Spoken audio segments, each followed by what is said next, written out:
I've been getting questions, and people, they seen how I grew my channel, and they want to know. What I'm saying. One of the reasons why I make my videos and whatnot is to spread awareness about just different situation and how you can actually get jammed up. I didn't want to make my channel so that people could make a mockery out of my situation, and in all reality try to put me down. What I'm saying. I wouldn't want that. I wouldn't wish that on anybody, in the dog community. I'm a very strong-willed, strong-minded individual, so it does not bother me at all to fight off trolls, or what I'm saying, whatever. It absolutely does nothing to affect the overall brand. What I'm saying, Buck City. People know what's up, but to grow the channel, right now, they're having a good time, and they're um, just making fun and making videos about Buck City and the situation. And they're implying that the dogs are in bad conditions, and like that was 10 months ago. You know, it's all for attention. They're gonna keep making videos, and they're gonna keep saying that the dogs are in poor conditions, and they're going to keep saying that it's sad, and everything like that. But you know 10 months was 10 months ago. At the end of the day, as dog men, even if this happened to you, or if you know somebody who's got their dogs taken or whatever, what I'm saying, you don't sit there and cry about it, what I'm saying, for 10 months. What I'm saying, you get up and you move on. What I'm saying, if you still had a right to own these animals, you get up and you own them, and you do better. What I'm saying, you don't um they want to see a yard video. That's kind of what they want to see. I really don't think just playing chess and just everything that came out of my mouth, like I really do believe that some funny stuff is going on. Everybody, they don't really see it, but that's because you don't really see everything that's not really going on with you. So that's what they want to see. I've had plenty of different little videos when I'm just showing different little pieces, and this and that, but everything is gravy. What I'm saying, things are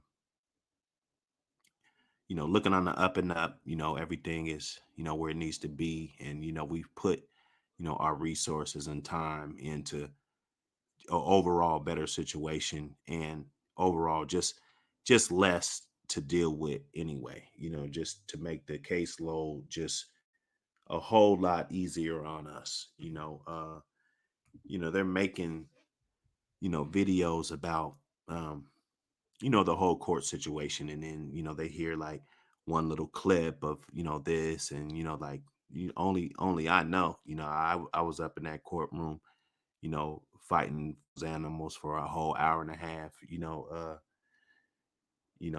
Just the lady that had to type up the script, like I told her it was like a 20-30 minute court date, but and she quoted me a price, it was 3 times as much as that, to get the whole court date typed up. I got the whole transcript and everything, everything that I said to them that was debunking, all of their expertise. And I was asking the judge, like, where are the scars, and where are the all these allegations, and everything like that. Of course, the news, they're not going to put those clips in there. I felt like I was in there fighting, for until I was exhausted. Let's be honest. It was an hour and a half. Like even the judge was exhausted. She was like, well, let's wrap this shit up. What I'm saying? She had other cases and shit behind her. But if you want to grow a channel and you're a troll, just keep making videos about Buck City. He promises that he will not give you any air. If that's what Because some people, they don't really hate me, but they're doing it just because um it's for views. Because like if you make a video and say, well, you need to clean your yard, and you need to do this. I mean, like that was 10 months ago. You know what I'm saying? Like, and like I said in one of my other videos, I cleaned my yard 700 times since then. You know what I'm saying? So they can keep doing that for views. Another way that you can grow your channel is get out there and get some hands-on experience with these bulldogs. Meet some dog man, and acquire some dogs that people want to see, or like a bloodline of dogs that people haven't really saw, and make videos about that, and we'll setups and building brood pens, and what I'm saying, concrete bowls, and those are the type of content that you can actually make to actually grow a channel, other than you know um just posting about another man, and things like that, and you just going ham, on a dead situation. Like, I don't I don't give a fuck. You know what I'm saying? Why do you people are more worried about the situation than me? And then I'm supposed to be mad about the situation, or I should be mad at myself. Like, I'm not mad about any situation. You know what I'm saying? I bring up shit. So what do people gotta do? They gotta go dig, and they gotta, dig shit up on me. But at the end of the day, I know where I stand, and I know, and some of the real people that's in my corner, and just real street motherfuckers. You know what I'm saying? We Some of the type of shit um, we just don't tolerate. You know what I'm saying? In our hood, in our section, in our circles. It's just some of the thing. But we understand that people, they got to build their following. They got to build their stuff. And some of these older dog men, they don't have a YouTube, a voice, a platform. You know what I'm saying? They're kind of doing it the old school way. You know what I'm saying? And then you see this new wave coming in. You got these new dog man with different tension spans, and they're running up just as many bands as the old timers had back in the day, and had got just as many resources and stuff. So um it's definitely a thing. You know what I'm saying? So they're gonna try to get up under the guys with YouTube channels, and hover, and that, I mean, that's cool. What I'm saying? If that's how you want to grow your following, or you want to increase your puppy sales, or whatever you want to do, I just do it, and do it, make it, do it because you want to do it. That's my only thing. Don't do it just because it's trendy, or you just if you really hate somebody, or if you really feel bad about Buck City, or anything I've done, or the free puppy, or what I'm saying, if you feel bad about that, be my guest, and make more videos. You know, I like, definitely make more. Uh, this is a picture right here of a two dog man. They got the mask on. You don't know who they are. They're shaking each other's hand. Um, they're shaking the right hand. You know, um, but with their left hand, they both got. One guy looks like he got a big kitchen knife behind his back, and the other guy, he's got something, that can do equal or more damage, behind his back. And it's like, okay, we're gonna do this deal, but I'll kill you. You know what I'm saying? And that's kind of how this game is. It's cutthroat. Um, when you're doing things like giving away free puppies, and everything, it won't be nobody in your chat, talking shit, and bringing up shit. You know what I'm saying? Because they sitting back. Everybody's an opportunist. It's a lot of opportunists. But They figure like, well, you know what, Buck, you ain't gave away that free pup, man. Let me just go ahead and get on his head and whatnot. That's what's up. If you want to grow your channel like that, I'm saying, grow it. But I'm gonna grow the channel off of real relationships with real men. I'm saying, off of here. Off of the set. They can call me, talk to me for an hour about and they can hear me on the yard. A lot of times they be like, "Damn, you on the yard? Let me call you back." I'd be like, "Nah, I'm cool. I got my earpiece in, and whatever. You know what I'm saying? It's just a shame how somebody will look up a situation and a old situation, and they'll try to act like it's new. You know what I'm saying? Like I learned a lot of lessons, from that situation. You know what I'm saying? And just lessons about people. Like not really the actual situation, but just how people react and how the haters and they smile in your face and what I'm saying, they all of that.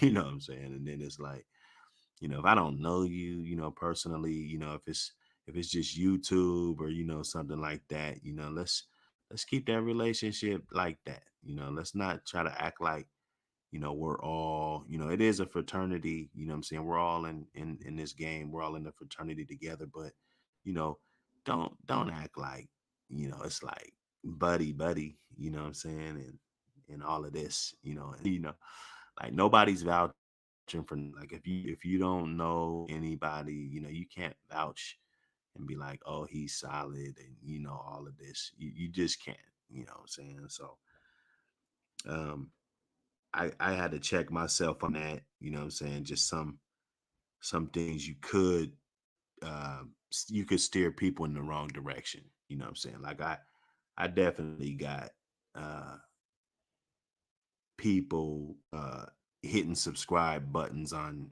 different channels. I do, just as much as they probably promoted my channel, or what I'm saying, or whatever. I definitely got viewers and other people that come in and check out shit. They let me know what's going on half the time. Most of the time I just be kicking back, enjoying the festivities just like everybody else, what I'm saying. But this is the game we're in. um it's the game where you really don't know who people are. You got to value um the people that you're around. As you can see, the phone in the background, that, like, this stuff's been going on for years. you know um it's been going on for years. It's the real spill. The dog man, they'll smile in your face, and then when they see that opportunity that they can come in and try to take your spot, they'll try. You gotta be very aware of those type of people. But hope y'all support, what I'm saying, what I got going on. I'm trying to have this, have, something resembling, everything that we've been through, and, the struggle, and, let people know the struggle continues. And, this is what I'm going to be wearing in court. What I'm saying? Why would I put on a fucking suit or a button up shirt or, whatever? I'm going in there, like a fighter, like a goddamn champion, and, representing my brand, not, I ain't gonna wear the Calvin Klein and shit like, like last time and shit, what I'm saying. I'm gonna come up in there with the Buck City on, what I'm saying, and whoever's gonna be with me, they gonna have the Buck City on too, what I'm saying. We're gonna ride this shit out, because we know it's just a little small hump. I can't worry about what's already happened. I gotta make sure that the shit don't happen again. What I'm saying? I mean, that's pretty much what I'm worried about, every day when I wake up, and I do a little bit extra, just to make sure, everything, but I'm more worried about the shit you can't see, like the little small diseases and stuff that you can get, dealing with little puppies and, different stuff like that, like real dog man shit, what I'm saying. So I would love to entertain and just go all the way in and just flip it all the way upside down. And you know what I'm saying? But I figure we'll just do one of these little episodes every now and then just to, get the real spill out. You know what I'm saying? I don't want, this shit to come in here and ultimately change the dynamics of the good thing that we got going on here at Buck City Kennels. You know what I'm saying? So uh,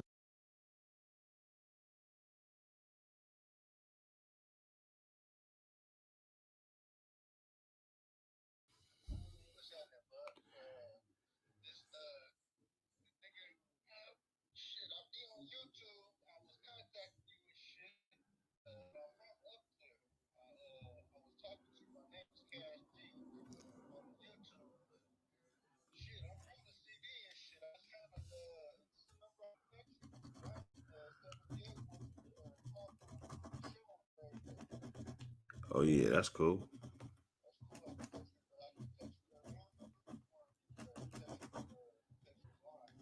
Oh yeah, yeah. Now tell them to hit me. We can get it going. Okay, boss. Yeah, that's people's RAM and 7/8. Go ahead and follow that 7/8 Sports TV. And we're gonna cook up something on Thursday. You know what I'm saying? Just to, it's time to come together. It is. We see everything that's going on out here, and I mean, come on, let's be honest, man. You know, so it's time for some real ones to kind of come together and do some stuff. I saw this. I saw this right here, man. Um, and it shows about. I mean, of course, there's more, but it shows about. Uh, from what I could see, 5 dog houses. They're off the ground. They got like a 6 or 7 inch chain. The dogs, they're not pit bulls. They got some fur. They look comfortable. They look happy, man. You know what I'm saying? They look happy. But let's be honest. If they come to your yard and they see your dogs like this, you know what I'm saying? You're gonna have problems. you know, you're gonna have some type of problems, bro. You know what I'm saying? They're gonna be thinking that you're doing something illegal. They're gonna be thinking that this right here ain't the business. That's what they're gonna be thinking, man. Like I told you, in my area, you can't even have barrels. Like I remember I got 5 brand new barrels. You know what I'm saying? I got them dropped off at the house. I went to the store. I bought a saw, a saw that can, go through that plastic, that big hard plastic. And, I cut everything out and carved everything out and everything like that just to get a visit. And they tell me that, well, I can't use those, like, oh no, you can't use those. That's a barrel. And, you can't use those. You got to have this house has got to be up to this standard, up to this code. And there was really nothing I could do about it. What I'm saying? I know millions of people that use the barrels, and they it's no problem. It's no problem. What I'm saying? um you know but we're gonna keep coming at y'all with this content. I had another thing that I saw on the book. I got a group on there. I post on there every now and then. Got about 11,000 members on there. It's called the Breakfast Club. If y'all want to go check that out on Facebook, you could probably look it up. I'll have to accept your request if you do decide to go over to that platform. But I'm not sure who made this diagram right here. I thought it was cool. There's, I mean, not looking at the pictures, but just looking at saying, Um, you know, um, it's pretty dead on. It's kind of let you know the ages and the mind frame of your dog, at the same time. Six 6 weeks old, you're pretty much a baby, 18 weeks old, that's a toddler, 6 months old, a puppy, human years, 6 year old child, that's 6 month old, you know. I'm just reading off this, I don't we'll go through it and then we'll decide if we agree or disagree. 10 months old, still a puppy, human years, 10-year-old child, okay? 18 months old, teenager, 24 months old, young adult, um, 2.5, so let's say 30 months to 36 months. That's your adulthood, you know. I mean, this is pretty much a diagram, it's just letting you know that um 2 years old is a young adult, 2.5 to 3. That's when you're getting. That's when a watermelon is sweet. That's when a watermelon is real sweet. 2.5, 3 old. A lot of people don't know that. They want to play around with teenagers and a bunch of that stuff, and you'll find out that that's not always determine who's better, or what I'm saying, just because you got some dogs be 6 months old, acting like grown dogs, and you got to keep them, keep separates, and all of this type of stuff that you might got going on your yard. But at the end of the day, 2.5 years old, that's adulthood. You can use this chart, use this diagram to kind of let you know. Shout out to whoever did it. um whoever made the chart. It's really good chart. Looks like somebody's dogs that they breed. It looks, kind of looks like the dogs are kind of similar, maybe from the same family. So I don't know who exactly did it. Hope I didn't offend or disrespect anybody, just for the teaching purposes and everything. If you do hit my website up for to get my email address, to get, what I'm saying, to get a t-shirt, to email me about a t-shirt, or whatever. You can bypass, all of the game that we play, to for the puppy. Um, Hit at buckcitykennels.com. Don't forget to read the disclaimer. No animals are sold for illegal purposes. We got to say this a million times because, they don't know. And all of you guys, you're getting up on these chats and stuff, and talking, and you're talking about um dog rolls and whatever. Just know, I'm not telling you what to do, but just know that they are gathering evidence, and everything used against you, and they will use all of that. They will bring all of that up, everything you say, everything about this dog's weight, and you know they're going to use all of that stuff against you. So just be careful. Read that disclaimer before you hit me up. If you're looking to buy a dog for illegal purposes, we don't do all that. And if you want to see some footage, see some dogs, if you're serious customer, what I'm saying, I don't see nothing wrong with checking out what you're getting, what I'm saying. But not for tire kickers.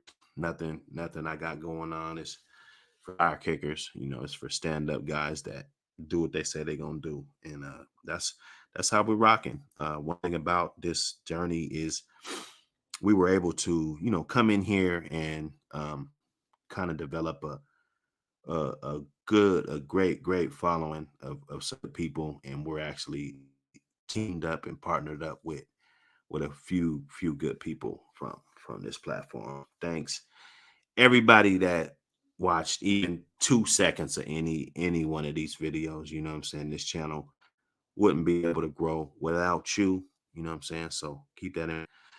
Um, Back to the puppy giveaway. Remember, I'm gonna do this one time. I got that number right there.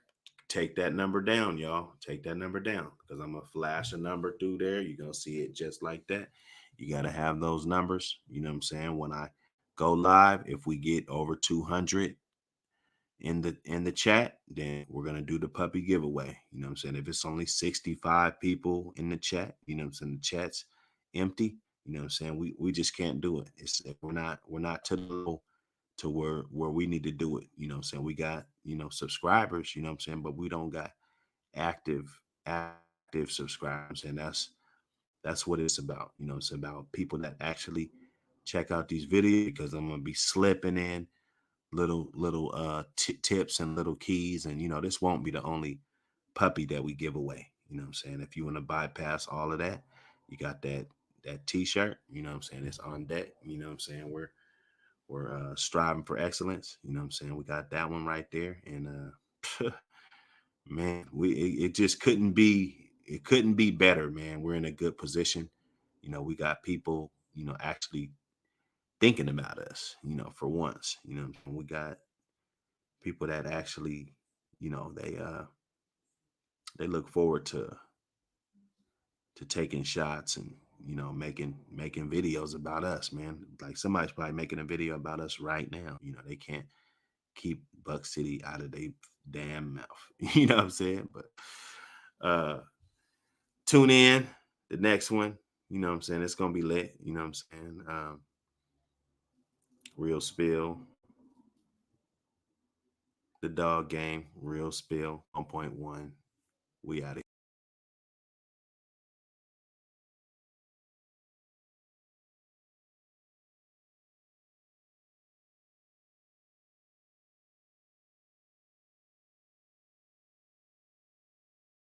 Campbell's Live. We are back with another exclusive. This is a Wake and Bake exclusive, y'all. So if you ain't already up, blowing that gas, go on ahead and grab that gas. You know what I'm saying? Today, I mean, it's been wild. It's been wild. You know what I'm saying? One thing about me, I ain't scared to go on the roller coaster. I mean, in real life, I am, but with this life, this roller coaster called life, and everything, that comes along with this APBT community, you know what I'm saying? I'm with all the shit and all the stuff, you know what I'm saying? So, there's going to be some back and forth. There's going to be some disagreements. There's going to be some stuff. But at the end of the day, we all got to remember that we're men and, conduct yourself like a man. You know what I'm saying? Let's talk about the difference between frozen semen and live. For a second, give you guys a second to roll up. We were talking about the source and all of that good things, and uh pretty much we were talking about the source, and then we got a bunch of I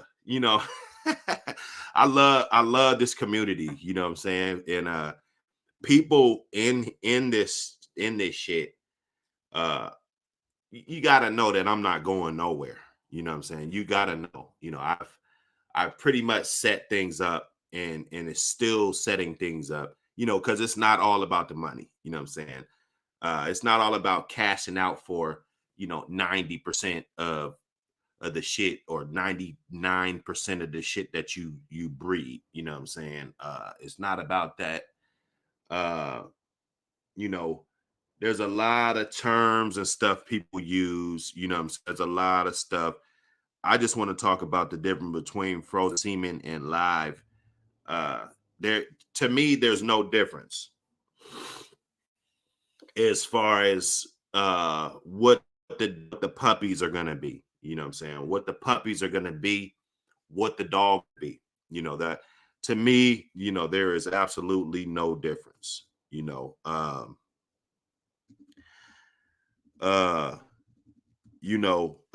let me dig up some stuff.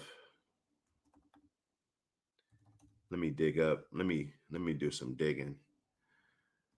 So we got that straight. We got that straight that, there's nothing different when it comes to, you know, frozen semen, as far as the animals are concerned, you know.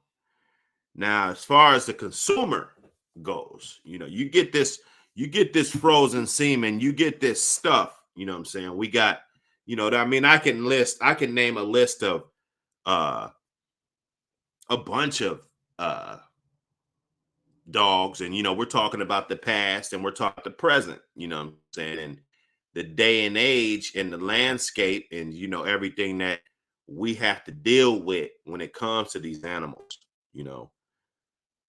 Um, Let me look up this one dog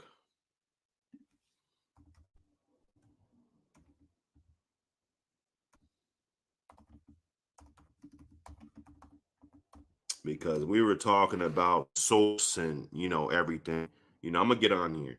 And for one, this is Buck City Killings Live. This is APBT Radio. You do not have to say our name for us to uh adjustment that you made in your video. You know what I'm saying? You absolutely do not have to say our name. You know what I'm saying? I'm gonna address whatever my ears hear, and I feel it's good enough for discussion. I'm gonna bring this shit up. You know what I'm saying?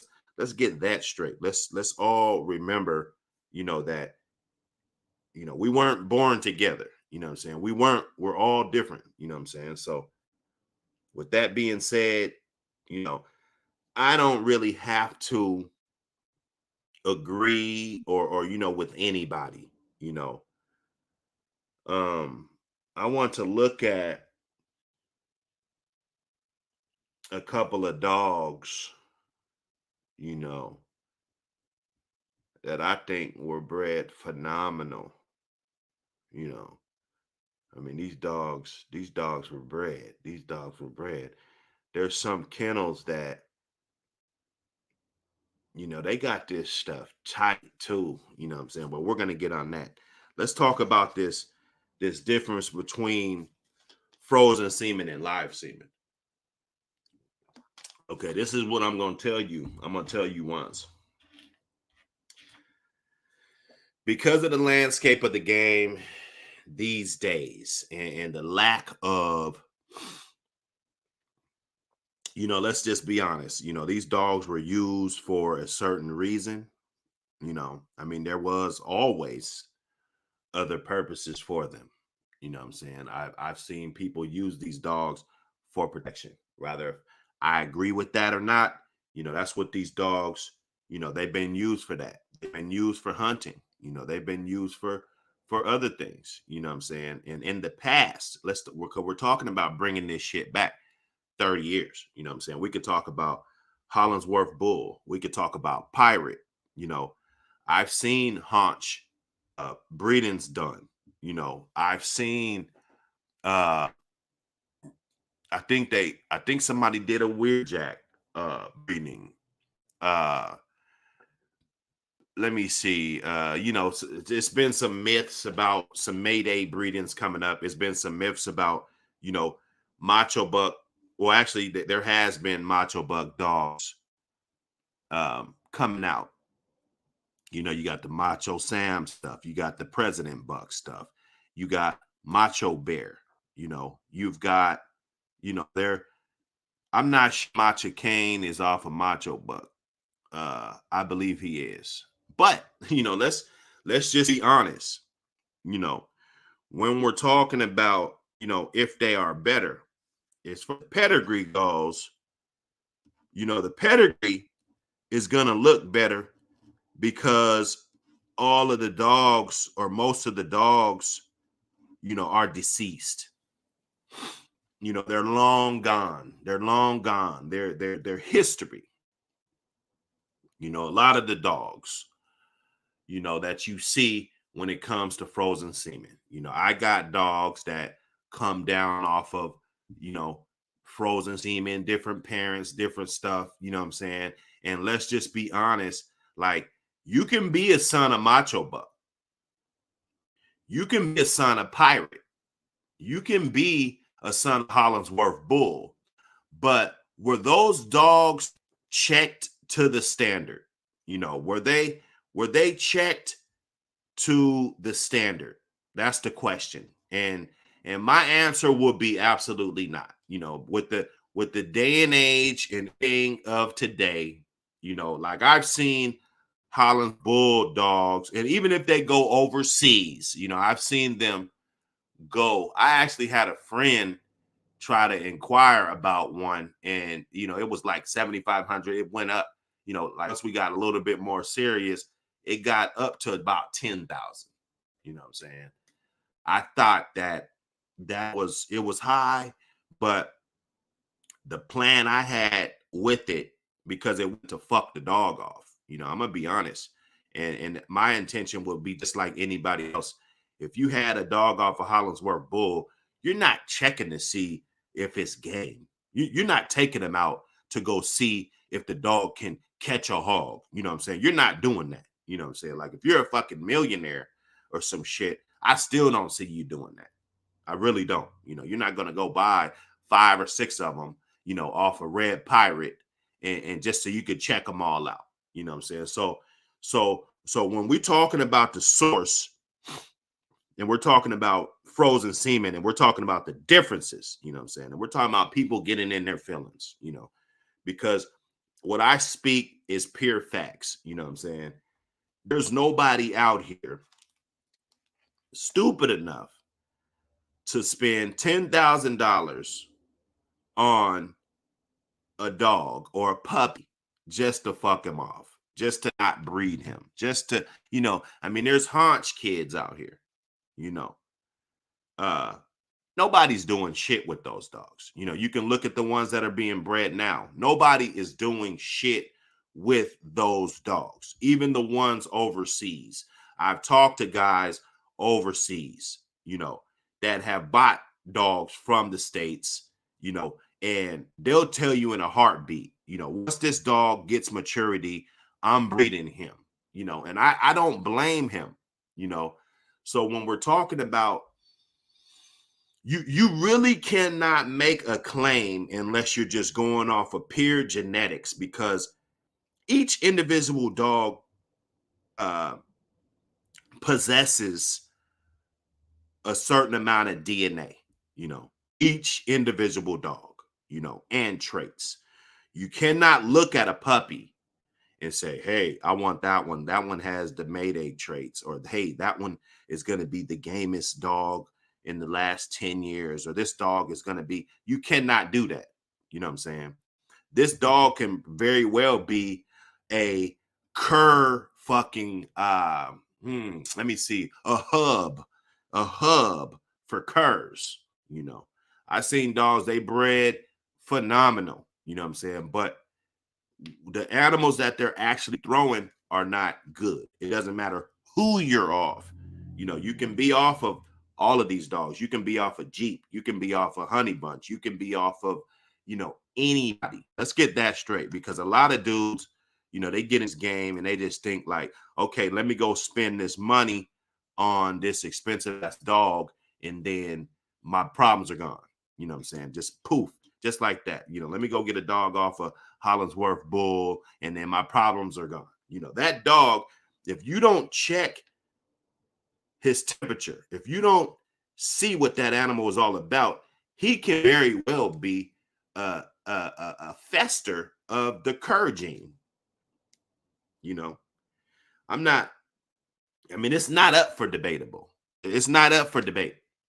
This shit ain't debatable, you know. So we go in, you know, trying to, just bring reality back to this shit. You know what I'm saying? It doesn't matter who you're connected with. It does not matter. The dog, that's the beautiful thing about this, you know. And one thing is that a lot of people, they rely on a certain name, a certain, that, I mean, that only lasts for so long. That wave only lasts for so long. We were talking about the sources and all of that. don't think I was checking out the live last night with K9 Performance. You know what I'm saying? And it was on there. It was entertainment. It was a lot of entertainment on there. I guess he had Ramirez on there. You know what I'm saying? He was shedding some light about different things, and they were talking about the sources and what the best dogs off of Mayday and what the you know what I'm saying and what was what. You know what I'm saying? And you know, I don't remember if they said what was the uh best place for the Macho Buck stuff. I think they said like Red Crash. I'm actually not. I mean, Red Tide. I can't remember. I can't remember. But I like to think that I mean, because there's a lot of people with the Macho Buck strain. You know, I have a really really tight Macho Buck, basically like breeding, that I put together, and it comes off of a son of Macho Bear, you know what I'm saying? Uh Macho Bear, out of all the Macho Buck dogs, to me, you know, I mean, naturally, he's definitely going to grow on you because there's a lot of Macho Bear dogs out here. I mean, I'm not even sure if he's up there with Frisco or not. I mean, it's a toss up. There's a lot of Macho Bear dogs out there. You know, it's not a bad thing. This is not something to get upset because this is the APBT radio. Like, if you don't want your dogs to be talked about on APBT radio, don't own them. You know what I'm saying? It's simple. You know, you got to understand what this is. This radio station ain't about you. This radio station ain't about nobody. It's not even about me.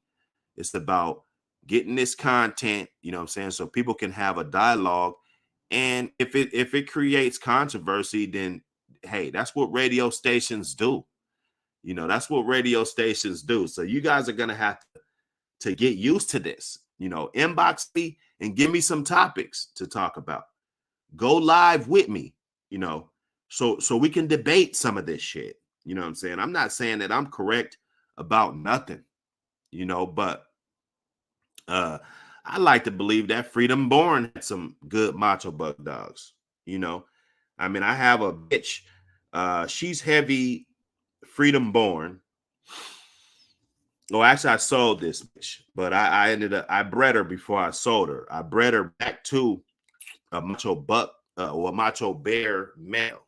You know, so, and we're not talking about having it 10 times and everybody, they're because they're throwing shots. We know it's shots, but one thing about people that just throw shots at me or whatever, I really don't care.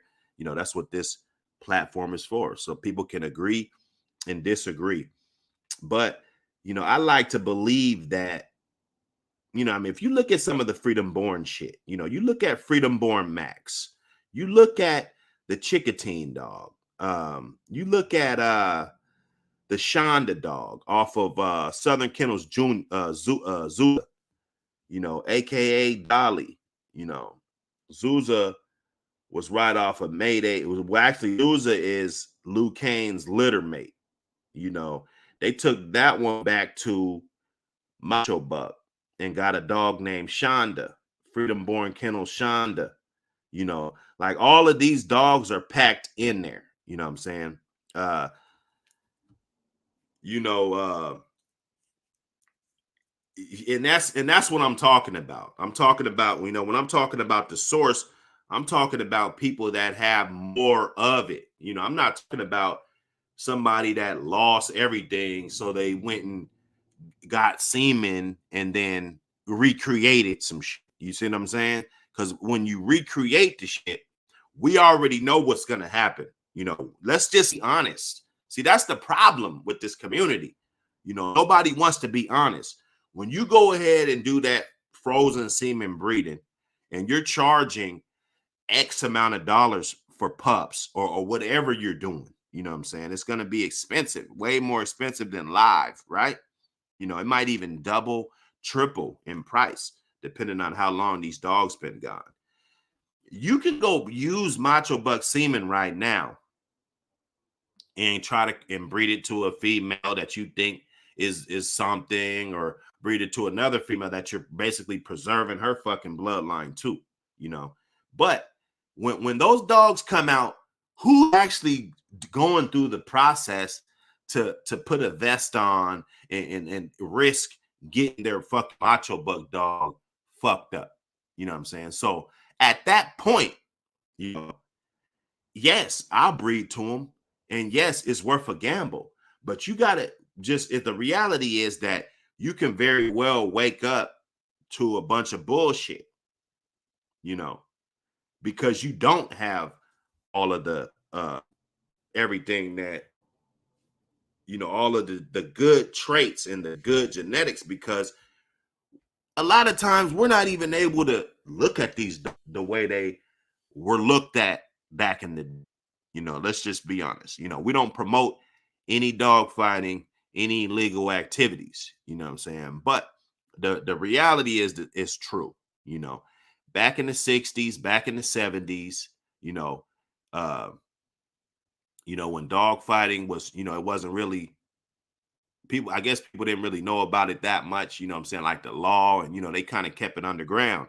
Came to like the 80s, I remember even in the 90s, almost 2000, it was more like a slap on the wrist. I think my first time, I was a young kid, and there was a dude that actually got locked up for dog fighting. You know what I'm saying? I don't know if he was like a big game dog guy, or what I'm saying, if he was a real dog man. Maybe he just was in a situation with like some bad boogie, and it was a misdemeanor, and the guy didn't even get charged. It was, they really wasn't a huge thing. I think he probably bailed out for like $500 or something. They put up 200 and signed a signature. Like it was minuscule.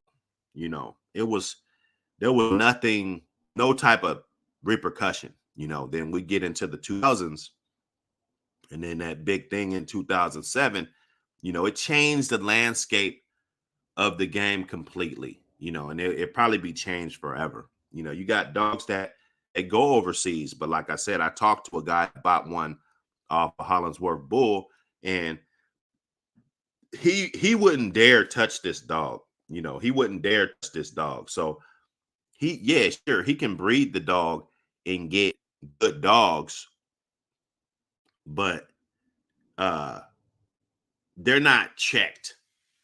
Those parents are not checked purposely because of the situation, because of the inflation of the price slash value of the dogs. You know what I'm saying? So that's just something you got to look at. We all got to look at as dogs. You know what I'm saying? The difference between frozen semen and live is that I can go in my backyard right now and breed 5 females there. Now we're talking frozen. Yeah, you got people with a lot of straws, but the procedure and everything costs way more. The stakes go up way higher. So they're really trying to sell those pups. They might keep one, off of the shit, but you better believe that he's not touching anything either. They're saying they're not gonna let his ass go chase a squirrel. You know what I'm saying? Because they're, it's just not good for your investment. If that dog gets hurt, or he gets lost, or he, what I'm saying, anything could happen. He could injure himself. He could, so when we're talking about this, it almost excludes you out of of what's going on today, because those dogs, they're not the best representation of the bloodline. Just because you go and use some frozen semen, I always like to use my shit for an example. I have Michael Myers dogs. I got over 10 of them, in my possession. you know uh let's see, only 2 of them, 2 sets are Well, I got a grandkid, I got a set of grandkids, and I got a set of kids, boy and girl. That's what I mean by set. And then I have, like you said, you got close people that got these dogs. But I'm talking about in my possession, this is stuff that I'm actually gonna whip up, and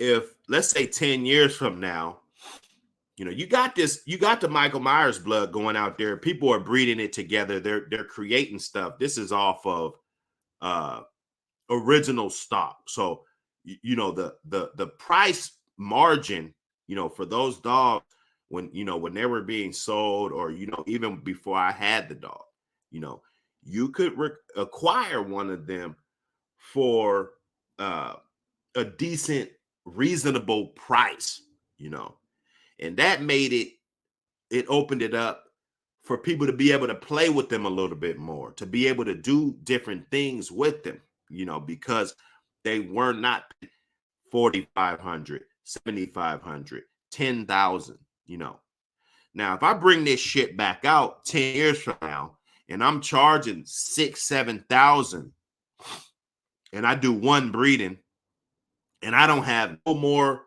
of the other stock, but everybody else got it, and I'm just gonna do me one breeding real quick just to revamp it, because I know that everybody knows me from the Michael Myers blood, and then I raise these pups up, and then by the time he's a year, 18 months, I'm breeding them. I've seen this done. I've seen pirate dogs bred like that. I've seen Hollinsworth bulldogs bred like that. uh I know for a fact that somebody has a haunch dog. That dog was very, very young, and it was bred. Now, if you're gonna create something good, that's one thing, but the actual dog itself, 9 times out of 10, is gonna be not being hunted or anything. You know what I'm saying? So let's just, if we all can agree, and everybody not be so emotional about everything. You know what I'm saying?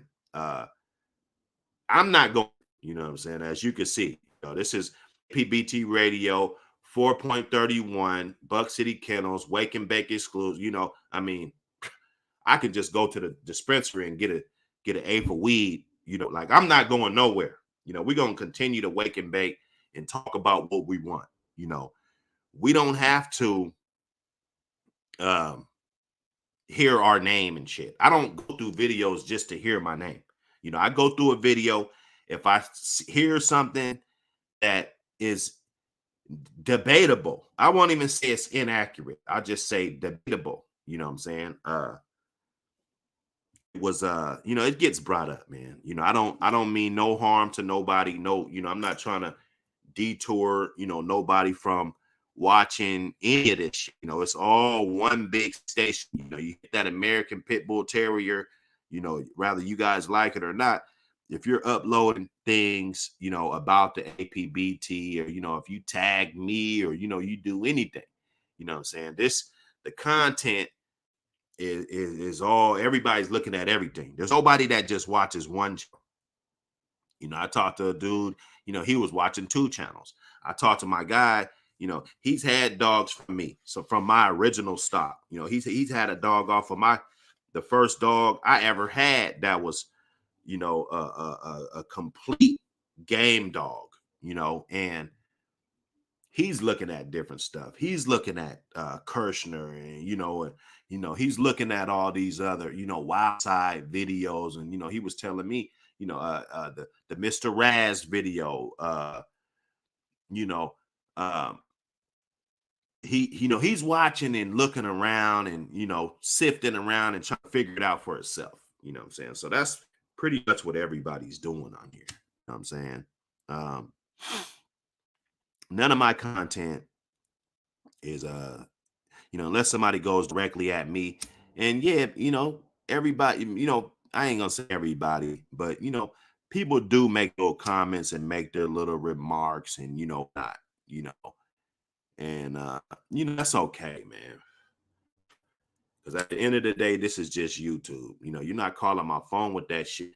You're not, I mean, the PETA situation was ridiculous. When I had PETA hit like emails up, and it was kind of alarming, and like you don't want that, but like the innocent shit talking, on these platforms and stuff, I'm saying, it's all good. I'm saying.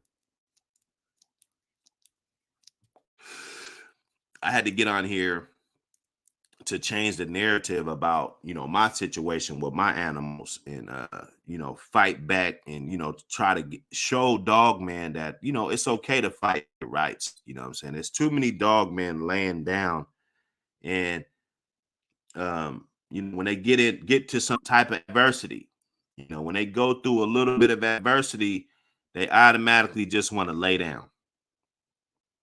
So that pretty much fucks it up for everybody, that is trying to just trying to do their thing. They're trying. So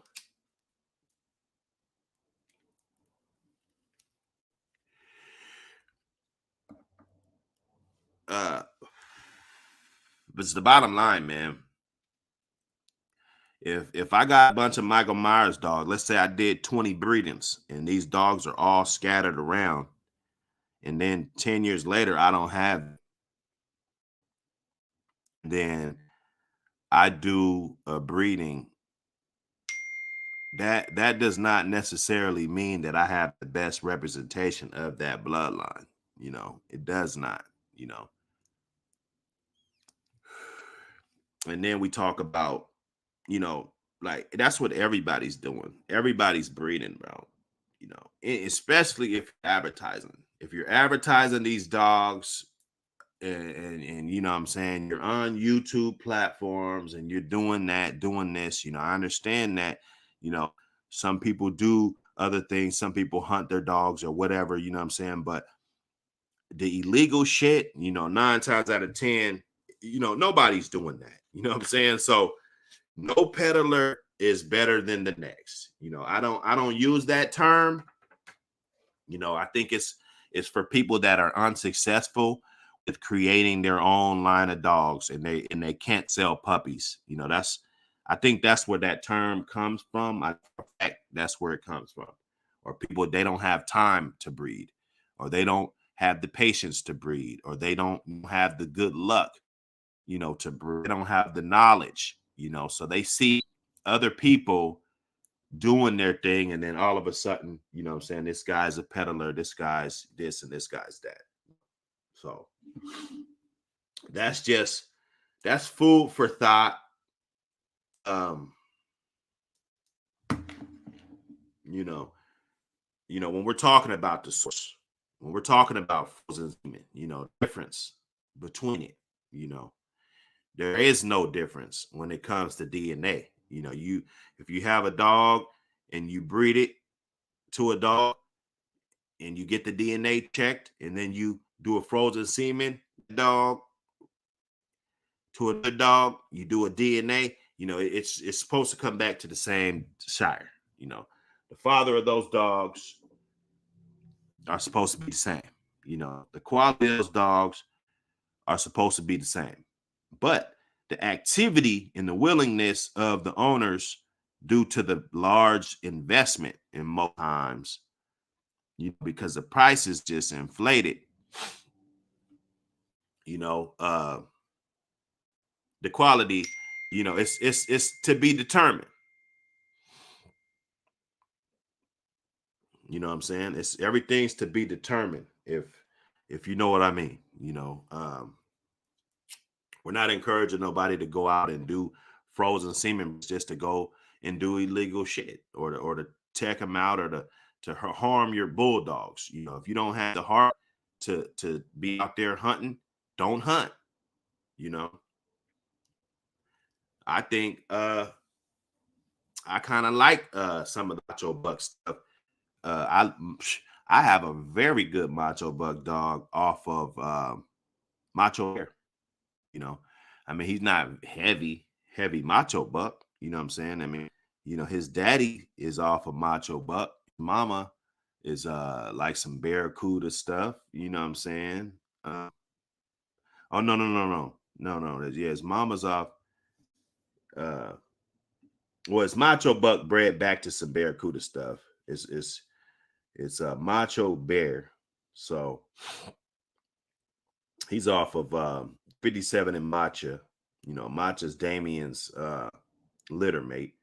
And then he's off the Sapphire Dog, which is Barracuda to Little Kim. Little Kim is the Buckus um Tonka Bear stuff. So I mean,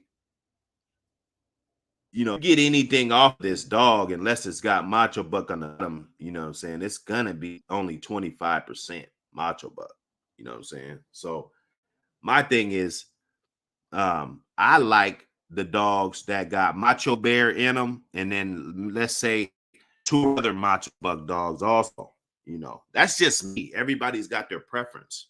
You know, I added that Macho Bear shit to, you know, another female that her mama was right off of Macho Buck.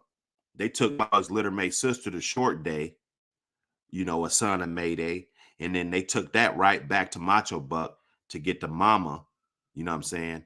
And then I took that back to my Macho Bear male, you know what I'm saying? And to tell you the truth, I like it like that, you know what I'm saying? Freedom Born, I just named off a bunch of dogs that they had on their thing, you know what I'm saying? And those are dogs like that Shonda dog, like that Chickatine dog, you know. I mean, they bred that shit enough times, but it's not everywhere, you know. It's not everywhere. It's not easily um spotted out, you know. It's, you know, it takes a little time to find that stuff. You know, let me see this Chickatine dog. And you know, she was a direct daughter of Macho Buck, you know, to a daughter of Barracuda and Molly. Molly was off Mr. Hollingsworth. Mr. Hollingsworth was off Mayday back to his mama. They took that back to Mayday's mama. Oh, Dolly Day. I don't know. So they took Mayday back to Dolly, his mama, got Dolly Day. Okay. They took Mayday back to Dolly Day and got Mr. Hollingsworth. They took Mr. Hollingsworth back to Dolly Day and got Holly Molly. They took Holly Molly back to Barracuda and got Little Miss Molly. They took that one to Macho Buck. To me, I like that. You see what I'm saying? I like that. You know what I'm saying? I don't see nothing wrong with having that right there, you know. And then you look at her offspring, and she's only what a Chickatine does, a male. It was only bred to, I only see about 5 dogs on here, you know. So who is to say that these genetics aren't better than Macho Bear? You know, and I love Macho Bear, one of my best dogs. You know, I love this dog. I don't know if it's the tango shit, you know, I don't know what it is, you know, but they it's a phenomenal bulldog, and it's been producing other great dogs, you know what I'm saying, cross different. I took it to some Garner shit, made some decent dogs. I took it back to some Macho Buck shit, made some decent dogs. I took it back to the most hated Mayday shit and made some decent dogs, you know what I'm saying? So that's all I'm saying. You got Miss Max. Let's see, Miss Max was off of Macho Buck. No, Freedom Born Max was off of Macho Buck and Jennifer. You know, um, they took Champion 600 to Mulata. They got Mulatto.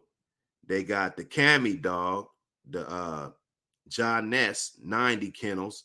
The Cammy dog was right off of Short Day and Camilla. They took Cammy back to Mulatto and made Jennifer. They bred that to Macho Buck and got Freedom Born Max. You know, that's an excellent, excellent bred dog.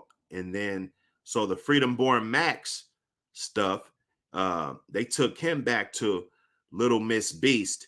They took a daughter of Awesome Beast back to no. Yeah, they took a daughter of Awesome Beast back to um well, they took Awesome Beast to Little Buck's litter mate and got Little Miss Beast. And then they took that to Freedom Born Max. Let's see Max. I know he has more pedigrees, but I only see about 4 breedings under his thing. So who is to say that the Freedom Born Max shit wasn't as good as Macho Bear?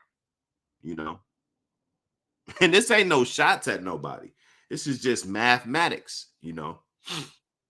Okay, let's go to Macho Bear because I told you I love my dog off of this dog, and I think that you know by default he is the greatest producer from Macho Buck. You nobody can say, oh well, he's been bred. He's been bred.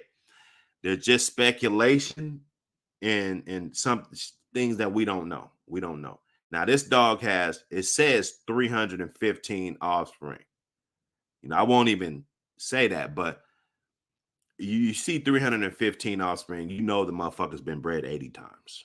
You know what I'm saying? I believe he's been bred over 100 times, and there's nothing wrong with that. But uh you know, you can't praise one peddler and then down talk on other peddlers. Like you can't say like I don't give a shit what dog man you are, who you are. You could be my brother. You know what I'm saying? If my brother bred his dog and he has 315 offspring, there's no way in hell he's gonna tell me that and it was all off of quality. And then, Macho Bear, he was created from a frozen semen breeding. So just like we just talked in the earlier part of this, you know, how many hogs has he caught?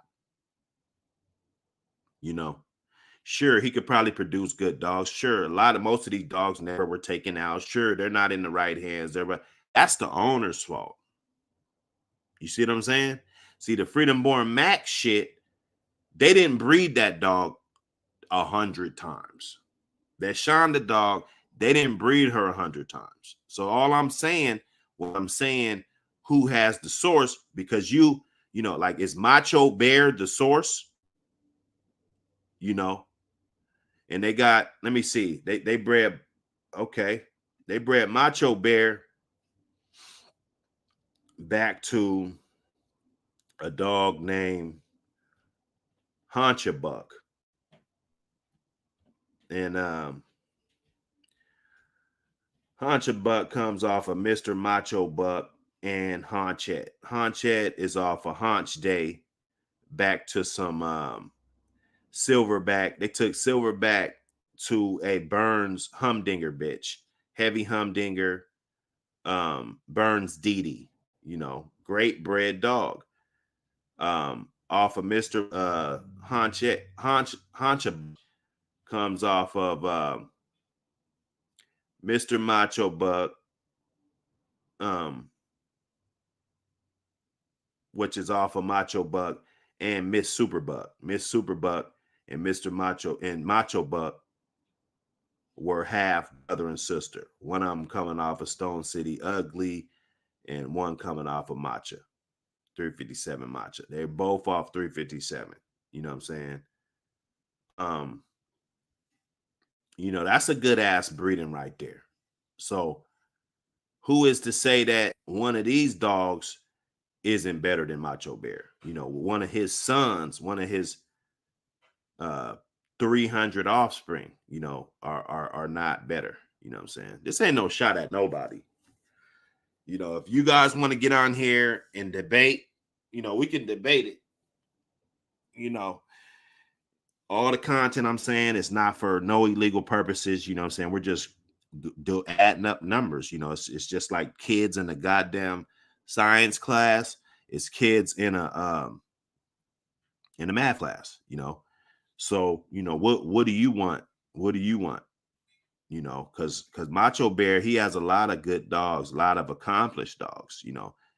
Alpo, to me, is my favorite off of the shit. Other than the one that I got um off of Macho Bear to the Tango and Boyle stuff. I think that cross. It added a lot of stuff. I'm sure that a lot of people probably aren't seeing. But um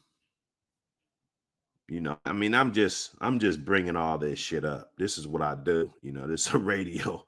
This is APBT radio. We got to bring this shit up. It's just like if you're listening to the radio in the morning and they don't tell you that the bridge is closed, you know what I'm saying? Like, come on now. You guys got to go get another station if you don't like this shit, because we're not gonna stop coming with this content. I'm not gonna kiss nobody's ass, for nothing. I know it's a bunch of, everything that gets said, it's a bunch of uh motherfuckers going back. Oh, did you hear what Buck said? Did you hear, Buck talking about you, Buck? It's just, like, come on, man.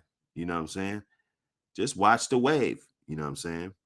But the shit talking and everything, just like the beginning of time, it's definitely gonna change the way you deal with people, and it's gonna scoped out the people you deal with, what I'm saying, for those various reasons or whatever, I'm saying.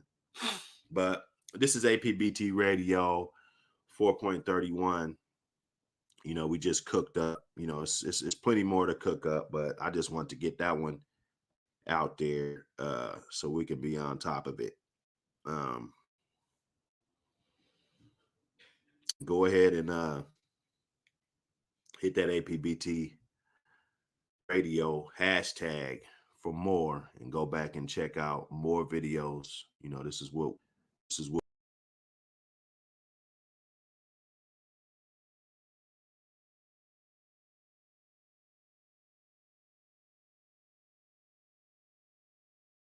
American Pit Bull Terrier, to be, as we know this breed, what I'm saying, to be the best breed ever, what I'm saying, the dogs, period, dogs and cats, what I'm saying. This is the American Pit Bull Terrier. I was on Facebook, and I don't even be commenting. I don't even I saw this breeding, uh, and it just goes to the testament of the type of breeding practices that people use today. We rolling up. We got this Mac. We on this alien cookies. The breeding practices that people use today. I saw a male, it was a male and female, brother and sister, and they were both off a hog and little Annie. Okay. And then, so just do some math right here. The brother, I don't know if he was the breeder. I don't give a shit. It really doesn't do anything for me. The little puppy, somebody got on there and said, the puppy needed a little more food, but the dog was off a hog and little Annie, the male. They both were off hog and little Annie. So it was a brother and sister breeding. I looked and I was like, well, that little Annie dog and then hog, what I'm saying, he wasn't, the current owner, didn't have him that long, haven't had him a very, very long time, right? So I'm like, damn, let me check and see how old the fucking those dogs were. And it turns out that the hog and little Annie dog, like, they just turned 13 months. The dogs just turned 13 months. This puppy had to be about 7 to 10 weeks. Okay. So you got 13 months, then you take away 8 weeks off of that. That's 11 months, probably when they dropped. And then it takes 2 months. So that's like 9 months, 9 10 9 months, that these dogs are bred, you know. Um, like I said, it's absolutely none of my business. It's none of my business, but I'm just letting people know, to watch out. Yeah, that breeding could turn out to be the best breeding ever. You know what I'm saying? I don't want to start a bar fight over some stock that's not mine, some stock that I wouldn't buy. I wouldn't buy it just because I don't think, and I could be wrong, but I just don't think that there was too much good intention, coming out of that, you know. Um, you know what I'm saying? And it, that's how it goes. That's how it goes. Some people might look at one of my breedings and say, hey, I like that, the bitch was only 15 months, or what I'm saying? Like I said, the DNA doesn't change based on the dog's age. The DNA does not change based on the dog's age. But what I'm saying, when people are breeding dogs at 9 months old, I mean, I didn't even think the male could even. Of course, his thing get hard and get in there. You know what I'm saying? But shit, I don't know, man. I was on Facebook. Maybe I'm gonna just delete my account altogether. You know what I'm saying? I don't even want to bring that over here, right? Uh greatest dog man of all times. I had this question, what I'm saying. I think I was interviewing Bulldog Mall. Interview got cut short. I still got all this stuff, I wrote down, still on my desk. So, greatest dog man of all time. I mean, that's really hard.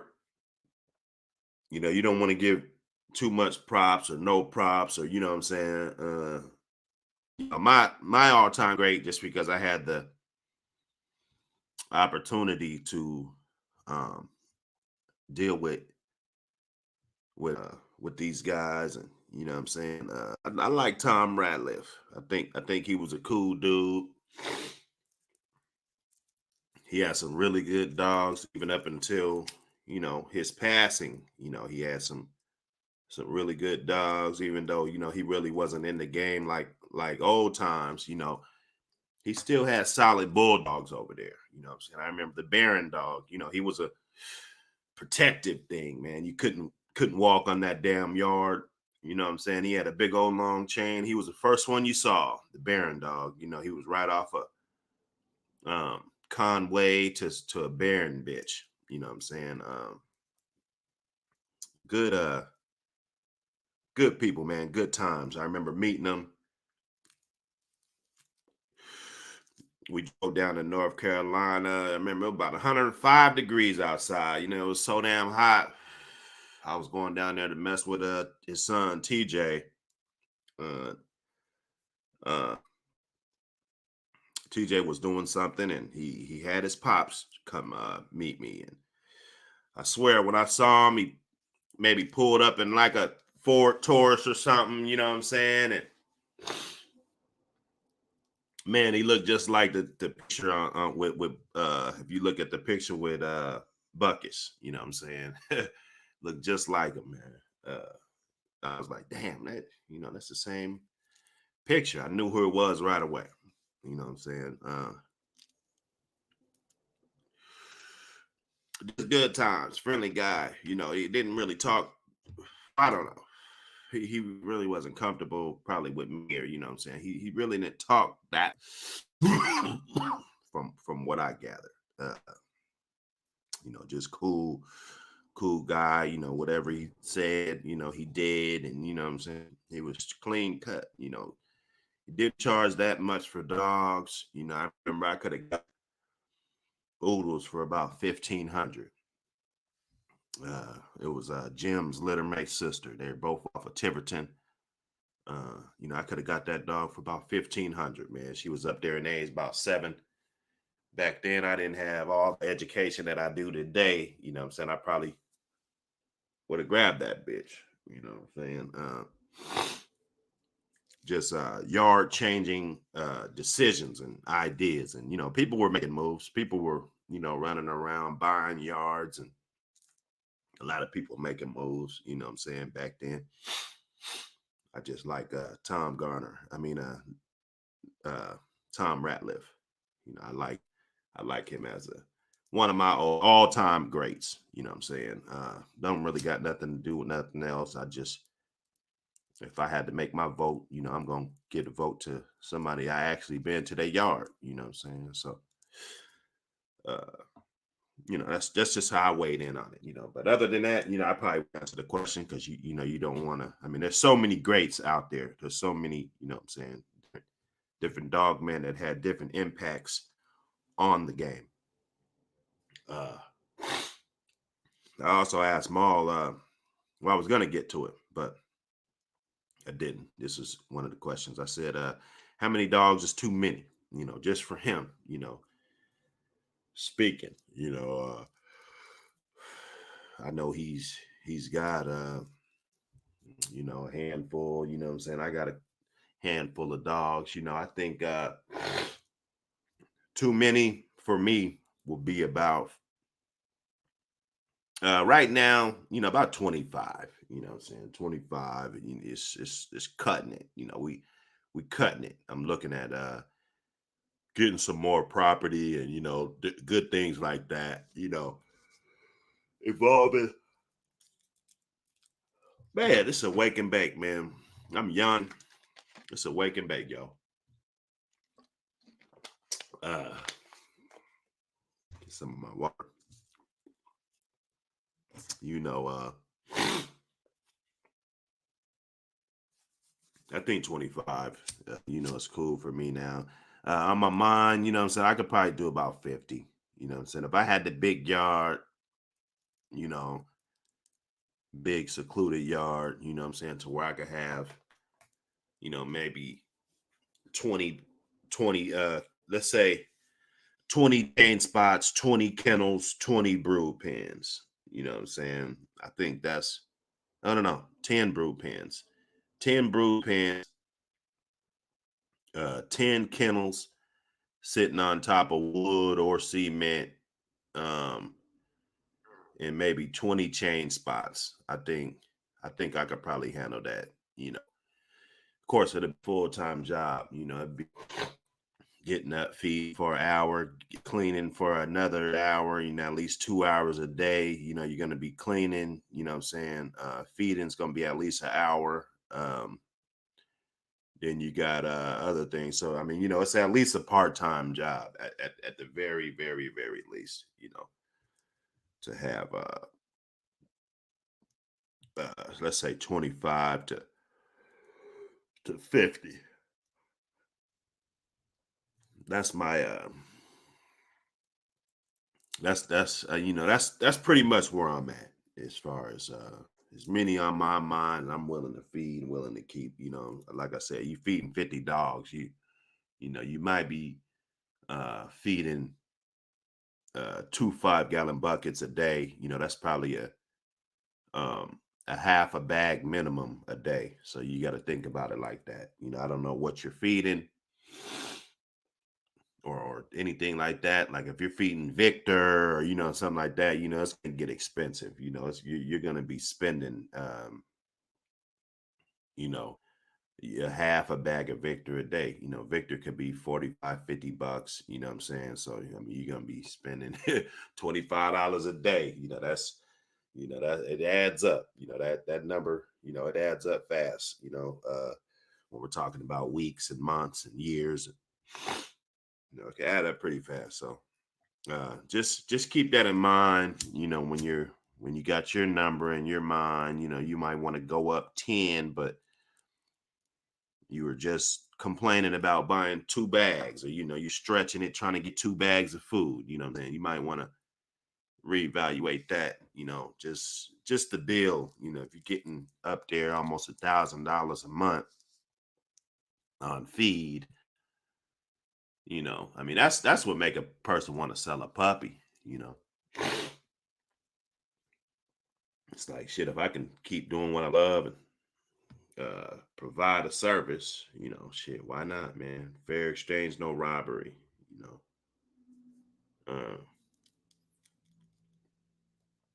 We got we smoking on that Mac. I had that on the list too. When I start doing my interviews, I'm gonna definitely ask, my people what they smoking on. What y'all smoking on. You know what I'm saying? You can always hit me up. Uh buckcitykennels.com. You read that disclaimer, it's always um one of the things that gets overlooked. I get people, they call me up, they think it's just because it's YouTube, they see me on YouTube talking about dogs, then they want to call me up. And no offense, you know what I'm saying? Or no hard feelings or, nothing like that. But just remember, where I stand, what I'm saying? I stand as, somebody that I feel has been discriminated against, taken advantage of, what I'm saying? Just like, they want to paint pictures of me, you know what I'm saying? So do not call my phone or any of my platforms reaching out, emails, or anything, talking about any type of dog fighting. You know what I'm saying? Um, I think that's something that should be already, it shouldn't even have to be spoken about. You know what I'm saying? We should already know how to conduct ourselves, in situations. You gotta relax. You gotta relax, man. Uh, when it comes to invading other people's things and privacy, and you're calling their phone. So be respectful. Don't talk no illegal ass shit. It's really it's pointless. If you're trying to get an interview in, I got I have an easy way to get a hold of me, and we can get that interview going. You can hit me up. When you do hit the website, I got contact information. Rather, if you email me or not, and you're looking to do an interview, hit that hashtag, what I'm saying, on my phone, and we can get it going like that. We can definitely get it going using the hashtag. When you call me, that's gonna let me know that, hey, I got a good story to tell, or I got, rather if it was animal control taking your animals, or animal control harassing you, or animal control, things like that, or how did you first get into the dogs? Those are some of the things that I look forward to getting to when we do an interview.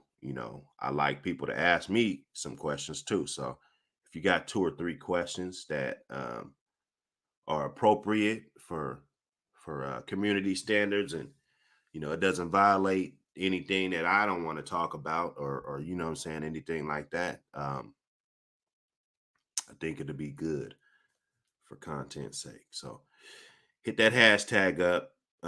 If you're trying to get an interview, you're trying to get one in, helping out the channel, helping out the community, what I'm saying, so your voice could be heard. Um, this channel ain't all about me. It's not about egos. It's not, none of that. We don't get into that here at Buck City.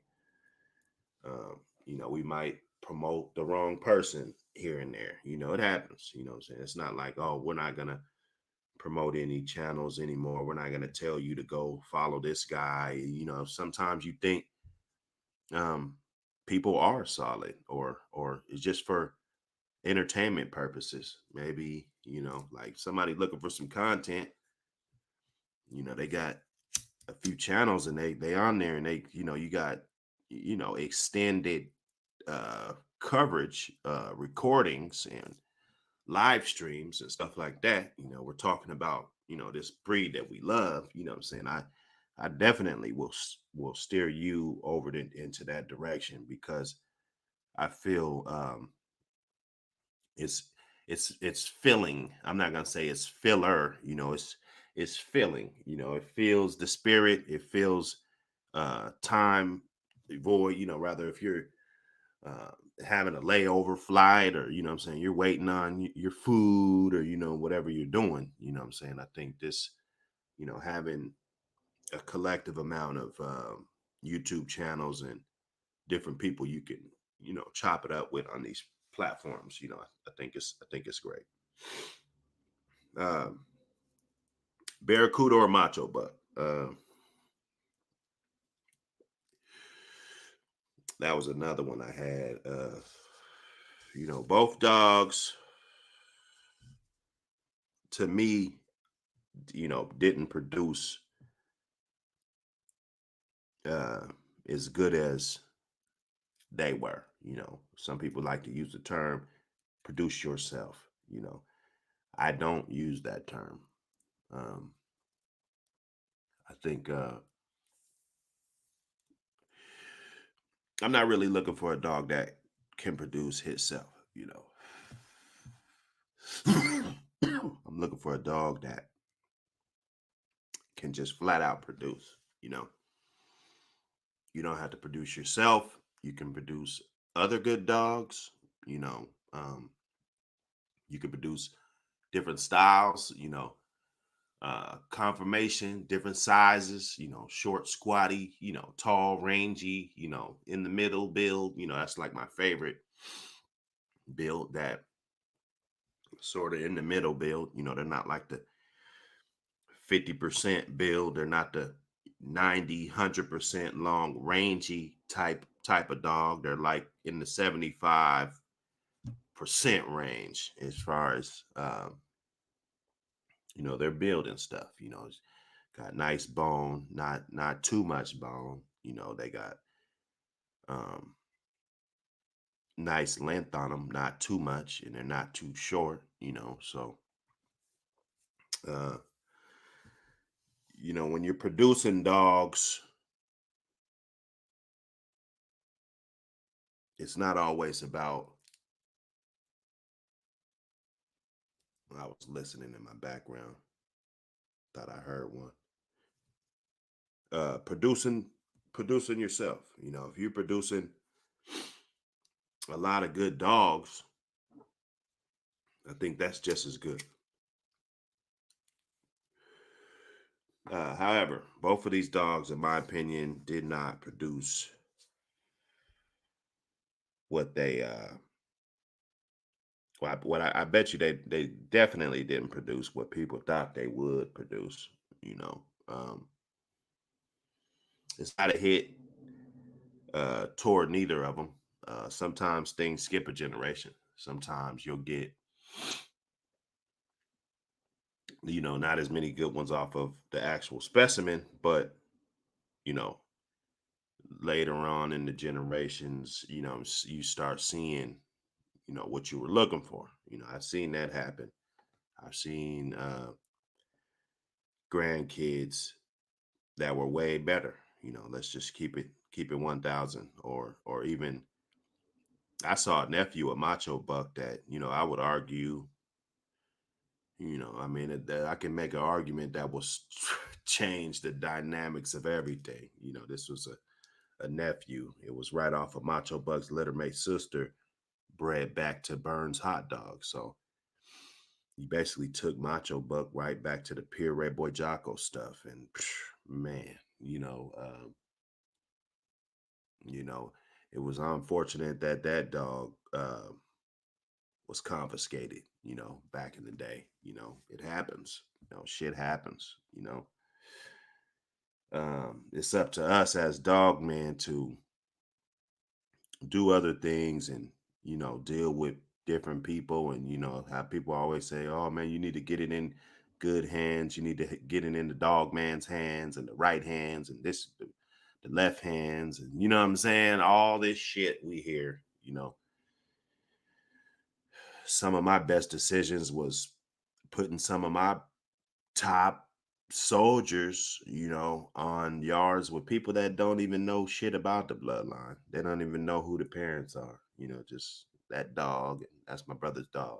You know what I'm saying? Or that's my nephew's dog. Or you know what I'm saying? That's pretty much all they know. It's a red dog or a black dog or whatever. And Sometimes those hands are the best hands. Of course, with the proper, like they know what it is, but they don't know how it's bred. Like they know it's a pit bull. It's not their first time owning one. Some situations, some are, but with the right training and depending if they get it as a puppy, and if they don't have any other animals, or it could be a great situation. I've had dogs at my mom's house. She just, I come over there, it make me come over there more, like fuck it, let me come check on moms and whatnot. She don't mind. She knows what I'm doing. She knows, the importance of stashing one or two. You got to, you know. Uh we were this one was gonna be a good one. I think I'm gonna still do this one when I get some time. It's been a lot of stuff rolling around, and we definitely want to stay engaged. I missed out Friday, last Friday, on the wake and bake, and somebody was like, not, they called me up like, what's going on, man? And I was like, shit. Sometimes you just gotta let that shit bake, you know. Sometimes you just gotta let it bake. I get in here and get to doing too much research and get to watching other shit and different channels, and sometimes I just don't get around to it. But this definitely be a good interview to have if when we get some time. Carver's Black Widow, she was one that I wanted to pull up um, and just check out her pad really fast, because there was some components in there that that I wanted to bring to the forefront, and how she's been influential on the game in so many ways. you know um these are some of the dogs that don't get, they don't get looked at, they don't get all the coverage like other dogs get, like a honey bunch, or what I'm saying, there's other dogs that get a lot of recognition and stuff. And this is what we do to to go back, like Hubbard's Bounce, that's Dibo's father. I was chopping it up with Rams. He heard one of my streams. He had a picture of Bounce, so they called him Bouncer, but they got him as Bounce on here. So we had a dude in the hood named Bounce. We called him Bouncer too. Funny guy, man. I hope he's still around, man. I hope nothing happened to this guy. Um, you know, and just how the Williams, put their mark on this dog. I mean, they're all in it. You know what I'm saying? Heinz O'Bambi, that's Dibo's mother. That's Dibo's mother. And then you go all the way back, you see that spider dog, that Tudor spider dog, and um it's got a lot of the Philly stuff. And then I don't know what the bottom of that animal is, but I mean, these are, when you're getting back here, we're talking about the Corvinos, Hubbards, and all of these historic dogs, you know, to create, a good dog like Black Widow, and then she go on to be one of the, like if you take her out of the equation, I mean, these pads are gonna, it's gonna collapse. It's gonna be a lot of stuff that You know what I'm saying? I mean, you need this small component, and it's back there. You know, I want um I wasn't looking at her, probably in my early on in my career, if you're looking at, creating new dogs and, looking at the history and going back and, what I'm saying, if you're creating, it's good to know as much as you can about the past, when it comes to breeding and breeders and different combinations that just didn't happen, some dog men, just a time era and, whatever they were doing. And, you never know how long they stayed in. And, I mean, everybody doesn't get 50 years to bulldog. Some dog men, they come in and make their impact in 10 years and disappear, whatever happens, hardship, whatever, rather if they just didn't have the stomach for it or whatever. A lot of them get caught up in other things, and family is definitely take you away from this breed, really, really fast. Uh, I had a dude, shit, he had to get rid of his dogs. His wife told him to get rid of them. Like, babe, you're spending too much time on the computer, and uh, it's not working now. I had guys that say, shit, if they got to choose between the dogs and the girl, they're gonna pick the dogs. I'm not gonna tell you what to pick. I'm not gonna tell you what to pick, man. I think a happy life, not on no cliche shit. Like, I think that's what it's about. Doing whatever makes you happy, and it's not violating the rights of others. Go ahead and check out that. I'm gonna post this on my website. We got the Buck City Kennels t-shirts in. Um, we're gonna be getting those out here. About time you see this stream right here, we should be just about um, sending a few out. Sending a handful out and getting it going. Waiting on actually the confirmation that that they're done and ready to be shipped. I'm saying? It should be, like I said, by time this streams, we should be going. Appreciate everybody that reached out. They got their pre-orders in. Just want to get it in and get them out to you. What I'm saying? You can, you know, tag us on Instagram and what I'm saying, whatever it is. With the take a picture with the t-shirt on, what I'm saying, just promoting, what I'm saying, even if you got a picture of your dog with the Buck City shirt on, even if the dog's not from Buck City, what I'm saying. I appreciate the support.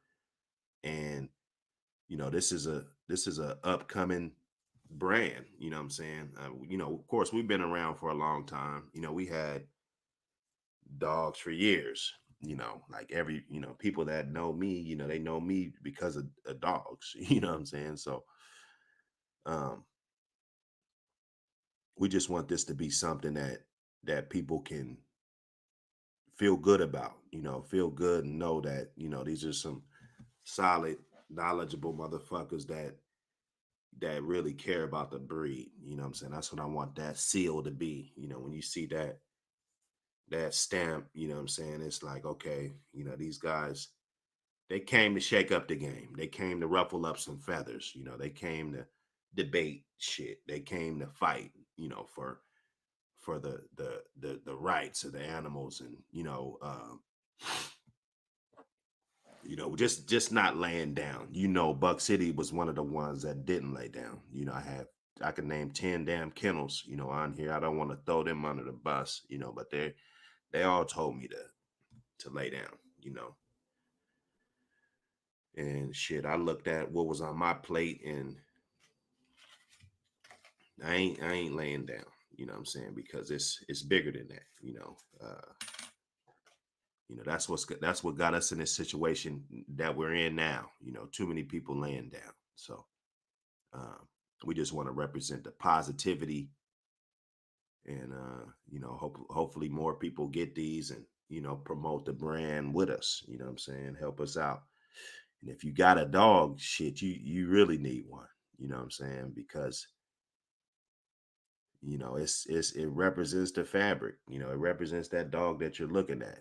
Greatness. I mean, that's all I want to see. When people get their dogs, that's all I want to see, and that's all I want to hear is people happy. And man, I'm so happy.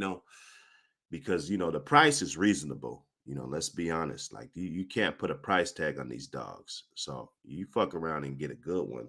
I mean, there ain't no price tag on that dog. You're gonna forget about the deposit and all of that. You're gonna forget about all that. Once you get that animal, and it's everything what you expected and more. You know what I'm saying? So this is the brand. You know what I'm saying? There's gonna be a lot of haters that want to hate the brand, and that's good. You know what I'm saying? I feel like, I think the haters are at an all-time high right now.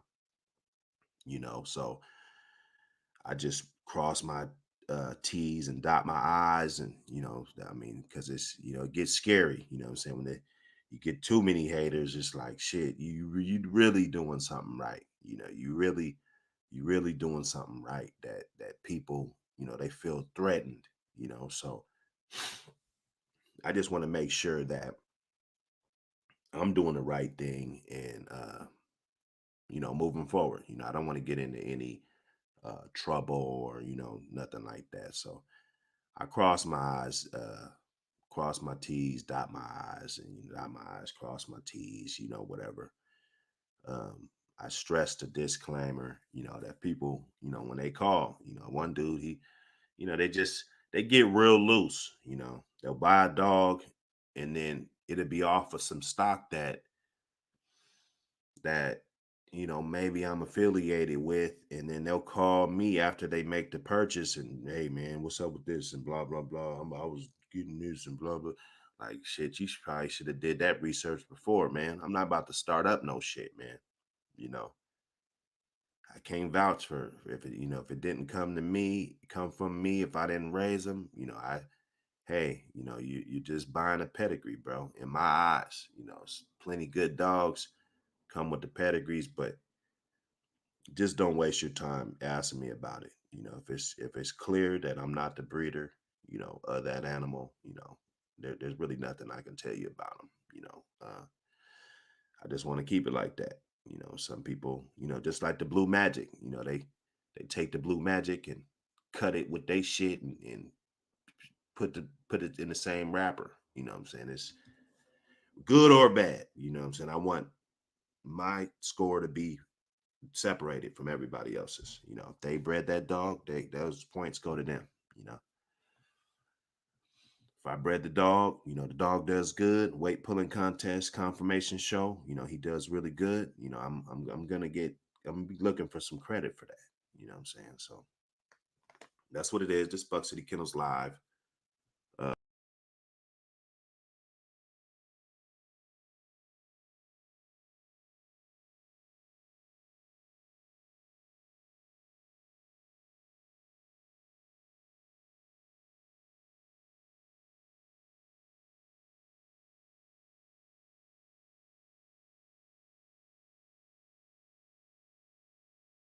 The diable, and he's got a touch of the dime at the top, but he's generally old family red nose. He's heavy black widow right there. So that's more or less the working old family red nose that people, a lot of the old men know.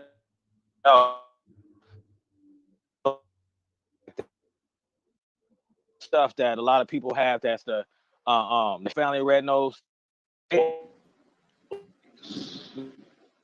for old family.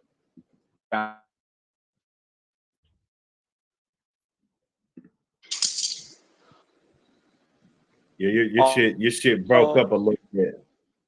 That shit still works, because you can see that Yeah. that that you see I broke up. Yeah, you outside the We threshold. there? Mhm. Yeah, we here Yeah, we though. here. Yeah, we here. Can you hear me now? You breaking up though. Yeah. We can still hear you. Yeah, You, yep, what's we he still talking here. We about? still here. Flame. Hey, Oh, mute, and unmute only when you talk. You got it. all right. When you talk, unmute, so we won't hear none of that background. Yeah. You know what I'm saying? Got you. It kills that background. I could do it, but it's hard for me to do it from here. Yeah. Yeah, we on another Can Bulldog y'all? Sunday. This is Buck City Kennels Live. You know what I'm saying? We got Mike T.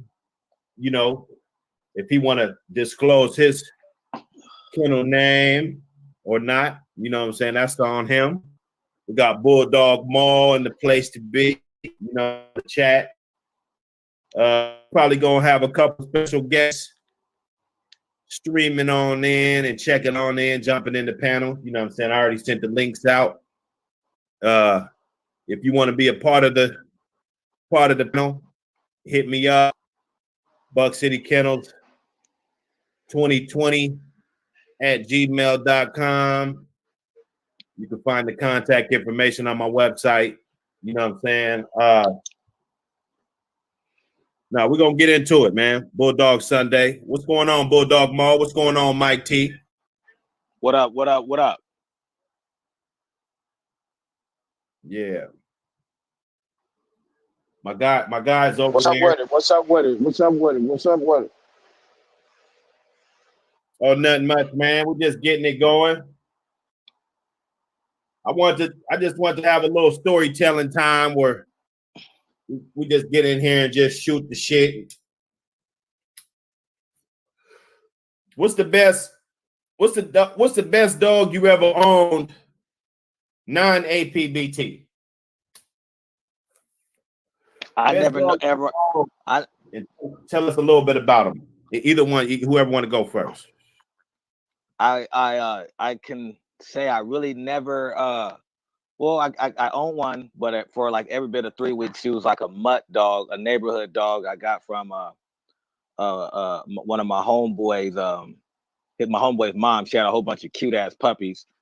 This is I could say this is probably around my first dog, but anyway, she was a mutt. Long story short, and I gave her to my aunties.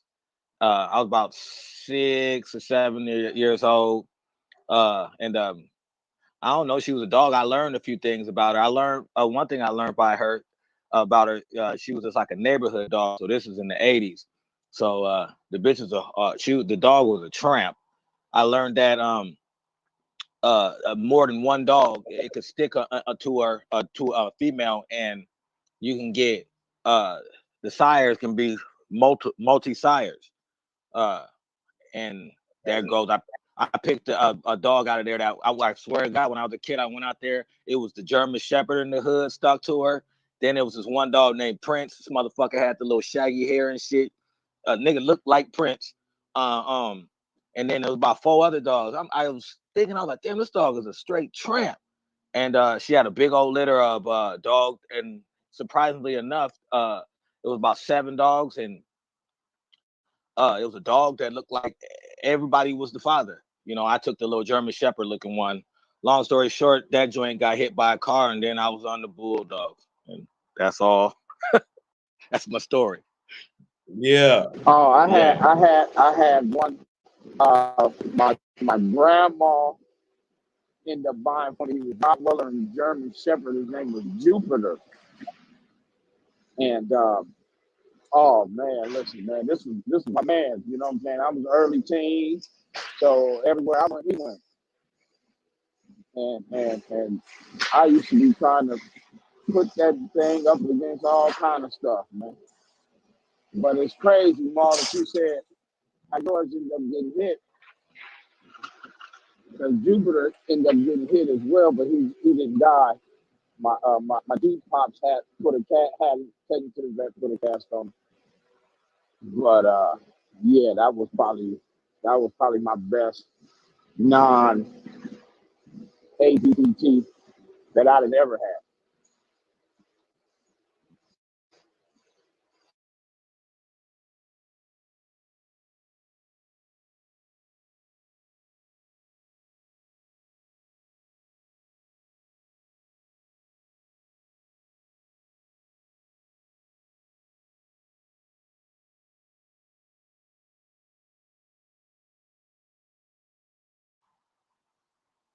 Y'all there? Yeah, I'm here. I'm here. I just be having my mic. I just turned my mic off. Oh, okay. Yeah, that's why I just heard I turned mine off also, so I guess we all off. So okay. Yeah, because I know I Buck got where what I'm Buck at. talking about? Where I'm at is where I'm at. It's a Oh no, lot I'm of tripping. noise I in the was background. talking, but my mic was off. Yeah. It's a lot of noise in the background where I am, so I'm always have mine off unless I got something to say. I'm gonna be listening. Yep. Yes, Okay, sir. so my dog was a collie. You know, well, it wasn't no purebred. I don't think. You know, my dad brought it home. We had to be about 6, 7 years old or some shit. You know what I'm saying? Maybe a little younger than that, actually. You know, and you know, he brought the dog home. You know, it was a little puppy and shit. You know what I'm saying? I remember the dog bit him one day. I guess he was fucking around with the dog and shit. You know what I'm saying? When the dog was eating, I remember he came in the house, man. I could tell, you know, that he was in pain, man. The dog bit him and shit. You know what I'm saying? It was a little rough dog, man. Used to chase cars up and down the street, you know, like back in the day, you know, the regulations and everything. You know, I mean, he probably would have been impounded quick, you know, these days. But, you know, back then he was able to sneak out the fence and, you know what I'm saying? I mean, he was a good dog, man. He impregnated a couple dogs, man. One of the dogs was down the street. It was a pit bull, actually, you know, and we finally got one, you know what I'm saying? I don't know, you know, what happened to it. You know, the dog get away, you know what I'm saying? It was always speculations that Pops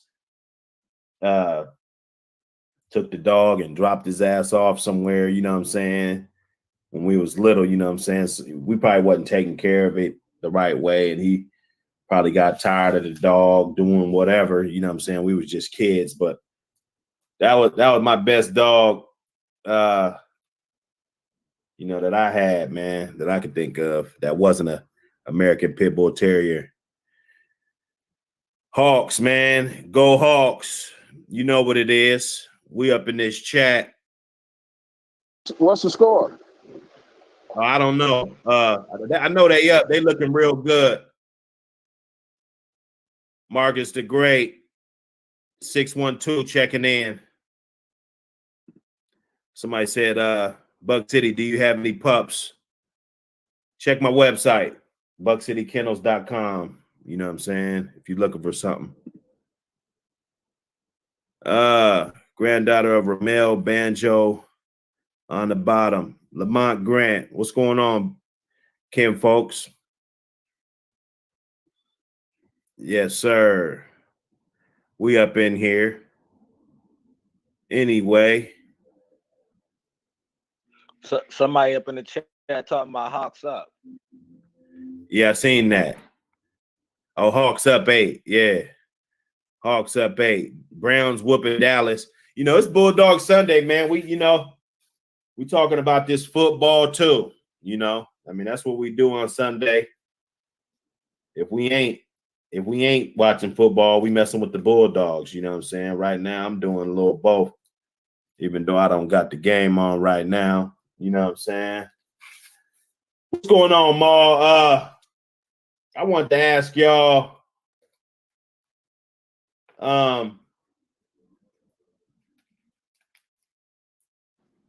I think Mike T he out.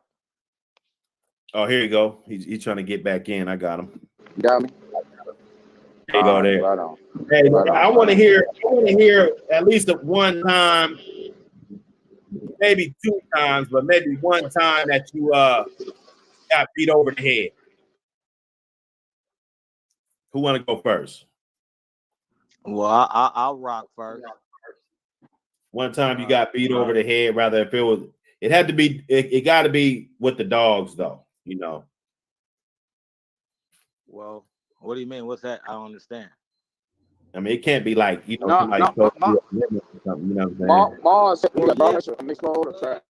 yeah, of course. Why would I talk about something? Yeah, I got you, bro. But I got banged over the head. Can y'all hear me? Yeah, we hear you. Tell Mike T to put he's on he ain't on mute. I think I can hear him. I got him. Oh, yeah, I got hit over the head buying some frozen semen.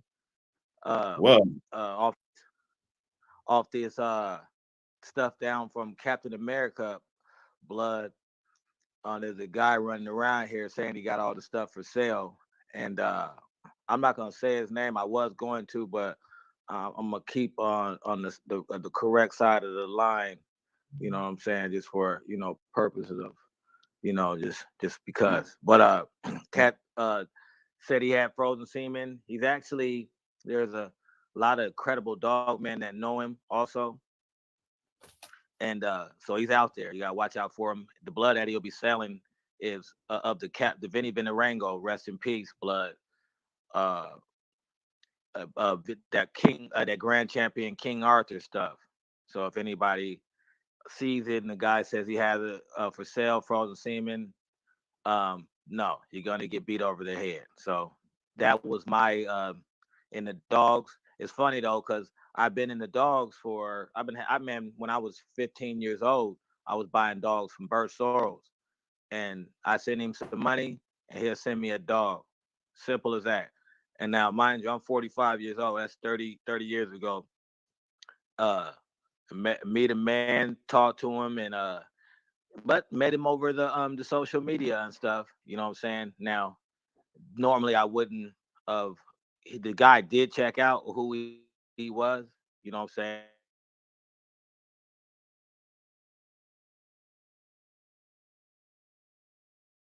You know, I recovered from that, but it is one of the ones that's real. It leaves a bad taste in my mouth. So because it just fucks up the game when people do that. You know, I believe in trust and everything. You know what I'm saying? There's, you know, the dog game. Like if you go back like years ago, um, we'll say 50, 60 years. You know, what I'm saying traveling and getting dogs from one side of the country wasn't as easy as it is now. You can meet a motherfucker, the telephone. It was some people that were having to write letters and shit, you know what I'm saying, to even to communicate. So you might not have heard back from a person for a couple months, just when you waiting in the mail for that letter, and then you got the telephone. Even with the telephone, with doing that, I remember calling when I used to call Bert Soros. He was in Florida. I had to go get a phone call, saying, or if you could do some long Man, that's crazy, Mar. You said that distance. I was because a kid. when we My mom would first have whipped my ass. I had a $500 home. Go ahead. Yo. no, Mar, what I'm saying was when we first started messing with White Oak Biters, man, you needed a recommendation. You know what I'm Mm-hmm. saying? They wasn't Yeah. you couldn't just say, hey, I'm a pup, how much? They'll be like, who Mm-hmm. referred you?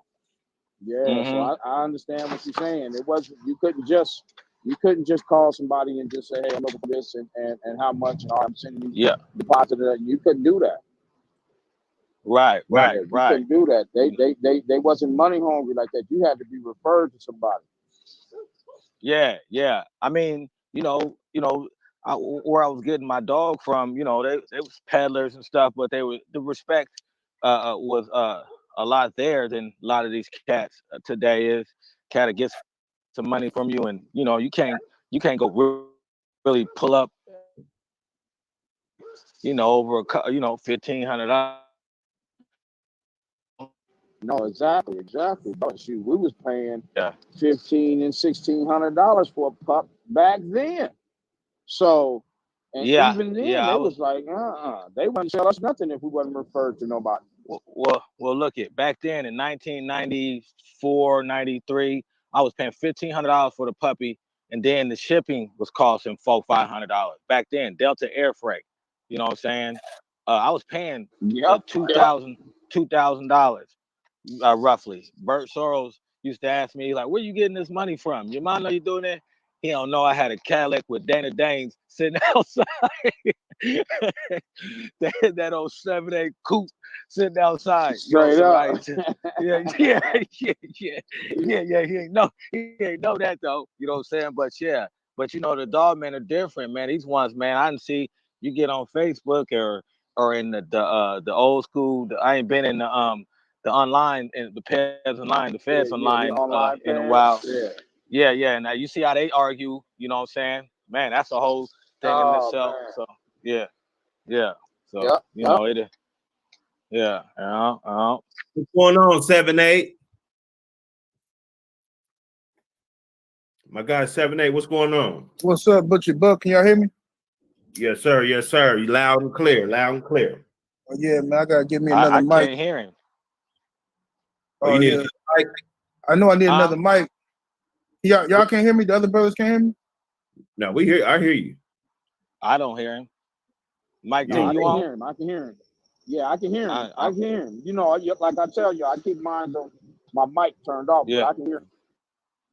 I got earphones on. I hear you, Yeah. Maul. Yep. I can't hear Pippin though. I hear all y'all. I don't know Oh, what's going on. I hear you now. I hear you now. Okay. Yeah, Y'all- there you go. Yeah, what's Oh. up, 7-8? This 7-8 Sports TV. You know what I'm saying? Go ahead and go over there and follow that channel. You know what I'm saying? Chat. Much love, y'all. Yeah, man. I just hopped on, man. Hear what y'all talking about, some bulldogs and whatnot. Yeah, I started it off. I asked them, what was your best dog you ever owned non-APBT? Hmm. A little story about him. Maybe, you know what I'm saying? Just a little story. Okay. I had a American Bulldog. There wasn't an American Pit Bull Terrier. I forgot what, but he came from a line that was I think it had some some game bred American Pit Bull Terrier in it to develop it. But he was a big white dog with a red nose. But that motherfucker was something serious out here, man. He was serious. I'd like to know he had real cool tip. He was real good with humans and stuff like that. He didn't like other dogs, but he was real good with humans. I mean, you know, he was real protective of the house and stuff, man. Let him run around the house and everything. He was cool, you know what I'm saying? And that was my boy, man. But yeah, unfortunately, I had to let one of my partners get him. I had to go sit down for a little while, do a bid, and I let one of my partners get him, and it didn't work out for him. You know what I'm saying? The partner didn't he do Yeah. yeah, Yeah, it be like that when we let the partners get them. right. Yeah. Everybody ain't gonna treat your dog right, you know what I'm saying? Some people, Yeah. they'll leave your dog chained up in the backyard, no shelter, no nothing, man. You know what I'm saying? Just crazy stuff, man. Man, Yeah, I got yeah, cat. man. I left a dog with a cat. I'm up in that place, and with the alphabet boys had grabbed a hold of me, and man, I left a well-bred dog. Man, I got down from T.L. Williams and Bobby Smith. Y'all familiar with Grand Champion Badger and that stuff? Yeah, I heard of it. Yeah, Yeah. You remember the dog, but I asked my mans and them, I was like, man, don't touch the dog, cause you know, just wait till I get out. You know what I'm saying? Sure enough, man, I don't know what happened to the dog, allegedly. Yeah, there. Yeah, I had a couple.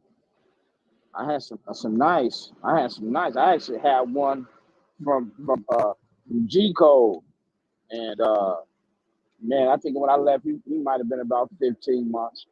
Man, I've been hearing, I was hearing all this and happening and this. And I said, boy. You know what I'm saying? I just was, yeah, man. I done lost a few good ones, man. Taking those vacations. You feel me?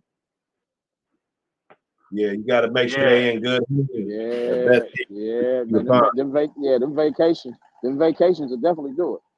You know? Yeah. Hey, So, 7-8. just Yeah. fly sir. back in. And I asked these guys also, name a time that you got beat over the head dealing with these dogs. Beat over the head. As far as what? Just a deal gone bad, or just Oh, okay. Yeah. I think Maul alluded to somebody was supposed to sell him some semen off of a good bred Yeah, some dog frozen and semen. keep their end of their deal, and Yeah, I went a couple times, man. One had these two back when Frisco dogs was really hot, like the double bred, heavy Frisco. I had some good pups, but Frisco was supposedly the grandfather of these pups, like double grandfather and shit like that. Everything supposed to be smooth. I had two puppies and went by my one of my cousin's house and had the puppies playing in the yard. They were little, like maybe 3 months or something. Off the same litter. They in the yard playing. I'm in the house talking to her in the kitchen. The door open and everything. I'm talking to her in the kitchen for about 5 minutes. Come outside, some nigga driving off down the street with my puppies, man. Gone. He snatched them up, went right in there and got them and left. I was so fucking pissed, man. I had just bought the dogs too. Another time, a cat, so-called dog man and shit, you know what I'm saying, hit me up and I found him online though. It was like some type of, what was it? What you call that shit called? I think it was a website called like Hoobly or some shit. Was it Hobby or Hoobly? Some goofy ass shit the website was. Where you go on there, you can buy dogs and shit like that. So uh, he said he had some dog. I like the bloodline. It's supposed to be some heavy, some Red Boy Jeep dogs, whatever. And so I'm supposed to meet him at this gas station, and I'm gonna get the pups from him. You know what I'm saying? He got the pets and everything. He sent me a link to the pedigree online and everything like that. So I think the pup was about 6 months old. He had to get rid of it. He said, "Oh, this is my pick of the litter, but I gotta get rid of it. I'm going through a little something. I know how that is, whatever." So I'm like, "Cool, I come get him." I drive down there to get him. Pull up in the gas station. You know what I'm saying? And he showed me the paperwork, showed me the dog, and I look at the dog, say, "Cool." So I hand the dude the money, and this nigga just smash off. I mean, he mashed off like a bat out of hell. So I'm like, "What the fuck going on?" So I hop in the car. I'm like, "Okay, I don't know why he just drove off like this. I don't know what the fuck. Like somebody finna come rob me or something." And then it hit me. This nigga just gave me some paperwork with a dog. Like I don't even know what the fuck this dog was. Like it's clearly a American Pit Bull Terrier, but yeah, right, Right. right. You know, like I'm like, what the Yeah. fuck? Right, this Get, motherfucker, he just got me and shit. I don't know get what, you some cause I that was bump up. right. Yeah, he sold me some Man, pedigree and shit. Dipped off, man. I man. didn't know what the fuck he was running like driving like crazy for. I'm like, what the fuck is wrong with dude? This motherfucker, I'm like, man, okay, I see what's going on here. This motherfucker gave me a fucking mutt from the pound or some shit. He got some paperwork from somebody, but he stole Man, somebody's paperwork or what? we had a dude around here, the Asian dude. motherfucking Bugsy, you Ram, know who he motherfucking is. Ram. He got those dogs. Yo, what up? He What be up? around. What up? Oh man, shit. And got done Hey, busting hey. a couple of moves. What he do around? Now that we all on here,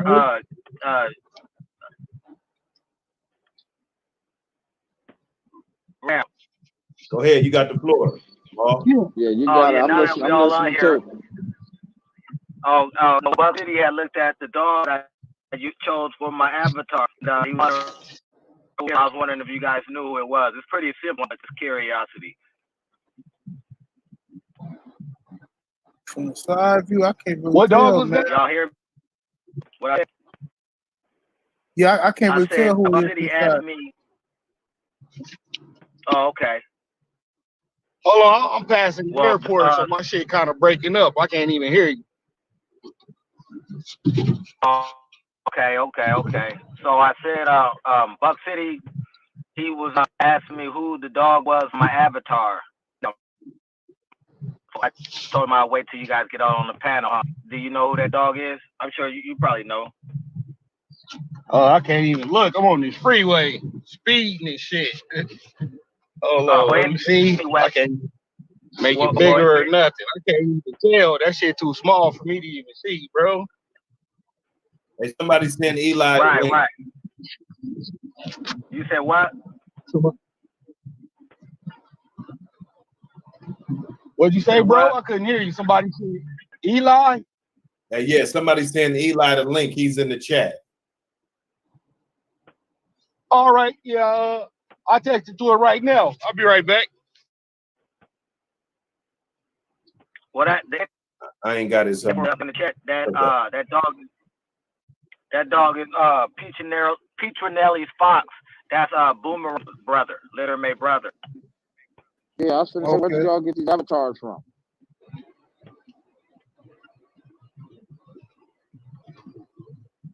Okay. Well, Boomerang brother. You got to go to your little settings, Mike T. You can put, okay. I just sent it to Eli. You could put Riggs or somebody up there. You know what I'm saying? Yeah, right. That's what I'm trying to. You said to my settings. Or you could just go straight. You know what I'm saying?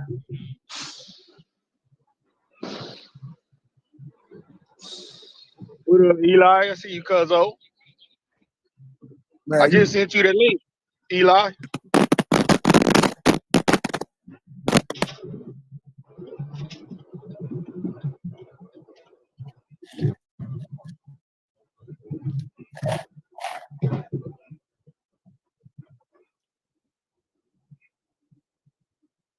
Yeah, we going in.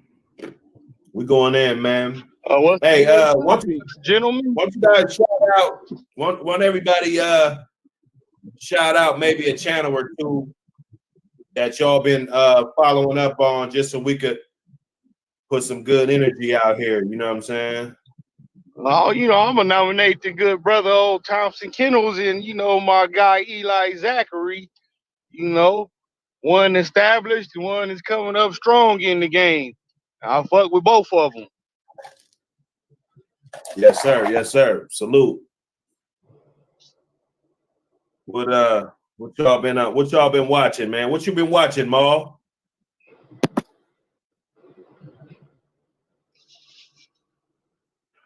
I watch 078. I watch the Boston Eagle. That's a lot. But 78, that his show, I kind of just watching shit on YouTube. I had to kind of gravitate, listen to it, and get little things I like to listen to and shit. So I heard then I heard some other shows. This one, I just got off that with them. I was on paper and them people had me, man, they was controlling me, so I had to work and stuff. You know what I'm saying? So, I'm working hell hard from one part of the city, way to the north end. So a lot of people don't know that's why we're driving shit. Or if you're on the bus, but 7-8 show come on, and I started getting hip to the brother, and then I started watching Trill. I tell you, 7-8, man. I used to be at work. I was working for LA Fitness. I was a general manager. You know what I'm saying? LA Fitness. It be you get cooking. When you you breaking up a little bit, bro. Hey, Maul, you too far from the shit, bro. Yeah. You too far. You too far away. You ain't about to fight. My car. You ain't about to fight, bruh. Come on, bruh. I'm sitting in my car. Oh yeah, I couldn't hear what the brother was saying. I'm in my car. I can hear y'all loud and clear. Hold on. Give me something.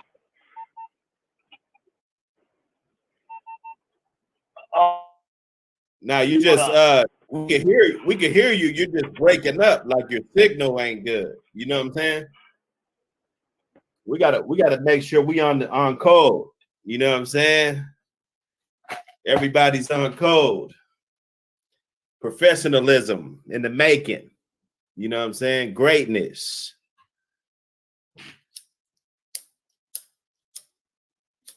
What y'all smoking on, man?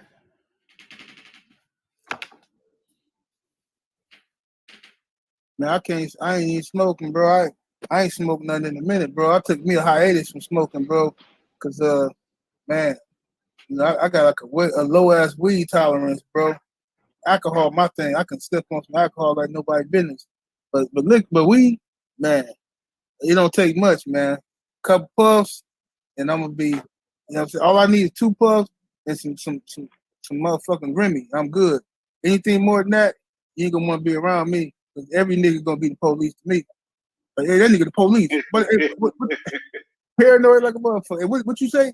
Hey, why dude looking like that, man? How long you been knowing this nigga? They be like, man, come on, bro. That's why I don't smoke weed no more. That shit be heightening my senses. Senses making me paranoid, bro. Hey, you sound like me. You sound like me. I'm a smoker. Hey, what you say, Eli?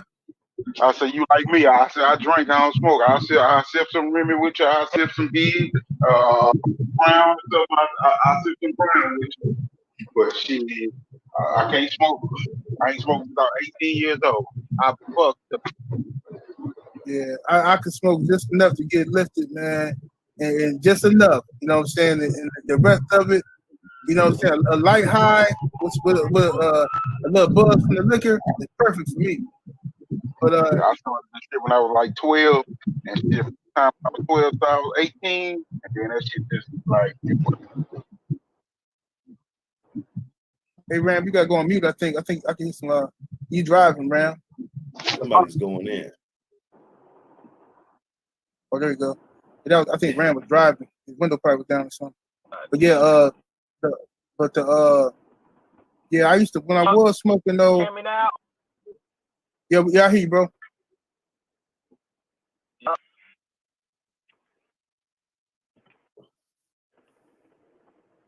Yeah, I wanted to give away a pretty ass pup when we had 200 in the. We can't even get there. We at 44. You know, that's that wax song. I'm in my car. What Maul say? I don't know. Maul he be moving and grooving. I'm in a little dead. Y'all can hear me, all right? Yeah, we hear you, but your shit, your shit sound like. Man, sound like you talking on one of the walkie-talkies.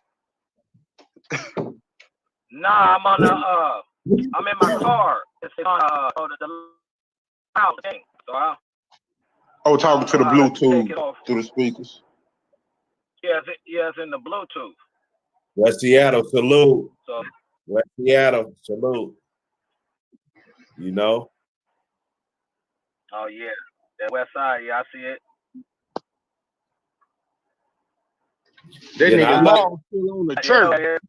Chirping in. I roll with that 7-8, man. I'm telling you, man. If you guys ain't tapped in, you guys might want to get over there, man, because he got a lot of different shit going on that channel, man, and it's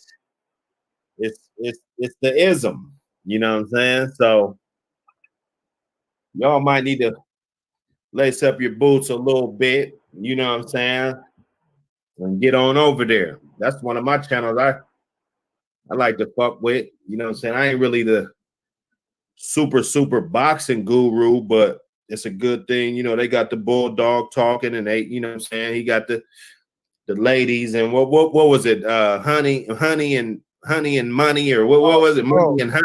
Yeah, Money and Magic. Yes, indeed. Money and Magic. Yeah. Yeah, man. Yeah. Make that happen over there, man. Yeah, we try to just, keep it entertaining and do some different shit to keep them getting bored, talk about the same old boxing shit and whatever else, That's why I implemented talking about the dogs more consistently, because that Bulldogs is my passion, but like it'd be hard to talk about the shit because we gotta beat around the bush and talk about this and that, So it'd be hard. And then, when me and Ram linked up, I got a little more comfortable because I can talk to another motherfucker, you know what I'm saying, who know about these dogs and we from the same culture, you know what I'm saying, and it's just it ain't no awkwardness shit to it, you know what I'm saying. Sometimes it should be awkward, trying to talk to motherfuckers about these dogs and they ain't from your culture, you know what I mean. It just you want to relate to everybody because it's about the dogs, but that's just not reality sometimes, you know what I'm saying. Sometimes you're more comfortable with motherfuckers who fuck with you. Now, see, I gotta get this money real quick. I'm gonna try 1 second. Mm-hmm. You know how we do. Now we're Ram at. I'm here. Hear you, I'm still Mo. on the phone, so I didn't know if I was giving feedback still. Hey, what's the best dog you ever owned? Non-APBT, Ram. My Belgian Malinois, that motherfucker. Okay. He do everything that the pit bull do, except he can't scrap. Yeah. But yeah, that's a real good dog, though, man. I love them dogs. If I ever get out the dogs, the hounds, that's them the dogs I'm gonna fuck with. Mm-hmm. No, you like what you like. They good dogs. If they like you and know you, those are some of the things that excite me about dogs. Hell yeah. Something that you reflection of yourself. What's some of the? Oh, did we already ask you what channels you be fucking with? Yeah, I said Thompson, and the good brother Eli Zachary, of course. Good old Buck City. So Eli got some content on there. He about to put some up. Tell us about. Zachary's. Mine is Eli Talk. Eli talks everything. I kind of got a mix of everything: dogs, boxing. Sometimes I jump on. What I've been doing here lately is jumping on other people's platforms and just the same people that I've been following. After we done kind of got to know each other over time, I kind of been messing with them. Honestly, Ram the one got me talking to these dogs here lately because Ram caught a picture that I had as one of my avatars, and he was like, "Bruh, such and such, you mess with such and such and such and such," and it came from another brother that was trying to check me out, and Ram kind of took the initiative to check it out because he recognized something about my picture. And once I got to talking to him, he like, "Nah, bro, you can't walk away from the dogs like that." So I kind of started running it with him, and I started putting some content up, just some old workout footage I have and stuff, some old pups that I had, and I got like a feed plan, a maintenance raw feed plan up, video up. So people started kind of watching that, and just one thing led to another. I started seeing 78 on talking. And I'm like, damn, okay. And then I jumped over and looked at book stuff and looked at Thompson Kennels. I was just kind of glancing through. So I kind of really been following y'all and catching people as they jump on other platforms and shit. Here, I kind of got pulled into it, and honestly, it's like 7-8 said, it give me a little piece to have something to talk about because I don't really have a bunch of dogs. I got one dog from my stock that I bred. He my 4th generation.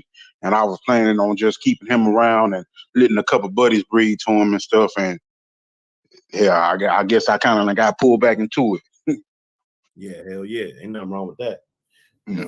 Go on and check him out. You know what I'm saying? When y'all got some time, if y'all looking for some more links to the chain, you know what I'm saying? Now we just up on here, man. What y'all want to talk about in the chat? You know what I'm saying? What's going on in the chat? You know what I'm saying? Hey, I seen what's that Bulldog Ball that was talking about that Captain America straws and stuff.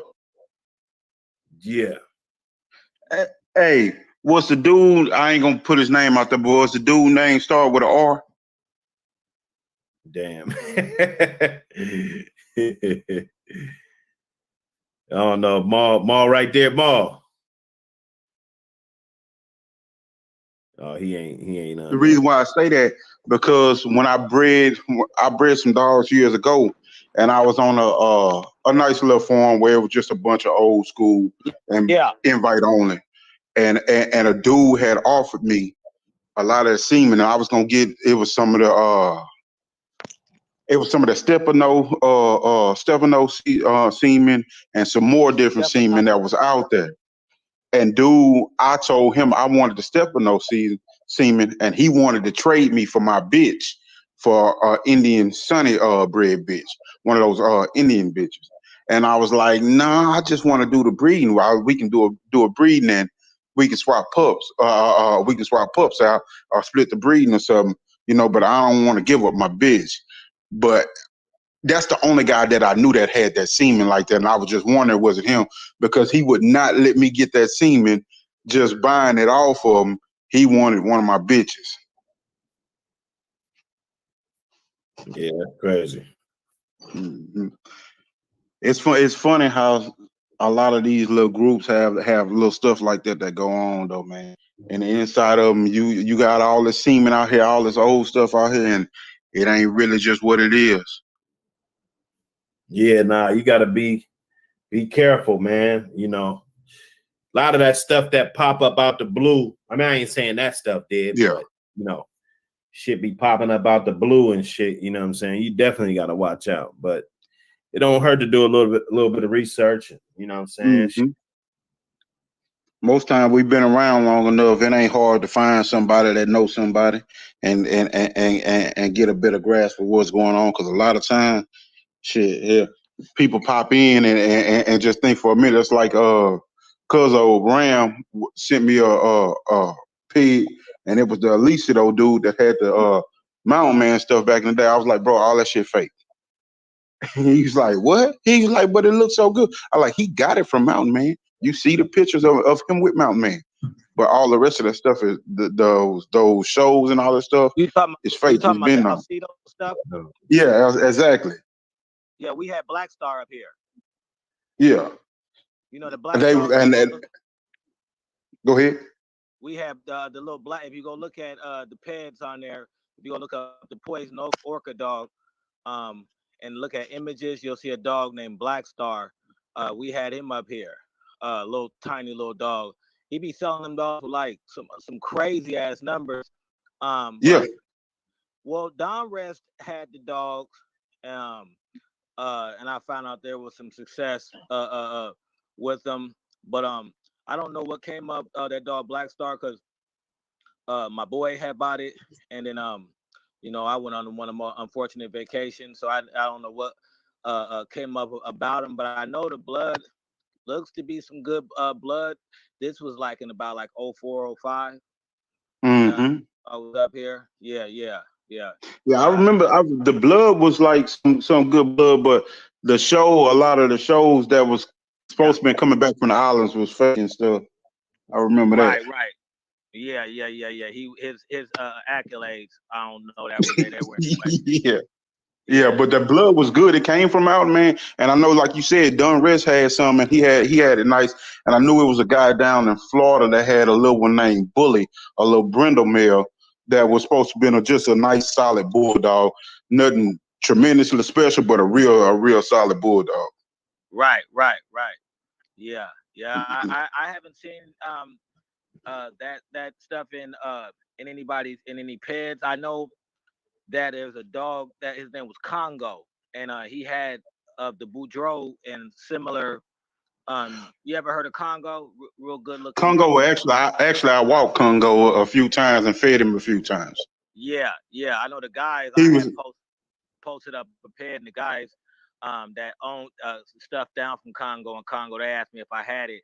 I was like, "No, that was my boy's dog." But because I guess that cross that to the Who's Bulldogs. your boy? E or Dre? Nah, my boy. You wouldn't know him. He up from up this way. He just he has Bulldogs been bulldogging with Okay. us and for a while. But he got the paper. He'll grab some dogs and stuff. Ironically, we didn't have a lot of good stuff up here. Up in the we're in the northwest of the Yeah. country, so we didn't have a lot of. Okay. I know who y'all are. I think we talked back in the day. Y'all had some red boy crosses going with that stuff, with the White stuff. Well, that wasn't me. It could have been one of us up here because Buck up here. It's quite a few of Okay. us up here. Yeah, yeah. But Yeah. yeah. But how was Congo? He was a pretty good bulldog. Congo was a late starter and was a real solid game animal, big durable dog, man. Big durable dog. He was actually given to my buddy. We was I'm talking about, bro, we was 13, 14 years old when walking that dog around. And Mm-hmm. he was given to my buddy because he was a late starter. And then once he got started up, he ended up going back to where he came from and stuff. A lot of the stories that came out, they not Mm-hmm. necessarily believable because his brother Shaka was Mm-hmm. was around the corner in the hood from us, and he was Mm-hmm. on the other side. Shaka was the better one, and then there was one a Yeah. sister named Mamba, I believe. I Mm-hmm. believe her name was Mamba. It's been a long time, but the little dude that ended up getting him later on in life, that was also partners with the little dude that had him when he was younger, Uh-huh. they ended up breeding some real good dogs off of him, some real solid game dogs. I mean, Mm-hmm. the pedigree on him has always been questionable as far as his daddy's true heritage because some people lied about what was given and what was not, and some people was on vacation, so they didn't know what they really just picked up. But Mm-hmm. the pedigree is in line with what's on there. It's just which dog was which type A- thing. Ain't that ain't that something? With every goddamn great dog that we damn near know of, that is the same goddamn story. Yeah, I mean the story that I was told, my buddy did and gone now, but the story that I was told is Fat Bill had two bitches, the Mercedes bitch and Uh-huh. and another bitch. One was the Boudreaux stuff, and one was the six bitch stuff. Right. And that was the question that was on the bottom side of that. And then was it he wasn't double bred. His daddy wasn't double bred. Shady Bill, back to Shady Lady, because Uh-huh. that breed never happened. Shady Lady was actually sterile at that Mm-hmm. point in time, and Shady Bill, if I recall right, was going sterile. But that was after Bulldog P had got him, and the Bulldog P took the vacation. So you had Bulldog P and uh uh uh uh Bill taking vacations, and these Right. dogs was being put together. So that's the whole thing on it. But as far as legitimacy as being good dogs, they good dogs, bro. Yeah. Yeah. Yes, sir. Yes, sir. Yeah. Yeah, I myself bred a full family, full line around Shady Lady, Shady Bill, all of that stuff. So I Right. probably got some of the heaviest concentrated Shady Lady stuff that I know of, other Yeah. than the people that I can work with on keeping it alive. Was it via the Strickland or the Ariano stuff No, or okay. I bred to one of the best uh dogs off the airliner stuff, uh-huh. and we just didn't get nothing. I actually went out and drove and bred to him. I'll Uh-huh. talk to y'all. I'll give you the name of that one offline. I don't Yeah. talk, yeah, Word up. but I Okay. went bred to him, and then the Strickland stuff. I was actually gonna get some of that, but no. This is the West Side Who Rides Larry, and the Boots and Bark stuff, and then the Shady Bill stuff. And then I also used the Son of Champion Rival. Okay, so you basically to the same because that's when I do see it that the people that do have it, you're obviously around in the know because they kind of have it some way of that, what I'm saying, Yeah. of that hookup. But it's the people when you said that name, that booze and bark and stuff. Mm. Yeah, yeah, yeah. Yeah. You know, I mean, I had, let's see, I got the Booze and Bark touch in there. Then I got it with the boomerang out. I put it in there, and then I came back and put it again with the boomerang out with the Tootsie stuff. The Tootsie stuff has all the Charlie B stuff behind the Shady Bill stuff that's in there too. So I kind of ran it and line bred it. Where's your boomerang coming out of? Bennett, the Bennett stuff, the Bennett's Gator, and Doohan stuff, and then also the old pool hall red stuff, and then you got the Sweet Williams that's mixed in there. Yeah. Behind that stuff, some of the older stuff too. The yeah, some of that older stuff that's mixed in there, and then you, of course, in the Boozenbark stuff, you have the little touch with David Zeb, which David Zeb is the daddy to Sweet Williams. Yeah, well, I talked to Coop. Ironically, I have boomerang dogs, and generally, since I've been in the dogs, I've been having boomerang dogs just inadvertently through the dogs that I had in the past, and so when I looked through the past of the dogs that I really liked, they were either heavy boomerang or a quarter of it. But when you were saying the Bennett and then the Zeb stuff, a lot of people don't know there is a few different type of boomerangs, but basically how I look at it, it's the Pistol Pete boomerang and then the Sweet Williams boomerang, and that's how Exactly, and them the ones I chased. Them the ones I went after. Yeah, that's how Coop one adds the fills in the other. The Coop told me the Sweet William ones are punchers, and the Pete ones, they're more, they got a little air to them. You know what I'm saying? Mean, strong. Long walks and stuff like me. I go for 10-mile walks. I jog. I'm a real athletic person. So how do they look at confirmation shows and stuff? You say what? How do they look at the confirmation shows? How do they look? Yeah, they pretty good weight pullers and stuff. Yep. They're if I were to, in my opinion, if I were to the quintessential boomerang, Pistol Pete, Sweet Williams, even on both lines, they're if you were to, like a boxer, if I were to compare them to one, it would be Mike Tyson. They're forward, stocky dogs. Generally, boomerang dogs are gonna come thicker legs, big head, barrel chest. The ones that I've seen, like the Ronnie Duhan stuff, if you ever look at pictures of Mean Pete, I have Eli Zachary. I did one with a cross, and the boomerang still came out real thick bone, big heads, looking like Ruvers Frank and all that stuff. So if you've seen one at a confirmation show, you would know one just by the looks. It's a forward dog, and again, if you would visually, if I were to compare it to a boxer, I would say it would be like a Mike Tyson. They're not tall type dog. They're not too short either. Kind of. That's how I would look at them, describe them. How about you, Eli?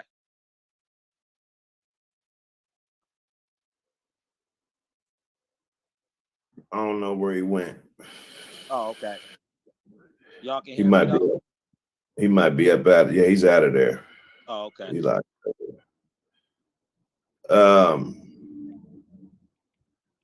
Let me see. Somebody asked, what's the big hype about the Invicto dogs? The Invicto?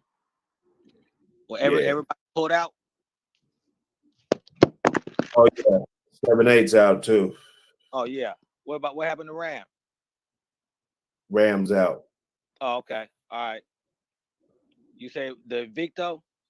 Yeah, what's the big hype about the Invicto? I mean, I don't know. Maybe somebody can clarify what you mean by that. I think what they mean, when they see a bloodline come out, you know what I'm saying, and it gets this big old fame, you know what I'm saying. A lot of people will push a line, I mean, just much like how Jeep, what happened to Jeep dogs, they got pushed heavily. What happened to let me see, Red Boy dog, they got pushed, Mayday dog, they got pushed in. Now it's the Invicto dog. You know what I'm saying? So I think that with the Invicto dogs, I mean, I guess you can put it as the word hype, but people get stuff that that people normally don't see much, and then once it comes out again, it'd be basically overhyped. But they just be basic dogs. But I think that's what he's meaning the hype. Yeah, yeah. Somebody asked how I was missing Victo.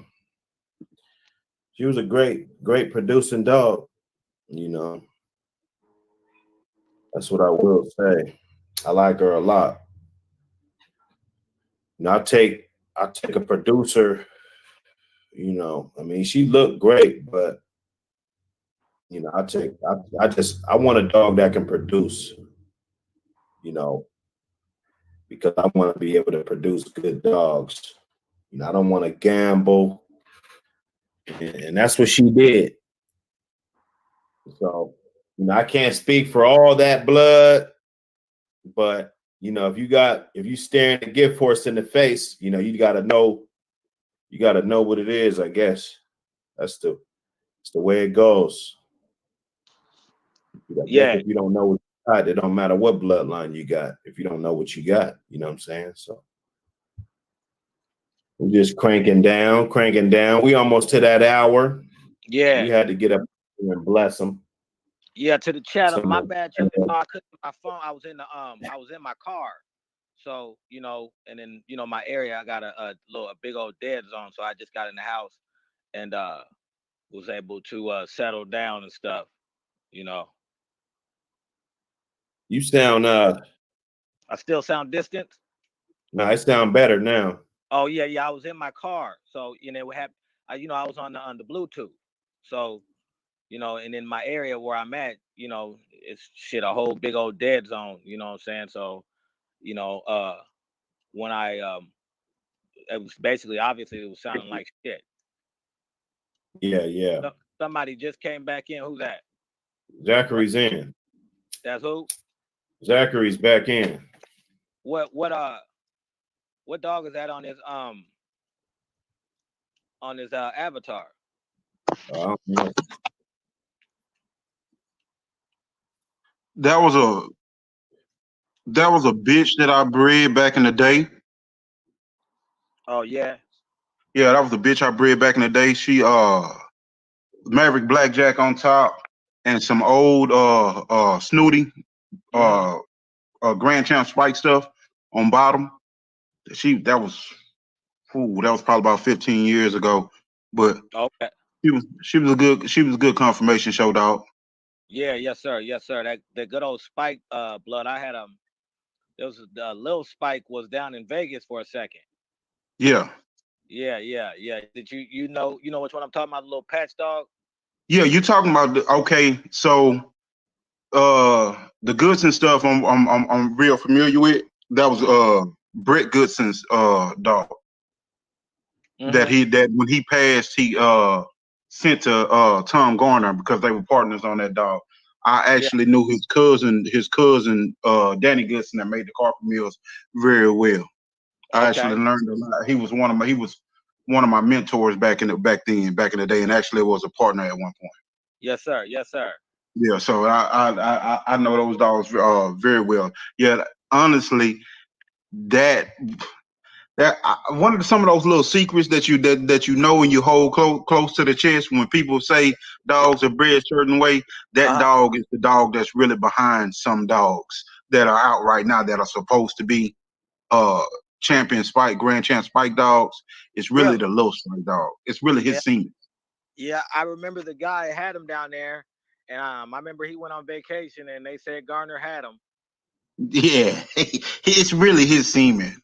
Uh, it's really his semen that really made some of these dogs that's out that Well, people it think was are bred that they way. they had it drawn already back then. Cause I Mm, used to talk to the gentleman with my partner, and we would talk dogs and stuff. And exactly, he had a lot of them little gator dogs and stuff, and he was putting that on, putting it right back, that him right back on top of him. And exactly. yeah, yeah, yeah, yeah. That's I could see that because little Spike, he's right off Spike, isn't he? Yeah, he's right off spike. He double. If I recall right, he double bred spike. Yeah, with a little Otis or something on the bottom. Yeah. Yeah, Yep. yeah. Yep. Yeah. Yeah, Stay That, buddy. true here. go Stay ahead. true Go here. ahead. He asked, can APBT be tricolor? Yes. Yes, sir. I have He a got male right now. That's my male. He has a darker red and then like a tricolor under Rockwaller like mark underneath him. uh the dog and the Boyle's dogs. Uh Hmm. uh the dog and the Boyle's dog. I think it's either Cherokee Chief or I believe it's Cherokee Chief. He is a black and tan dog. Yep. Is Black and tan book that's behind that ball stuff. The Hmm. Chivo dog. He's a lighter buckskin widow peak with the tricolor markings underneath. The matter of fact, Midnight Cowboy Little May brother. I don't know where it comes from. I know you ever heard of Mr. A? He had That's what I was gonna ask. Yeah. Where's it coming from? I know it's in the Tonka, and it's the crab dogs got it real heavy. I know the Soros stuff got it real heavy. I Uh, believe it's the Ironhead stuff that's back behind them with Carver stuff. I believe it's the Ironhead stuff that's doing that. yeah, I mean Ironhead. Go ahead. I know the you ever heard of the Mr. K dogs? They were stomping Yeah, those owls and Carver stuff. dogs. Yeah, I had some of it. Unfortunately, she had just passed. I had it real tight, and she was a little black and tan dog. But I had just recently seen some pictures of the crosses that of dogs that I hadn't seen, and the dogs before when he had made them like in the early 80s and the 70s and stuff, they were one dog looked just like Stomping Out. It was a little short, stocky, patch white dog, and then they crossed Hmm. to a black dog. And some of the puppies, I've seen the litter of the puppies. It was a guy who was real cool with Mr. K. So he had old pictures that are just coming out now. But it was some patch dogs, and then it was like two black and tan dogs. So I don't know if it's coming from. I mean, when I say this to I say I don't know where the hell that stuff's coming from. Game On said no such thing as game bred tricolor, bro. That has been around forever. In the Hammonds line that comes out, that's why I say it's Ironhead. In the Now Hammonds lines that come out, let him keep thinking that. yeah, That okay, that's cool. okay, That's perfect. You know, yeah. There's yeah, the thing is with these dogs, once a person learns some information, they a lot of times they're not willing to relearn. You know, and because they the problem with these dogs and the thing I like about you guys' channels when you guys talk about bulldogs, you guys most of us. I know Buck. He's been in it for years. I've been knowing him since he's been a youngster. You know what I'm saying? So he's been 25. I've been 30 years. I don't know how long you got, but you got 100 years of from dog men.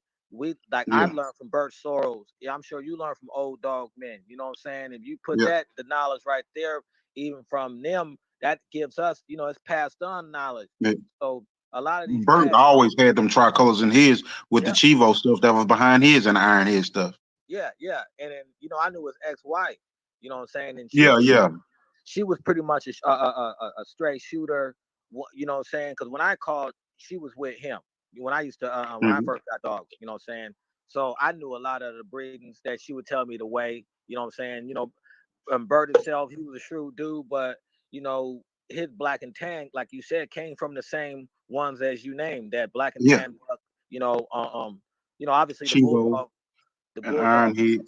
Yeah, yep, yep, yep. Well, Mm, if you ever listen to the Ed Crenshaw exactly. video, he says about the iron head, and I think that's where a lot of people Ed Crenshaw is the key to a lot of stuff.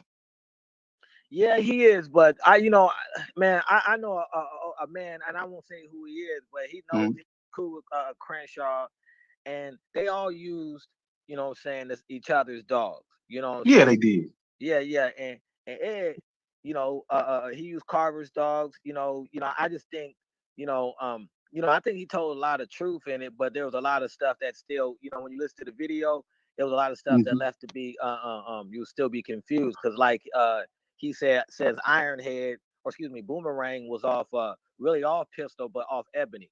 Wow, Yeah, his story, what I'm saying? So, and they when you linked it to listen, Chinaman and all of that stuff too. I remember exactly what you're talking about on that one. yeah, yeah, yeah, yeah. So, Yeah, that Give me I like had a about buddy. 45 minutes. You said what now? Yeah, yeah. So 45 because I'm doing a little interview with somebody. So I'll call you right after I'm done. All right. Yeah, Bulldog Mall, Bulldog Mall. Yo, can Yes, y'all hear sir. me? That boy dedicated to that Bulldog Sunday. You heard him, Can y'all y'all. hear me? Smash that like Yeah, button, man. yeah, we can Oh, hear you, bro. We can hear you. oh, Yeah. yeah. My Hey, bad, on bro. that surreal stuff, man, a lot of people sleep on that good old surreal stuff. I had a buddy the old dude that he got dogs from, I really didn't care for him, but when he went and got dogs from Bert, based off of that relationship, and they got some good dogs, man. I You talking about good old school looking dogs? That surreal stuff still looks old school. Had with the nice big durable bones and the good square features, Mm-hmm. strong. They still have those good features like that, and they still got those big, nice, solid teeth. You know, and those some good dogs. Yeah. Well, Bert, he bred on a way. If you look at most of these breeders, they bred. I was talking to Buck City. They breed on the principle. You know how we say Red Boy, Jeep, Jocko, and stuff. Hmm. Well, but them guys, they breed on the principle is Dibo, Dime, Old Family, Red Nose. Before. Exactly.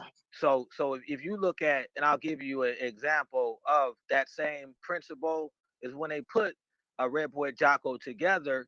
That first cross was Red Boy was a Kobe Old Family Red, and then if you go Hmm. to Jocko, he was a Mayfield Old Family Red. So you got your trifecta: Kobe, Dime, Old Family Red. Now each of what I noticed with Bert and the other breeders, they might some more lean towards the Dibo stuff. Some may lean Yeah. towards the Old Family Red. Some may lean towards more the Dime stuff or keep it a blend. But when I had got into the dogs, I would my boy would have dog books and stuff. You know what I'm saying? And see the Soros dogs. I would get old sporting dog journals and stuff. So I was kind of getting, and the deep dogs were the shit. You know what I'm saying? They were the hot dogs. Yeah. You know what I'm saying? And Soros had his role had came and went. But Hmm. do you remember the old sporting dog journals? And Bert would had a whole back of the whole back of the page, the Yeah. book and stuff. You know,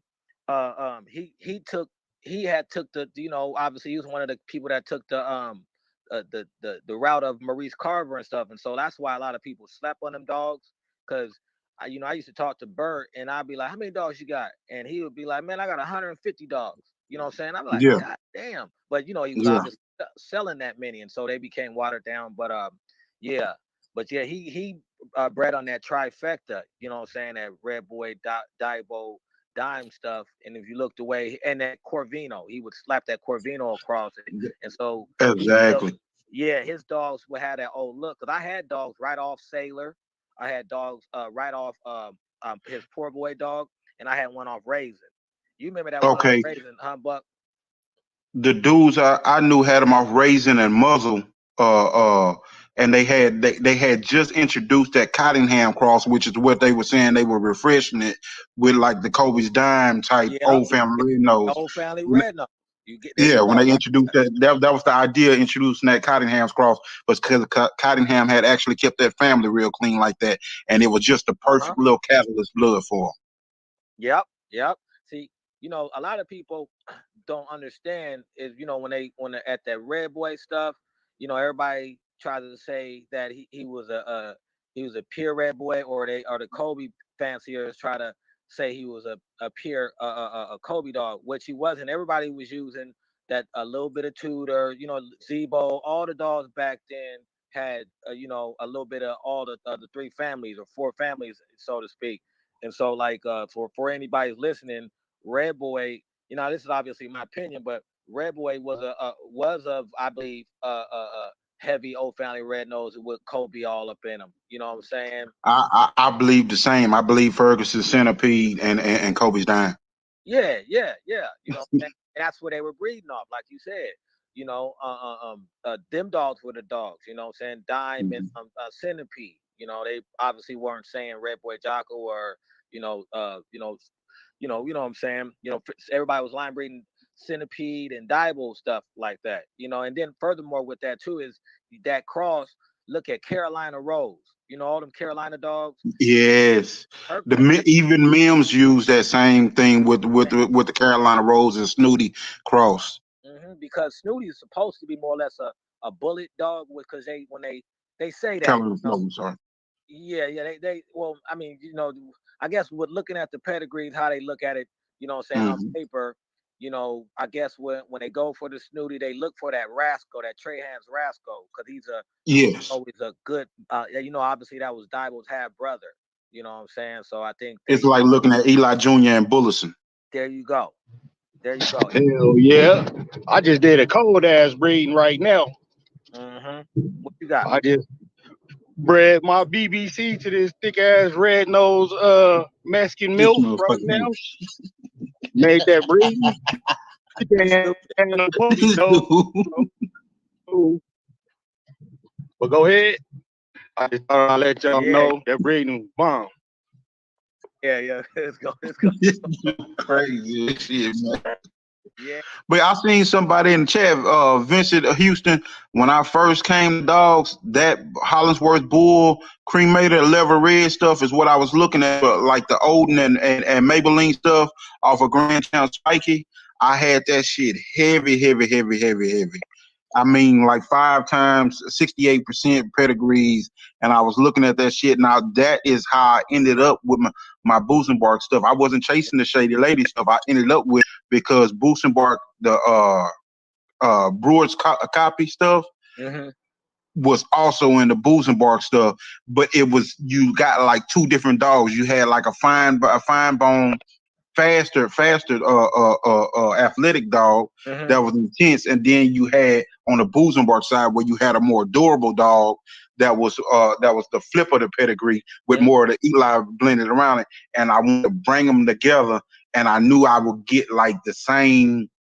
I would be able to lock in all the traits and not go too far away from family. So if I wanted to go one way or the other, I could do it. And that's why I knew about those dogs, Crumbs, Cremator, and Lever Red, and all of them, and Bull, and the Bim Bam dog that was sister to Buckers was all locked up in there. I haven't heard that strain in a while. That's been years, man. That's been years. Well, the Bulldoggers come, what I'm saying? It's funny though, because a lot of people don't know, and those in the chat, a lot of stuff, these dogs come and go. But when you listen to old men, I know some old men right now that will not breed to Tango at all, or they will not breed to Croata. You know what I'm saying?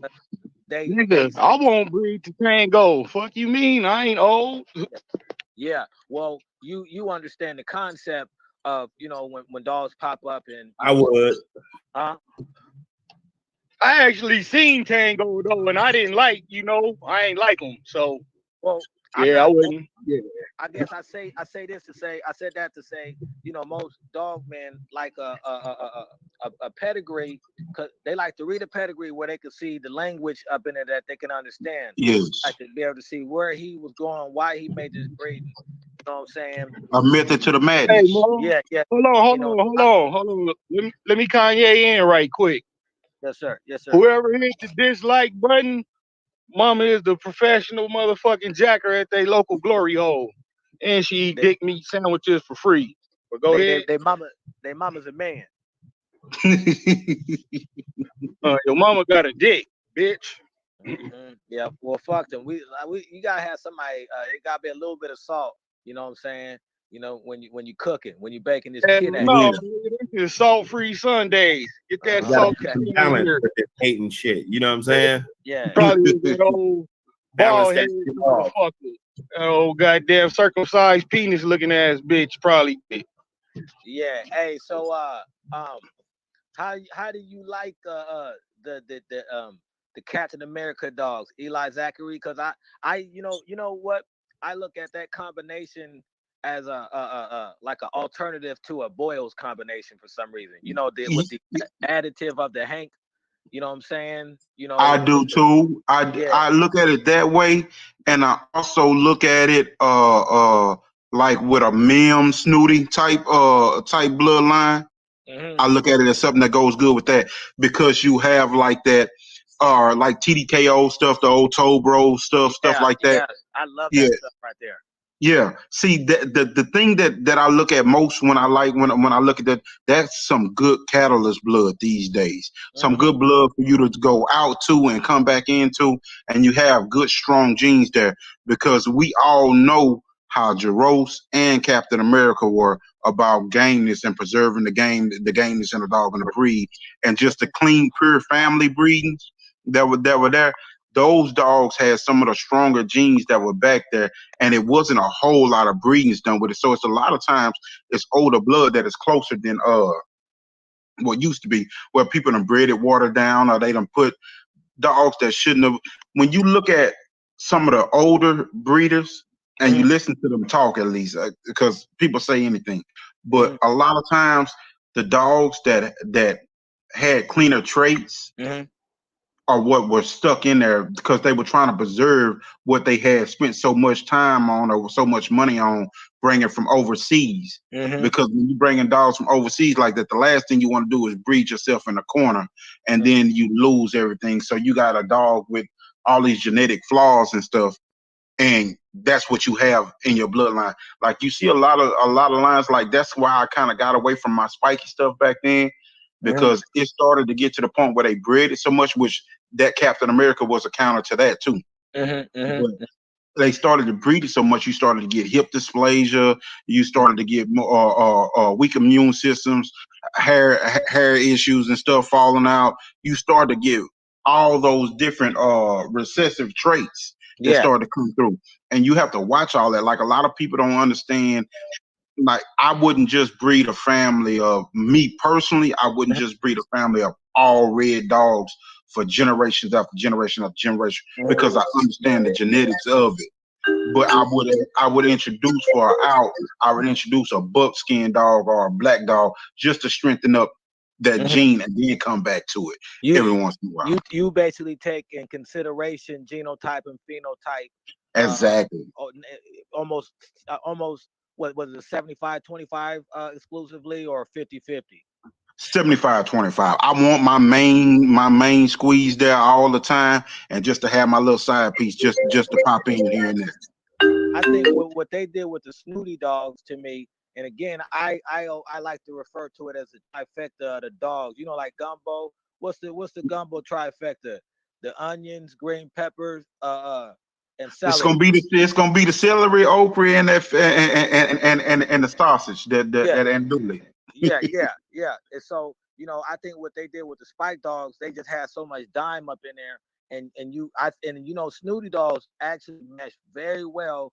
The bolio dogs are heavier in Black Widow, which are heavy in the old family red nose, and they balance a good snooty dog out. You know what I'm saying? But again, you're getting that old family red nose up in there, putting a little splash of that back up in there. I'm not a good breeder, and I've never done anything, but when I go back in pets, I love looking at pets and stuff. I got a lot of the books, and I can see the when you look at a pedigree, you see a footprint, so to speak. And you can go look at, if you ever look at way back in your pet, you'll see like this one guy's name is Trice. You'll see everybody Yeah, have, yeah, yeah. I seen Trice in there. yeah. If you look at, you see that for whoever he was, he held Obi down. Trice. Real Huh? name, no gimmick. Obi Trice. You say what now? Obi Trice. You D12. know he got to throw a joke in there. Oh yeah, yeah. Oh yeah. That was him. Yeah. But if you look at him, for example, he had a method to his breeding, and along with Cochrane, they didn't last that long, but the dogs, that stuff was preserved as a cross and a catalyst to the Kobe dogs. And when you look at that stuff today, it does have a large influence of these dogs. Either whether they go back to the I think Yes. what is that tri stuff actually go Got back? one The too. Trice You was the old family red nose and lightener stuff. Okay. Yeah, that what same thing with Cochrane. Like you had Feely and Lightner that were breeding the old family red nose Lightner stuff with the Kobe stuff, Yeah. and then you have like you had your English blood breeders that were like Kobe and Tudor and all that, and they used to clean them up and cross them together. They liked them real clean, but they started running the crosses because Lightner was one that had both sides. I had that Hendrix stuff back in the day. You talking about the Blair Hetrick? You talking about? Yeah. Okay, that was the old stuff that I was saying. Is that red dog that you're looking at right now? Yeah. That's the old stuff that was blended on her bottom side with the Grand Champs spike stuff. Which that's in turn is the stuff. That's the stuff for everybody listening. The Hetrick stuff is the stuff that Frank Roca started with his Cherry Bomb stuff, and that stuff Yes. is basically Kobe, Cotton Bullet. I like Old Family Red Nose Cross, Lightner Cross. Yeah, with the lightning cross, exactly. Yep. And it was good. I had it so tight and so clean, just with it was both line bread, top to bottom, with the Grand Champ spike stuff. And if you notice the same way you were going with it, it's the same way that breeding was going. And it came from an older Filipino man that I had ran into that I got it from. And Yes, it when I crossed it and I put that Maverick Boss Blackjack stuff over the top of it, yes, it's just sir. like it created pure magic. I mean, four out of six that survived were like confirmation show winners. Yes, You sir. know, it just solid, pure solid. Like I didn't with those right there. They were so strong and so had so much ability to them. You really didn't. It really wasn't about their games. It was just they were talented. Yeah, yeah. Yo, salute to the Thompson's community, Kennels in guys. the house, huh? Yeah, what's going on, Bubba? I heard y'all in here cooking. Brethren. I can't What's complain, going on, man. Thompson? Trying to make something out of nothing, man. You know how it is. Hey, you cooking, man? You got it. I don't think so yet. I got a couple more years. Give me 7 more years, and then I have the secret ingredients and shit. But Hey, I'm just trying to get the base of the cake together. You know what I mean? Then we I going for the sure like frosting. that Black Sealy dog. Y'all ain't Man, see me everybody just do, do this man. bike right now, nigga. Hey, Rams, you in your birthday mode for real, baby. Yes, sir. It's been this dude's birthday for like a month, man. What's going on? Man, y'all ain't see me just dust this bike at the light right now, nigga. Nah. Gave it to his bitch ass, nigga. Treat him and all. We just barely now catching up. Oh, you hell, cuz. He on the side of me. Gave that nigga the boot. Yeah. That Black Sealy dog, Thompson, you got is a well-bred dog. Yeah, man, my partners had that blood for a long time. I was waiting for the right time to put it on my yard. I was waiting for me to get that tent stuff put together because I had 2 partners of mine who did a breeding with the she heathen and buck blood, and I was able to get that young buck male off of that. And I was like, yeah, it'd be perfect timing to get the termite stuff. So you know how it is when the stars align and the money is right. Man, that's called heaven on earth. That's beautiful. Yeah, it's getting there, man. She's a beautiful specimen. She's putting out some good dogs so far. Time will tell. She doesn't have a high breeding career yet. Yeah. I see Ashanti said something. I wanted to breed to that hydro dog at one point before Mark actually got him. Greasy was a good dude when I was around him. The times I sit at the barbecues with him and stuff and laugh. I watched him call out some people and a whole lot of troops come out. I watched Cecil Pons, that was Frank Fitzwater's understudy. He tell me sit back and watch Greasy. Greasy called people out. Some well-known dog men, and they couldn't dispute some of the lies they had told in some of their pedigrees. But I like that hydro dog that they had too. Yeah, I tried to buy that dog right when he died, but man, beat me to it, man. He was a good one. Trust me, I know that. Why you think I tried to buy him? That nigga mad had his paws on him. I couldn't even get the money fast enough. If I'm not mistaken, they got some nice crosses with some nice Jeep stuff. I know they did it with Pinalero stuff, and I think they did it with some of that Zola stuff too. That was some nice crosses to that hydro dog that's nice out there. Look, And the Earl Jr. I fuck with that cash blood. If it's some of that cash blood, Mm-hmm. But other than that, if I go to Texas, I just get it all. Yeah, some nice stuff out there. Oh yeah.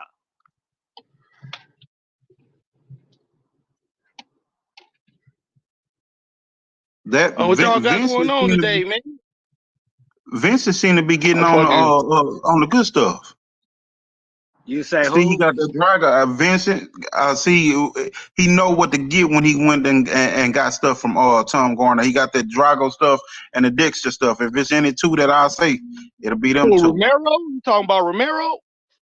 No. Vincent Houston, the one he in the chat. Oh, He was talking about his okay. dogs that he had got from what you call it, got a pup off of Drago and with some of the Dexter stuff. Those the ones that I would Okay. get it from. Yeah, salute, Vincent. What up, Hamza? I see you too, bro. I'm still lightweight, still toasty, bubbly, feeling good off this breeding I just did, man. So, go ahead.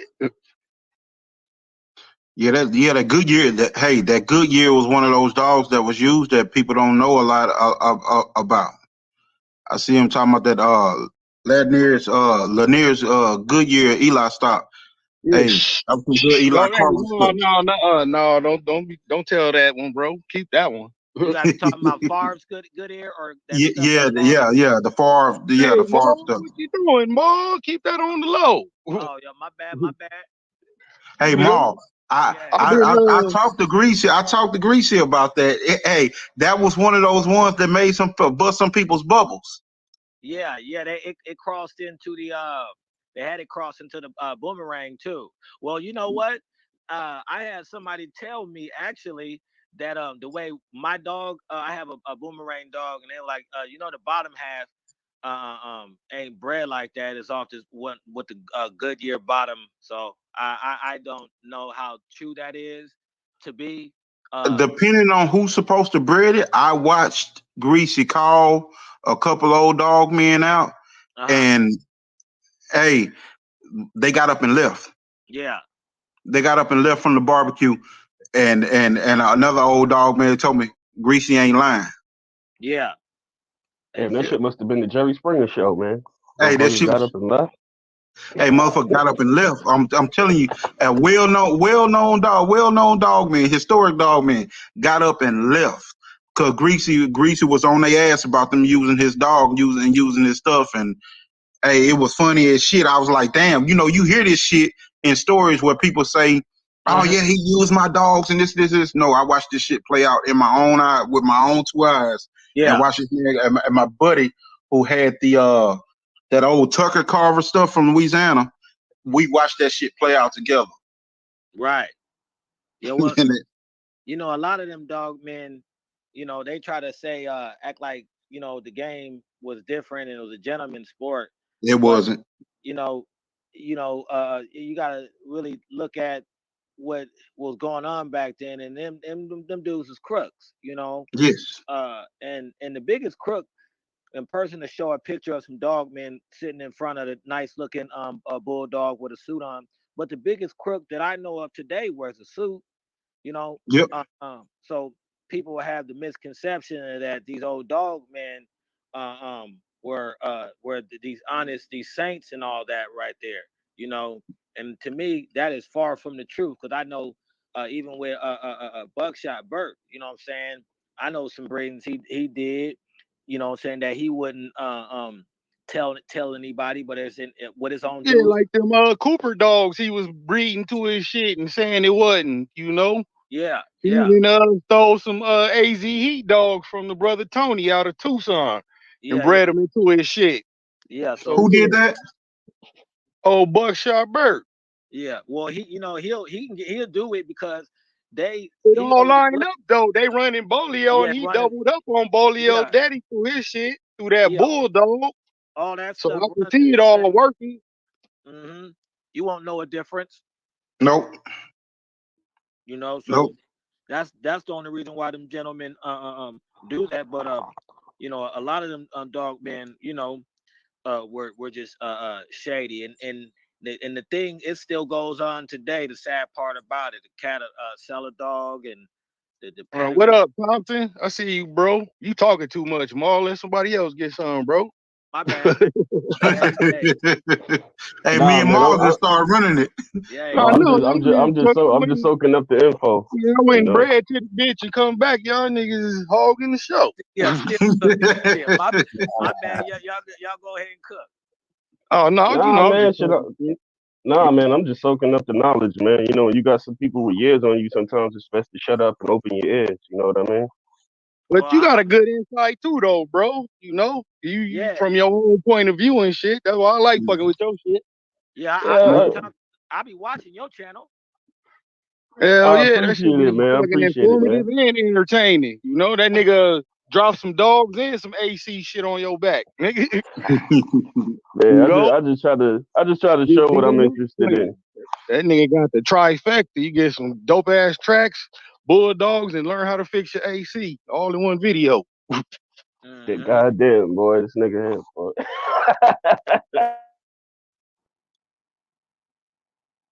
That But right. yeah, man, shit. But what you call a question for you guys? Do you think it's more prominent?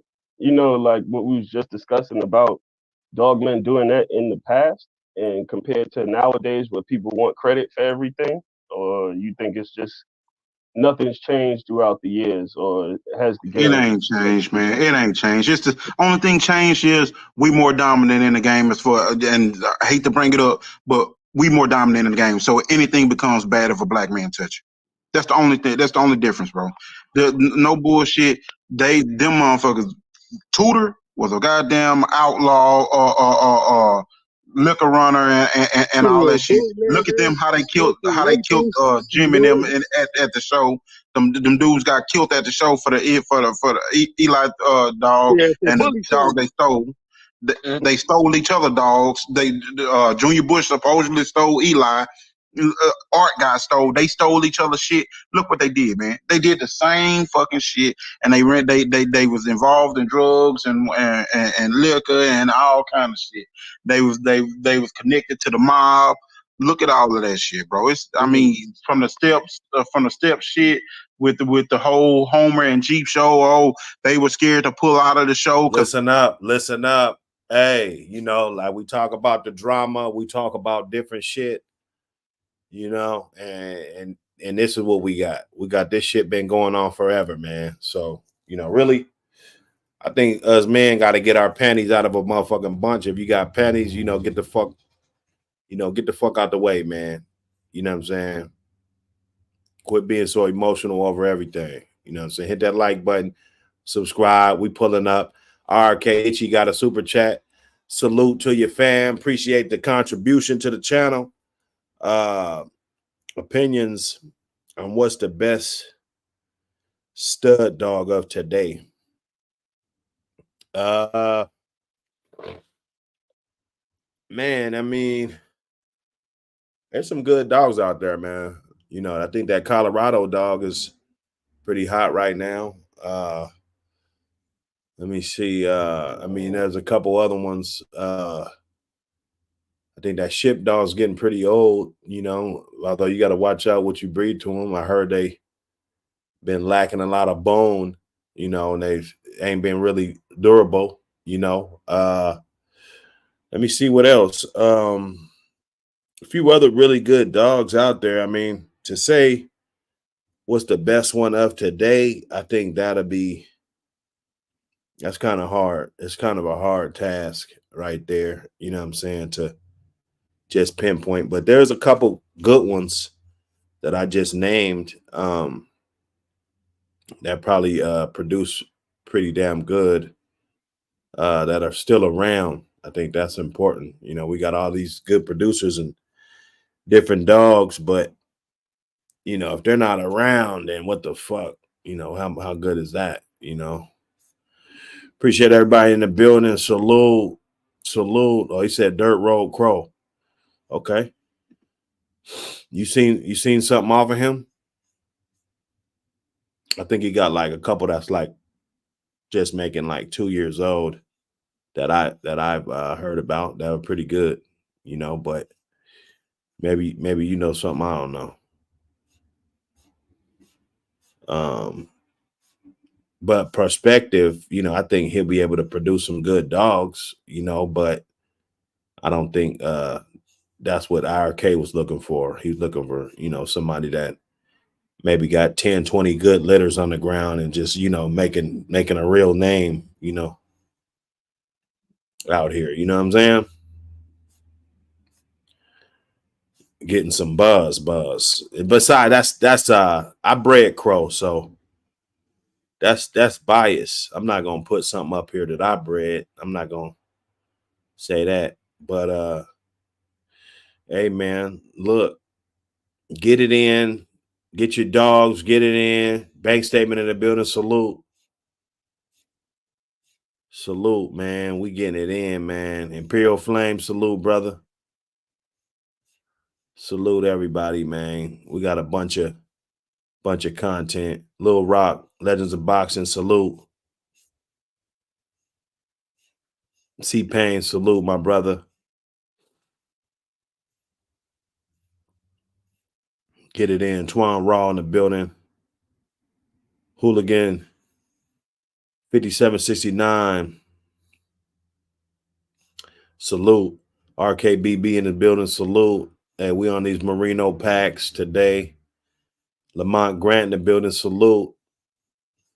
Salute to all the day ones that been down.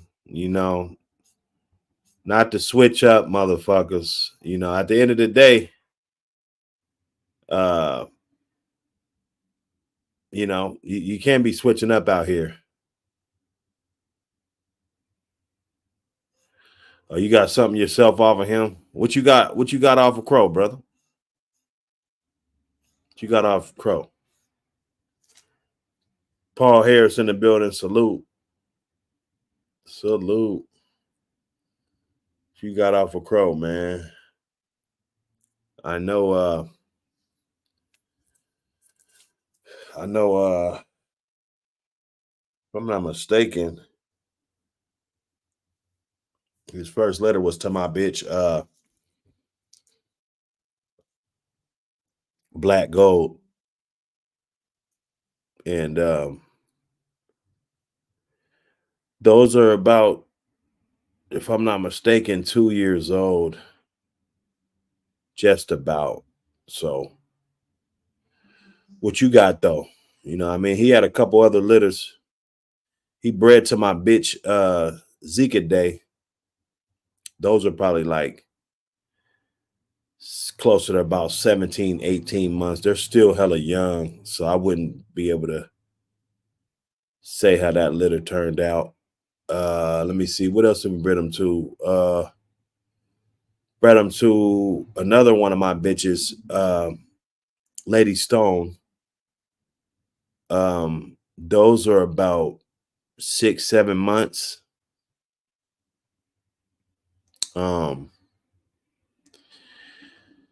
And then I think he's bred with a daughter of Iceman, another bitch I bred. Got some little puppies off of that. But I don't know if Crow really got too many offspring like that.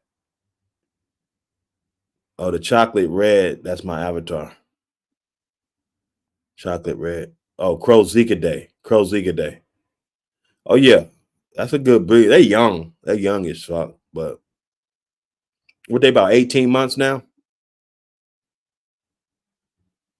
How old are they?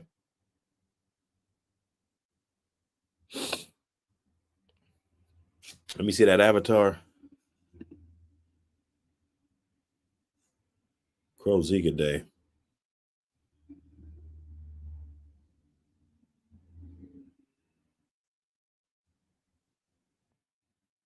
Yeah.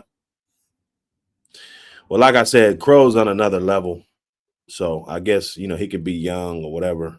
He'd probably be, very promising. Crow's, he not just, like, I know a lot of dudes, they got these dogs, but Crow, I will say he's on another level. It is what it is. But I'm biased though, I like to keep it neutral. He's supposed to have ties and shit. They've been doing this shit, man. Now, It's just mind that you, I want to piggyback on that right there. Just one little thing. While all he was saying all that mafia and all that, a lot of them motherfuckers was police officers. Exactly. Hooten was one. You know, G.A. Gaboon. That's what I said on he last was. week's show. The rules that we all know and love came from 12, nigga. Yeah, The yeah. Cajun rules, nigga. That's straight from 12. You know, and we got dirty cops now, don't we? You know, I so mean, I it would is say, what it is. yeah, I would say it's pretty much the same still.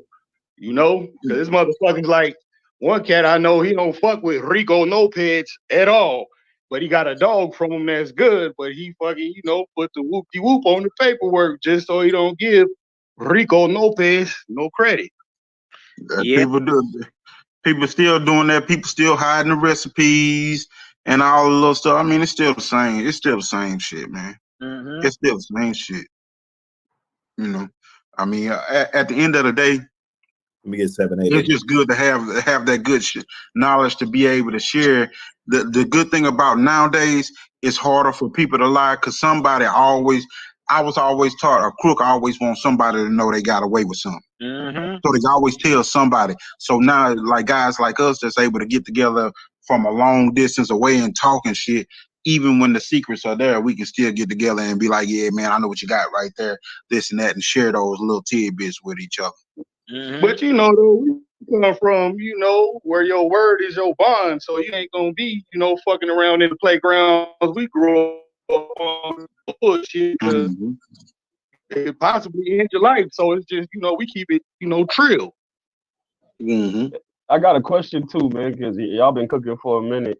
I'll be watching y'all joints and stuff. I remember Maul asked um a question to Buck about where do you think the breed is heading. I'd love to get y'all guys' input on that. Say that. What was the last Say it part? Where you again. think what? Y'all did a lot. I think you did a wake and bake with Buck, and I think you asked him where do you think the breed is, or you was possibly Eli, but somebody brought that up. Where do y'all believe the Yeah. breed is Oh heading yeah, to? yeah, And I was wrong. Yeah, no, yeah. Or I think Buck I'd might love have to get asked y'all us that. input on But go that. ahead. Well, go ahead, I, Eli, since you already warmed up. okay. For me, like you can have old genes that are still good, but the dogs of today are always supposed to get better than the dogs of yesterday. And the yards that I know that have a lot of old semen, I know where old semen is off of Mason Smiley, off of all kind of old dogs. I know where a lot of semen is. And I asked, why is that semen not being used? They said, I just haven't seen a reason to use it yet because my dogs today are better than my dogs were yesterday. And that was because they kept the standard as dog men. When you lose your standard, then your dogs revert back. Or you may just, as a breeder, want to introduce an old trait that you had, like thicker bones, more durable dogs, thicker teeth, or something that a certain dog may have had. But if you've been breeding your family and your dogs for a while, in my mind, your dogs should get better.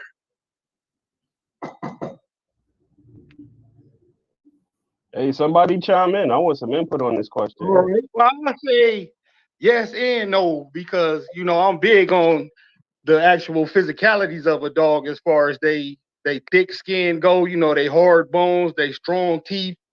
Like I always say, we got away from that, but we got better performance dogs. Dogs is more well rounded on a consistent basis, but they tear up easy now. It's like cats forgot about breeding for those specific traits. To make a bulletproof dog. So when he running through the Exactly. bushes, he don't just get ripped all up. But you go, you go pet some of these, local grand champions and shit, and you can feel how thin they skin is and shit, bro. I don't I like think that at all, but I'm greedy Huh. like that. I like a bulldog to be all of that shit. Yeah, as soon as the motherfucker get poked by a thorn, they already whine. Yeah, all that shit. Like, what the fuck happened to these Yeah, dogs? see, but back in the gap when I was coming up, like 92, 93, even the street dogs was built like that. I think one thing, with bloodlines, and when I use like the example of the old family red nose or the Dibble dogs and the dime dogs, one thing about the American pit bull is one of the very few dogs that you can make your own dog within the same breed. say for instance, Thompson's kennel, he has a smaller his boiled dogs are smaller dogs, 30-something pounds. You can But they got good range on them, though. They ain't like the other Boyle's dogs that's big, but but they like but short and stubby. You feel me? here what I'm trying to say.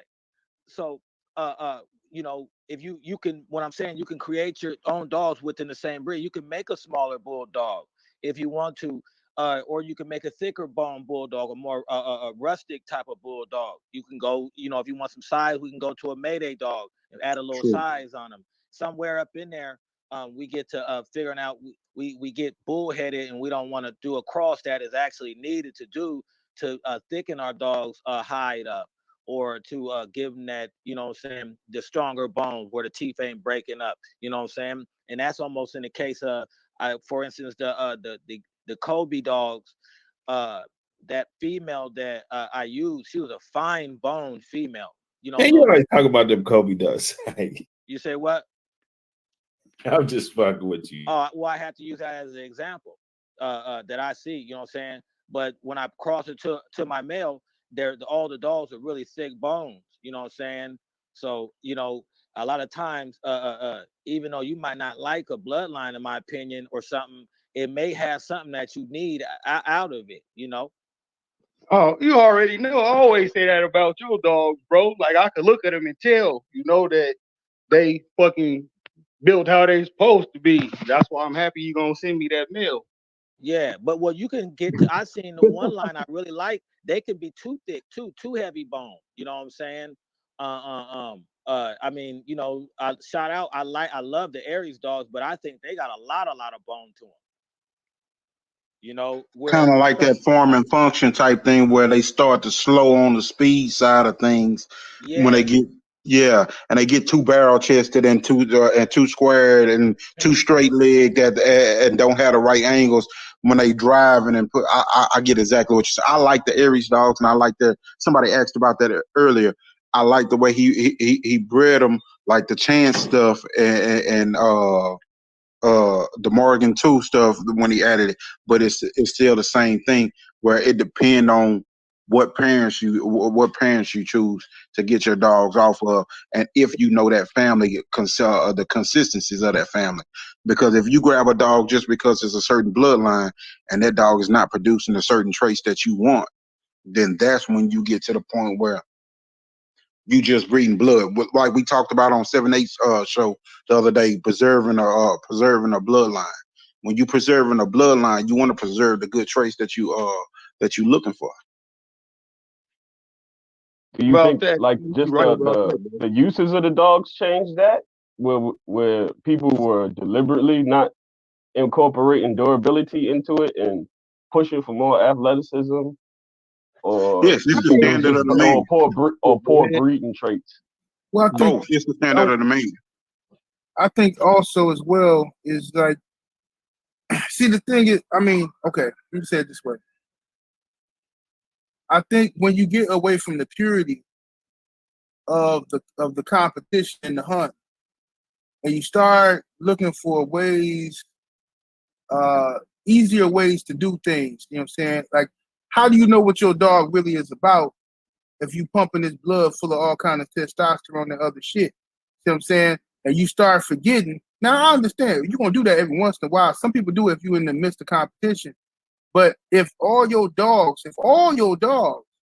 is built around artificial hormones, you don't really know what you got, and you don't really know what you're breeding. When you take it through PCT and it recover and all that, you don't really know what you're breeding and what traits you're really breeding to, other than, okay, he's smart, he this and that. But you know, what can he do without this? Can he fuck with this hog without all that shit in the system? You know what I'm saying? I think if shit was back to where it was pure, but it's never gonna go back to that because you can't trust the next dog man now. See what I'm saying? You can't trust what he gonna bring to the hunt. So it's never gonna go back to those pure days. Maybe it's just wishful thinking on my part, but I think that if shit was how it's supposed to be, people would still be breeding their dogs like Ram say with them thick skin, because people took pride in a motherfucker. Man, look here. I done heard horror stories. I done seen some stuff when as a kid some stuff that shouldn't, like you would think, like, that's why I say the American Pit Bull Terrier is the toughest, most durable dog the world has ever seen. Okay, most dogs would have cried and screamed and ran the fuck up out there. You know, I done seen these dogs go through some shit, you know what I'm saying, and still keep on ticking. You know what I mean? No whimpering, no crying. But that was in like 1987, 88, 89, shit, 1990. You know what I'm saying? These dogs today, they great. You know what I'm saying? They like kind of like the athletes today. Yeah, they bigger, stronger, faster. But as soon as the motherfucker can't even do a crossover without breaking their own ankle and shit. You know what I'm saying? Motherfucker got missed 3 games and shit. Oh yeah, he hurt. Nigga hurt his bones. Something wrong with his bones. These niggas pussy. Something wrong with these motherfuckers. I don't know. Something in the milk. Ass niggas. Yeah, something wrong with these motherfuckers. Something in the milk. What's going on? You know what I'm saying? All these motherfuckers turning into motherfucking vegans and drinking all that soy and shit. Get back to eating some motherfucking meat or something out this motherfucker.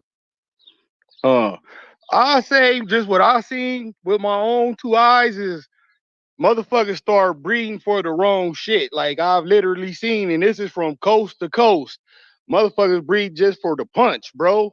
And gladly say that, and you just start doing that, you're gonna start losing, the most important attributes, which is gameness. But along with that, you're gonna get like the skin deficiencies because you don't care.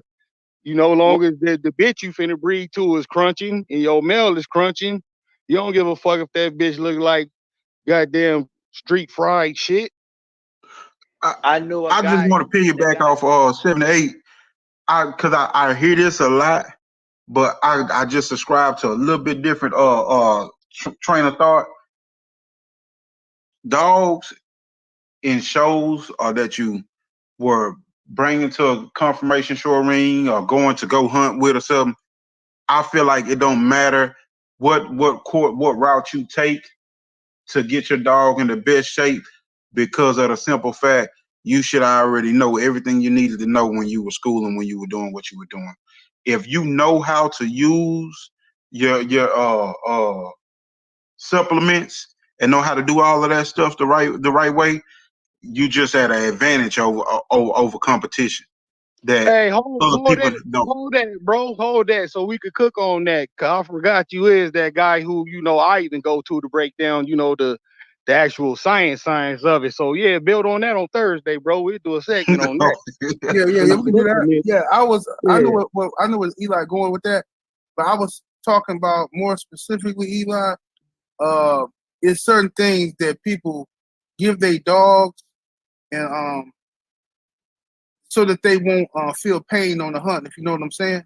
I was going to what Ramsey was saying about dogs. Yeah, that shit bullshit. I know exactly what you're talking about. That shit bullshit. Yeah, that's what I know what you're talking about. Yeah, that shit's some bullshit. I've seen that, and it's that's it. I don't know. You go to pumping the dog with all of that shit, and then it's like you know what you know, but they're just, I don't know. Exactly, bro. T-Mac put me up on that shit. He was saying motherfuckers was using it, and they shit that's known fucking much is going the distance, Right. And see, that's what I'm saying. Out there. Exactly. Yeah. You know what I'm saying? So then you don't even know what the fuck this dog is really capable of. What is that shit called, Eli? You called the name before, bro. It's the shit that cyclists use, bro. I was told about it, so I'm almost like I don't want to call it, but it started with a B. Yeah. It started with a B. I don't want to call it out because I people be thinking, oh yeah, you got all of that going now. Yeah. But yeah, we'll build on them supplements though. Yeah, you real knowledgeable on that shit, bro. Yeah. I mean, to me, the feed bowl means more to me than adding a whole bunch of shit, because dogs don't process shit the same way that humans process it. Like you process shit in your intestinal tract, on the small intestine, they process more coming out. That's why you have to secrete their anal glands and everything to get all the toxins out of them. A lot of people don't express their dog's anal glands, but they have so much built up because they digest more coming out. So when you go to putting all that shit on their bodies, that shit breaks them down faster. Their liver, their kidneys, their heart, it sits on them. It's a toxin. So it take away it take a lot away from you. Got to know what you're doing post and during that time. Yeah, it's definitely people out there. I had people bragging to me about they taking their dog to hunts and dog can't feel nothing. You know what I'm saying? And this Yeah, and but that. then you come back home and you don't know if you got a cur, if you got a dog Exactly. that's really hurt, that Yeah, that you that's can't what I even was fucking saying. save. Why You would don't you? know if this nigga that's what got happened. kidney failure or what. You just go wash him off and put him up, come back, and that nigga dead on the chain. Hey, exactly. That's what happened too, Ram. The same nigga was telling me that one of his dogs, he locked the motherfucker up in the kennel. He bathed them up and all that stuff, and stitched them up and all that. And he put that motherfucker in the kennel. Came out there the next day. That motherfucker took the long nap. The upper room. That's what you get for using that bullshit, nigga. Mm-hmm. And you probably fucking took the W too, but you ain't taking the dog with you, bitch. Yeah. Yeah, SBC. That shit smell horrible when you express the anal gland, but it seemed like it do something for their health.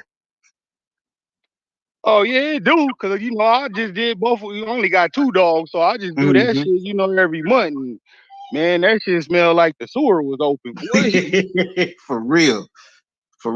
The things that you learn when you the more you get into dogs and the more you have your experience with dog men, the things that you learn between nutrition and a dog's body is crazy. A lot of people don't study the general health of a dog.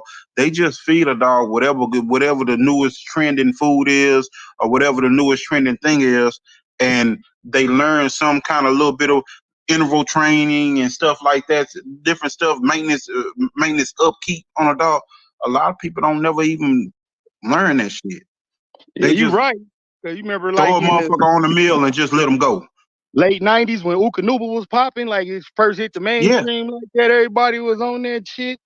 And I was just looking at nigga shit like, oh shit, my shit look better with the shit I'm feeding now. What the fuck? Wasn't Niggas would just Ukanuba jump killing on dogs you or something? whatever They had a lawsuit. Didn't they have a lawsuit with that shit? Who? Ukanuba? Oh, yeah, I don't know. I heard somebody's dogs and shit. Somebody's dogs was dying off of that shit, or they had a bad batch of feed or something. They had put too much protein in it, man. That shit knocked off about 6 of my dogs, man, and 2 of them was like the last of that breeding, and their parents gone and just, last of the Mohicans. Damn. This shit happened with diamonds too at one point in time, where they had like that E. coli deal going on. Yep. That was last year with the diamond. My partner lost about 8 dogs last year because of that shit. Yeah, that shit that happened a few times. Diamond, Imes had it. Different ones. They done had their scares. Gotta watch these commercial dog foods. Yeah, I was just sound like it sounded like a conversation I was having with my cousin, man. That motherfucker be cracking me up. We had a similar conversation about Ukanuma and the other ones who was having lawsuits and stuff. He said, "See, man, y'all talk all that shit about my dog. That's why I fuck with Alpo. You never had no problems out of Alpo. You ain't never heard nothing bad about Alpo." I said, "Man, you crazy as hell." This nigga motherfucker that shitted they whole damn soul out on Alpo. That Alpo. Mm-hmm. Man, fuck Alpo. He killed money, make it rich, man. Right. Bitch ass nigga. What's the difference between Alpo and Old Roy, though? Hey, some shit that's funny as fuck? One of the best caduce that I knew conditioning for his maintenance feed. This shit used to be funny as shit to me. I used to be like, bro, why you got that big ass bag of Old Roy over there? He said, you see that brown bag right there? That's different. He put that fucking brown bag of Old Roy, and it's just different stuff for different folks. He'd get him some boiling hot water and soak them dogs' food. And the Old Roy with that squirt mix Old Roy. Hey, he'd drop him a little bit of lard in there and a multivitamin. Them motherfuckers look like they were goddamn thoroughbreds. That shit work. That should be working like that. That shit work for him, man. Yeah, that should be working as long as you know that. Because dogs, people be forgetting that dogs need fat, man, in their diet, bro. Yeah. I don't know why motherfuckers think you just protein. this and that, No. bro. Dogs need some fat in their diet. Hey, that's the other thing that I want to talk about. 7-8, the different oils that you can use that you should be using in your diet. A lot of people don't realize they're not putting the essential oils in there. When they look at these bags of dog food, all they see is fucking soy oil and processed ass fats and shit. If you're getting good clean fats, omega 3, 6s, and from the right sources, it make a difference. You know what it is, I think, though? I just think, honestly, motherfuckers forgot that fat mean grease. Right. Yep. Yeah. Well, you know, Somebody asked about Victor. I feed Victor when I'm not doing my raw. When I'm not doing my raw, I feed that green bag of professional Victor. I mix that. Yes, fish oils. I get the Victor. I just fucking with on this milk right now. That's crazy. I get that Victor, and then I'll get some. I put some peas and carrots, and then I'll get some egg noodles. Also, so I put them out more or less like a little goulash for my dogs, and I'll get also too is I go to the little Asian store and stuff, and they be having fish heads and shit. Man, it had your house stinking like a motherfucker, but I'll boil fish head. More your dog's gonna have corona, nigga. Don't be giving them that shit. No. Crazy.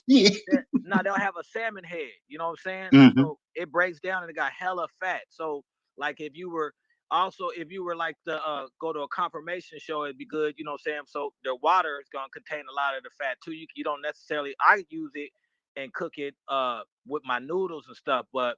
So that's the actually the meals that I'm giving them right now, so they have plenty of fat to piggyback off what you were saying over the protein through the winter, the cold winter, because dogs they need the fat instead of the protein. You know, right. Yeah. Let me ask you something.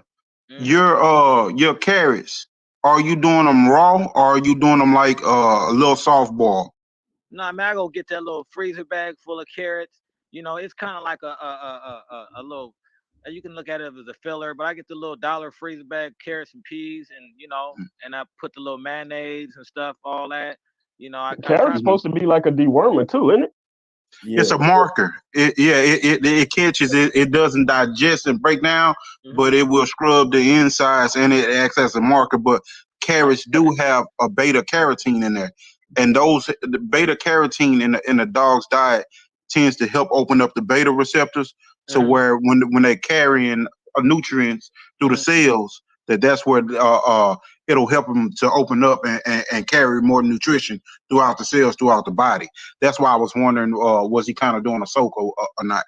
No, I had no method to it. You know, I just I look at these animals. You know, again, I'm big on working out and stuff. So I try to feed my dogs pretty healthy and in a good balance, whatever. So a lot of people try to compare our dogs to wolves, but they've been domesticated so long, their stomachs actually do need a little bit of vegetable and a healthy fat and stuff. You know, some probiotics like yogurt, all that shit like that.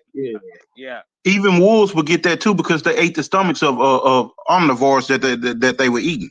Exactly, and that's also when I believe with raw, I try to make sure that I give my animal almost a full piece of the whole. So if I'm feeding a chicken, you want a little bit of organ. You want them to have a little bit of organ meat. You want them to have a little bit of dark meat, the white meat. So they're actually their bodies, because almost how you had said what the carrots do, they allow your body to ingest other nutrients. I believe in my personal opinion, you need the whole animal so that that your body ingests all that the nutrients that needed. Because the liver, even when humans eat it, it has a good value to it. You know what I'm saying? And dogs, they can't have obviously too much of it, organ meats, period. But it balance them out when you do feed them raw. Yeah, that's like there's a bone meal. There is a bone meal powder that helps boost the red blood cell. I have to be in the health store to call it because it's been so long since I had to even do any conditioning or anything because I've been absent that long. But I used to put it in. I used to put it in my diet, and people would be like, where they were using like Lixotinics and other stuff. I didn't have to use all of that because I could just it was an old supplement that an old dog man told me about, and I did it both ways, and I saw the benefit of the other one, and it was just cheaper.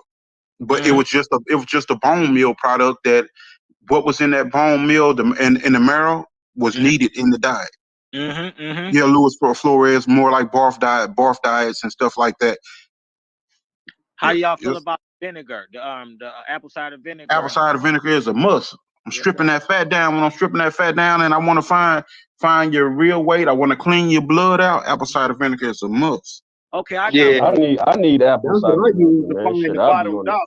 You know, I do it myself. motherfucking Hey, you yeah, guys ever exactly. heard oregano? I had a gentleman tell me oregano has some herbs up in it that clean the dogs out of parasite. Has anybody heard of that before? I didn't No, use oregano. I used parsley. Okay, so there is some sort of truth or some. Yes. Okay. oh no, I just what I do after I worm them, like I use diatomaceous earth, you know, Yeah. and Yeah. That that DE. keep on. Yeah, after you worm them out with the chemicals, put that in there, and it's just gonna keep the shit at bay. So I Mm-hmm. just That old wormer that guy used to make in out of Florida, the worm eradicator. He used to use that desiccated earth along with the farbendazole and quasiprontal. He used to use that combination together to make a multi-spectrum wormer. But don't forget now, it's prime time. It's October for them pumpkin seeds. That's a good dewormer. Oh Right. yeah. How many? How often are you guys? Would you guys recommend for people to vaccinate their dogs a year? To it be depends honest, where you I'm not live even at. gonna lie.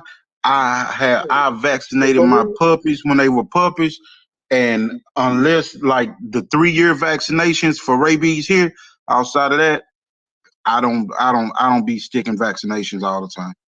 Oh. I was just gonna say, bro, that I would you had to ask one of the brothers that's breeders, cause me, I'm kind of like ignorant and shit, bro. Like I give my motherfucking dogs vaccinations when they puppies, and Mm-hmm. after that, you in a kennel, I'm gonna play with you.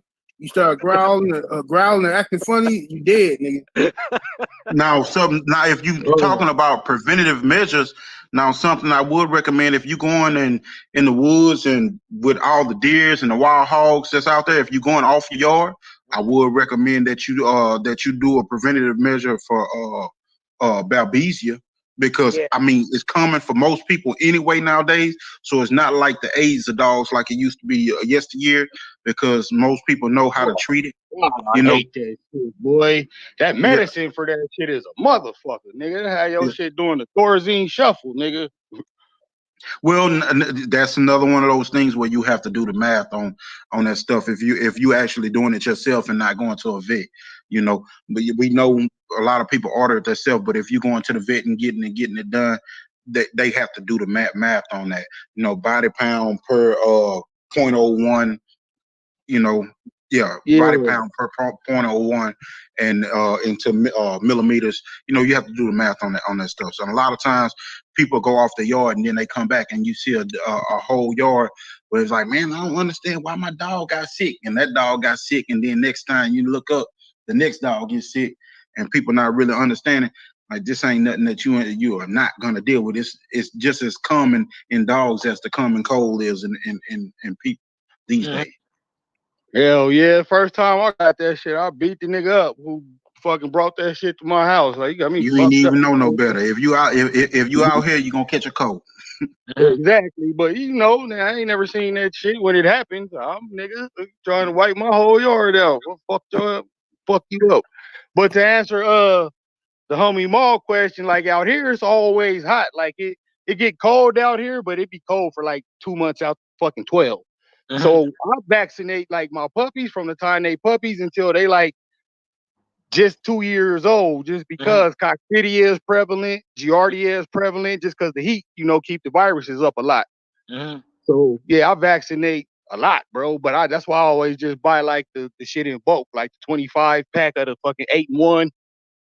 Mhm. What do you do for your I when I was down there, I went to Bobby Smith and them guys' yard, and they had a problem with I think they called it kennel cough, but it was another name.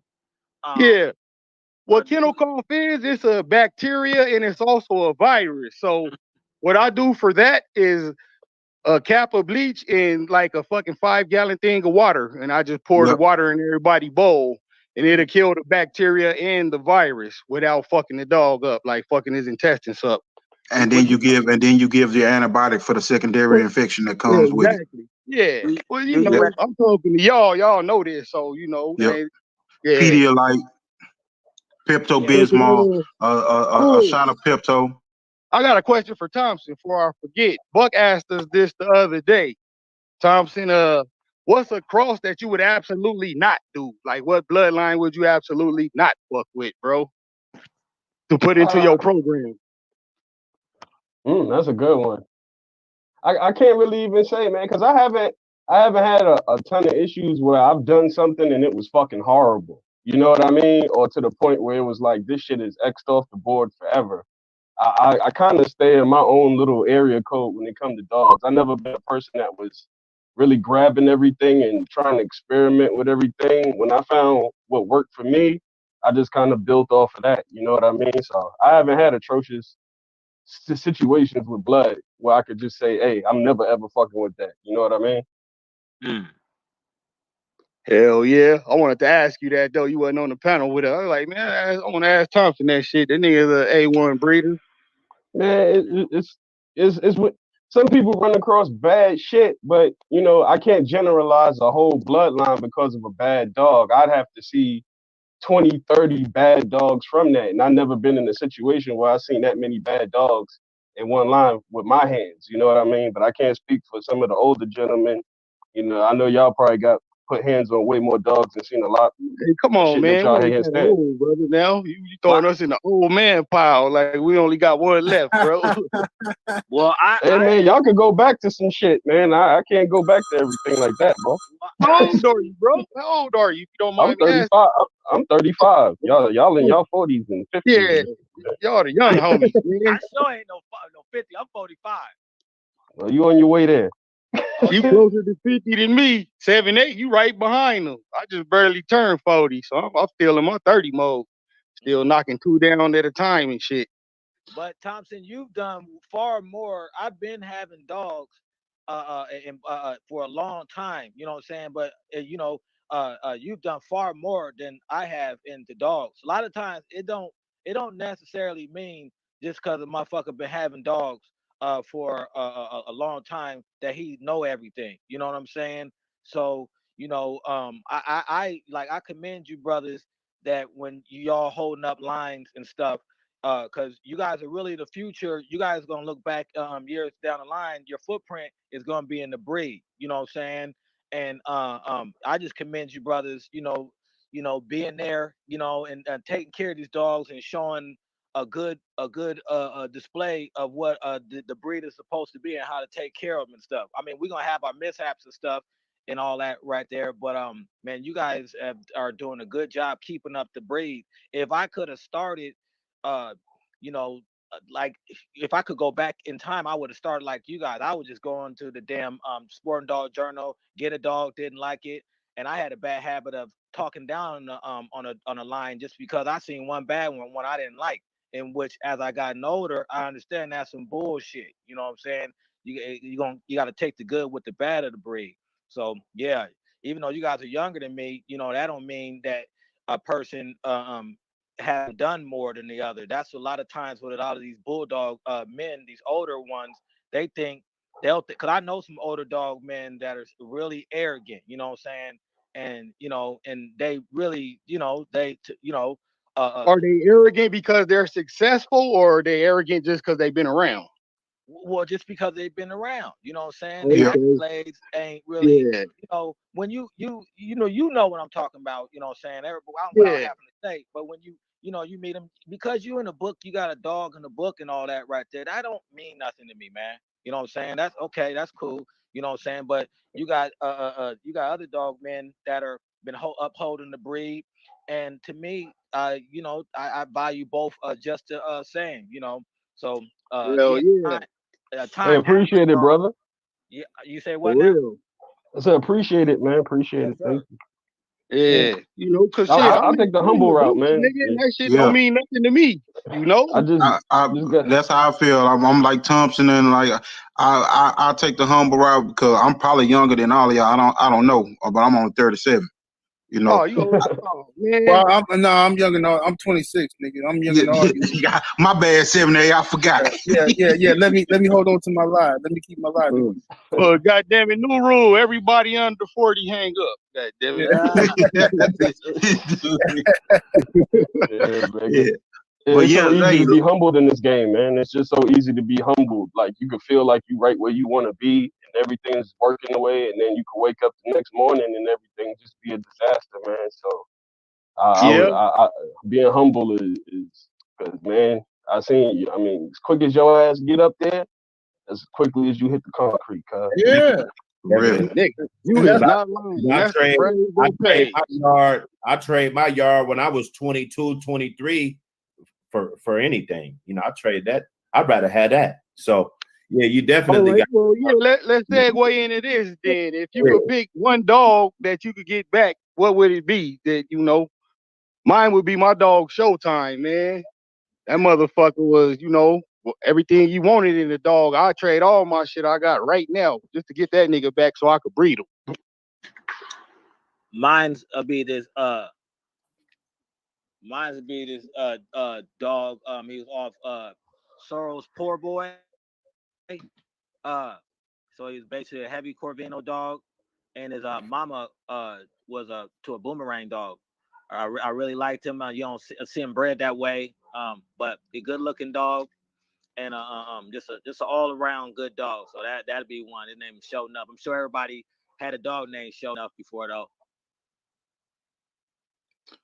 If it Yeah, was I'm picking Big Freeway, and I'm gonna just end it right there. Oh, Freeway. Big Freeway, man. That was my baby. Yeah. That was your one, bro. That was my. I mean, it was other thing because I look at the whole board. Like he produced some good ones. You know what I'm saying? Too. He wasn't just a one trick pony. You know what I'm saying? Yeah. So I respected everything that he brought to the table. His energy. On the yard and just everything about him. He been. Yeah. He was. He was a good dog. So. What you got on that, Thompson? Who you bring back? Mailman, crazy ass. I gotta get hustle, man. Yeah, man. I appreciate the way a dog work and the way a dog approaches work, and the way that That's your dog black approach dog, work. right? With the white stripe down his nose.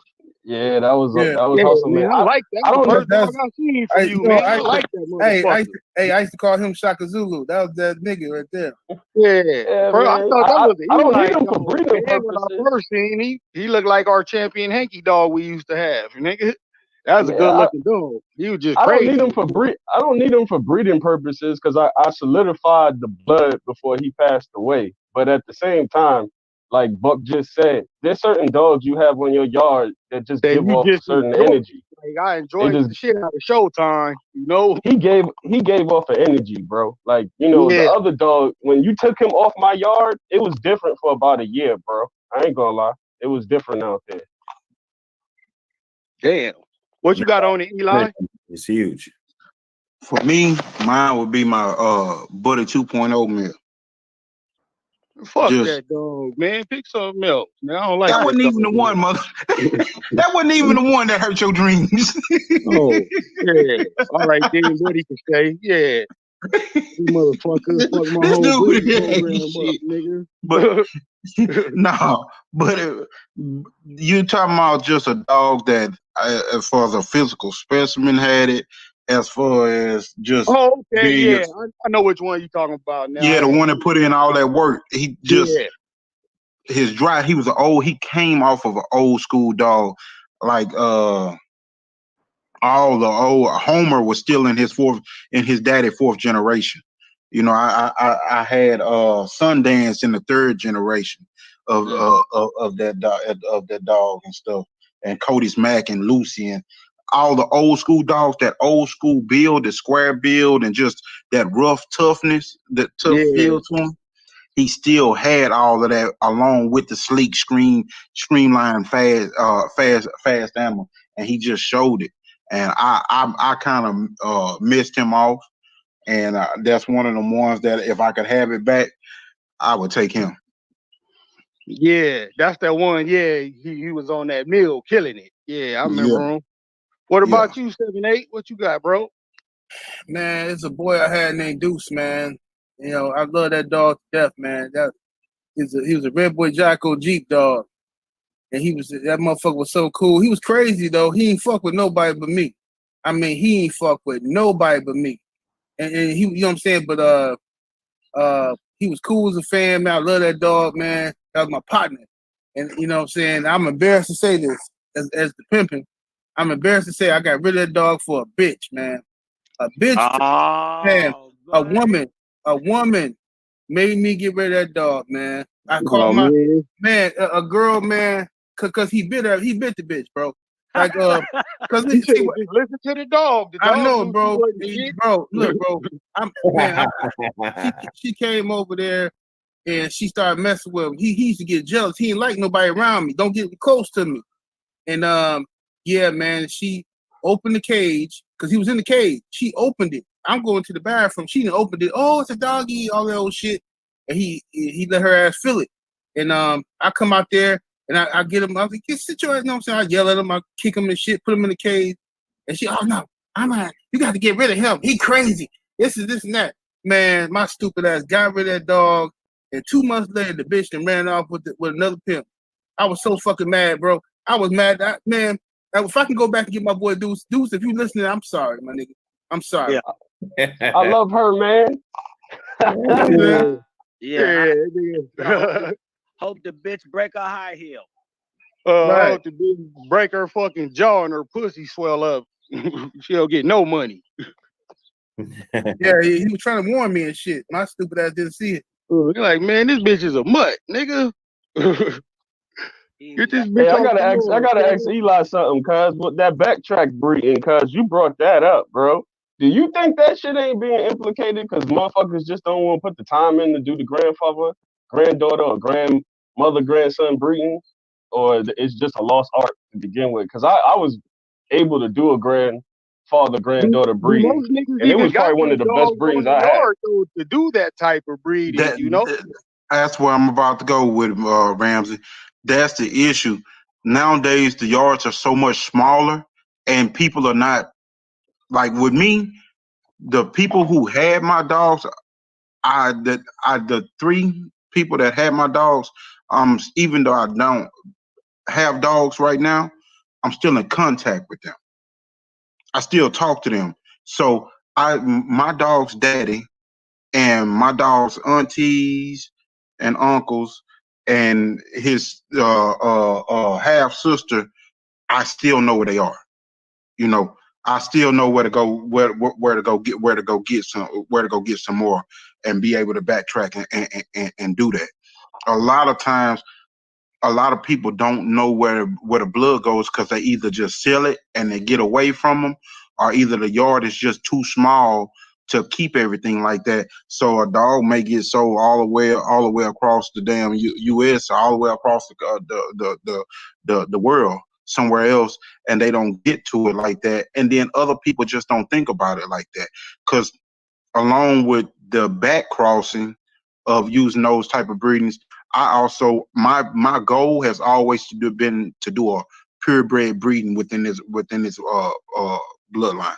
And when I say purebred breeding, I mean I took a sister and a brother from this litter here, and I took a sister and a brother off 2 different parents from over here, and I bred those sisters and brothers together, and then bred pups off of that back. That's always been my goal on a 3-generation breeding, to make that and to see the uniformity that comes out, because that's what it's supposed to breed. It's supposed to bring uniform dogs that lock in traits.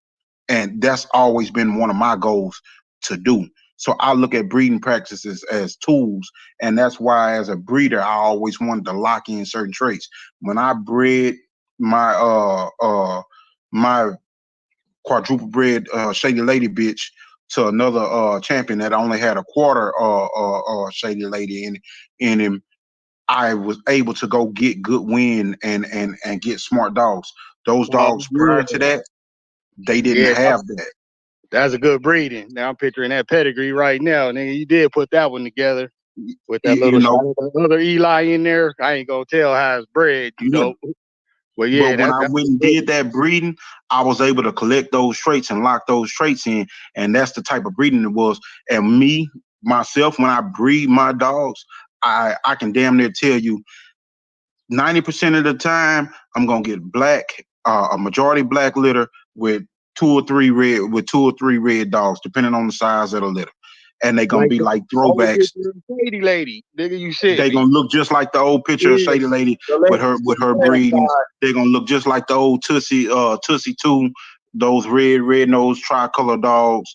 I'm gonna get that. I'm gonna get a black dog. If I don't get that, I'll get the buckskin black mask. All right. Hey, I got a question for what Tom. Go ahead though. I wanted to clarify what the back breeding was. We just All kind right. Yeah. of put in Cook there. on that for the cats that don't know. Oh yeah, Okay, back crossing is like using is removing a generation or two to use a grandmother, her brother, which would be a great uncle, a great auntie to a great nephew. Third, basically bringing your third generation to your now first generation, or bringing your fourth generation. And that is a lot of times what you're seeing nowadays when you see people collecting semen. That is one of the things that's being done. I think Ada Great showed where Gardner's Red Man was being bred to Birdie. I believe her name was Birdie something, and Red Man was the double bred granddad of this animal, and it just pulls the old traits back in and re-solidifies them instead of saying that, oh well, now I'm gonna go to a whole nother line and go out, and now I'm gonna water down my blood some more. This is the way that a lot of old dog men, if you look at some of the older pedigrees, you'll see dogs that are being pulled back forward and pulled up like that, and that's how they keep an old bloodline clean, where you introduce a catalyst bloodline and you introduce that out. And once you just introduce that out, you come back and clean it back up. My thing where Ramses was looking at that pedigree, I had a dog that was quadruple bred, champion Westside Who Rides Larry, and the champion that I bred to was like a great great Grandson of grandson. Larry. Yeah, Yeah. great grandson of Junior and Raven, which were Larry's little mate sister and brother. I introduced that dog to keep my win and introduce smarts into my animal. I introduced that dog into my pedigree, and I locked everything in without going away and losing the whole family. Hey, shout out Yeah. to the OG Fred, cause man, he always was telling me about what Eli's talking about, and I ain't hear nobody bring that up until Eli brought it up on that damn live y'all was doing. He said soldiers march from the back to the front. So If you just look shout at out to the OG for telling me about that. But that's some real shit. Y'all go hey, ahead. if you look at my pads, that's all I do. Go look at it. That's I, funny. Like I got a breeding like that coming up too, but Eli said something right now that I didn't think about. Whereas you could erase a couple generations, say like you made the cross and it wasn't everything you like, you know, you could kind of just put that down to a quarter or an eighth, you know. Mm-hmm. So yeah, I, I didn't think about it as erasing some shit. I thought about it as bringing shit forward. Like I seen you the pedigree I'm finna do because I got my grand champion tackleberry bitch. I'm gonna breed her back to her great grandson. I seen you the pedigree on it though. nice. See, for me, the goal is to use the best specimens that I can find within a lineage, and to increase the ability of that gene pool. You want to make a small. I want to make it. I want to make my I want to make my gene pool like a kiddie pool. I don't need a big Olympic sized pool of genes to pull from, because if I got that, then I can pop up and get anything. I want to be able to narrow it down and look at it and say, I should get this, this, and this. And when you as a breeder can do that, and you can narrow your gene pool down and pull down from the best possible animals, you get more consistency, and you get a better line of traits that you're looking for. And not only that, you know how to clean up what you need to clean up when you need to. Yeah, because y'all was talking about them black and tan dogs and shit. And when Hmm. you do certain type breedings with a small gene pool, you see that shit pop up. Because we had like a spurt where we was just seeing them black and tans pop up when we was Let me doing ask you really something. Did you have concentrated breedings. what bloodline was it from? Was it Rascal It was from the or Boyles Snooty? line. From the Your boy. Boyles Oh line, yeah, man. your boy's line. You got the black and you got the black and tan Yeah, book. Yeah, yeah, we was And seeing you it through got there. And I some of seen it through heavy that. concentrated Eli breedings. Yep, you yeah. Black got the and tans Eli pop up. in there, and you got some of that Carver's Ironhead in there, pretty heavy Hmm. too.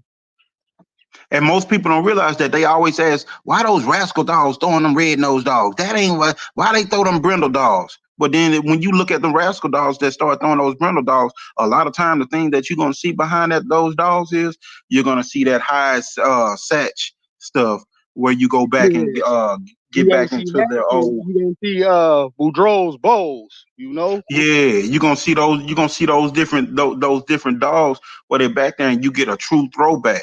Like for me, when I got this animal that I have right now, you know, when I looked at him and I saw those tan marks show up, because he gets so deep red, and I seen those tan marks show up, I said, "Oh, there go Tootsie." You know, there go those traits. And then I started to look at it like, okay, is I when I talked to Lockdown Rudy one day, we was at a we was sitting down, and he asked me about my pedigree, and he said, "You young, what made you put those dogs together like that?" He was like, "Nobody, for one, it's a surprise that anybody let you get those dogs because that's private stuff. And then for two, he said, just the way you put it together, he say, you know something, man. And it always left a stain with me.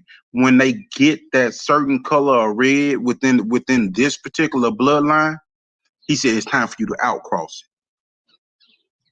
it Hmm. because it's just something that he had known from years. And he told me that. And when I looked at my male, at this point in time, he's not that color, but I could see it's gonna get ready to go that way if I was to go in anymore. And I don't want to go in anymore. I'm like, I'm looking for outcrosses, or I'm looking for family with that little quarter catless out, a Well, fifty I'm pleased percent that breed. taco you put in there though. You know that's the perfect out, bro. Cause your You say shit is what? still look uniform. That taco dog you put in your Yeah. shit. Hmm. Yeah, I think that. Yeah, your shit don't look all too bulldogish. You know, your shit's Yeah. still correct. Yeah. Man, when I view breeding from like Thompson was saying, from a scientific point of view, it's a reason why you had that X factor breeding. It tell you a lot when you choosing a male. One thing when I talk with Pinolero, he's like, if you pick a male, you make sure you pick a male that comes off a great mother. You know, I know if I'm looking for a replacement to a mama dog in my line, I want to pick a male that comes from that line off of a great bitch, and Yeah, that's a good yeah, mother that's and why everything, we because studying that shit, part of the bro. bitch's X chromosome that I'm gonna replace it with is gonna be that X chromosome. Hell yeah. Hey, Thompson, you there still, bro? Yeah, yeah, cuz. I've been trying What? to mute. I learned how to work this shit last time. Last time I had the camera going. Motherfuckers Yeah, was breathing hard on the shit and all type of shit, bro. My hell bad. yeah. Now I know you said it on 7-8 shit, but that was like 4 years ago. For the new people that's listening, how did you get into the dogs like how you are now? Is you first generation dog man, second generation, or is you just that nigga? Well, shit, man. My pops and them from the West Indians, but they didn't come up in game dogs until later on. They had some dogs imported in, and pretty much I got dibbled and dabbled. I always had dogs my whole life, but I didn't take it seriously. Like I think I could put something together till I was damn near early 20s. You know what I mean? It was something like I was in Brooklyn, and then I was like, I really can't do what I want to do here because of the space. So I went to an area where I could get land and do my little thing. And it was something I always wanted to take up because I always was an animal lover. I always loved dogs. You know what I mean? So Hell yeah. I had experience with different breeds of dogs through my family. You know what I mean? So you could say So I'm the you like first. the way I'll be of the the first. dog. Yeah. I would be the second generation because my uncles, they used to get them dogs imported back in the day. But like I said, I would consider myself the first because I'm trying to lock something in. You get what I'm saying? I want Yeah. Yeah, it you to doing be a good about job, this. bro. I like that buckskin shit you posted that video of the other day. That motherfucker ran the mill for the whole video at the correct pace. Yeah, man. I just love to work dogs, man. I love everything about it, man. You know what I mean? It's something you gotta love. That's why I tell people What you want you for that can't dog, bro? have no goals in this other than love it. What you want for that dog? Hell no, man. Shit. That's a direct son off my hustle, man, dog. We just I had a already damn know. conversation I about already know. dogs you could bring back. Yeah. Yeah, that's your Nah, favorite cause dog, was Mark. I remember you saying, and Hustle he Man was was crazy, dumb. he was he was the only male off of that litter because his mother was a puppy killer, and I did that breeding, and it was two females and one male, and he was the only male, and I have his belly mate sister, and my partner got the other sister off of it. I didn't keep the other sister because I told him I said it reminded me too much of the mother. That's when Eli was talking about with a bad mother. I never went into that breeding really looking for a bitch. I went Yeah, into it looking for him because I knew he was in there when I put that breeding together. I said I know I could get a dog with a work ethic like that. You know what I mean? yeah. So you was already doing the X Factor shit. You just didn't know the terminology, basically. Yeah, nah, y'all wasn't doing lives and shit. We wasn't discussing the shit. But as I was Yeah, sitting on my yard and shit and just talking to the OGs and stuff who've been dealing in that blood, like he said, it's breeding techniques in this. There's a science to it. I just hate when people dumb shit down to make it, you know what I mean? Like make it not is like you don't have to have any intelligence behind what you're doing in this. Oh, you just a peddler and all of that shit. yeah, Like like there's a good science to dog, this shit, yeah, cuz. get a champion. Like if it was that easy, we'll all have yards full of champions. It's hard. It's a real hard thing to do, man. Like I said, there's a science to it, and Oh, trust me, I I'm just know. glad That's y'all why I brothers is say putting I'm this not a breeder. information out here. Cause You know, I you don't and take Buck is breeders. I bred dogs before, yeah, but you and Buck, different level of breeding dogs. Y'all understand all that shit, and that means something to you. You know? yeah, man. That's I don't join. I don't do a whole bunch of videos with people and stuff. I enjoy the content y'all brothers is putting out because a lot of people think it's just slap this together, slap this together. There's such a science, just like how we talk. The whole conversation we've been having during this panel right here. We talked about back in the day how they was grease balls and did grease ball shit, but some of them actually was really serious. That's why I feel like it didn't change from back then to today. You still got your scammers, you still got your degenerate gamblers, but you still got real breeders out here who put thought and go through a process and putting dogs together. You know what I mean? So Yeah, they that's stick my to two the cents script on it. still. Yeah, that's good, bro. That's dope. I don't really get to talk to breeders. Like professional breeders. I don't fuck with a lot of people, so I'll pick y'all niggas' brain every chance I get. Shout out to my KPZ Brandon, that nigga listening. What up, Cash G? I see you. Snacks B, I see you. Yes, sir. There go That's some Buck. good Buck is stuff. over there getting high. So let me ask this question to everybody. If you were to look at breeding practice, a line off of an individual, a line off of individual, or off of a family, or would you breed family with multiple different dogs, or would you breed a strain off just an individual visual dog? The first one you cut out. What would you say? Repeat that, and then we'll answer it. Okay.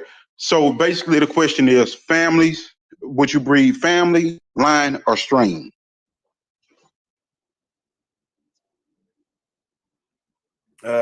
What you're just saying? For what though? Your To your create your the best breeding dog? practice on your yard. Some people, they'll breed around one specific dog or one specific line of dogs and create a strain around it. other people they'll breed up a line of dogs just based off of this one dog that they're committed to, and then you have breeders like Balls and Boots and Bark and Boudreaux who bred up a family, whereas I go multiple to dogs. I go the family route because I like to breed. I'm fearful of scatter breeding, so I like to breed within a family, so I can selectively breed within that family because you got that tall ass cousin, you know what I mean, and then you got that strong ass cousin or that your brother is bigger and stronger than you, and you came out a little smaller, you know what I mean, but you still are in the collective gene pool, you know what I mean. So I go the family route. Yeah, I'll have to say I will go. It would be the family route, but I don't want just one family. You know what I'm saying? Does that make sense? You know, I like to have my Pierre Bolio tombstone over there. I like to preserve my good working Mayday, you know, that I like, and I like to have like my little crosses and stuff. So I Qu- probably would do all of the practices. I would do a little line breeding here. I would do a little outcross in there. You know what I'm saying? I guess watching a lot of the breeders that just kept with their family, like let's say Walker Maw, you know, you said Boudreaux, you know what I'm saying? Some of the other dog man, they stayed within, you know, a certain family, and that's kind of what they're remembered for, you know. Um, I I don't really want to stay in one particular family because I feel that you can make overall better dogs with you know, with the ingredients. You know, I think it's a combination of ingredients that you're putting when and where, you know what I'm saying, that create longevity, you know. So that's but you kind of still gotta keep like your ingredients though, because I think that's what people be forgetting too. Like you got to keep your ingredients working so right, you can eventually put everything together. Because me and you had spoke right, about that. You know what I mean? right. Yeah. So no, I keep it. It's just, you know, for the most part, you know, you're gonna be doing your crosses and doing this and that, but there's a point in time where, you know, you got to say, okay, let me make this breeding just to maybe get 5 more years of this shit pure. You know what I'm saying? Or just to extend it on. Like, what would be worse? Like if let's say you had the pure boils. Like I got a partner, he got some blood and he made one cross. He had a bunch of dogs. He could have made a one pure cross, but now those dogs died off. He can't even continue without having this patch of blood in his shit. And you know, he likes to blame it on that a lot. You know what I'm saying? And he That's could have Yeah. the part. just had here, but he wasn't smart. Like he wasn't listening to me. You know what I'm saying? I told him, you know, do that breeding, keep that just so you can have that shit. And he's the type of guy, like he's had his bloodline for 20 years. You know, he's one of those guys. You know what I'm Mm-hmm. saying? Like, he probably haven't had 10 dogs in 20 years. You know, he probably Yeah. had probably count like maybe 6 or 7 that he's had in 20 something years. You know, so you know, just we all always hypothetically say, you know, like, man, well, I wonder what would happen and shit. My thing is, I don't want to say that no more. I sat on the phone for years talking about what I was gonna do and what I should have did and shit. You know what I'm saying? So I'm gonna just do the overall preservation of the lines that I feel like are working. You know what I'm saying? And keep them close by so I can add or subtract anytime I want. You know, True. rather than go look for these guys. You know, we already know it's snakery, and you know, like it ain't nothing like trying to find some shit when you don't got it. You know, Yep. it's Just gonna Bulldog Mall, what's your thoughts?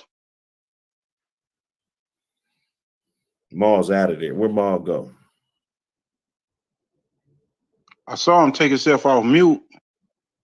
Oh, there you go. Bulldog Maul. Can't hear him. He off mute, but we can't hear him. He'll have to go out and come back in. Yeah. Yeah. The reason why I asked that question, because I look at breeding practices like that, the back crossing and all that stuff. I look at those practices as tools. Yo, what was the question, bro? My phone had died, man. The question was, if you had to go a route of breeding, would you breed family, strain, or line? Line, just cause I like to hunt for that phenotype, you know. I always bring up my two main dogs, Buckshot and Old Dog, and they was, modern day Jocko dogs from the look all the way down to the one floppy ear, the style, all the good attributes of Jocko, Jocko, the dog was Jocko reincarnated. So I would say the line breeding just because I feel like I would probably get the best results just because I seen the best results, of my dogs being bred like that and, being able to compete and make it, to the title. So that would be my answer. Hey, Mario, camera on, bro. You back, Ma? Yeah, your You look like camera you're trying to on. figure something out, bro. Focus Yeah, right now. Figure it out. Focus. yeah, close your mouth for a fly flying in, bro. You just sitting there with your mouth on open and shit, man. You stupid. Hey, no Maul sound like he'd be a little skinny, light skinned nigga with like a crisscross haircut. Got no big old bald head, dark skinned nigga. Big Tupac Shakur looking motherfucker. That's big time. Maybe you want to start back banking. This dude crazy as shit, man. Oh man, y'all killing me, man. Am I on? Yeah, Yeah, you you on? I don't know what the fuck. Is it still my audio or is it my your video's on. Yeah, your camera's still on, bro. I see you. Back camera. Yeah, we see you. That's why I said close your mouth. You sit there with all this shit on YouTube. These weirdos will screenshot you and shit. They make a poster of you and put it in their room. Hey man, fuck them. Make me famous. Hell yeah. That nigga Maul over there looking like Debo little brother, Seabo. Let me see. What's your thoughts on that question, though, Ma? Did I got it? Yeah, you got it. Yeah, you smooth, family.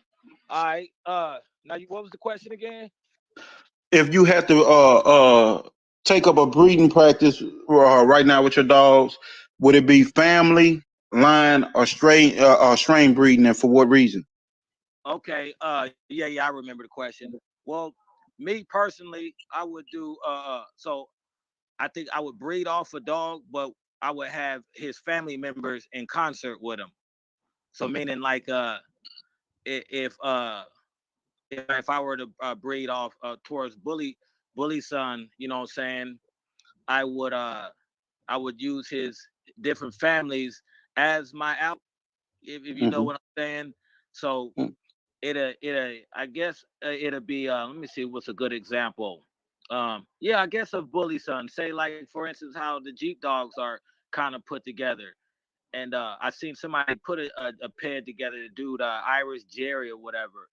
He had put Midnight Cowboy back to his version of it. You know, if you seen any of the Irish Jerry dogs, he put Midnight Cowboy to his version of the Jeep dog. So he was basically putting the Bully Son family back up in there, but you know he was still using Jeep as the lead singer, kind of like how like the say for instance if Michael Jackson and the Jackson Fives, you know, what I'm saying they're his backup. Exactly.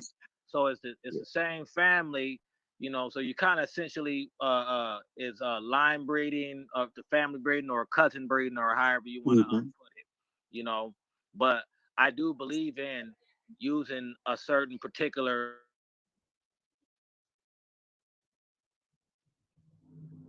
You went on mute. You hit your mute button on accident. Oh, He's there. yeah. He's Maul there. having technical difficulties. But yeah, that's y'all y'all all there? pretty. There you go, Maul. You back. Yeah, yeah. So I do believe in having a star in front of the dog. So how people say a dog is a Jeep dog. You know what I'm saying? Mhm. Um, you're gonna see that. You would see that if I were to use, but uh, I guess I would use all his family. Like I guess much like you see that, for example, much like you see the Honey Bunch oldest dogs. She Yes. there is a family. They use different ones of her breeding, but Honey Bunch is the star of the show. You know what I'm saying? Yeah. Hell yeah, that's a good way to look at it, bro. Yeah. I, So it's a family breeding. Uh, but it's still it's narrowed down to a particular dog, so that I don't lose my focus. So when I do see my males, they're gonna look like that same dog, but it may be he still can look like within the family of the dog. You know what I'm trying to say? basically you have a matriarch Yeah, type there you breed. go. Yep. Exactly. That's where I'm at with it. Like everybody come back home to Big Mama house. Yeah, there you go. Yeah, that was what I wanted to see. What everybody was gonna say, and Buck actually brought me right to the point. A lot of times, the first thing I see when I see people get dogs is they go completely away from where they actually were, and if something happened, if you do that, you lose everything you had soon as you Mm-hmm. go away from it, because that's what that's exactly what like his buddy did. And I Mm-hmm. had a buddy and I kept telling him, find something like yours and go ahead and bring it back together, or do a mother son Mm-hmm. breeding, because you need to lock in those traits, because you went through this many dogs to find that perfect specimen. Now Mm-hmm. go ahead and put him back with his mom and lock in that trait. And he did it. And because he did it, he looked back and he told me, he was like, "Man, I'm so glad that I did what you said, because I was actually able to lock in those traits." Well, I talked to Vince Cooper also, and so he looked at it as when he did go like when he did go out of his line, he when they did the bolio crosses to the boomerang and stuff, he looked at it as that was the same family. You know what I'm saying? True. Now we look at it now when we see a bolio dog, because we see a Patrick, real down, and his is a more of a concentrated breeding. When you see a Patrick dog, it's kind of a cross now, but back when he was doing it, 40 years ago, when you see them boomerang dogs, you see the bolio up in there, you would see the closeness of the relative. They had not yet divided as far. I guess now a boomerang bolio would be considered a cross, but back then they were trying to add more of the Goldie or the closet Zeke up in there, and that like how I gear my when if I was to foresee my program, I would gear it like as them guys did right there. For if I needed an out, I know also is Joni Winchester. She had did a breeding. I noticed Thompson's. You got how you like them Soros dogs you got over there? Oh man, I acquired one from Joni. Shout out to Joni. Yeah, That's a Joni. that's a real one there, bro. Looks can be deceiving, man. Till she Yeah, open her mouth and shit. You like, yeah, what the fuck? Shout out Uh, to Miss Joni, man. she Miss tried Joni. to BBC hunt your ass, nigga. You know that's the queen of spades. Yeah, I knew her since I was a kid, and I finally had. I never, I would call her also, and I seen her on Facebook, and she had inboxed me. She said, "Is this my little Jamal?"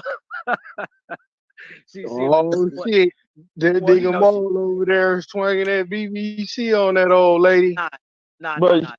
I what got I can say about that dog is, I like I said, I'm not versed in a bunch of them. I acquired the dog because I thought it would go good as something to put with some of the boil stuff that I had.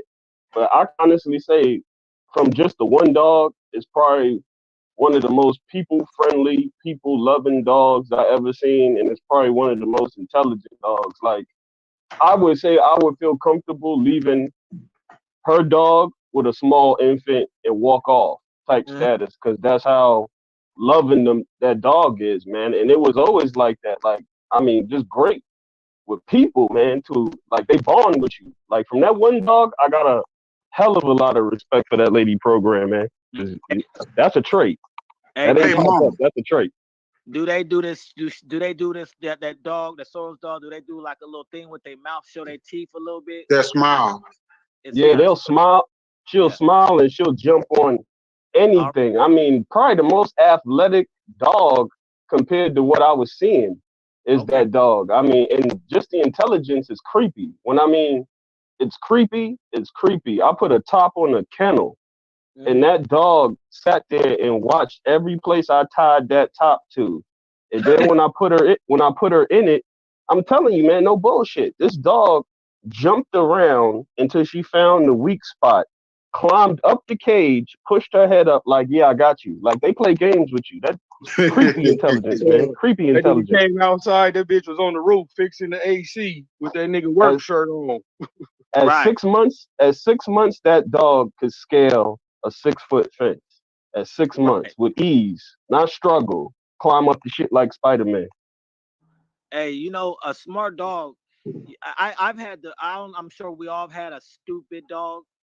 I've had a dog that would like take a drop of deuce right in front of their dog, right in front of the house, versus some dogs that like go to the side. So a smart dog, man, you appreciate a smart dog when when you see one though. Yeah. Hell yeah, bro. I had a dumbass dog used to shit in his water bowl, man. Yeah, Like, you fucking it's idiot. moron. That motherfucker's a straight dick face for that shit. Every day that nigga shit in there like he fucking was a human, used to use the toilet or something, nigga. Yeah, but back to what Joni had told me. That dog Hinamoa that's in the pedigree. I don't know if you ever seen him, Thompson's. Yeah, They I heard of him. Yeah, yeah. I asked her, I said why she had did that cross. And she said, well, that's like when we do go out, that's like a family cross, a cousin. She called it a cousin breeding, Yeah, like so with the Greenwoods. yeah, Yeah, yeah, yep, yep. that's when the So stuff changed.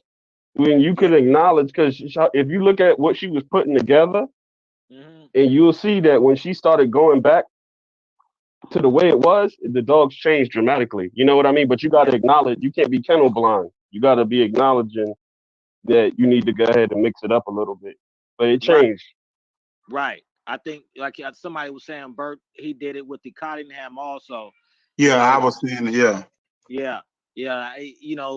It's interesting when you see a lot of the older dogmans do that dreaded cross. As you guys had made a little had a little thing talking about that, which way they go. And to me, I see when they go out, you see some truths to it. What's going on? Like you see Tom Garner, how he got that Cottingham blood. Also, it makes you Mm-hmm. wonder why he got that. What does he know? He got that blood for some reason. I know he got to Yes. make some money off it, but it was somewhere in there that it must have benefited his dogs. Obviously, there was always rumors about the Cottingham stuff being crossed into his dogs as they seem to hold up to the standard, and then obviously turn red nose. Which me when people see a red nosed dog and they make a judgment, they automatically think it's a cross. I don't think that myself, but that's each his own. But you know, yeah, Hey, Maul yeah. and Thompson, let me ask you something. When y'all spoke with Bert, did he ever tell y'all about the Boudreaux's muffler cross with his dogs? No, not I've only crosses that I've heard him. Well, just admit. I know he said he did use boomerang dogs, and he said yeah, that would be the in the Bobby Smith cross, and that was Hmm. on a bet. But no, I never heard anything about you say a Boudreaux's muffler. Yeah. No, I never heard of that. Bobby Smith Nah, had some of them dogs bred up kind of like that on the yard, bro, when you probably went out there, Maul. Which ones? The old Sorrel shit to the old muffler shit. That's what I The was seeing. Boudreaux. That's why I was wondering. Yeah, Yeah. Because I do. he I I do know they had Bobby Smith when I went out there. They Like you had remember all them brown red dogs that look like Dibo? That's what all of them dogs was down from. well, well, they was off this dog named Bazooka, which was Ari Kennel's dog. So if you guys ever That's my homie dog, bro. We already talked about oh that. yeah, Yeah, yeah, Ex- oh, that was my Exactly. partner dog. Yeah, yeah, yeah. that motherfucker used to live like 15 minutes up the street from me. Did that but Bazooka have muffler in him or something? I want to say he did because when Yeah, he like a the, grandson, I believe, a muffler or a nephew or yeah, something like that, bro. Yeah, okay, well, you know of and, the Surreal's dog Jughead. Yep. Okay, Yeah. I saved Jughead from Balbesia years ago. Him and the whole yard that he was on, and the dude at the time that had him, not Smith, the other guy that had him went out. Walton. Huh? Walton. Who? Walton. No. It was a black guy that had Jughead at this Doug? time Yeah. that was from Louisiana. All But right. he ended up giving them back, and then he ended up being sold to his newer owner. But at that time, they took him to LSU and stuff, and I had saved him from Babesia, and they was wondering how did we repress it, put it in remission. But that dog right there, when he went to sit with Bert. Bert was real sick at that time, and he went and sit down with Bert. Bert told him that if you had to look for a cross, to look for that muffler cross with his mm, dogs, because there was some magic to it.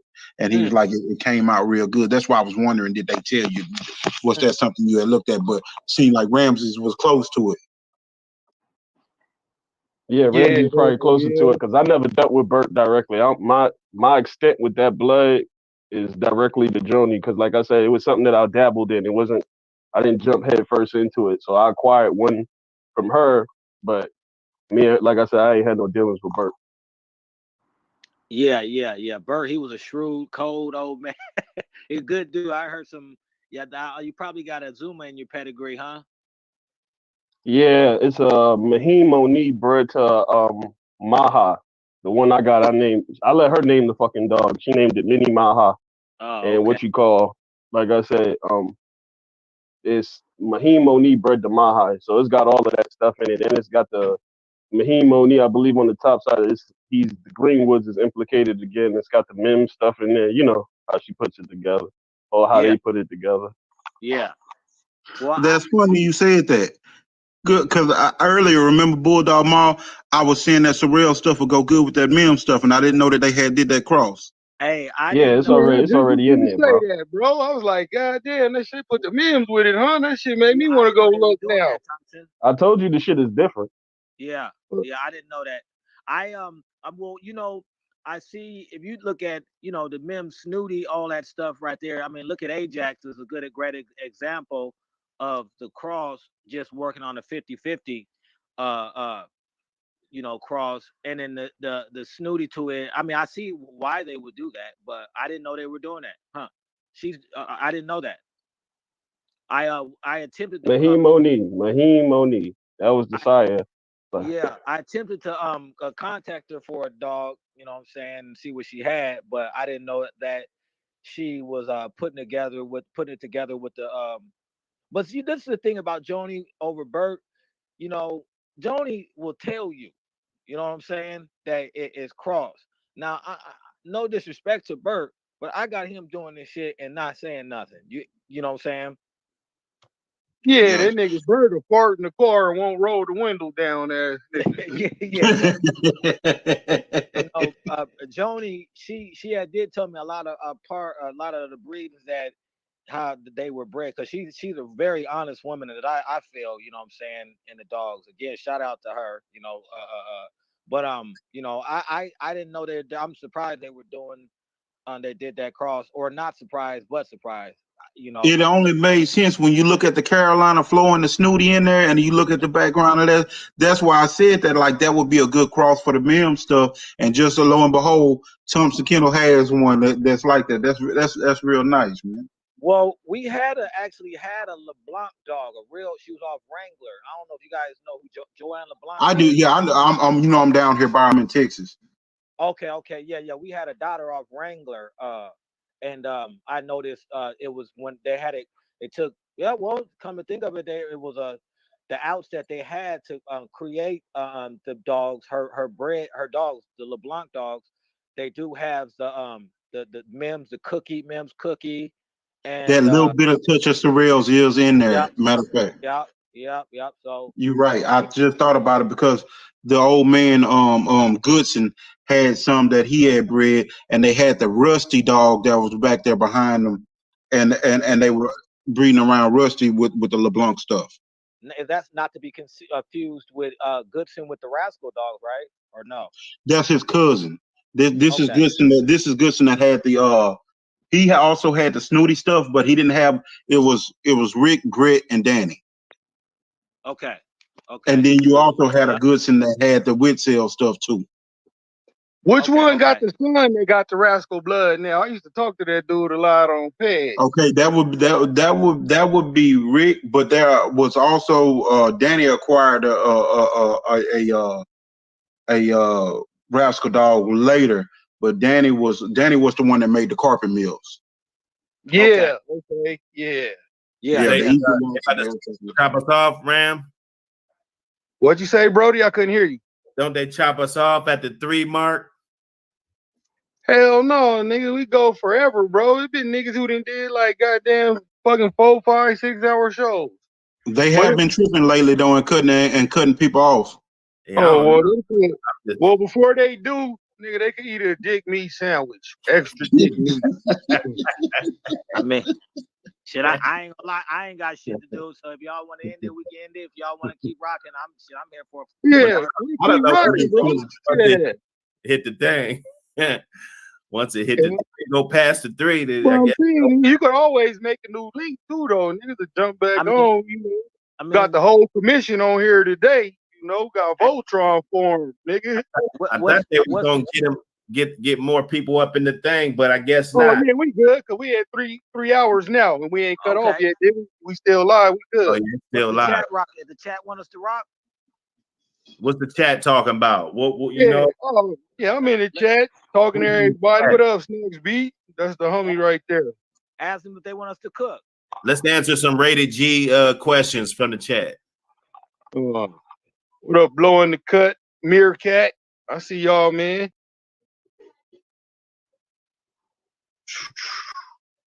Let me see. Man, I can't scroll all the way back. Oh, it cut us off, huh? Did it? Yeah, I can't see up too No, far up everybody in the hollering, chat. keep cooking. Everybody hollering, make history, keep cooking. Uh, He's scratching. Like, nigga, we've been scratching for 3 hours straight, nigga. Hey, But hell no, let's go. I see you, did Hamza. I? Yeah, that's the homie Hamza. Yeah, this will be the longest one ever because we ain't never gonna go this long. Yeah, right, Well, right. but we got it everywhere. It's rare that all 6 of us get on here. You know, this the commission for everybody that's looking. We the Yeah, I commission, was nigga. I was asleep. I woke up. I saw Buck sent me the link. I said, "Damn, y'all was already cooking for an hour."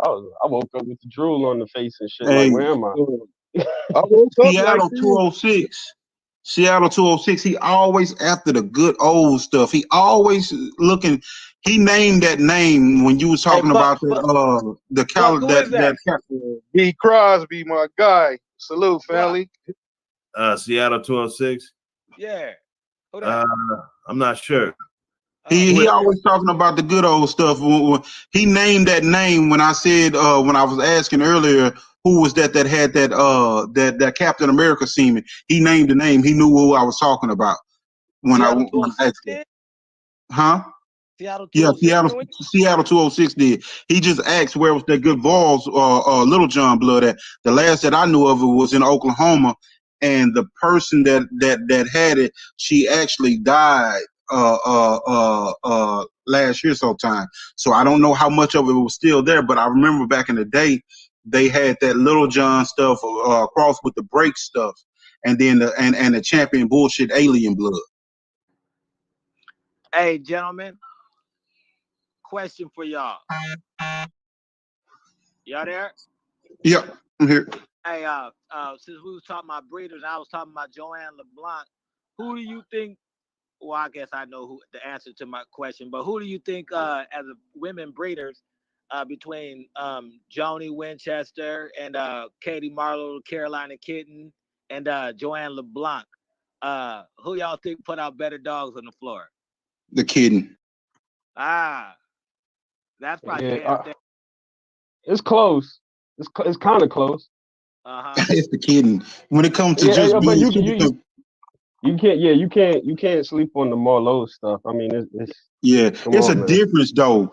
Joanne did a better job like preserving and putting the traits there, but the kitten, she bred the performance aspect of that family. You Mm-hmm. know, along with the production that her production showed in her animals. So it's one of those things where they're on two different scales because people don't get Joanne's dogs and a lot of times and take them to that next level. They kind of use them as novelties a lot of times, and hurry up and do a breeding and say they put out some Sorrells dogs. That wasn't the case back then when the kitten was doing hers. You know? Well, I got a question. Which one was y'all tongue kissing the mouth? Oh Oh, shit! this I'm not. dude I, here, bro. I ain't gonna. I ain't gonna do This dude that. crazy. Hey, Meerkat, on that Young's Badman wrong stuff. Yeah, I've heard of that stuff. I mean, it's solid. It's some of it that I know they still have bred up, and there's also some semen around off of it too. Off of it's some Young's Batman semen around too.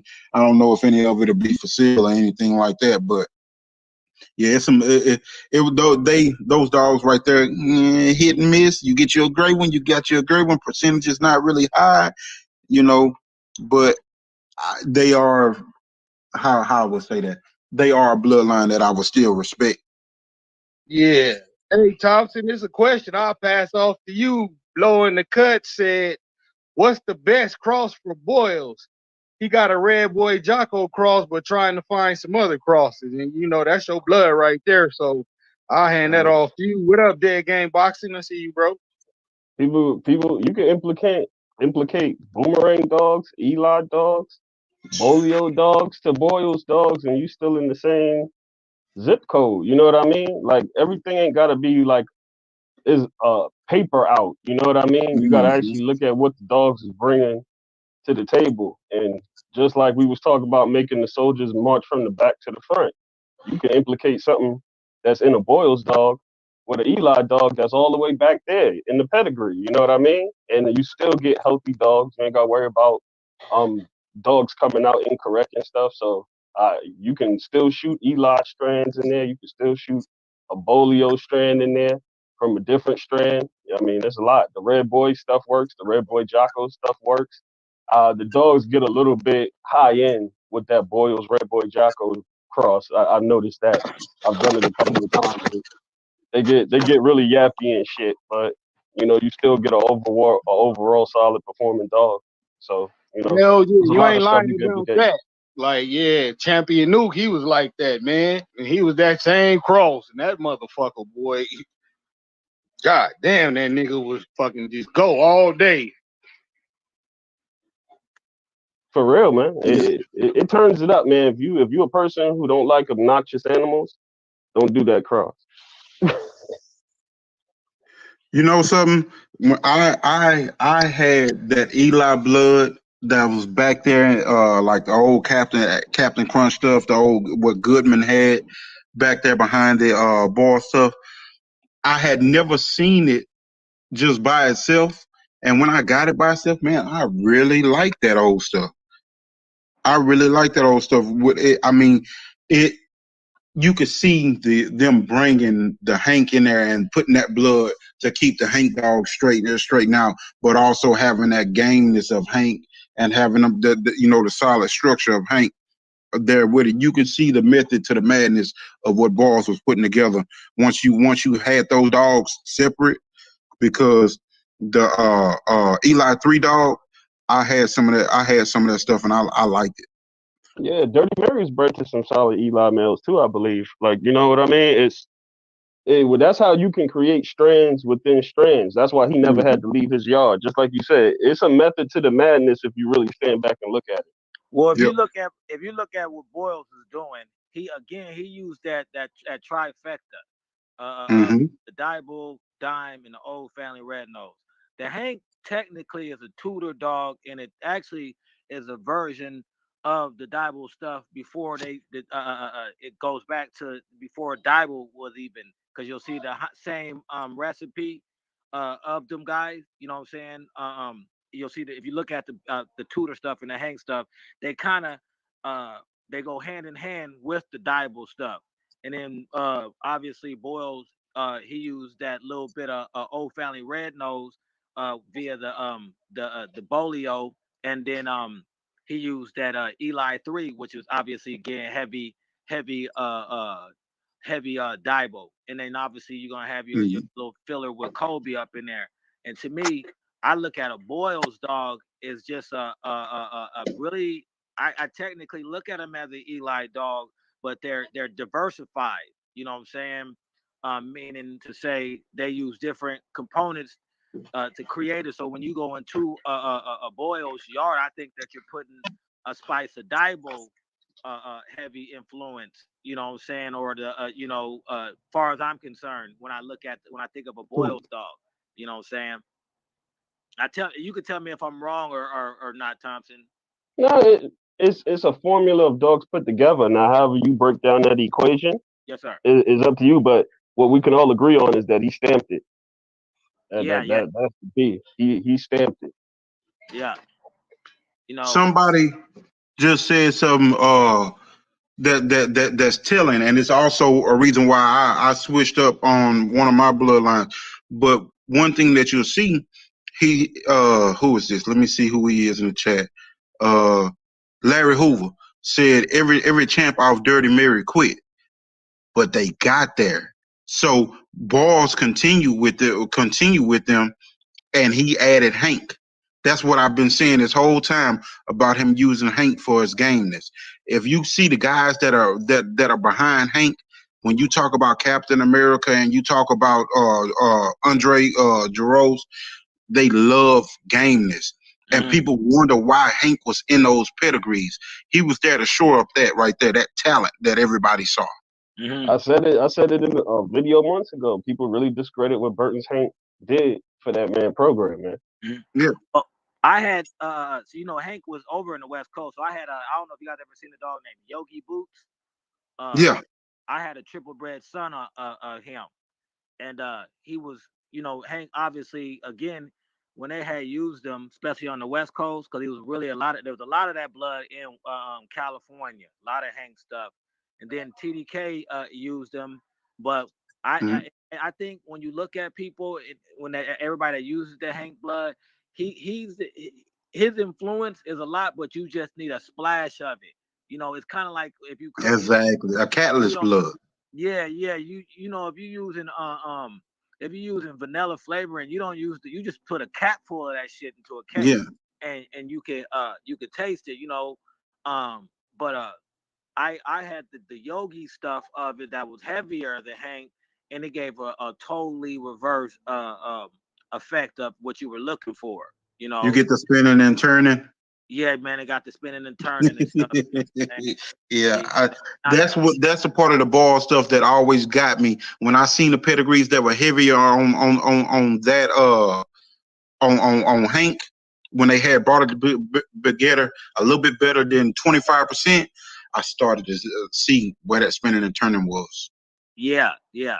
They Giroux, I read a little article, and Giroux felt that it was more towards his when he crossed it with that Corvino, what's that dog? He had a real good looking big dog. Booger, booger. Yeah, yeah, Booger or whatever. I read a little article, but the stuff I had that was with the Yogi stuff had all the old school stuff. Shoshone, alligator. It was more closer to TDK's recipe, Yeah, actually. You know what I'm saying? yeah. But it had a heavier Hank influence, and I didn't really, what I'm saying. Now again, I got a habit of saying something about a bloodline, off seeing one, but I Mm. did know the guys that were running the dogs like that off. Yogi Booth himself, they discontinued it, because the stuff was so strong and it was hard to. They did. I see some guys use that old family red nose to try to balance it out, and I don't know how it's gonna work. I don't know that worked with the riptide stuff. I believe you're talking about. You've seen it, yeah, yeah, exactly. Yeah, I mean, it wasn't what that was from the stuff that I seen. That you talking about beautiful animals, beautiful strong animals, but as far as them having that vigor and that just having that go and being on that level, never saw it on that level. I remember a yard that had it on it, and it just didn't pan out. They discontinued it on that yard, and I did walk TDK's yard and sit down and talk with him for a while. I used to talk to him every damn night, really. And he had some great crosses, but he got to the point where once he got older, his dog started to be very late starting and cold and one of those type of things where they were not the same because everything was just getting older there. If I was gonna go anyway, I would be looking for the stuff that was heavier on what's her name? It's Gala and the Keystone stuff. You know, he loved that his what's that? Coltrane, the Red Smith, Coltrane Smith or something like that. But he liked that more of that side where it had the Hank in it, but he always called it his Toe Bros dogs.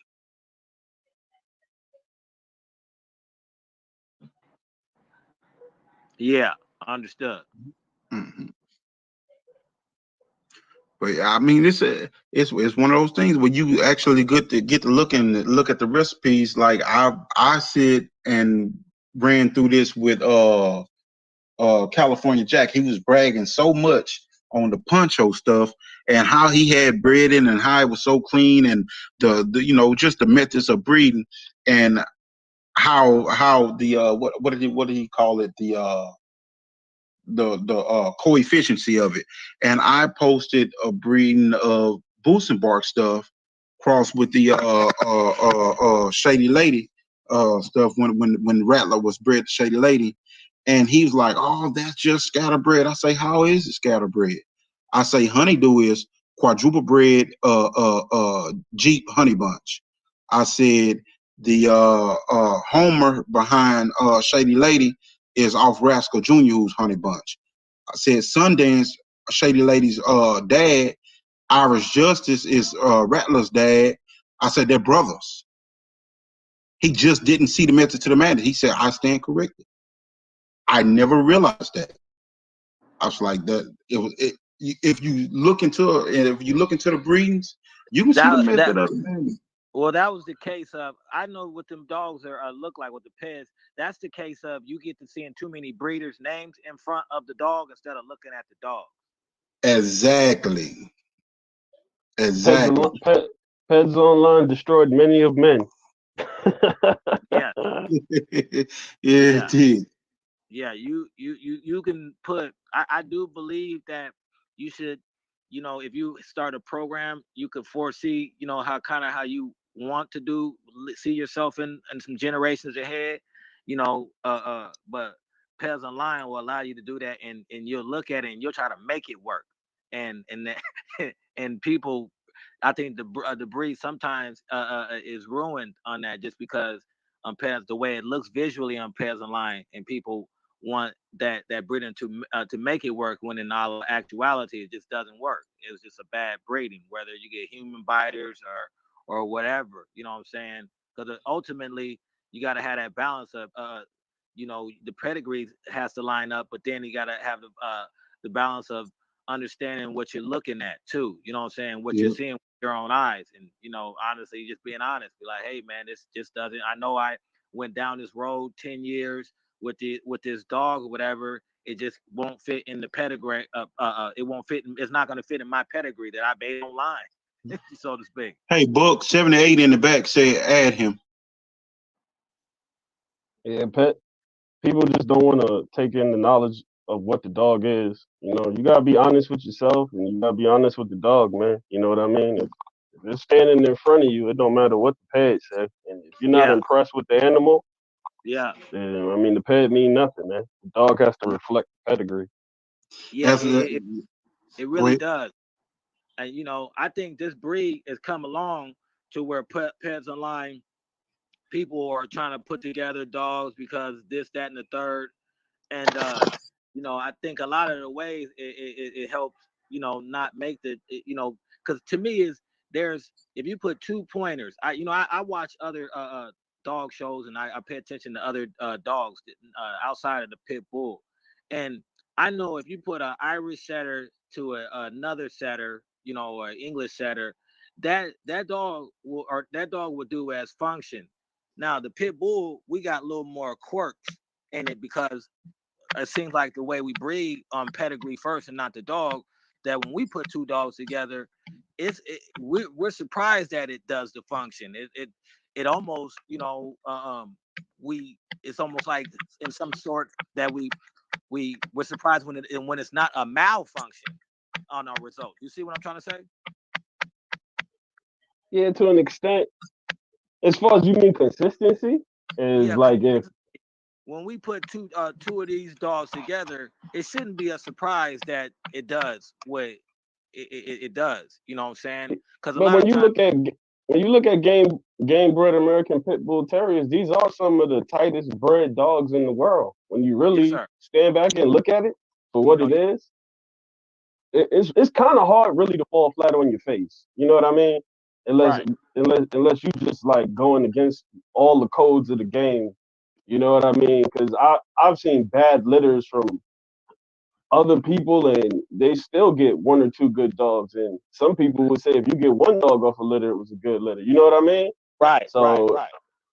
I mean, it, it, it, it's very consistent. You know what I mean? I believe it is.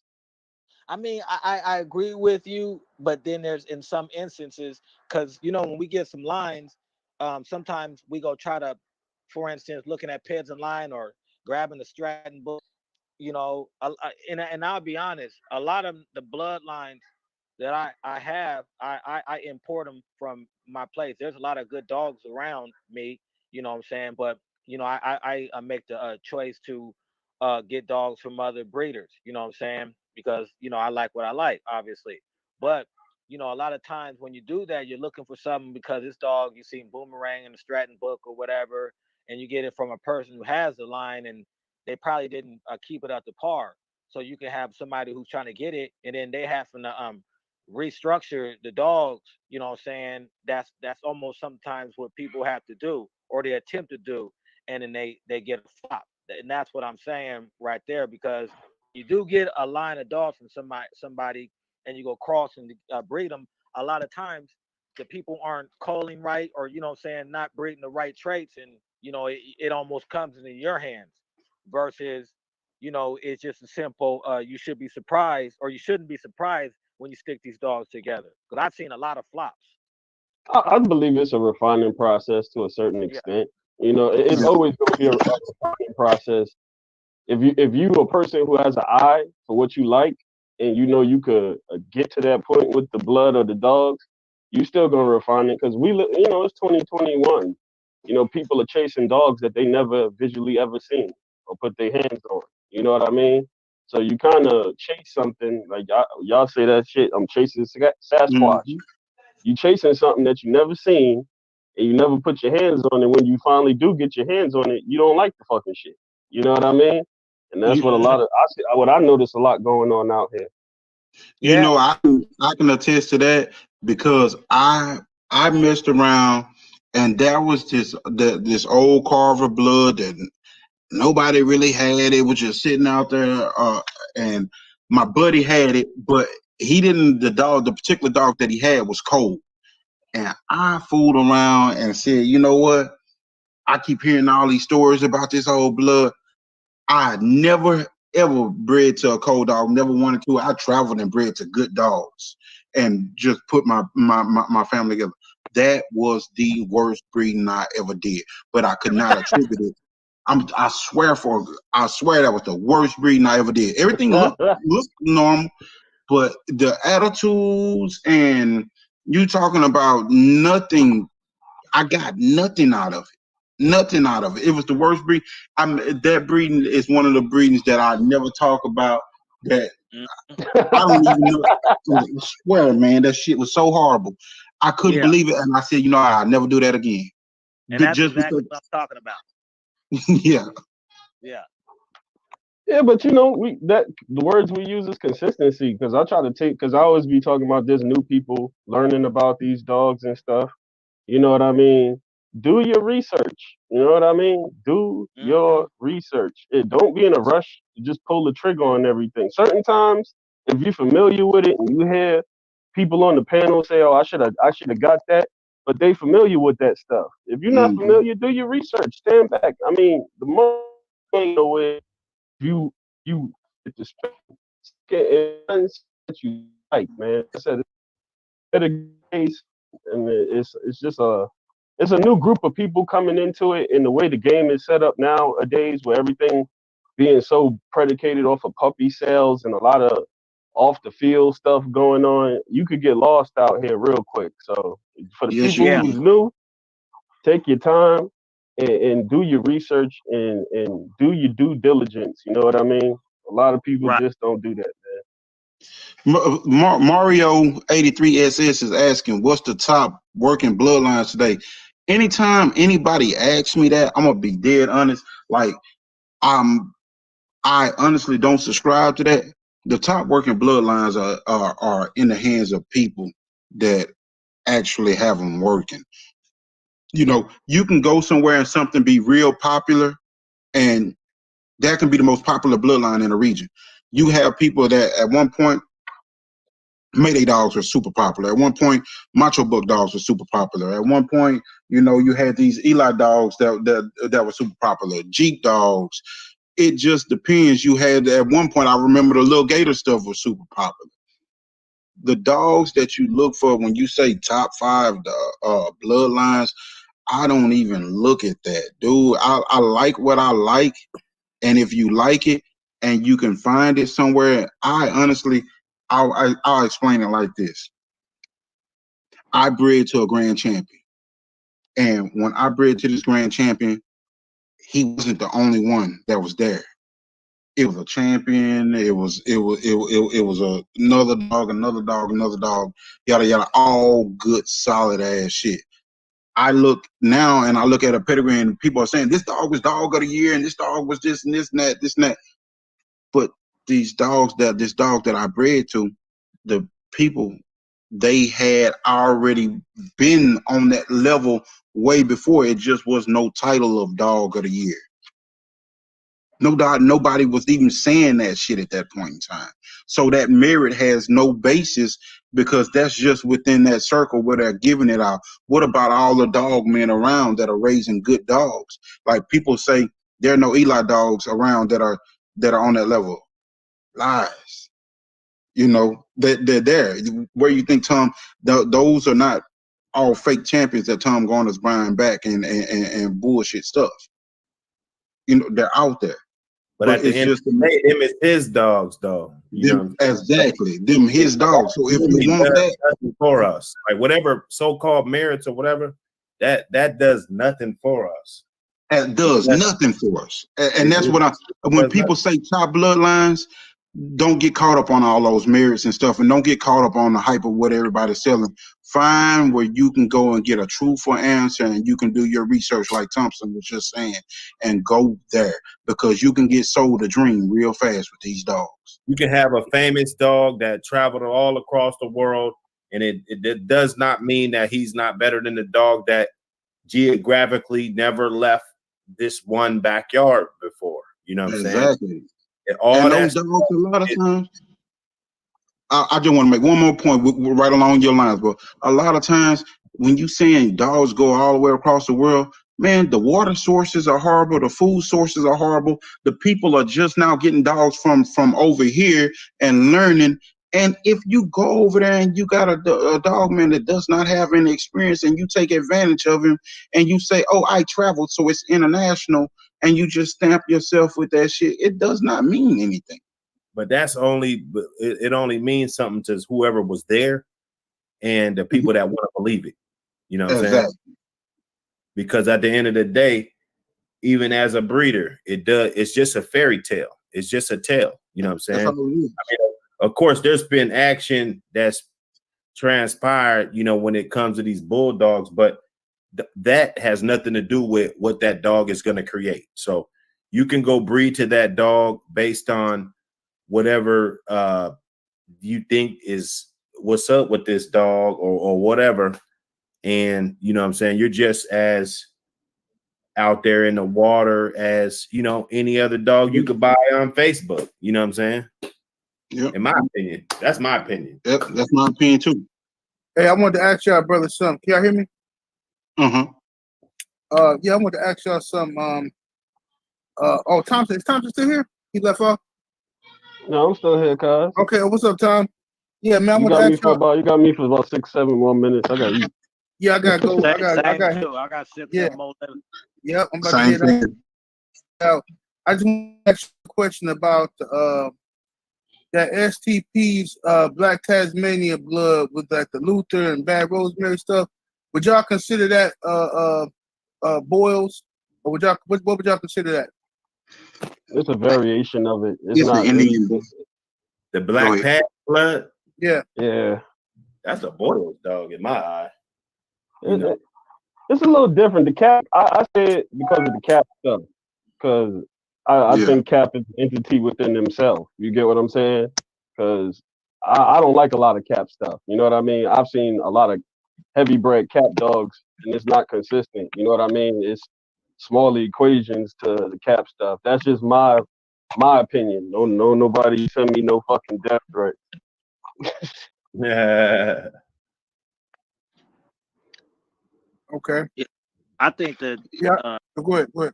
I think I like to say it's kind of like a close, how almost like the Boomer is to a Marlowe, Katie Marlowe dog. I won't say it's the same recipe, but just kind of like different ends. Because I don't even think really they look like a Boyle's dog. Versus dogs, kind of combination. But if you look at at one of them STP dogs or whatever you call them, and then look at a Boyle's dog, visually they don't look the same. What are you talking about? Black Paz dogs? Black Paz, to me, they don't look like a Boyle's dog. Yeah, they do. Not like an Andy. Well, I mean, not like an handicap Boyles. I mean, if you consider him, without that stuff, I don't know. Not really. Oh, you talking about the handicap? Yeah. Well, that's not no handicap dog, though. You know what I'm saying? Yeah. Well, I mean, Black Paz ain't no handicap dog. So what constitute a Boyle? What made up the Boyles bloodline? Is that what you're trying to find out? Talk about it, Paul Pitts. I mean, shit, if you want to talk about what made, there's a few different lines that made that Boyles. So it started off, it got Bolio, right? It got Bully Son, it got Hank, and some other dog, but that's pretty much what it is, man. When you look at the bloodline. Oh, and some Tombstone. Yeah. But that's pretty much what it is. It's a combination of that. But that Hank is what makes it different than a lot of other lines that consist of the whole right. Bolio and Bully Son and all that. It's that Hank. See, they say Hank was a good one. He was coming for you. Okay, he had a funny style, but he was, yeah. And they forgot said to ask that you. he was producing too. Yeah, he was a good producer considering the only few breedings that he did. I got there was a while back when we were talking about Jamie Long. Somebody left me a message on Instagram. They were trying to get it over when you were on here, but I was late getting to it. But they wanted to know how your experience was dealing with him. In my experience dealing with Jamie Long, he's straight up. I mean, he pretty much gave me what I had asked for. I mean, because I used to be so particular. I'm talking about I used to write letters to kennels and write a description of exactly how I want my dog, and and that's what he sent me.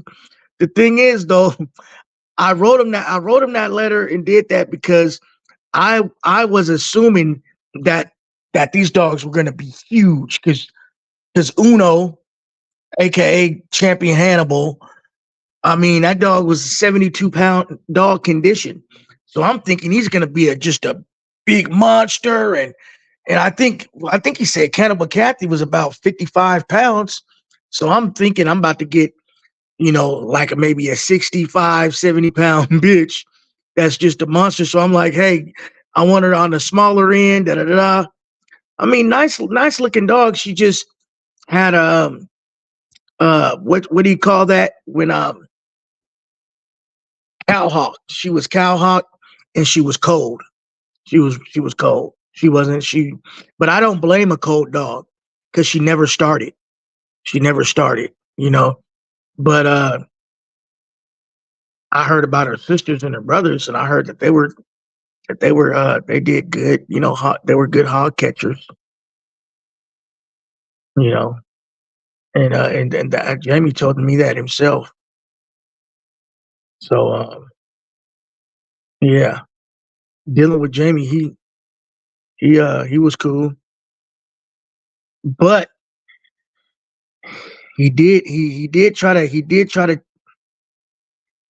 to he tried to get me to steal somebody's dog up here, and I told him I ain't getting in the middle of that. I told him no. Yeah, bro. Talk about it. Yeah, he said See he there, we said, talk about the different scandals in the game and this shit. yeah, Yeah, because it's he been said he going knew on for years, man. Check it yeah out, he man. knew Tap about it. in, man. Hit that like button, man. We live. Hit the link. You know what I'm saying? I got the link. You know what I'm saying? Paul Pitt's in the building. You know what I'm saying? He gonna get it in. This how we do.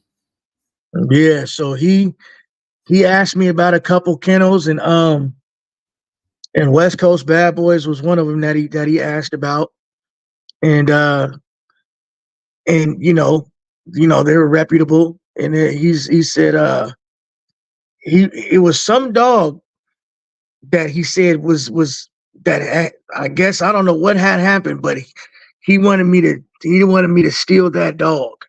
And he said, man, he said they're up there in Washington. They're up there in Seattle, not too far from you. If you can steal that dog for me, I'll pay you. Da da da da. And I said, man, I don't know what you're into, but I don't want to get in the middle of that. I ain't one of those type of dudes.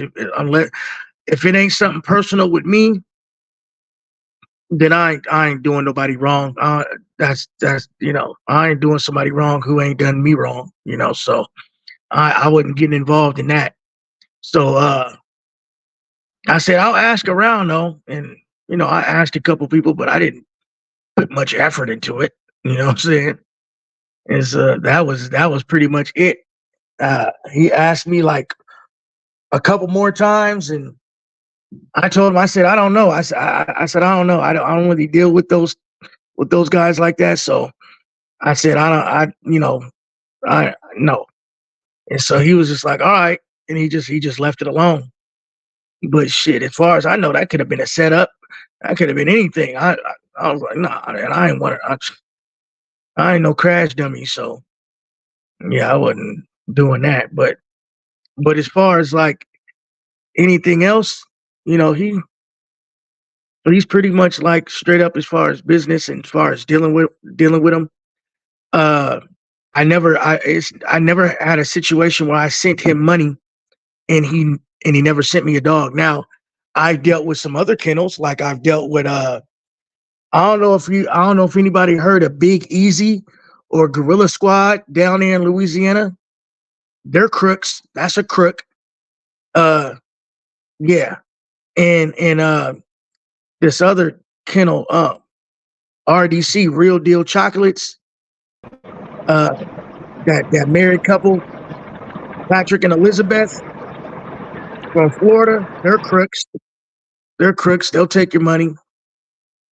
Yeah, so yeah, but anybody else, yeah, pretty much, man. Uh, yeah, that was weird, man. I dealt with Stephanie Heights, rest in peace. She had some Cottingham dogs. She had that dog Redman Jr. She was good people. She was good people to deal with, but she ended up she ended up passing away in a car accident. But but yeah, she invited me to go down there and everything. Like I was supposed to go down there, the whole cookout and everything. Man, yeah. And she's the one that got me in contact with old man Sonny. He gave me a lot of knowledge. He was the one that told me about the he said the Red Boy Jocko Jeep Rascal was one of the best crosses out there. But he said if you can get a Eli Carver dog from a good stock, that'll be one of the best dogs that you'll ever get if you get it from the right stock. I never forget that. Old man Sonny. He knew about the RF1 and all the supplements and all that stuff. But yeah, man, pretty good people. Melee, what up? Yeah, what up, bro? What's going on, You can hear man? me? Hey, What's up? What's up? Yeah, we can hear you. Just Oh, all right. Now I just hopped in the car. That's why, man. About to go get some dog food right now. Just tapping in. yeah, I'm yeah. still You listening sound like to you're the off in the live. wind. Yeah, I'm on the move right now, man. I said, let me tap in. Yeah, man, I Big. can dig it. Yes, sir. Yes, sir. Hey, yo, Buck, I still want to tap in with you too, man.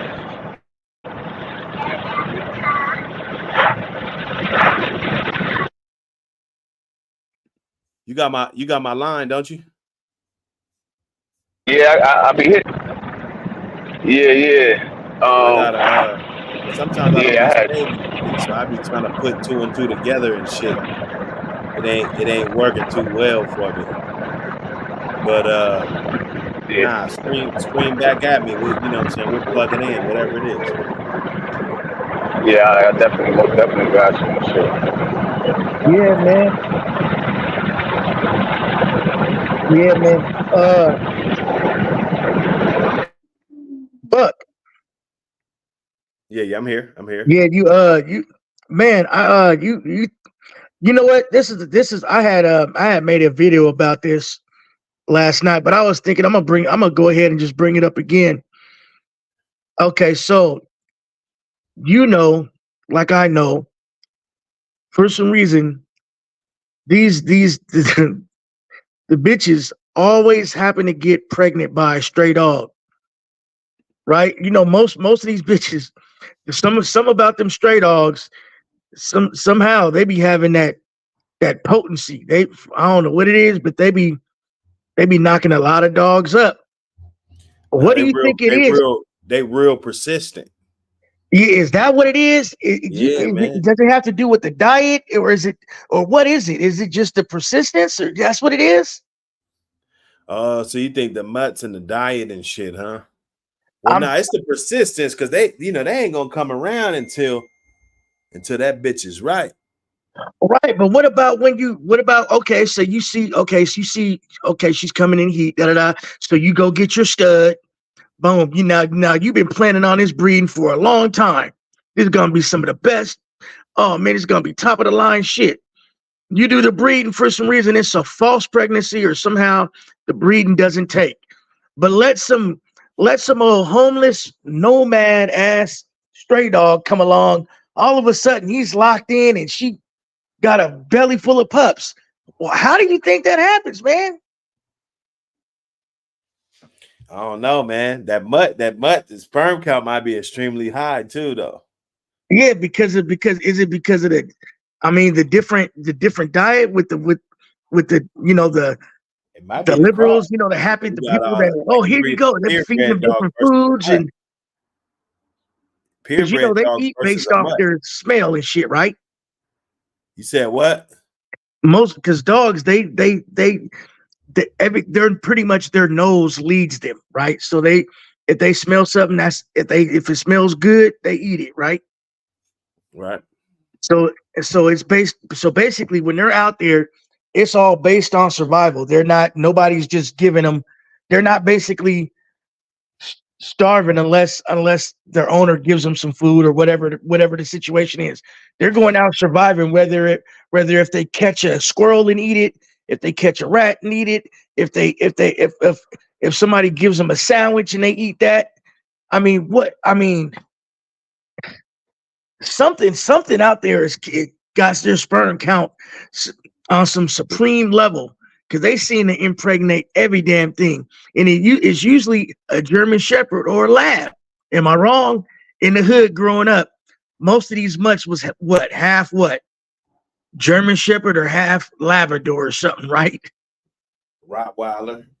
There's a lot of Rottweiler looking mutts around. that too, or some type of Rottweiler or Doberman or something like that, maybe. Yeah.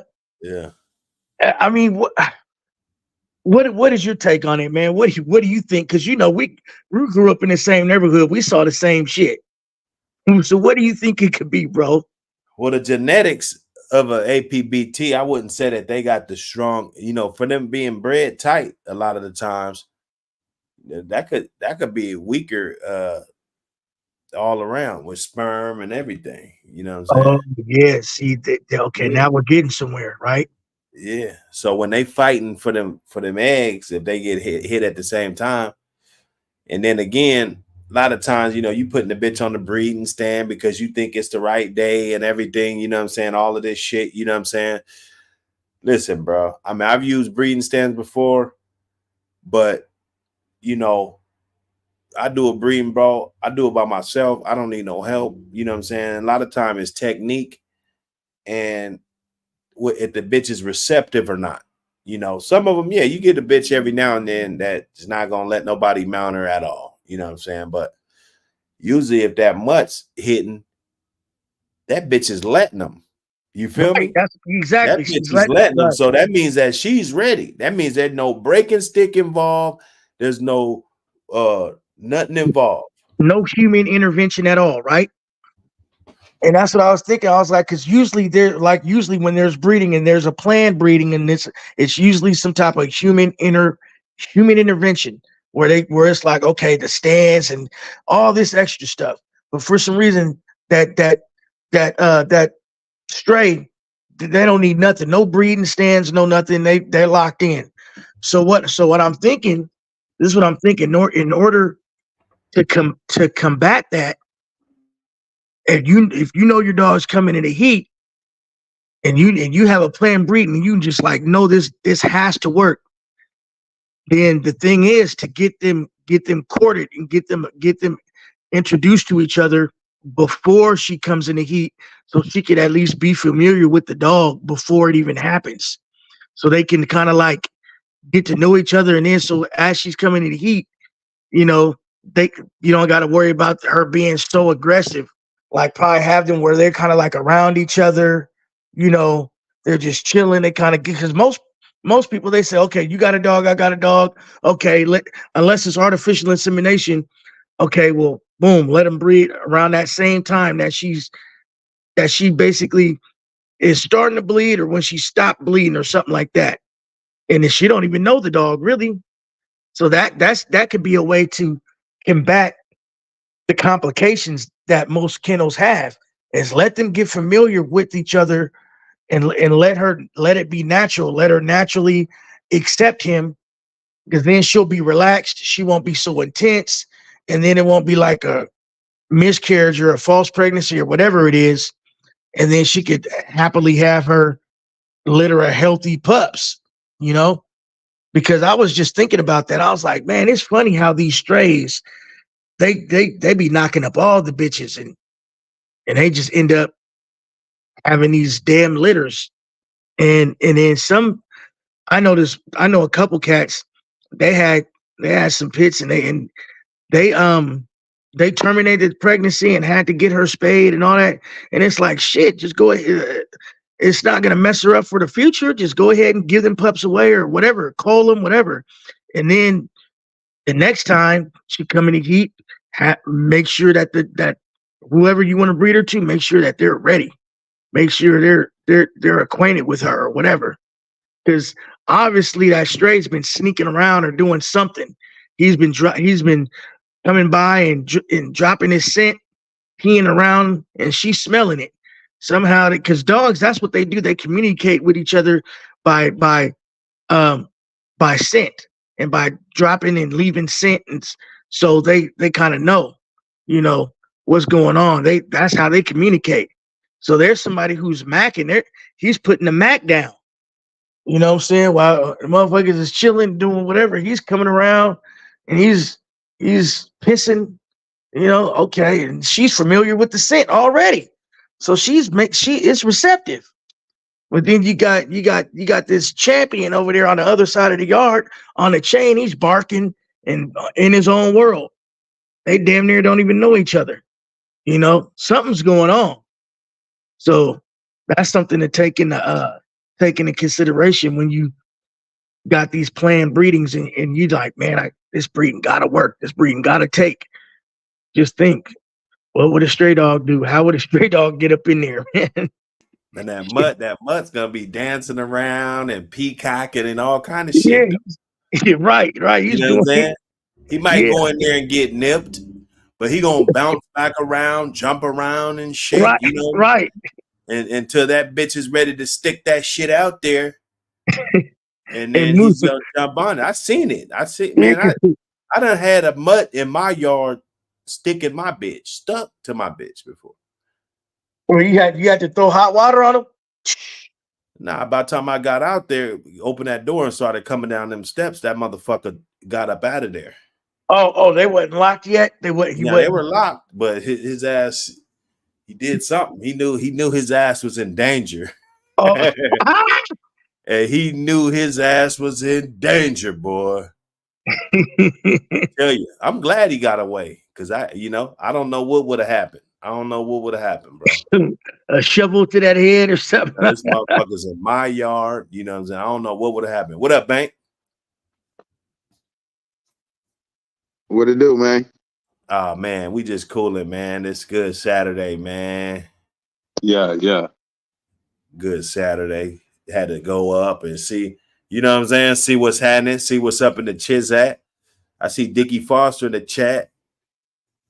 Paul Harris in the chat. Wayne Moon in the chat. Nah, we're gonna be in that chat. He said what? I said we're gonna be in that chat, man. We fucking with you, man. You know how that go. Yeah. Now, I always appreciate when you pull up anytime, man. You already know. Nah. Yeah, I told you I be want to pull up a lot. I got this little girl right now on my hip, man. Don't let me go nowhere. So a lot of times I'll be having her. So I really just be cool to listening and shit. But what's crazy? Because I always joke like Mutts got that game, like you know what I'm saying. I say they must got that swag because I shit where my female dog don't matter if she in heat or not, man. She trying to you know how that shit go. But a mutt, they really in there cooling with her, laying down by. I'm like, y'all ain't never seen this dog be comfortable around another dog in my life, like. So I always joke like, man, the mutts got that swag, man, because they plug any dog. You get what I'm saying? Yeah. Even if your girl dog feisty, man, that mutt gonna get her. For real. Hey, if you don't think he won't, you're crazy. You crazy. Yeah, he gonna get it, man. Cause just like you said, she can be grabbing him on his face or hitting him all crazy. He ain't going nowhere. He gonna be persistent and he gonna get it. It's crazy because I moved to North Carolina. And a lot of it's not too many gates around here, so a lot of these dogs is loose on the yard, on their property, and they travel. So I've been down here a few years. So let's say 3 years when I did make the breeding, I had to lock my female dog up because it was mutts coming in my yard. Now I just one of my female dogs now, the puppy, actually she's 7 months. She went in heat early, well not early, but she went in heat. And I didn't lock her up not one time, bro. I didn't see no mud over here not one time.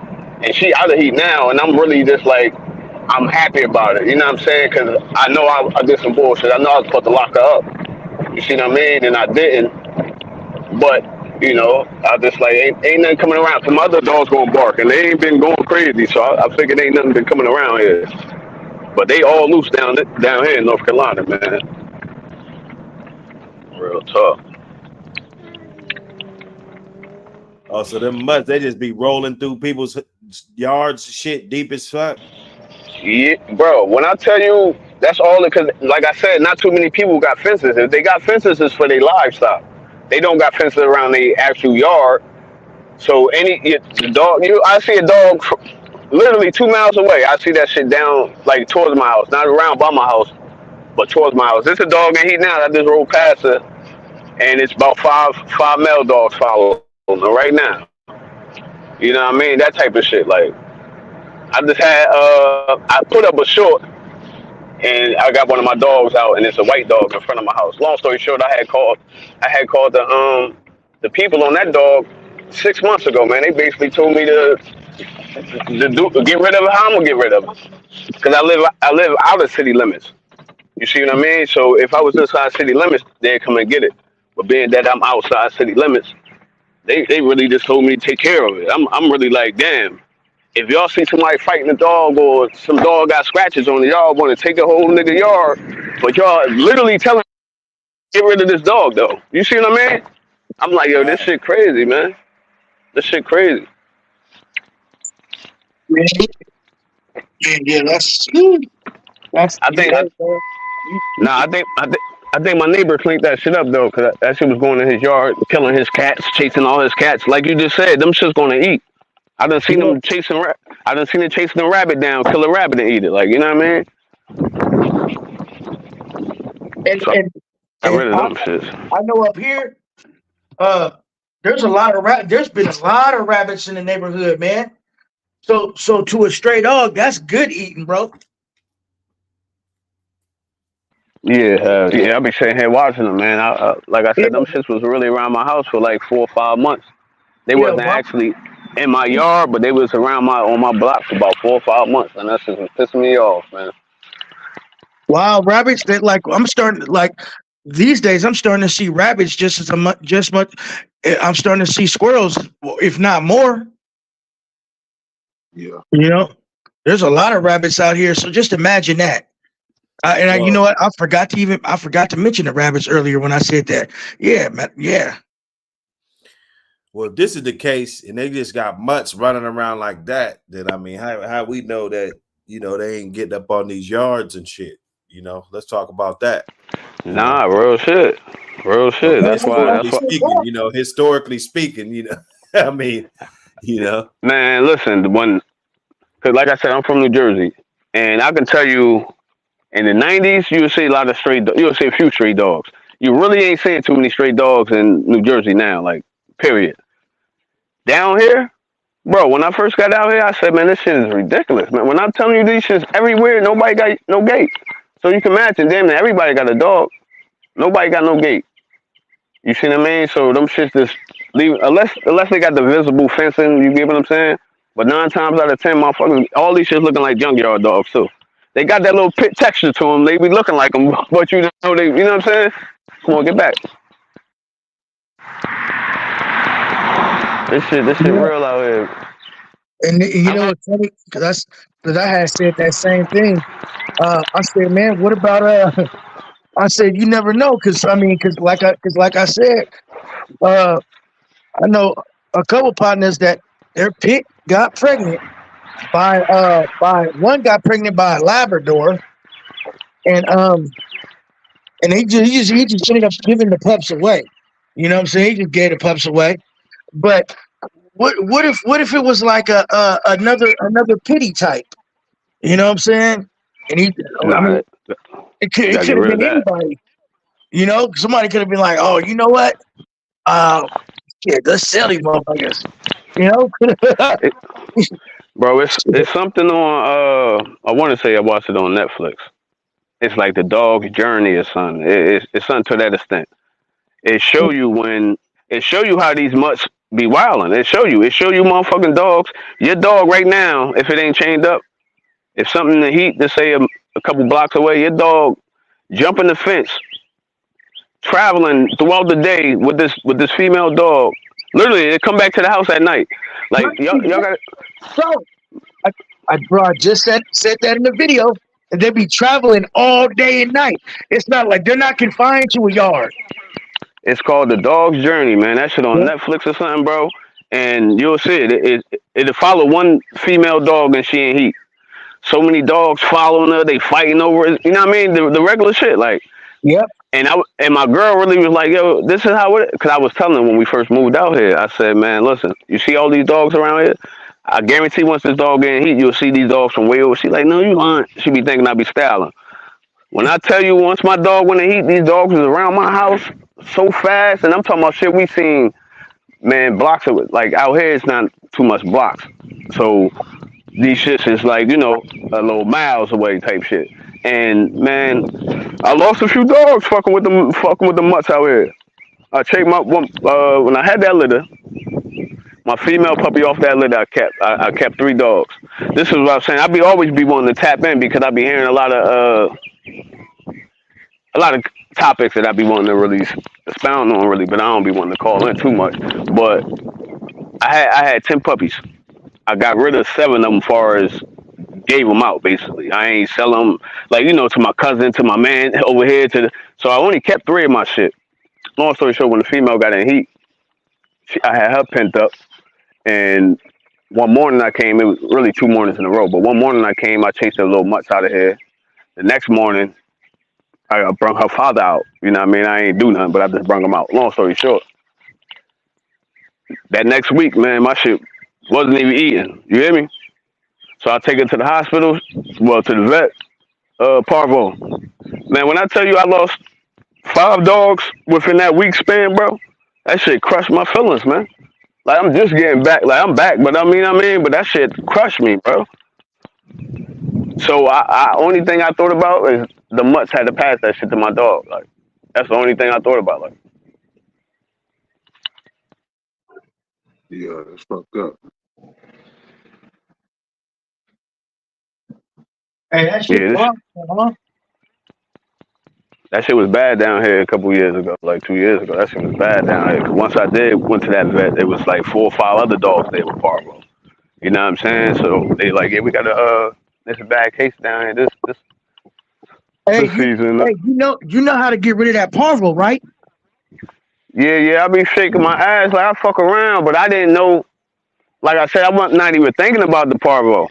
Well, see, Once my bitch okay, stopped eating, once she like, stopped eating, and I didn't even realize she stopped eating my girl, because I go to work early in the morning. My girl was going out there feeding her.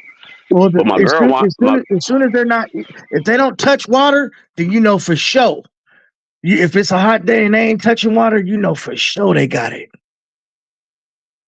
yeah. 'Cause So I bitch, my cousin, he had a litter of pups, and there was a puppy named Lady. She a little brindle and white, and she ended up with parvo. We knew it was like, oh man, she ain't drinking no water. She looking all droopy in the eyes. So we crushed up some charcoal, like real fine. And how he came up with the idea is because I had saw his dog chowing down on a bag of charcoal. There's dog food right there.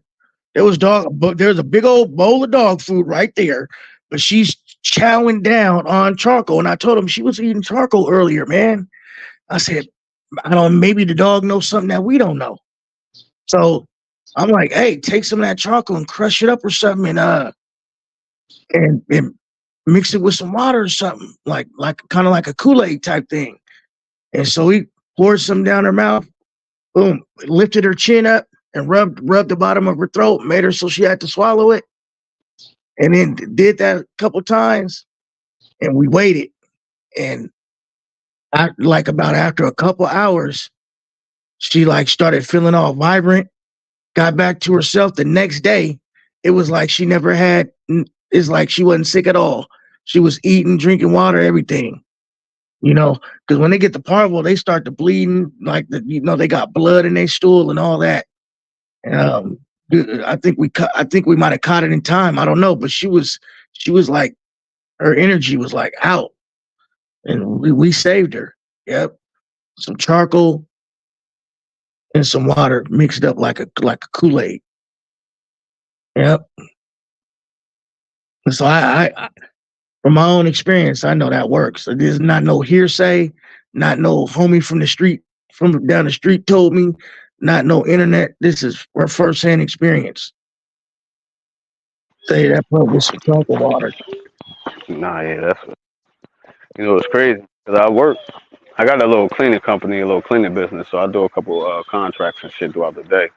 But one of my biggest contract, actually, I work at an animal shelter, and it's crazy because I was joking with my girl. I said, man, if motherfuckers know that I be really up in this motherfucker with these people, man, motherfuckers probably wouldn't be fucking with me, man. But it's so crazy because I see these dogs come in every day, bro, and that shit be hurting because I already know, like, a lot of them they gonna put to sleep, and I'm talking about the hounds. I ain't talking about them no mutt. So I ain't, I mean, but and I know the history back up from the street, and I know the history of these people, how they just go in the motherfucker yard and take a motherfucking shit. You get what I'm Right. saying? Yeah. So it's a lot of dogs. It's a lot of dogs that be coming in there that really be looking like these hounds. And where I'm at in Fayetteville, and that's the one I work at. So I only work at the one in my county, but I work in the one in Fayetteville, and I be seeing some dogs, man, and I'm like, man, that's somebody's shit. Like, man, I know, because and then I be hearing them Yeah. on the phone Yeah. when a neighbor call. Oh, I got this dog that's barking all day, and you feel what I'm saying. So I be talking to him a lot and on some shit like that. I be trying to. I can't stop them from doing nothing, but a lot of times I'll be voicing my opinion on some shit because I'm like, I know if a neighbor calling talking about somebody dog barking or some shit like that, it's like, come on, bro, you get what I'm saying. So when I be Animal. saying it, what's up, Ayala? Okay, put your shoes on. Man, I've had a lot of encounters with animal control, with the neighbors calling animal control. Now that's how Matter, they do in matter, New Jersey, bro. Animal In control. New Matter of Jersey. fact, it was a matter of fact, it was that it was that one pup that you that I held for you for a long time, Buck. That what Jade. Jade was barking, barking, barking, and she would not start barking. We put a muzzle on her, and somebody called animal control because we put a muzzle on her, talking about she won't be able to drink water. I said she'll be able to drink water. She's well fed and she's well hydrated. She's good. Ain't nothing wrong with her. She just barks a lot. And I know you guys are called animal control because she barks a lot. So what we gonna do? You know, That's they came that's back how there. they They is in New saw that she Jersey. was well fed. They saw that she was healthy. They turned around. They left. They didn't even worry about it. It was like, man, because they saw how all the dogs were healthy. Now as long as they Yeah. healthy, man, the water clean and all that shit, bro. They don't Yeah. like I said, it's different between out here in New Jersey, and so I can really just say like in New Jersey, it's the same how anybody can call, anybody can make a complaint there, and it's gonna be issues. Like that's how Yep. they moving up there. I ain't talking about when they come in, you got your shit all. Like for instance, they came to my shit right, and I think my landlord called. I had them at my girl house actually, so her landlord wound up calling, and I told him I was gonna move the dogs. Long story short, the next day the people come over there. So when they come over there, I'm at work. My girlfriend's friend living with us, staying with us, so she wound up calling me. They over here. So I talked to the man. He like, oh, do they got? Do you see them? The license hanging out their collar. Is they skinny? They healthy. They got water back? Yeah, they got water. All right then. So man, get the fuck off my shit, bro. He Right. like, oh, I'm just I had to. It was three. Somebody say three. Two. Bro, it's two dogs back there. Worry about what's back there. Is they fucked up? Right. No, they good. All right, so go ahead, bro. You bugging. He like, oh no, Exactly. I'm just Smooth left me a little summons to come to court talking about my dogs was on chains that wasn't 12. He told me I needed 12-foot chain. Mind you, my yard wasn't but so big. I remember because man, it seemed like they're always changing something. Because I remember it started off. It used to be 6 feet, then it was 8 feet, then it was 10 feet. It's like, damn, man, they trying to force people to downsize. That's what they want. They're trying to force people to downsize. Yeah, he was trying to tell me 12. Because I remember it used to be 6 feet. If the chain was 6 foot, then you're good.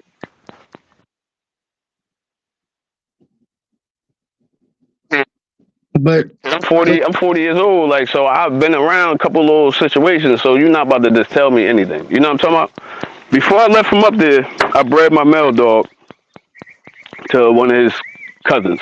Well, they got the same grandfather. So, so I came up. I came down here. Long story short, my little man, got the dogs. yeah, The people across the fence on the whole different block, they hear the dogs barking because she wound up having the puppies, and he got two other dogs back there. So it was 3 adult dogs and 13 puppies. Long story short, they across the block and a whole nother yard, bro, a whole nother street. When I'm telling you, right, right. they hear his shit. They hear his shit barking, mind you, because they by the fence. You see what I mean? Yeah, So by the fence, so they hear his shit barking. They look over the gate. One of the dogs that knocked the water over, so they don't got no water in it. It's probably hot as hell out there. Yo, they come and take all them dogs from over there. They come and took all them shit. They took the 3 dogs and the puppies, bro. I was so mad, like, bro. You know what I'm saying? Oh, the dog ain't had water, and this one got what, scratches on it, what was and the you know how that shit go. what was the justified reason? They said the dogs ain't. They said the dogs ain't had no water. The mom dog just coming off puppy, so they said she little as hell, and basically that's how they came. That's what they said. One dog ain't had no water. Dog got little scratches, cuts on them, and the mom dog was emaciated, or you know how that shit go. She had them puppies probably a month, not even like 3 weeks or some shit. But that's how they, and they took all them shits, bro. They took everything, gave Cuz a couple little charges, and he was going to court for that shit. You know what I'm saying? He wound up just getting killed a couple months ago and shit. But yeah, he that damn sure was going to court, and all this shit was going on, man. I'm just like, it was crazy because they was in a whole nother street. You feel what I mean? Y'all peeking over gates and shit and really come and take somebody's dogs, bro. That's vicious, man. Exactly. No, that's what I'm saying. They always moving the goalposts. They always moving the goalposts when it comes to situations, and they always trying to figure something out. It's like I said, they always trying to change. They for over years they always want to change the size of the chain. It had to be this size or that size, or it was always something. And I know that they used to come to us and do that shit. Every year was something different about the chains. Yeah, And then it that's got to what the I said. point Right, where they right. didn't want to. They didn't want to. Then they started that non-tethering law, where there's no tethering. I think it didn't Yeah, it start in Texas, if I'm not mistaken, right? That non-tethering law. I don't know where it started at, but I know. I think that shit out here, probably in my county too. But like Yeah, I where said, they I'm didn't out of. want where they didn't want the dogs on chains at all or some shit. I mean, they always Yeah, switching back and forth, man. It's always something. being that I'm outside city limits, like I said, they don't even ride down these little blocks. You know what I mean? So my Right. shit's chained up back there right now. Like if I was inside the city limits, they might say something. Really. But I got some pins up too, like you know what I mean. So I'll be actually switching my shits out though. But they damn sure might say something to me. But like Oh, I said, they just don't come. you said you got some pigs? No pins, pins. I got a couple Oh, kennels up. pins. Oh, pins. Oh, yeah, Yeah, yeah. so I switch my shits between the pins and the motherfucking chains. But like What right kind of now, they pins you all on got? chains. You got the Magnum kennels? Nah, I got some probably some Fugazi. I don't think they match them. The Magnum kennels, they pretty expensive though. They like, I know last time I checked, there was about 1,000. About a Yeah, I thousand. paid motherfucking three something. I think three and some change for these shit. I bought two when I first got out here. You said I had them you off. said 300? Yeah, them shits was like three and some change. It came up to about seven something because I got them delivered and shit. So it was about seven something, Well, like that ain't 700. bad. Yeah, but I got 10 by 10s, 10 by. Yeah. So The you know what I'm saying, Magnum I left kennels, so much shit in they New Jersey. can't bite through them. They can't do none of that. Oh yeah, 'cause they and definitely you fucked gotta, this kennel and up. it's like a door. You gotta put a lock on it, man. But I've been they got all kinds of advertisements for those kennels though, where it's like a kennel and it's like a dog house in the back. But I mean, if somebody's good with carpentry, they could build it. They could build those themselves. You know? Yeah, I just seen somebody had some shit on Facebook like that, bro. Or it was a bomb, but it was like three of them. It was three kennels all in one little situation with the three dog houses. But Yeah, they little as hell. But they little as hell though. Like you get what I mean? Like I say, I yeah, got 10 by 10s, so it's enough room in there for them to be moving around. yeah. You know That's what I'm saying? cool. And then have a You little know, area if you going, where they can still grab like a spring pole type thing where they can still yeah. snatch something from the top and and play with it. Keep them occupied. These Yeah, it gotta motherfuckers in the be. back quiet right now. So yeah. See, and Hey, I don't Buck got too City, much neighbors. Buck Yo, City, you yo, there? Hey, remember that setup you had on 19th? You had that when you was pouring that concrete and you had that was a nice little setup, man, that you was having there though. You was like had the concrete when you had the spin off thing where you could just spray with the water hose and it would wash it all the way to the back of the yard. the little trough. Yeah. Yeah, Yeah. yeah, You know, I was something a like kid. that. I was a kid. I was a kid with that, man. Yeah, that's what I'm saying. So you, man, you rebuild something like that. Now you, man, yeah, get something like that. See, that's why I gotta jog your memory. Yeah, because that was a nice setup, and it had, yeah, you said something like that back again. I think that's when you first got Big Freeway. I think that's when you, yep, have first got Big Freeway. You started with the new dogs. Yeah, you have something like that and boom, you ain't gonna have no problems because all you gotta do is take the water hose, boom, it's gonna wash down through one side and go out into the you know. That was a perfect little setup right there. Yeah, that was back in the day. Yeah, no, it worked. It worked. One thing about it, Yeah. can't say it didn't work, you know. No, that's what I'm saying. It was a nice setup. It And was then it was perfect. the neighbor, the neighbor in the back of me put those Leland cypress. You know, those Leland cypress, they grow real fast, man. They could make like some hedge, you know, for privacy, you know. So he lined his back fence. So as the years progress, it just created a wall, bro. You know, because them damn plants was so barricaded in, like, you know, his yard, you know, so it was just straight up bushes in the back of there. You know, it was perfect, you know, for Yeah, you know, if Leland you're in the Cypress. city. That's something else. Yeah. That's something to check out. I never heard of Leland Cypress. I know about the Oh, you arborvitae. seen them. You seen them. They grow fast. They grow fast as shit. They're Yeah, green, evergreen all year round. You know what I'm saying? They smell kind of like a Christmas tree, you know. got you. Yeah, But yeah, I know what you're talking about. you seen them before.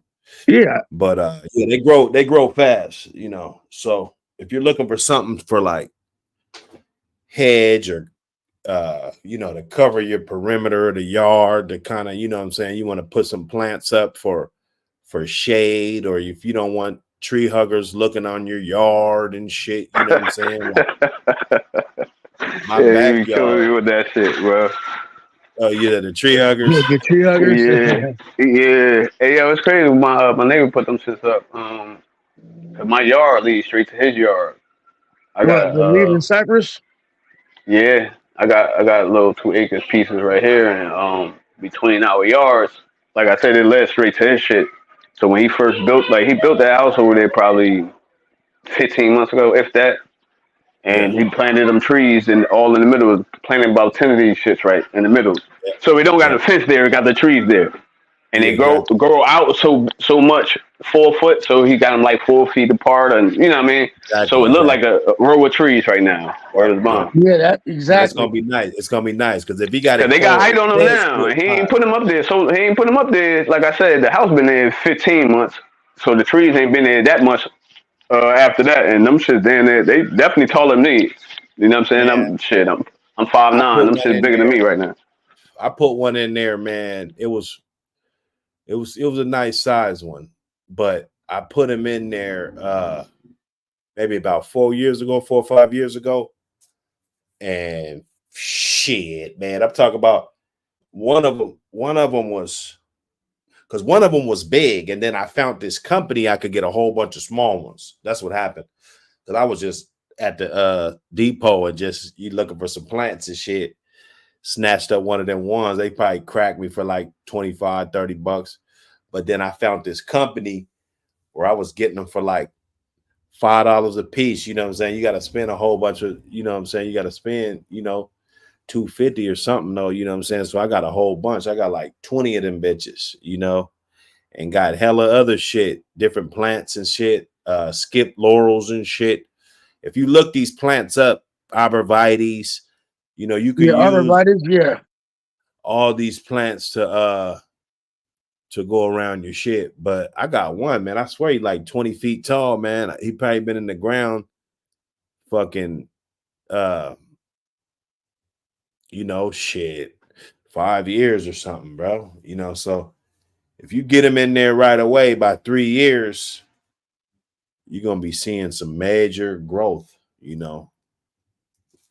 But since we're on the subject, I don't want people to just go out there and start planting shit. If you do plant anything, make sure, especially in the summertime, that you water that fucking plant because he's not gonna be established for like 2 years. It takes a tree like 2 years to get his roots established. mm. And that means that his roots have grown far enough to tap into other water sources. Right, If he right. can't do that, then his fucking ass is gonna sit there and die. Arborvitae, So you're gonna have to hit it with the 5-gallon bucket or something Leland cypress. every other day or every, what I'm saying, just to get that bitch growing. And that's You know, crazy. Leland cypress and arborvitae look very similar. They but they almost do look. different. The arborvitaes go straight up in the air. Those tall ones that go straight up. Yeah, I'm Leland looking at them right cypress, now. Yeah, Leland but cypress is gonna give you more spread, and Leland right. cypress probably grow 2 times faster. Leland Yeah, I'm cypress, looking at them right now. I'm they're looking at the monsters, Leland bro. cypress. They're monsters. I'm gonna do a little video. I got them in the backyard. I'm gonna I see what you're talking about. The arborvitae. Damn, I'm glad. Well, shit. Now I'm hip to that because I was just thinking about getting arborvitae because they do look nice, but no, that they're not. Bring They're that not. weed. I Leland got cypress. I got like 25 lining my fence. Oh, Arborvitae. the Leland cypress. They cover more width, so it'll Yeah, be harder. way more width. Yeah. Arborvitae is just gonna go straight up in the air. It's gonna get fat. But you got to plant more. Yeah, but they were cheaper too, though. Those were Yeah. like, I think like 350. Like the other ones were like 5.99, something like that. And I think those are like 350. So they were cheaper. So, but what I should have did is just got a whole bunch and just put them in Damn. like bigger pots and shit and just grew them out because they were small when I got them. And the size that they are now, and then I be Damn. seeing people trying to hustle them and shit. Like Those Leland price goes cypress, up they do fast. get big. The They price get goes up tall. fast. Yeah, they look like big old evergreen Christmas tree type. The bamboo's cool too, though. You know what I'm Oh saying? yeah. I keep a lot of bamboo on the yard. You know what I'm saying? I got a ton. Well, not a ton because I seen yards way Yeah, more. You know what I'm saying? I'm looking at this shit. I'm getting pumped because I'm just like, okay, hell yeah, okay. Yeah, Now, man. once you start looking at some shit, man, that shit definitely soup you up, man. Yeah. Yeah, My aunt in New Jersey got her whole backyard down there bamboo. Not she ain't do it, but the landlord did. Like when she first moved there, they was already there. Bro, bamboo hella tree. bamboo. hella, like a lot of them. I'm like, bro, I ain't never seen Yeah, this shit in my life like this, that's man. dope as fuck. Just a whole little sanctuary back there. Yeah, yeah, Just yeah. That Yeah, it bamboo. definitely looked dope tough as though. It fuck. looked tough though. I got the That shit brick looked tough. patio and shit. You know what I'm saying? It's like Yeah. nice fuck back there. That's how they got their yard out there split up. Where like the neighbor, it ain't no gate. It's all bamboos. And when I'm saying there's a lot of them, like you'll have to work your way through the motherfuckers to go through the yard type of shit. You know? Yeah, yeah. Yeah. See it. Yeah. Nah, you get the bamboo. See, because I'm harvesting the shit right now. I'm teaching my sons how to do that shit. Well, one of my Okay. sons, he's 8 years old. You know, I teach him how to do it. And, you know, the shit's growing up. You know, you keep it in there a few years and then it just starts to multiply to where you could just get in there with a shovel and chop, you know, some of those shoots out, put them in pots, plant them somewhere else. You know what I'm Oh, saying? see. Oh, Multiply that. yeah. Yeah, I So ain't know that. it's Yeah. I got a couple plants, bro. They're multiplying like a motherfucker. Like I could literally like in the next few years, like I could now, but in the next few years, I could literally sell this shit because it's multiplying every fucking year, bro. You know, each thing. You know, I'm about to line the whole Hey, back of my that could yard be with a whole new hustle right there, and man. that's a major hustle. Major. And then Mm-hmm. they got different species of the shit. So Yeah, and there's shit that you could build out of it, you like got bamboo. you got the short shit, you got the big leaves, you got the black the little the black bamboo with Oh, the hey, stem, it's you funny how you just said that. I was just about to say, I'm looking at the black bamboo right now. I was just about to say, hey, you ever heard of the black bamboo? black. I'm sitting, I got yeah, black. I got black in the yard right now. yeah. I I'm got looking black. at, yeah. I just came across it. That's crazy. I And just came every across the plant black is bamboo. growing more You shoots. said something about Christmas trees last week or something too, right, Buck? Yeah, like a Christmas tree farm. Yeah, it's crazy because like I'll be listening. So if I got the phone around and shit, my girl will hear it or something. So when you said something about it and shit, she said you was just talking about planting Christmas trees. I said I'm telling you because I told her I said man we get a couple more acres man I'm getting trees and everything. I'm not planting out here. And the You feel what I'm Christmas trees saying? is lit, bro. I went to a Christmas tree farm, man. You cut, you know, one of them ones where you go with the family and shit, and they get, you know, they got Yeah, all the you cut it saws down. right there. Yeah, You got to cut it down yourself. You know, it's for the experience. You know, yeah, you might video it and shit. You know, your wife or you know the kids and shit. You know what I'm saying? So I went yeah. up in there and cut it. You know, they be wanting like 85 to fucking Nah, it's a couple dollars. You can get one for 100, 120 in there, depending $150 on how big that shit is. a motherfucking Yeah, cut. man. Oh shit. Oh shit. Sexy red. Sexy Little sexy ass motherfucking little red. bitch. Oh, Big Bank Hank, You know what I'm sexy saying? red. Yeah, that's a nice pup right there. Man, that bitch gonna be jumping up that wall. She gonna jump over the fucking wall. I Watch. didn't know that she was I didn't know she was taken. Nah, niggas ain't fucking around. Yeah, man. See, I be mad as hell we in all these different ass states, man. Yeah, that bitch, she love playing around. That's what's up. That bitch look good, boy. My shit's out there now telling me to come outside. Hey, we cooking, man. Nah. Hey, see, like he said, bamboo invasive. You don't keep up with it. Okay, so I got a yeah. couple different kinds. So I got a kind. It's called clump bamboo. It's called clump. Clump doesn't spread that much. You feel me? It Oh, spreads real okay. slow. And then I got some that's like he said, invasive. Like I got these couple plants, bro. I'm telling you, this shit could cover some shit, bro. I'm telling you. Because those shoots, you see the new shoots, like if your plant is 15 feet tall, the shoot will come out of the ground and grow 15 feet in 1 year. You feel me? They don't like grow gradually by gradually like other shit. They grow fast. Like they grow 10 feet 1 year, 15 feet 1 year. You know what I'm saying? And then they just stay that size. And then the new shoot will come up next year. And then it'll be more. Lil Rock, what up? What's going on, brothers? Oh man, salute to you, brother. You know what? I don't really get to see the show that much, but I try to. When I'm at work, I try to listen to your show and whatever show is even on. If I'm dealing with the dogs, so I really enjoy the time. Even the other guy. I know you guys don't get along, but I mean, I just enjoy anybody's show. I enjoy Rich 78, anybody doing it. So I really today's a really good show. And I'm just enjoying it. I want to let you guys know, and maybe if something comes up that I know about, maybe I can join in. Oh yeah, for sure. Hey, you echoing in the background. You echoing Yeah, in I the know. background. Yeah, done. Okay, cool. You there? Yes, sir.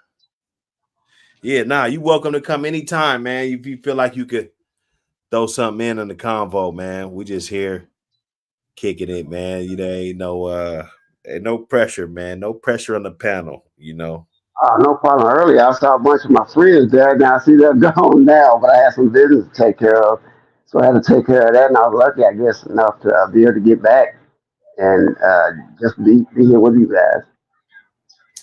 Oh yeah. So, what's the topic? What are you guys chatting on? You say what? I said, what are you guys chatting on? I didn't mean to interrupt anybody. Now we just general chopping it up. We just chopping it up about these hounds. What you got on your mind? Oh, nothing. Like I said, I mean, I don't really I get to hear bits and pieces, when you guys come on. I mean, just lately, it's just been, other kind of things you guys were talking about. But today, I was really actually had time to really listen into the show. And I was just really All enjoying right, I all see. that. I see. I gotta warm you up. I see. I see what I gotta do. Okay. Okay. All right. So if you could have two dogs from Hmm. the past that's not alive anymore, male and female, what two dogs would you put together? That's so they have to be a breeding pair. In other words, I have to breed this male to this female. I can't be just what two would I put together? Yeah, two that you would put together.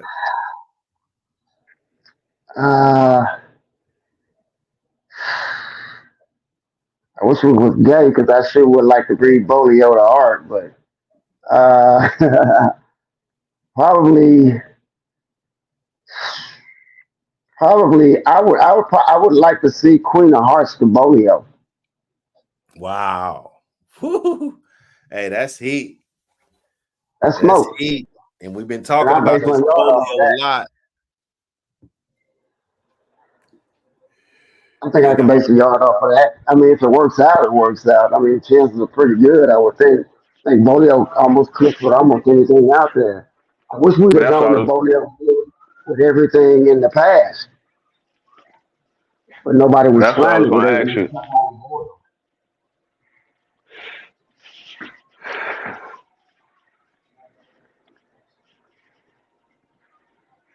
But that's what I was going to ask you though. Is you doing that based off of the two dogs, not based off of what they already? Based off of the history of what they've already done, Oh, in and outside, in and outside. because me when I hear them questions or like me, I always think, and I know that the age difference and but I always think like, damn, why they never bred Jeep with honey bunch, right? They did, Was they that how did, they they did. They bred? got all colors. Yeah, Jeep was bred the honey bunch. Yeah, I don't see that. I don't see that in the pedigree. Yeah, a lot of people. I mean, a lot of old timers know about it. I'm down here in the south. Yeah, that breed was made. Well, I see. I always thought they ain't never do that. Cause I'm like, that could have been her last litter. He was young as hell when she was old. You know what I mean? So we think about shit like that. You probably maybe ask Richard Garcia. I'm pretty sure he knows that breeding was made. had hit nothing Rich. came out. I had hit Rich the other night, schoolboy the other night, because I was just telling them that it's crazy that my male dog 6 years old. Well, my main dog, he's 6 years old, and I'm like, I'm just realizing this motherfucker got the schoolboy, the big red shit in there twice. Two different Oh, is that right? to a big red offspring in my shit. You know what I mean? And I'm like, yo, how many times I done looked at this shit and looked at other dogs, like, for, you know what I mean? I'm like, bro, I ain't never realized these shits was in here. Like, you know what I Is mean? that right? That's some good Yeah. blood. Yeah, that's why That's some good looking blood. at some Peds is always a different story every time you look, man. That's why it's Yeah, important. man, I'm looking at that shit, man. I'm like, yo, I ain't never, and I seen them names already. Right. But it's probably like some, like they say Mexicans, Puerto Ricans probably had them because it's like them type of names. You get what I mean? So I seen them, but never just looked them over or something. I'm like, bro, I hit them the other night. I said, man, I ain't never realized this shit, man. My dog back here about 6 years old back there, man. Wow. And I he was was gift to always, me. You know what I'm saying? I He was was gift to always, me. I was always a pedigree freak. I always wanted to look at the pedigree and see what was on it or whatever. Yeah. I mean, I started when I was young, so I was only 13. So I'm 56 now. But I always want to know, how can I buy this book? When I got that first big Richard Stratton book that had the pedigrees in the back, it Yeah. was over. It was over. And I kick myself in the ass every day, man. I've been around these shit. So I'm like I said, I'm 40. So I've been around these shits since I was about 10, 11, younger than that. And knowing about pedigrees, say about since 18, 19, 17 type of shit. Not like 2000. I'm talking about age 17, 18, 19. And really could have been on my shit. You get what I mean? I'm like, man, I should have been in them books way back when. Like, I'm fuck out. You know what I'm saying? Yeah. Check this So it's like out. I be playing catch up. Check this out. I was 13 years old and I was reading literally in school. I was reading on about a fourth grade level, and I went into the store. It was called Past Pets, and they had that first little bitty. And I told Richard Stratton this story because I got the book like 30 years later, that first little book, and I wanted him to sign it because I told him I was only reading on a fourth grade level when I was in the eighth grade. And that book, because I want to know what was inside of it so much. That book taught me how to read because I want to know what was in it. So what if for that, there's no telling how far I would have went in school. Luckily, I ended up being a pretty good student and going to college. But I was still on a fourth grade level in the eighth grade. But if it wasn't for that book and want to know what was in it, there's no telling where I would have been. And Richard was, when I told him that story, and I said I wanted him to sign that book and send it back. I sent it to him. He signed it, and he was really happy about the story.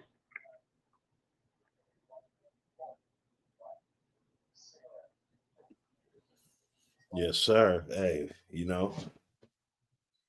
it's a wonderful way to how these dogs bring people together and what these dogs are able to do. The interest, to spark that interest. Yeah, Those animals. It's like shit.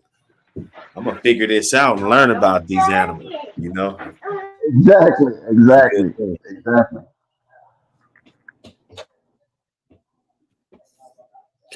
Yeah, man. Let me see some topic because some of y'all ain't weighed in, man. About the Barracuda situation.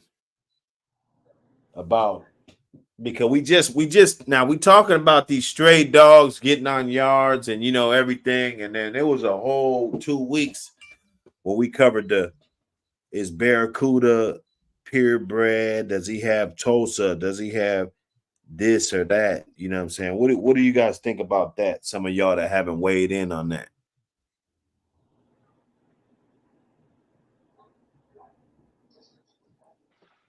I'm gonna say it like this. I was listening when that conversation was taking place. I'm definitely ain't gonna say that dog got no type of other, you know what I mean, situational in it, like for a fact. But Hey man, I'm telling you, the way them shits out here moving right now, man, shit crazy.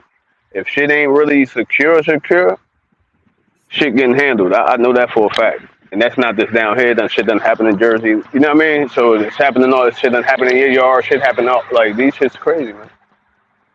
I'm telling. I'm asking y'all to go watch that shit on Netflix, The Journey of a Dog, and then y'all give me your output on what y'all think after that. You know what I mean? It'll tell you all about these motherfucking street joints. You still got the picture of him, but Oh, Barracuda. yeah, yeah. Yeah. Yeah, Barracuda, man. I mean, to me, he just got that signature look, like, you know, what you're going to see in most Mayday dogs. Let me see. Let me see if I can get that up here.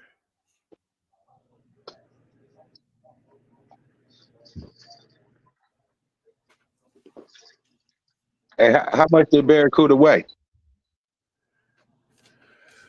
If I had to guess, I would say he was in his 50s. It's 50. But can You you know what hear I'm me now, saying? Buck? Before y'all get to saying, Yeah, I hear this you cat, now. please. Oh, okay. Now, there's a I don't know if y'all there's a video of Barracuda floating around of him active, and you know he ain't looking like no crossbreed to me, man.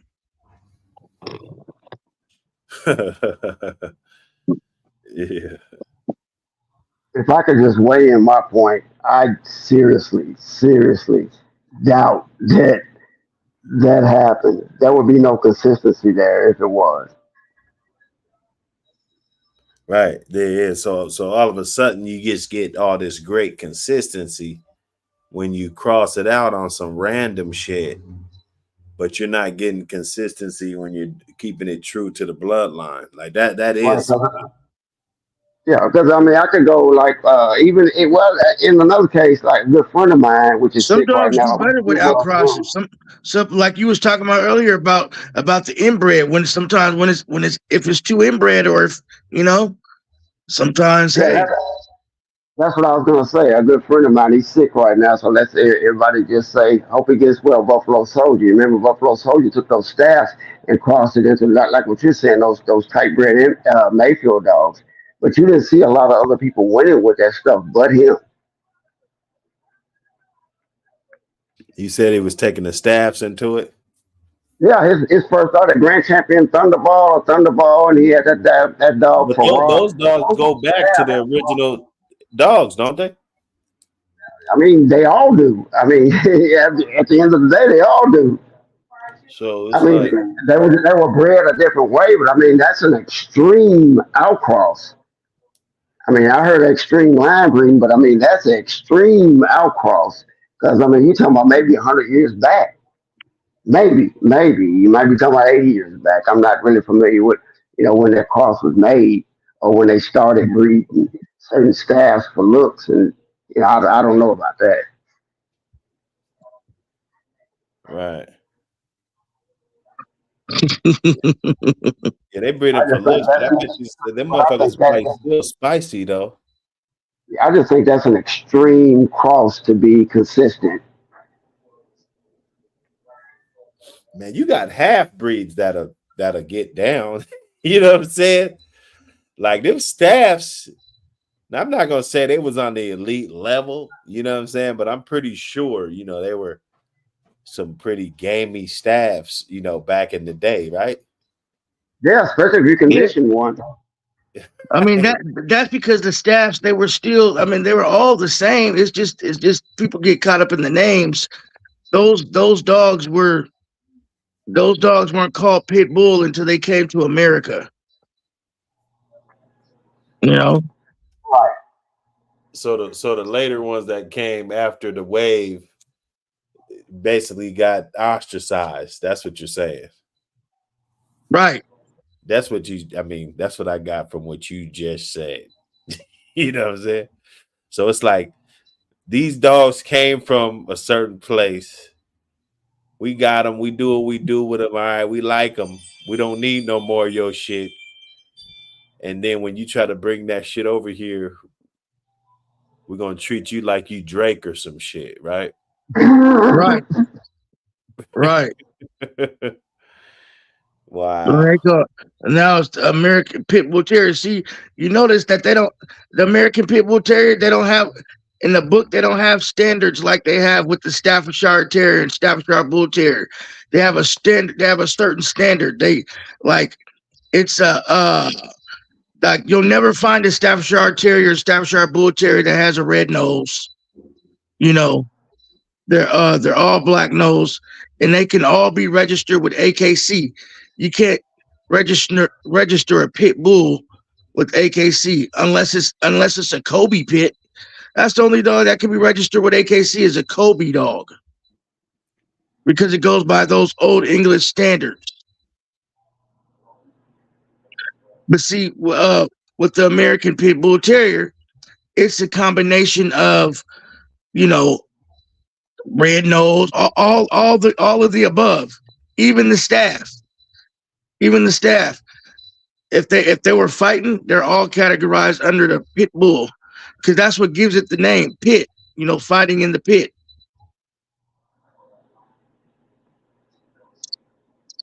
This one lady,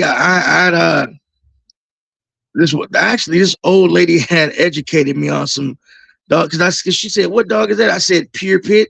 She said, "There's no such thing as a pure pit bull. They're all mutts." And she just broke it all down. I was like, "Damn, okay."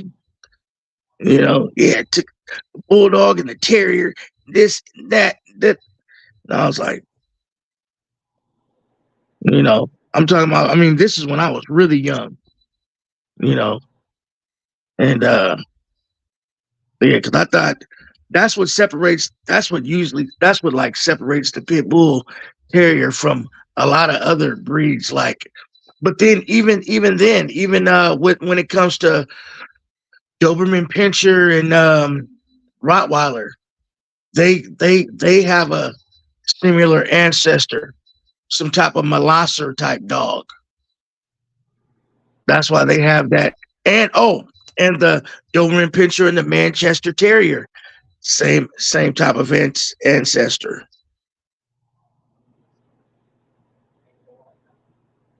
If I'm not mistaken, it's even closer related to the Manchester Terrier than it is the Doberman and the Rottweiler. But yeah, that those markings. But that pit bull is something else, I tell you. It's like it really is the mutt of all dog breeds, man. What's up with all these black and tans popping up, though? I ain't gonna lie to you. I've been seeing more black and tans now than ever.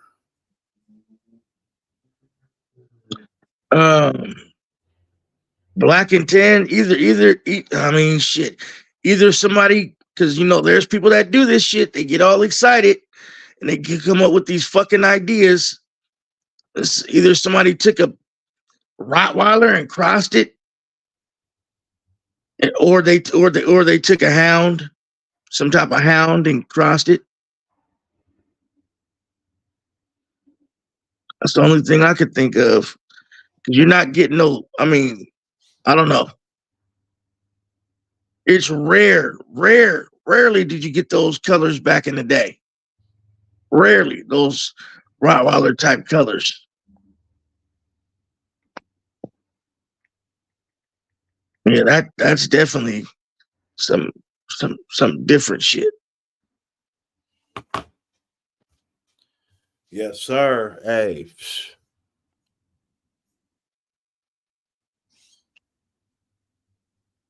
He said, pull up a young photo of Barracuda.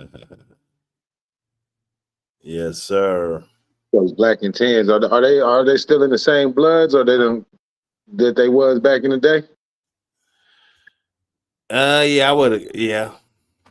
I don't even. I never even seen a black and tan Staffordshire Terrier or Staffordshire Bull Terrier. Never seen a. black and tan, Rottweiler colored. None of that. So back in the day, how many of them did you used to see around? Like, have you seen any personally back in the day? And then Back in the day, growing up, never seen a black and tan Rottweiler colored pit bull or anything that was considered pure. I saw the one homie, he had one, but he told me, he said it's mixed with Rottweiler and pit. He straight up, he said Rottweiler and pit. Now there's some knuckleheads that probably would have tried to pass it as, as something else and just lied, but especially if they breed it to another pit, because those right, Kobe dogs were around. Right. They were Kobe dogs in the hood. they were around. Yes. Yeah.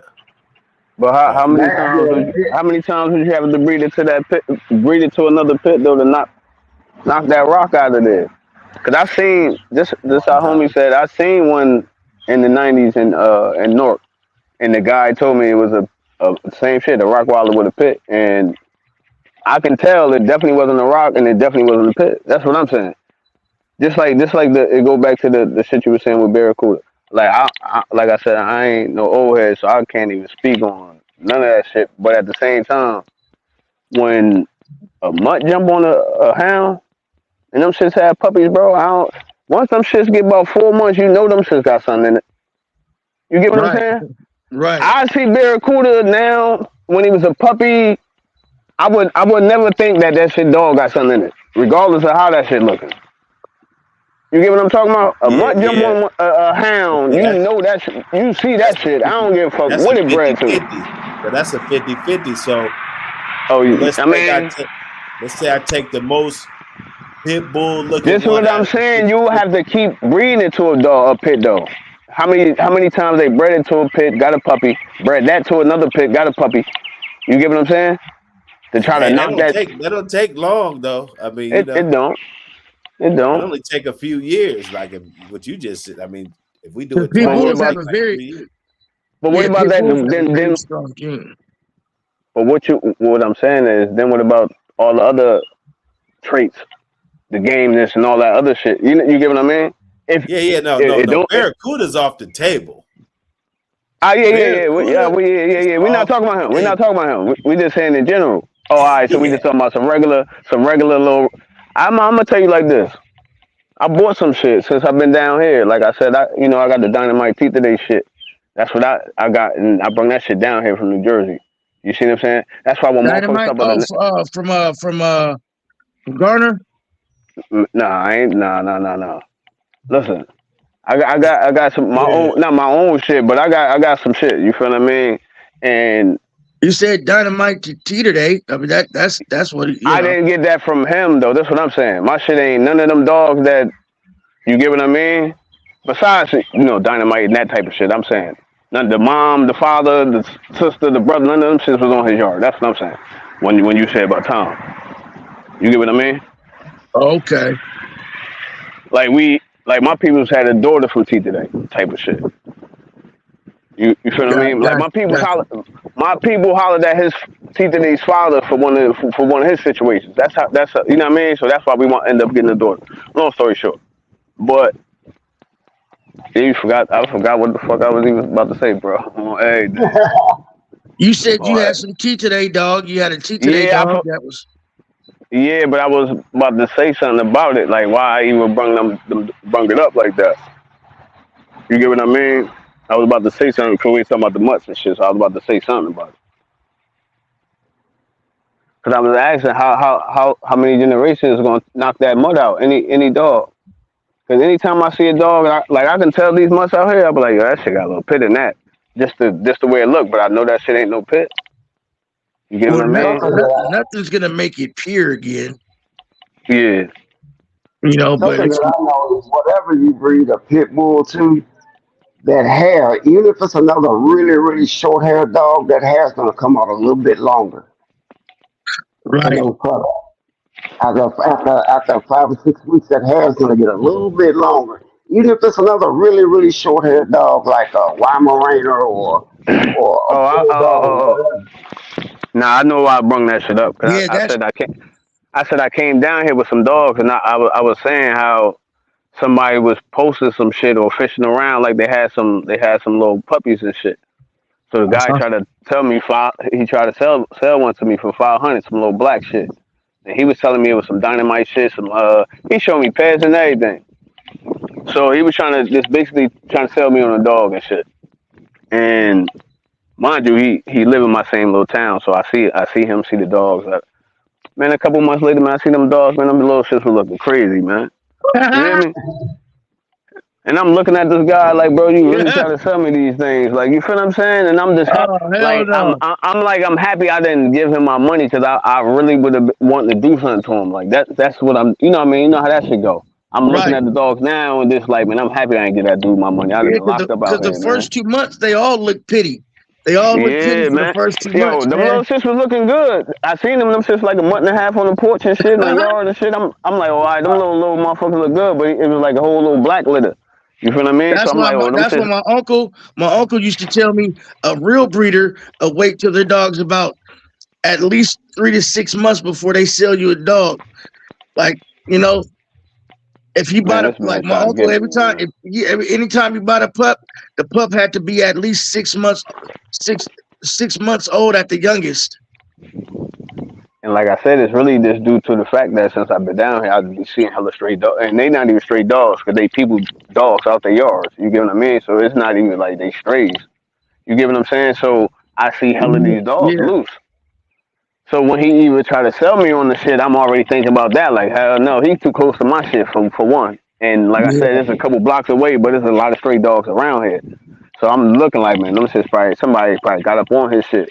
You get what I'm saying? And that's exactly what them dogs look crazy now. And that's probably like a couple years ago. He still got one of them shits, two of them shits in his house right now in the backyard, in the yard. His shits be running loose right now, type shit. And them shits definitely must. You That's hear me? fucking insane, man. That's Yeah, insane. bro. But yeah, he ended up Yeah. getting a pup. I like that little pup. His name was Nemesis too. And then all of a sudden, I think he had him for like 2 weeks or like maybe a month. And then I said, "What happened to Nemesis?" He said, "Oh, I got rid of him." I said, "What happened?" He said, "Man, I did some research and come to find out that he had some lab in him." He said, I can't have that. It got to be all pure."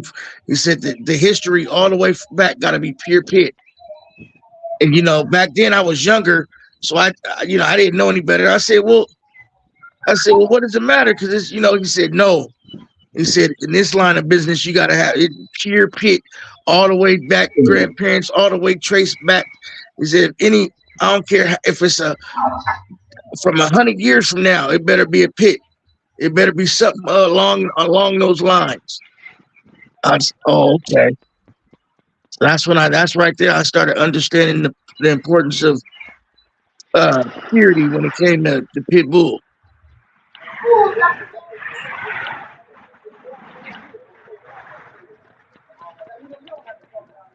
That shit crazy. And that's why to this day I can't get no bully. I can't see myself doing that, doing them pocket dogs, and not at least not yet. Man, on came like last month, dropped some.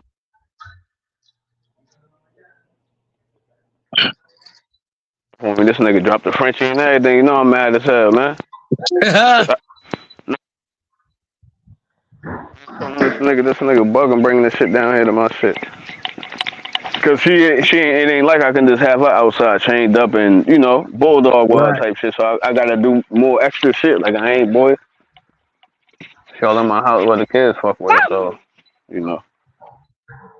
Yeah, man, they come with these Frenchies, these pocket bullies. Yeah, man, and pocket bullies ain't nothing but Frenchies crossed with the pit. Ain't nothing but that's exactly what a damn pocket bully is.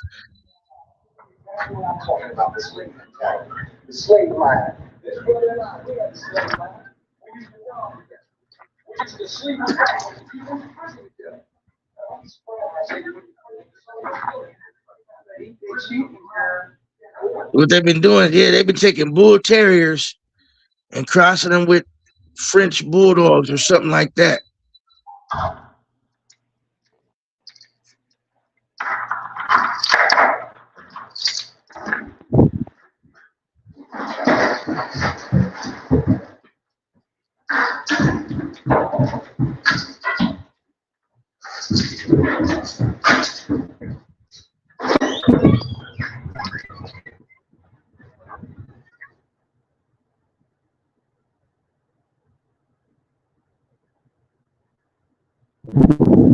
Yeah, man.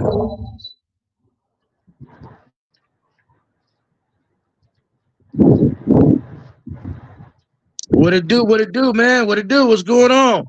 Everybody sitting over there quiet.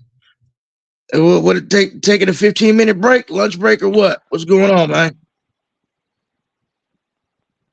You know how they be moving, man.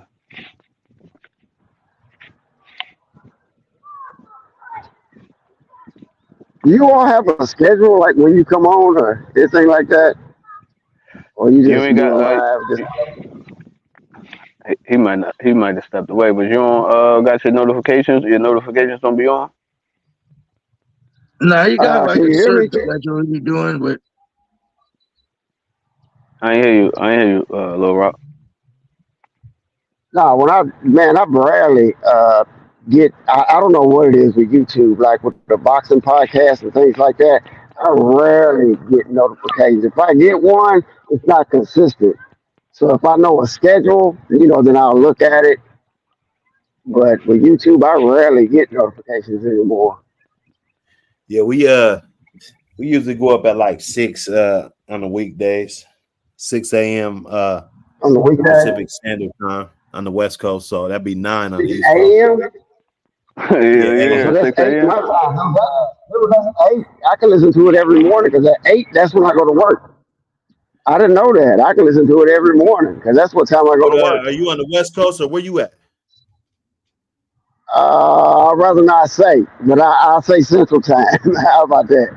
Well, nah, yeah, just yeah, we on the West Coast time, 6 a.m. That's what time I usually try to go on. Gotcha, gotcha, And then gotcha, every gotcha. now and then I'm a Okay. little late, but you know what I'm saying? We get it in. And then Yeah, usually, if we got the participation, we go up a little bit longer. You know what I'm saying? Just keep it going, you know? yeah. Well, I mean, if it's at 8, I might participate, but I'll listen every morning. And I'll throw something in the chat. Hey, what's going on? Whatever. Oh yeah. Because I Now even love if you listening. just call in just to say what's up, Some people be, Yeah, yeah, if they yeah. on their way to work or whatever, you just call in just to say what's up to the chat, you know what I'm saying? Whatever, just for 30 seconds Right, if you right, want, right. it's all good. Okay, okay. And anyway, hey guys, it's been a pleasure. I'm getting ready to get into something right now. It's been a pleasure, and I look forward to maybe dropping in sometime and speaking with you guys.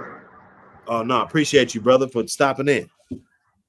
All right, man. Y'all stay blessed. Have a great day. Peace. Peace. Yeah, man. yeah.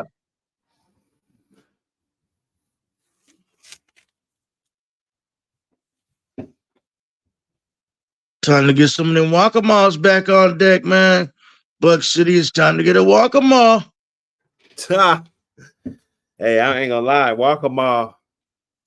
I got a partner that he keeps telling me, but and I know there's probably some good dogs out there, plenty of good dogs, where you find them, whatever. But me personally, I liked it better before they put the memes and all the other little Well, small there's out. some They there's real some they stock real without the small out. memes. You say what? There's still some stock without the memes. Shit, not much. Yeah, I just been. Did you get that? You probably didn't even look when I forwarded you that page where somebody had an up and coming breeding. It was CP'd and Shakur out. It was oh man, all it was CP and CP Shakur, like heavy on it. That I'm telling you, once they bred that Thunder dog, they did all. Once they got all them dogs, and hey, them dogs are nice. I would take one No, off I don't Thunder think this today. one. I'm not sure. I don't think this one had that Thunder, that whatever that 7-time winner Rattler or whatever his name is, or Thunder, whatever. Nah, this. Rattler got a little tiny out in him too. Yeah. This And one, it's not this the one. fact that it's an out, because those outs are good, but Nah, but we're talking it about might the be the old type of school out. stock. We're talking about the old school stock. Them old school dogs, I like those. I like Yeah, them. I like them a lot. You know what I'm but this saying? one was this one. Yeah, man, I'm gonna have to go back and check, but I believe this one is straight up Red Boy Jocko all through. Some of them got a messed up pad in there. I think it's that Missy or that Missy girl. One of them's not the right pad. That bitch got mems in her. And it's nothing bad with the mem shit, but you can't get mad at me because I like the stock better without it. Right. Now, what you should do is be glad that I can share my experience with you with Right. that, and the difference between the both, because I actually know, because I've seen them with the memes, I've seen it without, Right. dozens of times with the memes, dozens of times without, and the ones without were better. They were better dogs. They're Right. way better dogs. It's not even close. What they were able to produce wasn't even close. So that's just off experience, but everybody's experience is going to be different. I'm sure, you get some good ones. Hey, maybe the ones I had with Mams wasn't the good ones, that maybe that could be it, So I ain't gonna knock nobody for what they run, but me personally, when I was a fan, they didn't have that, and it steered me away a lot, because that Thunder dog, I never got one off of him. I could have got a dozen off of him, and I never did, because it was cool, but I was just always at the last minute, just like, nah, like, let nah, me I'm gonna just wait wait. around, and maybe I could find one without that little bit of out in there. You know what I'm saying? That's what I was kind of waiting on. It never happened. So that, there was some that came around, but basically the majority of their shit has that in there. You know what I'm saying? Period. That Missy girl, that crazy eyes Missy girl breeding, they got that. That Milk Mad Kennels, Black Pepper dog, Mims Black Pepper dog, uh, you know, and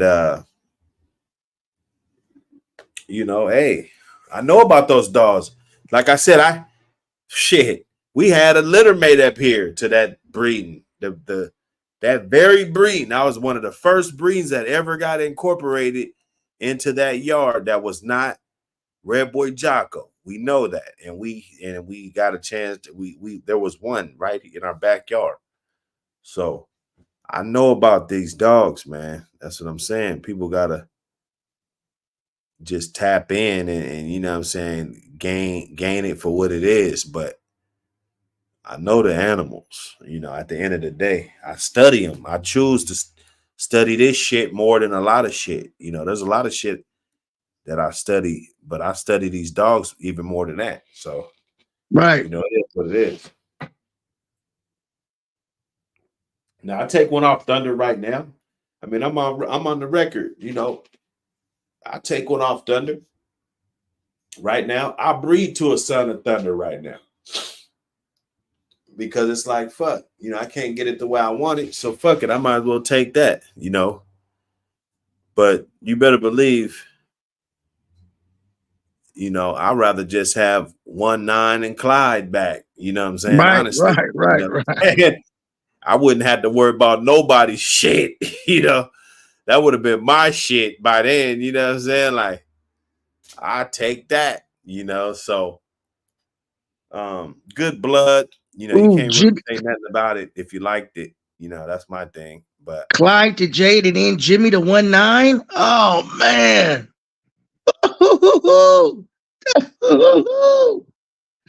That would have been evil. Clyde to Jade and Jimmy to 1-9. Man, what you think about that one? I should have bred 1-9 the freeway. What? Oh yeah. That would have added bigness and that would have added some bone and bigness and all that stuff, you know. But so would have Jimmy would have too, though. Man, Jimmy, man, I don't know. I mean, maybe because I saw with my own eyes and Nah, you know, Jimmy the 1-9 would have been classic. That was pure Red Boy Jocko. That would have been classic. yeah, that would have been a classic breed. As a matter of fact, that breed might have been more classic than the freeway 1-9 breed. Yeah. Honestly, those two. But as far as specimens go, shit, I don't know, man. What? But that was back in the day. Anything could happen. People were still, it was still pure Red Boy Jocko dogs that was, formative. Like, right. So you never know what would have happened. But I'm gonna guess that freeway with that little bit of buck out probably would have gave those dogs the edge. Oh, would have given the edge, yeah. Yep. It would have gave them the edge, buddy. Now, you probably would have got a good one out of there that you would have been able to build with on a major level. You that tight ass motherfucker like that, but he probably wouldn't have been the complete dog like one or two of them out of the freeway 1-9 litter would have been.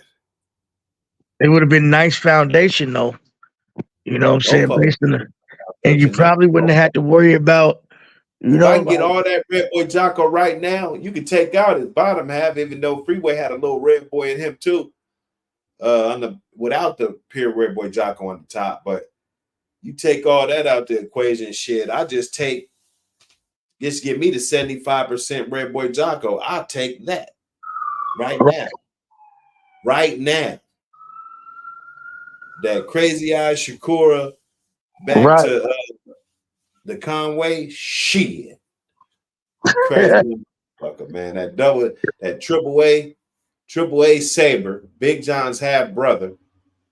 Conway was triple A to Saber, huh? Yep.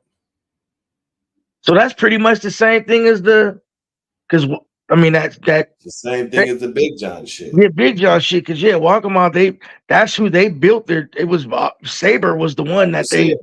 Yeah.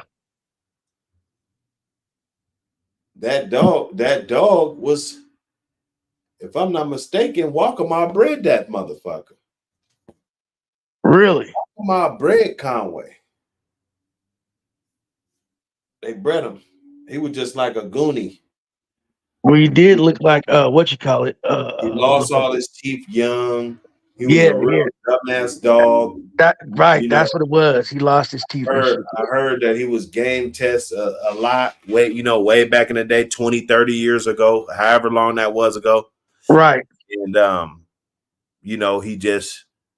he was a good dog. Just one of them dogs that you would just love to keep because he's going, if he don't throw no other fucking traits, they're coming across. Son of a bitches are gonna be game as fuck. That's what I was saying. That's the shit that people. I don't hear too much of that no more. Yeah. And that's the reason why I was saying what I was saying. Because man, if you was gonna put some money on something, I'm putting money on that right over here, man. That motherfucker's gonna shoot across. Shit. Most damn right.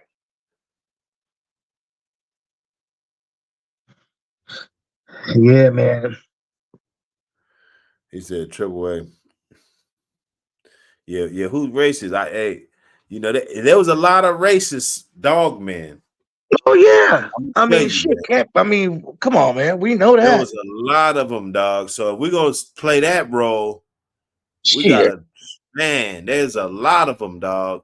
A a lot lot. of them. That's why I try to just keep it about the dogs. I don't Right. really I get mean, into it. if you get off into the politics, shit, you ain't gonna like a lot of them motherfuckers. Well, just It's, like it's I just yeah. said Little John on there, and then old boy's name was on the Little John dog and shit. I didn't even mention nothing. It's just like, we're admiring the dog at this point, no matter what shit people say about me or what I'm saying, whatever. If we're admiring your dog's pedigree, that's what we're doing. You know what I'm saying? It's for the breed, Right. you know. Exactly. Ain't nothing involved. I don't give a fuck. Yeah, the owner, piece of shit. We won't even mention him. You know what I'm saying? But the dog, it ain't the dog's fault. Sometimes these dogs get in the wrong hands. We talk about it all the time. They get in the wrong hands. Right. They'll get a good ass dog. They'll take a good dog just off the stud market. Like, this dog will be the good stud everybody wants to breed to. And then once this motherfucker gets them, nobody gets shit off of them. Nobody gets to breed to them. You know what I'm saying? It's just game locked, So it depends on where you go in the draft. If you go to a good team, then as a stud, you know what I'm saying, you might flourish. It might be able to get bred to good bitches and shit. You know what I'm saying?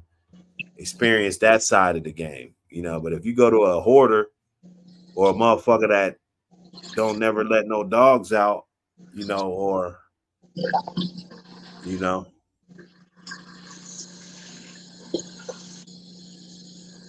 He said, yeah, some people that don't let no dogs out. Yeah, that's crazy because I remember old Mike Narad said he said I'm keep the dogs are gonna die with me. He said I will not. He said I would not. I'm not gonna allow my wife. He said he wasn't gonna let his wife. He wasn't gonna let his wife keep the legacy going. He said when he dies, the dogs are dying with him, except for what he had already sold to the public. I was like, damn. I said he's serious about this shit. 30 years, no outcrops. Mike Narad. Rest in peace, old Mike Narad. Uh, I never heard of him being racist. He said his family has never owned any, had nothing to do with slavery or none of that. Well, he sure wasn't into that, from what I heard, from what I understand. But he was a shit talker, and that he would take on all challengers.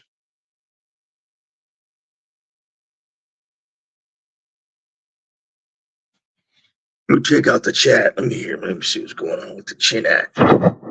Chat.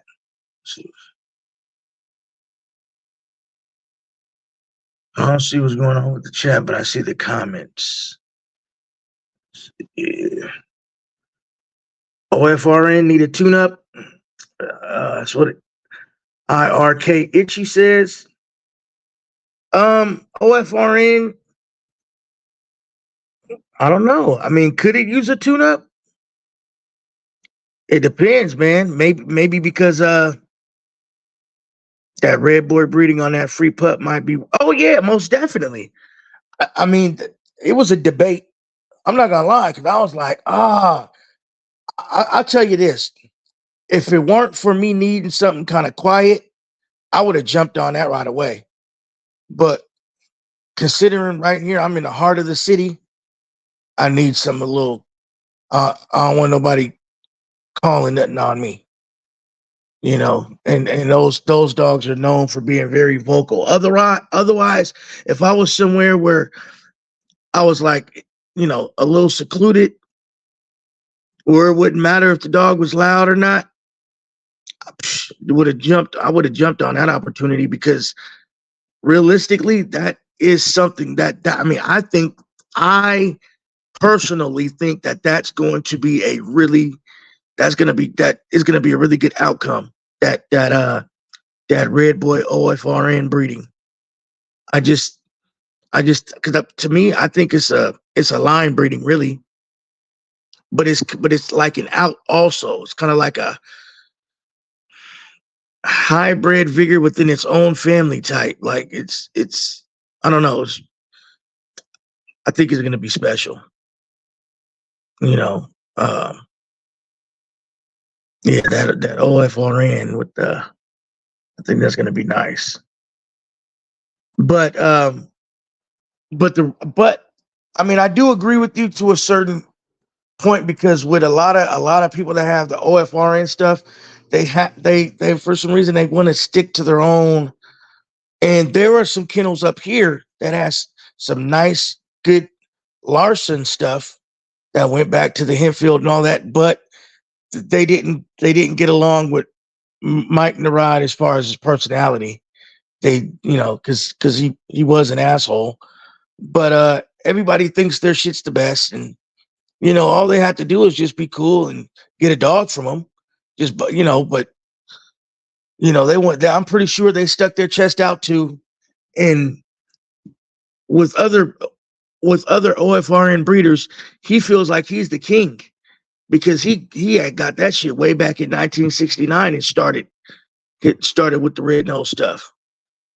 So I mean, those dogs that he was getting was damn near fresh off the boat.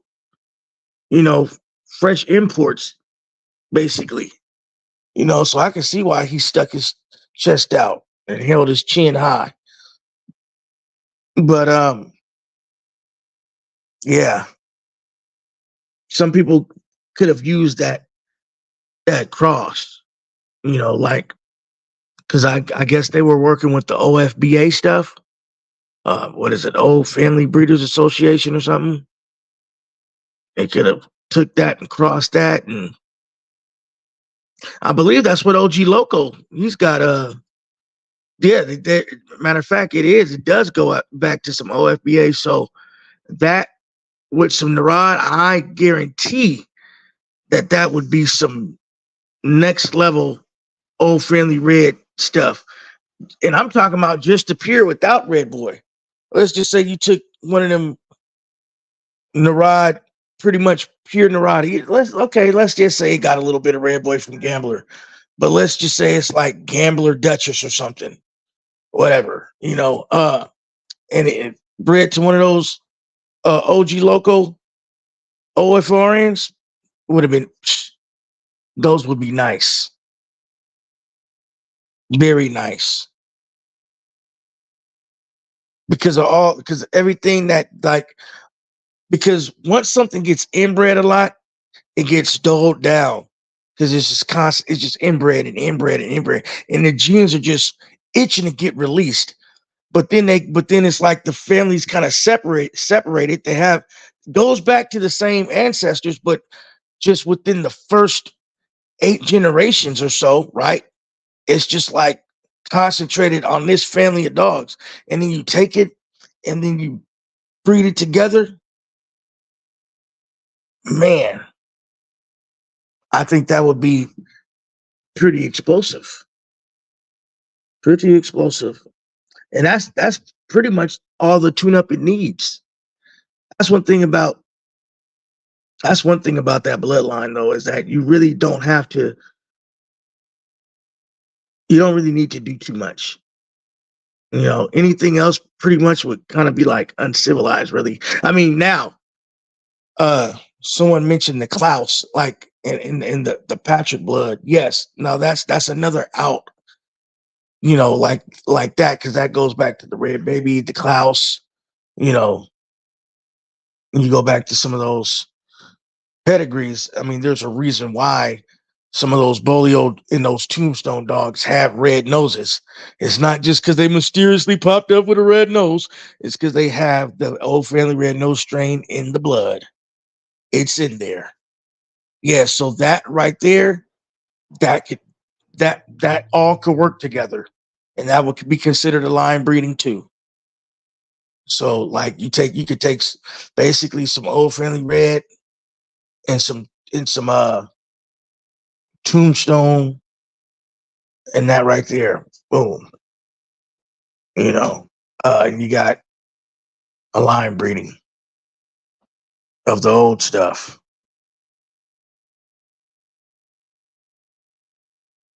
And that could be the reason why some of them say, "Oh, they don't have that much mouth."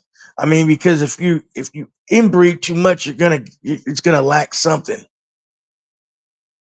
And since most of them were game, I mean, you keep breeding game to game to game to game. That means it's pretty much what you're gonna get.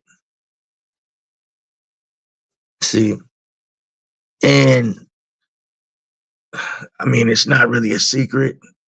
That's why most red nosed dogs are more game than the black nosed dogs and stuff because of what they concentrated on. Those red nosed dogs, they were concentrated on game. Back then, they thought that they were magical or something. That was the thing. They thought they were magical because they were game, and they had the red nose, so they just thought it was so special. So it pumped it up, and then that match that happened with Henfield and uh, Teal or whatever, dude, and then that's kind of what solidified it and just what kept it going.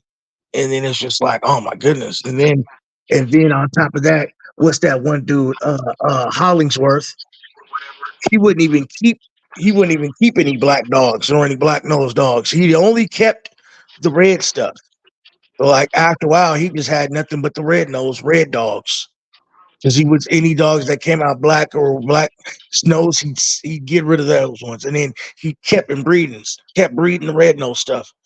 See, and that's the thing. It's all about selective breeding, all about culling. Like some people, like a lot of people, I've asked some questions about different bloodlines just to see what people thought about bloodlines now and and all that stuff. And there were a few people that will say it really doesn't matter about the bloodline. What matters is the person you got it from and what the person's doing with that bloodline. And that right there is facts because that Hollingworth that's a prime example with selective breeding.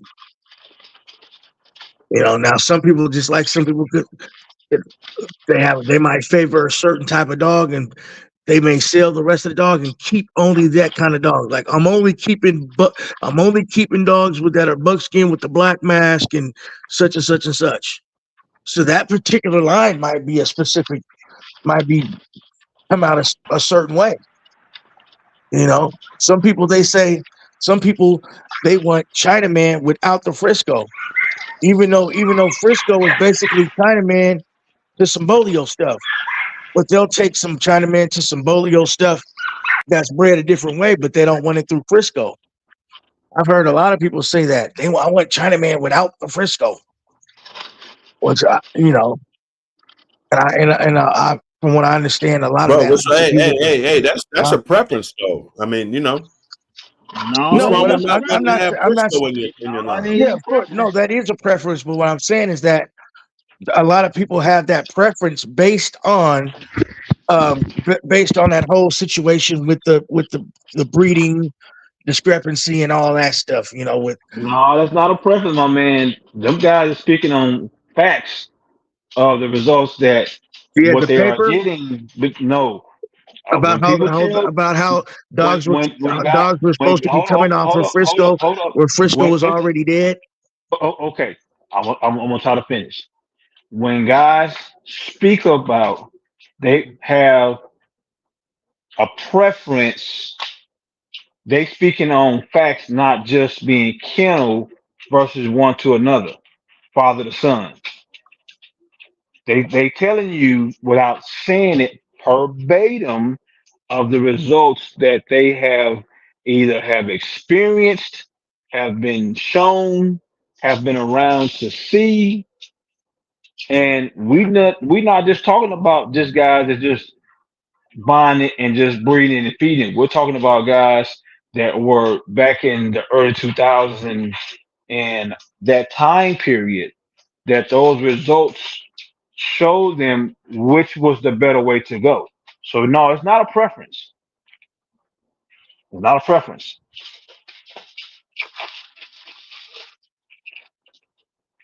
So what do you have to say about that, Buck City?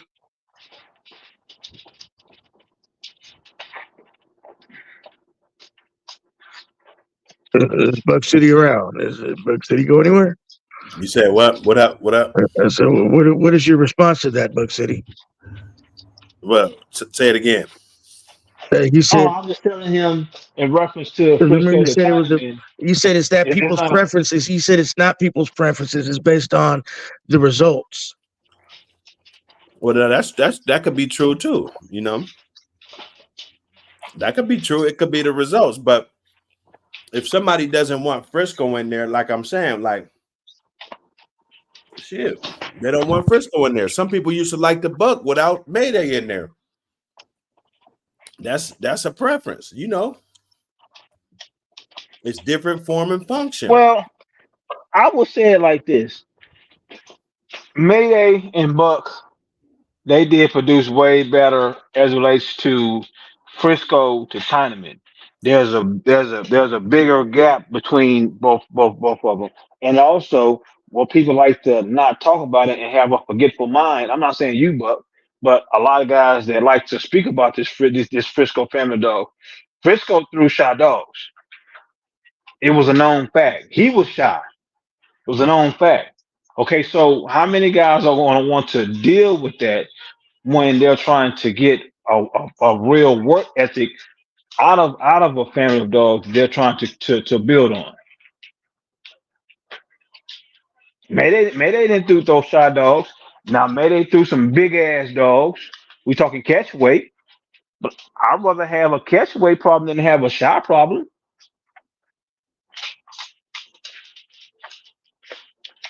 Yeah, you're right about that. 'Cause I damn sure don't like no shy dogs, man. I don't like shy dogs. And that's the thing, guys want to speak highly and say, well, I got a 65 45 Frisco dog. Well, is he shy? Well, no, he ain't. Well, then he ain't Frisco.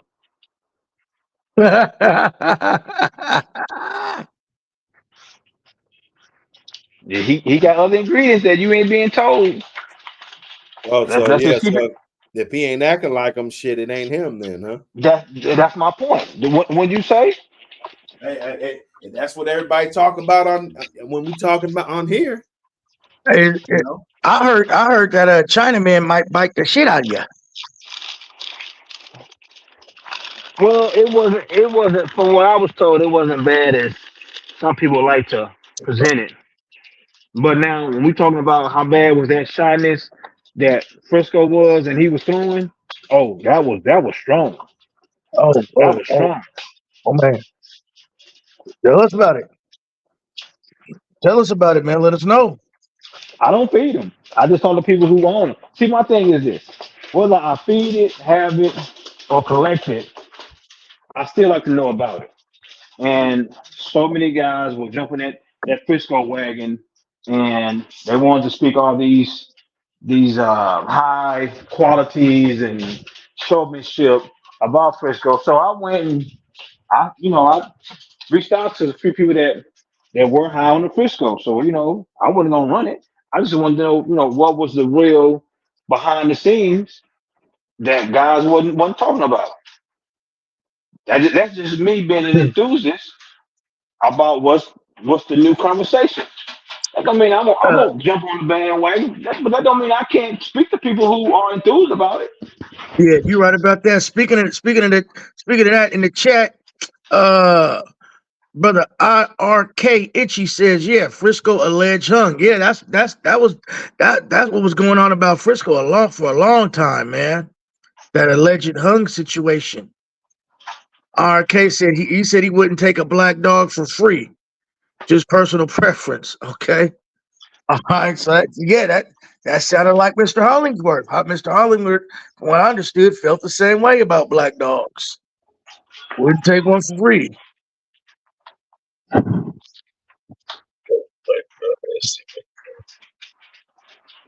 Okay. Earl and Earl Well, Jr. strain or keep that China man. it Turner got the amazes good me stud how dogs. Okay. it amazes me how Oh yeah. Hey, when a guy says his best dog is Lever Red, no telling why he said it. Oh, okay. Now, okay. Expound on that, because I've been doing some research on that Lever Red dog. Expound on that situation now, brother. Because yeah, I've been doing some research and I've been trying to find out about that situation. Yeah, because there was a particular breed, and I did look at that had some of that nice good combination. That looked like it could have been something nice, but I don't know for sure. Expound, brother. Expound on that, brother. Right in the chat, IRK itchy. Let's see. Okay,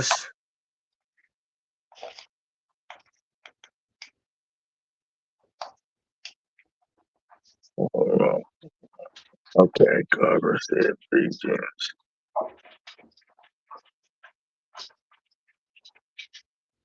3 generations. I don't know about 3 generations making a whole. I ain't playing. Nope. If it ain't saying Pitbull all the way back, I ain't playing with it. I don't care. Just because they say some people say that. Some people say that if it's as long as it's in the first 4 generations, then that's what it is. But if you go back in the 7th generation and you see a Labrador back there, are you still gonna fuck with it? Not me. I'm not fucking with it. What about y'all? Y'all in the panel? Would you fuck with it? You got it's Pitbull pretty much the first 4 generations, but you click back and you see a whole other breed of dog. Oh hell no. That ain't sitting I ain't right. fuck with that. Nah, not me either, man.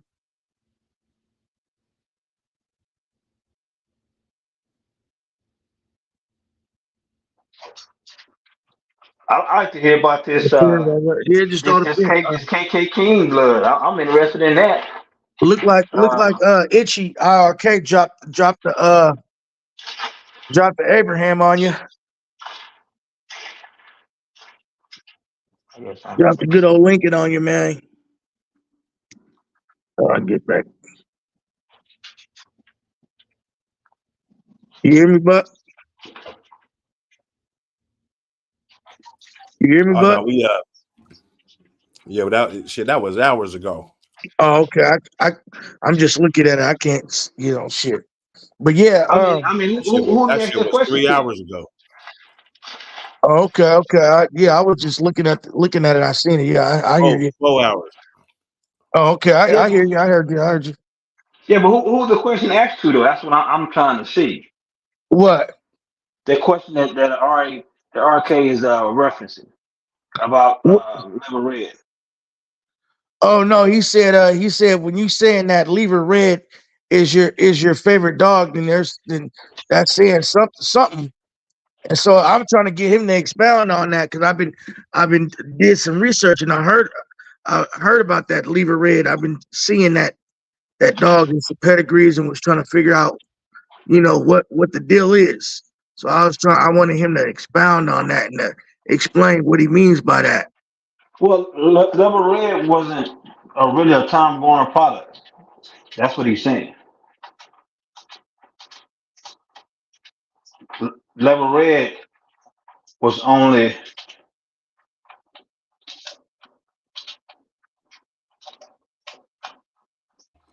Okay, with another super chat, with another $5 holla. Appreciate you, fam. Salute. He said, I need to pay for my questions. Fuck it, huh? I thought Hey, we got Paul Pitts in here. Paul Pitts, hey. You said that was 4-5 hours ago. Nah, man. Remember it I was show you what 4-5 I'm doing hours on my ago. screen. Boy. I just said it was 4-5 hours ago, man. Here you go. And that was a new one. Yeah, no, that's what I was talking about. I was talking about this new one. You talking about Man, that 4-5 one hours just ago. came in, man. Yeah, I just saw it. Man, It just popped up, dude.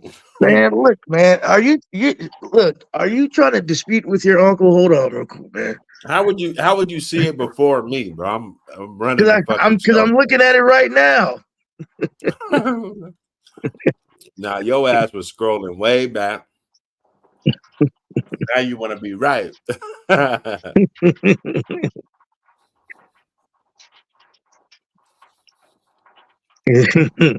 It's showing right here in green.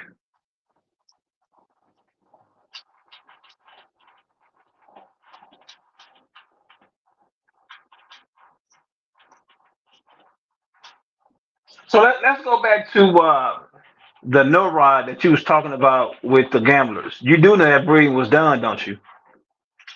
You said what now? The no rod cross to the gambler.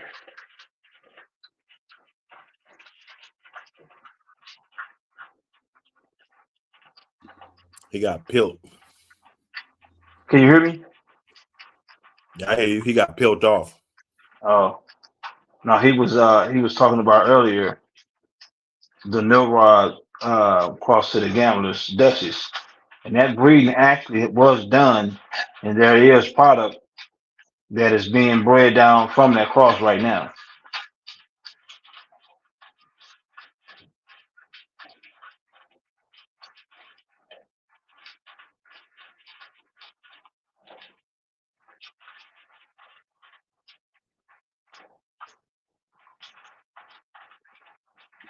He said his double bred Frisco bitch was pretty skittish. Yeah, I don't know what happened, man. Something I don't know what happened, but I heard you say something about Norrod and the What do you mean? Like Gambler's Virgil or Gambler or his dog Gambler? Okay, so you had mentioned it'd be a good breeding if it was ever done with Milrod and Gambler's Duchess, right? Did you Oh not say yeah, that? yeah. I said yeah when I was talking about the OFRN because somebody had But, mentioned in the chat OFRN needed a tune-up, and I okay, said but if you they did the OFRN to the OFBA stuff like the OG logo, I said but you know it even if was they done. bring him the Gambler That stuff, has that would been be cool. that has been done. That's what I'm trying to tell you. It has been done. Mike himself started that program cross before he passed away, and that program is still being carried on right now. You can get a real no rod OFRN crossed with the red boy coming down through Devil's Deacon with the Gambler's Duchess and the Gambler Virgil Blood himself right now. Oh yeah, Right now. they still running that. So it didn't stop because I remember he was talking about how he was just based. Oh yeah, he said that pretty much he wasn't gonna let nobody run it like that, but he said he might give his dogs or something to a couple selected Couple close close friends of friends, his. Yeah, something he like did that. that. Yeah. Yep. Yeah, he did that. Yep. But It's true. the only kennel I know of so far is the Boots the Blacksmith, but that's the only one I know of. Yeah, but you got to remember, not everybody wants to be in that type of limelight. They don't. A lot of people feel like these problems that come with having these family dogs are not worth it. Right. They do what they do, and they do it for their own likeness of the breed. So Well, no, that's you got good instead of watering it down and having it all,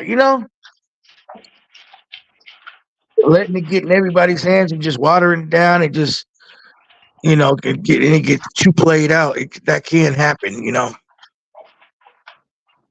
So that's good that they're still being selective. yeah. I'm waiting. I've been debating if I want to get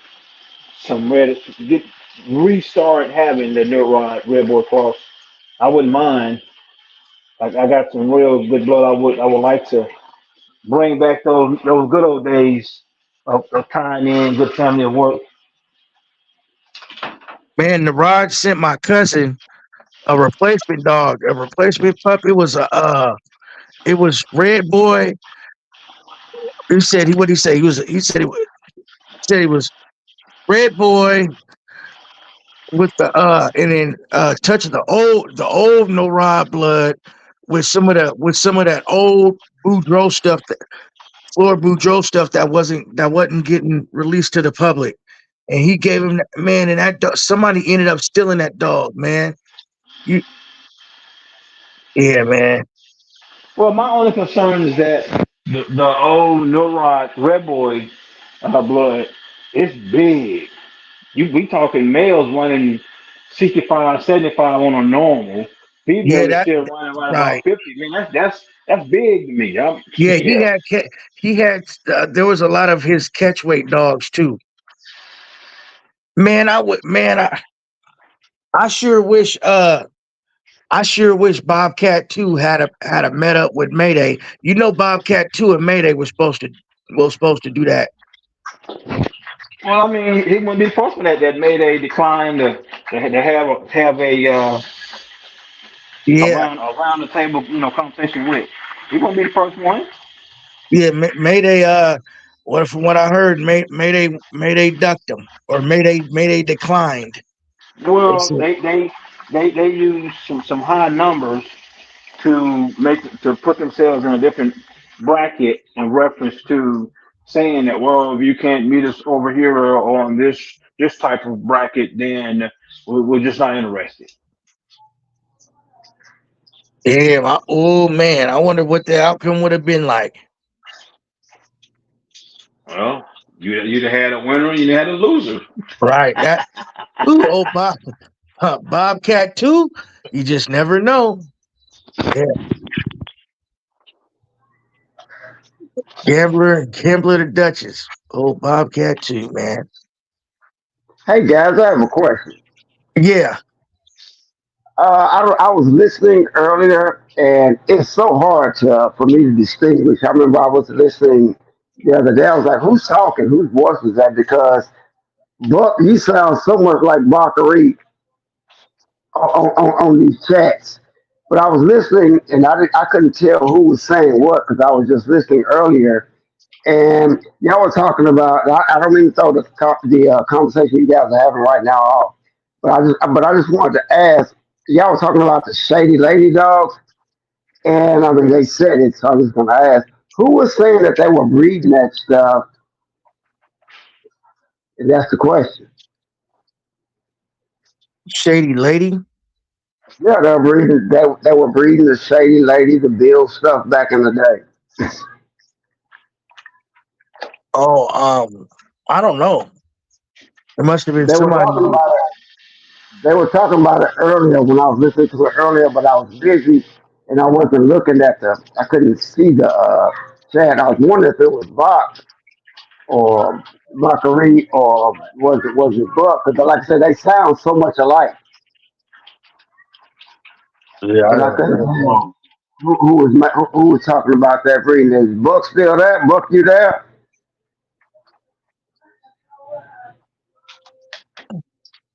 Yeah, I think he's the only one that was in there that probably could answer the question. I guess he stepped away. So I didn't mean to interrupt you guys talking Yeah, about so I mean, Mayday. what were you trying to? You were trying Oh, to it's find all out good. who was doing the breeding. Yeah, well, who was? Somebody said that they had collected a bunch of that stuff a while back, and probably had a good dose of it to this day. Is what I got from my listening, and I was trying to figure out who it was that was saying that. Hmm. But it was earlier. It was earlier. It was like 3 hours ago into this. This has been a long stream. Shady, yeah, Shady They were Lady. talking about Yeah, Saturday Night. Yeah, they were talking about for about 30 minutes. what that come? That goes back. I think that was like Midnight Cowboy or something, or something like that. Well, that's Rebel Killers, Spider Vitamin Yeah, Homer. Rebel. That's that Homer blood. And they were talking about them being bred to justice, was came off of the Sundance stuff, well, Sundance justice, that kind of stuff. That the Rattler blood, but Buck was in the conversation, but I guess he's not around right now. I was just trying to figure out who had it. Ooh. Oh, yeah, I don't know. Because I was reading, I was well trying to get a hold of a lot of that stuff and we lost to Really, really good. Which to find out was a shady lady bitch back in the day. And I was just trying to, for everything that I heard, nobody really talks about Shady Lady being a producer. But man, the dogs that came down from her stuff was nothing to play with. They were nothing to play with. And it seemed to me when I stepped away, when I had to go away, they disappeared. And that stuff was nothing to play with at all. Yeah, yeah, I hear about that. Rebels Kennel stuff, man. Yeah, that Yeah, I was mean, I no really, joke. But isn't that what put Grand Champion Buck on the map? Because didn't he beat yeah, when they beat Sandman. yeah, that Sandman? That Yeah. was classic. And I'll tell you this. I would have Sandman quit in what, like 3:23 or something like that, and died after. And That's one of the that rare still was a dogs. long time. I would have still bred on Sandman. That's what I'm saying. Like anybody got something to He say was about on quit. Sandman? Hey man. Well, because shit.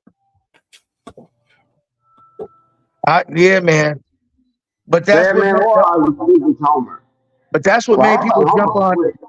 but that's what made people jump on Grand Champion Buck on that bandwagon so tough because I mean that right there is classic. Oh man, that was a huge win. That was a huge win. That put Buck over the top. Yeah, That that put was a yeah. that was one of those things where you have a great dog, but that could also produce. He was as good a producer as he was a dog, and that's not always the case. I mean, take Tornado. So that's not always the case. Yeah, but Buck was just as good a producer as he was a dog. I don't think Sandman made it after that thought. Yeah. No, he didn't make it. He didn't make it. I did an interview with Ricky Jones for the Sporting Dog Journal in '90, I think '95, and Jack Kelly had me doing all the interviews for the Journal, and I did an interview with on my own. He wanted me to interview Patsy LaPasse, but I said I got a surprise for you. I got in touch with Ricky Jones in Mexico. He was locked up in Mexico, and I did an interview with him from prison. And when I did an interview with him from prison, Jack Kelly got mad and he refused the interview. So then right after that, I got locked up. I got locked up and I called Fat Bill from lockup. I told him, Fat Bill, I said, when I get out, I'll give you that, we was on freeway. I said, I'll give you that interview if you just send me some magazines. Lord, did I know Fat Bill gave me all kinds of magazines. He dumped them on me. But when I got out, because I wasn't with this old lady anymore, she threw all my stuff away, which included that interview. So that was Damn. Oh yeah, yeah. See, okay, you a historian. almost definitely. Okay, okay, okay. Yeah, we got to Man, talk about that's the what's up. backstory. I know you got one of those stories hidden. Oh boy, I got plenty of them. Some of Some that I can tell, APBT some I can't. APBT magazine content. So what happened? Go ahead. After Bill found out that you couldn't provide the interview, what was he like? Was he tripping? Well, I'll tell you, I was out. I was out. That was, I think, '97. I was out because I was locked away. And then when I got back out, I can't speak about that. But I finally contacted him, and he kind of, and I mentioned it on his show. He kind of laughed about it. Said, "Yeah, I remember that." And we went on to do an interview on the show. He didn't trip at all. He gave you all the magazines and he man, damn. Yeah, he gave me a bunch of times and yearbooks, this, that, and other. And I really appreciated that. And I wanted to let him know how much I appreciated it. And I didn't know how to get in touch with him. So of course when he came out, he had his show. That was my shot to tell him how much I appreciated that and how much I didn't want to. I felt bad about not being able to give him delivery. Cause dude, I had so many dogs, and we had so many good dogs, but I never sold a dog in my life. Never asked nobody for anything. Never felt like I owed anybody anything, except for Bill, just because he sent me those magazines. And we were able to crush that. And he had me. He said, I asked him. I said, dude, I'll do an interview on his show. You know, whatever you want to do. He's like, yeah, man, I'd love to have you. You know, and we did an interview on his show, and I mean, it was good. For as much as I don't say a whole lot, but it was for obvious reasons. But it was good, and you know, Yeah, I remember it was a good show. I was there when you came on. 'Cause you talked yeah, about you was a that boxer in your younger years. I yeah, like the yeah. story you gave on how you whooped them old guys because you used to run 5, 10 miles with your dog, and they didn't think that you was gonna be able to whoop them. Tell that story to them guys. That's a good Well, story. I mean, I mean, you got to realize, guys. You know, I started boxing. I really loved boxing at probably 8 years old.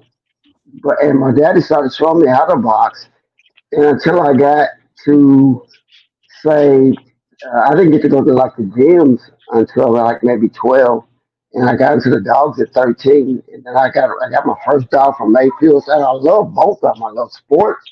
I love boxing. And I love the dogs. I got my first dog from Mayfield. I was able to take her to the gym, and nobody mind. As long as she behaved, her name was Pepper. I think I won six with her at that young age. I remember I had the first guy that was down there. His name was Tommy Sweeney, and he introduced me to all these dogs, but they were racist, and they didn't really like me. And the fact that I had the Mayfield dogs, they called me the nigger with the Mayfield dogs. And the dog, of course, they were the nigger dogs. And there were no Mayfield dogs down there. My first dog came from John Mayfield. And they used to make fun of me. But like I said, dude, I ran every day, took my dog jock running with me every day. And I was always in shape. And one of the things that, uh, even though um, Tommy Sweeney was a good friend of mine, he introduced me into some of the most crooked dog men in the world. And I got a lot of flack, so I won't mention the guys' names because I got a lot of flack from one of the shows. So I won't mention a lot of dog men's names. But those guys that did me dirty because I was the only black man or black boy in Nashville that had dogs and had no connections to anybody black. It was just me coming in as a kid trying to compete with these guys. And once Pepper had got to a certain age, she was two, and I mean, and I rode her over and over and over with guys in the city with bloodlines like Underwood and Dabo Devil and this that, and other. These guys had top bloodlines. And Pepper, she would always hit a dog in the pussy and they would quit and run. Always quit and run. But these guys have really good dogs. So Tommy Sweeney said that he had a match for me. And I think I don't quote Why me does it on sound this. so low? Hold on, I can take these out. Wait, am I low? To everybody? Maybe I think maybe it's just my phone. I don't know. No, I can hear you. I can hear you just fine. Okay. But what Tommy Sweeney told me when I had my dog ready, remember we running 5 miles a day, every day. I don't think anybody was doing that. I didn't have a treadmill until a couple of years later, but Tommy Sweeney said, man, what you got to do if you want to beat this guy. And the guy was Billy Collins. Remember Billy Collins, the guy whose son got beat in the boxing match because Ernesto took the patent out of the gloves? Well, Billy Collins was a big name in dogs. He went in a rascal. He went to just all kind of dogs. Anyway, I was going into him, and Tommy Sweeney. Now I knew the rules because I had to read the Stratton book. I knew the rules. Tommy Sweeney said, "Man, in order to beat him, you got to feed your dog 7 pounds of dog food." This is a true story. 7 pounds of dog food. Now at this point, I've had Pepper 2 years, 2.5 years. I'm 15, going on 16, somewhere around there. You got to feed your dog 7 pounds of dog food before the match. I said, that don't sound right because I box. I know conditioning, even though I'm a kid, I'm not stupid. But I said, okay, because I really want to be in this game. So I said, okay, I'll do it. I'll do it. And I fed her until her stomach was fat as a cow. So we get to the match site and we get there and I see Tommy Sweeney, they're way up on the hill. And I see Sweeney talking to Billy Collins. And they're just having a good time. Tommy Sweeney comes back down to me. He says, man, she ready? Did she eat all the dog food? Pepper's laying flat like a chicken with her legs spread out in the back. And she's farting. My car's funky as hell. Excuse me for cursing. It's just funky. And I said, man, I don't think I can go through with this match. He said, well, why not? He said, I ain't gonna make it. I said, man, she still got 3 pounds of dog food to eat. She can't do it. And I mean, it's funny, but it's a true story. And he told me, he said, man, well, let me go up here because Billy's gonna be mad, and let's see. They already had shows going on at the spot, but he went up there and talked to Billy, and he came back down. He said, well, Billy says, he thinks you tried your best. He said he really likes you because Billy knew me from boxing. His son boxed at the same gym that I boxed at the PAL Center in Nashville, the Police Athletic League. He said Billy really likes you and he really wants you to get going. So I said, well, okay. Well, they had a couple of shows and they ran kind of long. I was able to walk Pepper out. She used the bathroom everywhere, but she was still fat. We went in and we won in 7 minutes.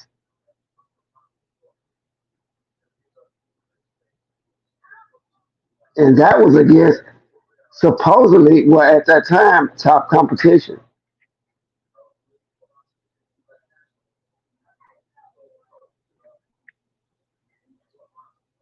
Damn. She was in shape and she didn't have time to run hot. She got the dog out of there. And that was What my first bloodline match was she? ever.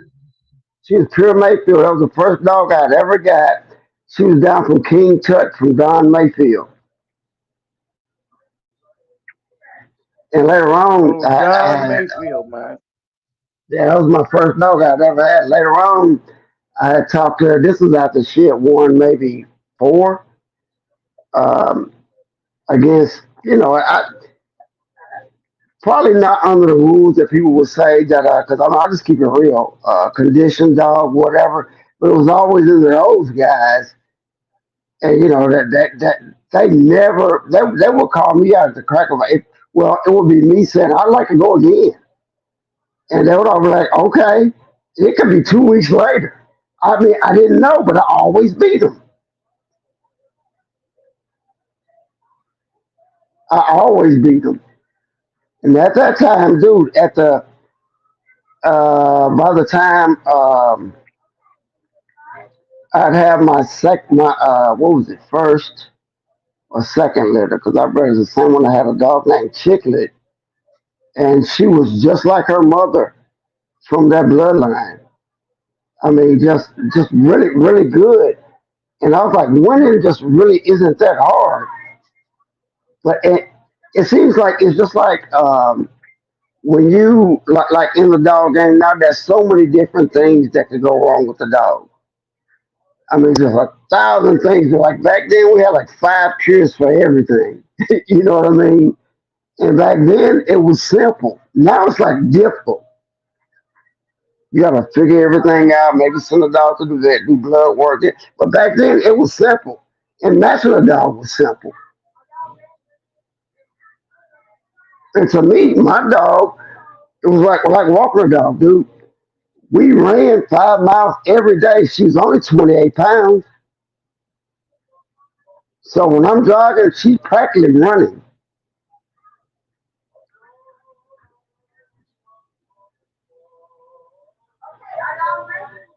What bloodline you working with now, player? None. Well, I won't comment. Okay, okay, okay, I can dig it.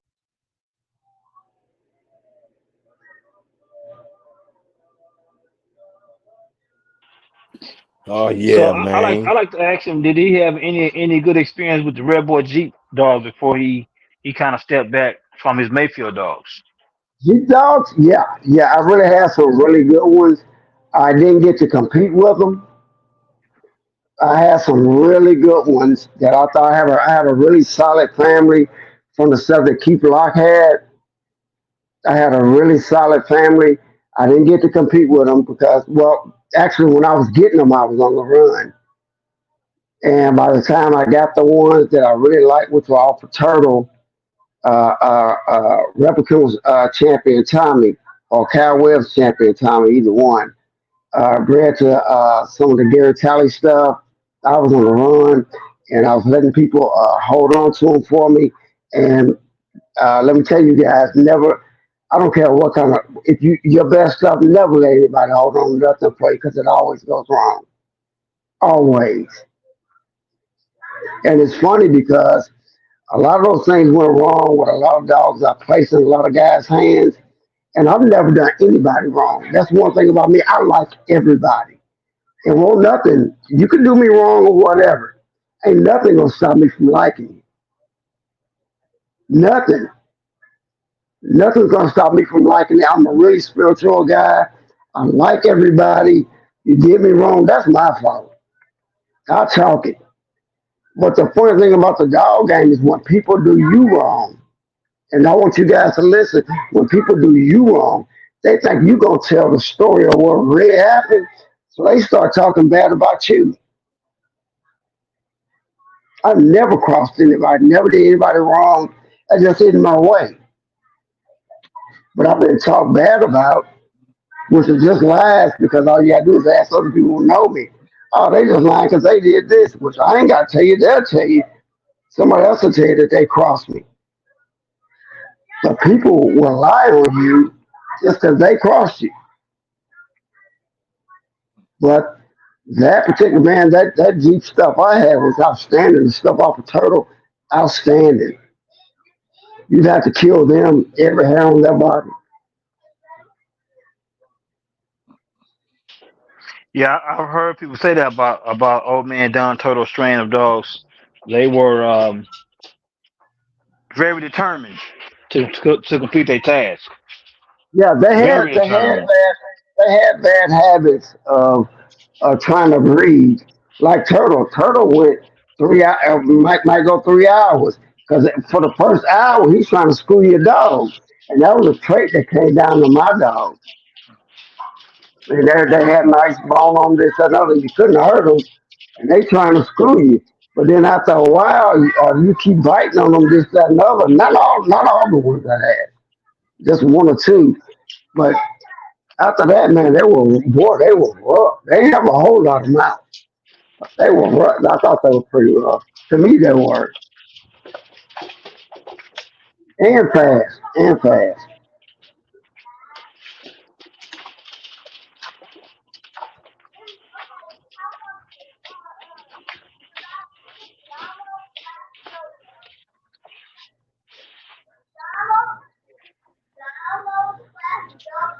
So the Don Toto was strain, the only strain that you had experience with So what now? Excuse me. was the Don Toto strain, the only strain that you had um, experience with. Oh man, no, no. No, I'm saying as far as the Red Boy G family. I never had a red boy dog ever until I don't think it's saying too much.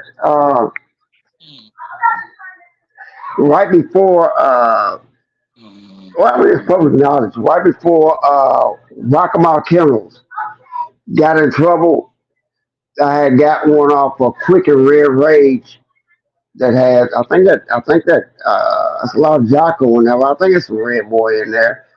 But I got one off Quick and Red Rage from Rockamore Kennels, and I sent her away, and uh, She made the grade. I didn't sell her, but I gave her to a very good friend of mine, and she made the grade.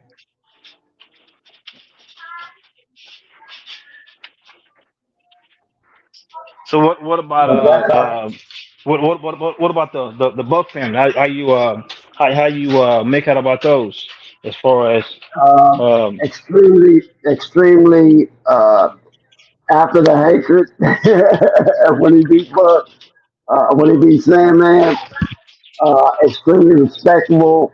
I think that is probably one of the best lines to breathe to. It crosses well. Um, I have no fault with anything off of Buck. Let me take that back. I have no problem with. I have nothing bad to say about Book as a dog or a producer. If that answers your question. okay, so since you coming in, we done been over a lot, quite a few things. If you had a Yeah, choice to pick I've been listening for hours. one female, well, I'm saying right now, since and it just came to my mind since we on that topic. If you had a choice to be picked between one and two females I'm about to present, which one would you pick? And then could you give us kind of a explanation of why that female would be the one that you would choose? So we got Honey Bunch on one side and Red Baby Okay. on the other side. Which one would you choose and why? Give me a second. Looking back on everything that I know now, crap, I can't look at Red Baby's part. I think Tombstone made Red Baby. I don't think any particular male made Honey Bunch. I think for her to be bred, she's more versatile. Um, I would probably pick Honey Bunch, better performer. Um, I would definitely pick Honey Bunch. So who would you have as a producer, Honey Bunch or Red Baby? I still go with Honey Bunch.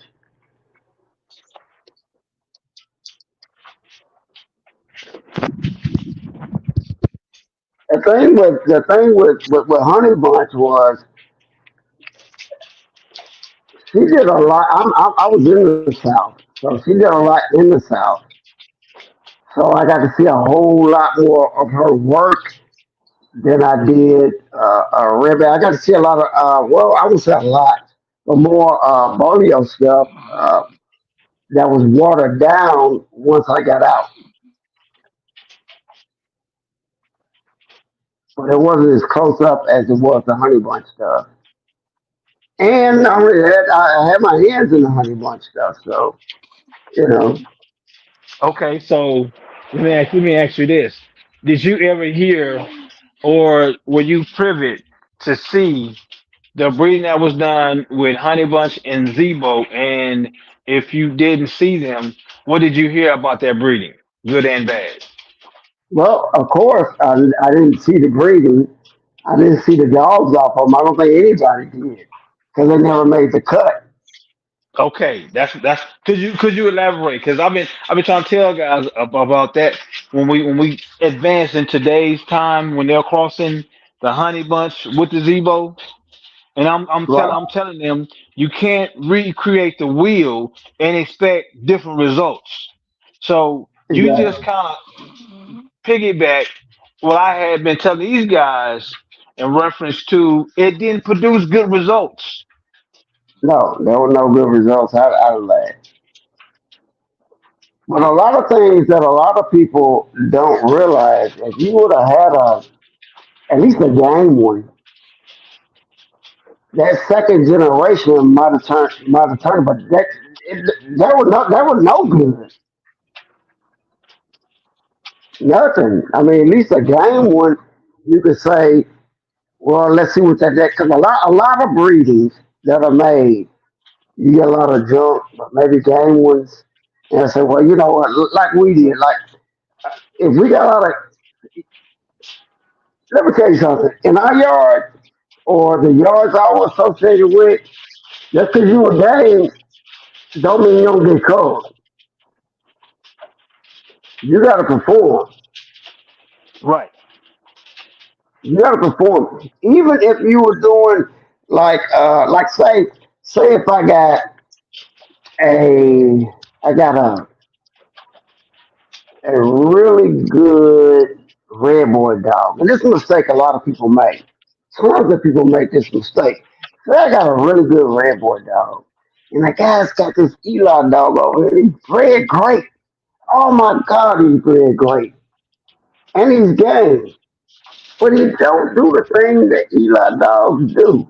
He got no mouth, he got no ability. He's worthless to me. Why am I breeding to this Eli dog that can't even bite? That's why I'm going there. A lot of people breed the pedigrees, but the pedigree, the dog that's on that pedigree don't even do what the pedigree says. Like a lot of guys take like really tight bloodlines. Oh, there's a tight bloodline of Bolio or whatever. The dog is dumb as a bone and doesn't represent anything that that bloodline represents. Yet you want to breed to him because you want what that bloodline gives you. It doesn't work like that. Preach. You have to seek that quality. That pedigree is great. That dog is great. That dog might not be that good if you don't know. If you can't put the pedigree with your work, but when you got them both, you know the pedigree, you know the dog, and this is the piece that you need. It's that piece that's important. You got to put that piece that you're lacking into what you got. It's that piece. That's what you're looking for, not the dog. It's the piece. You got a puzzle that's missing this piece. When you get that piece, that's where you're at. If it don't fit, don't try to shove it in there. Like what I'm gonna tell you, it ain't gonna work. She ain't gonna be happy.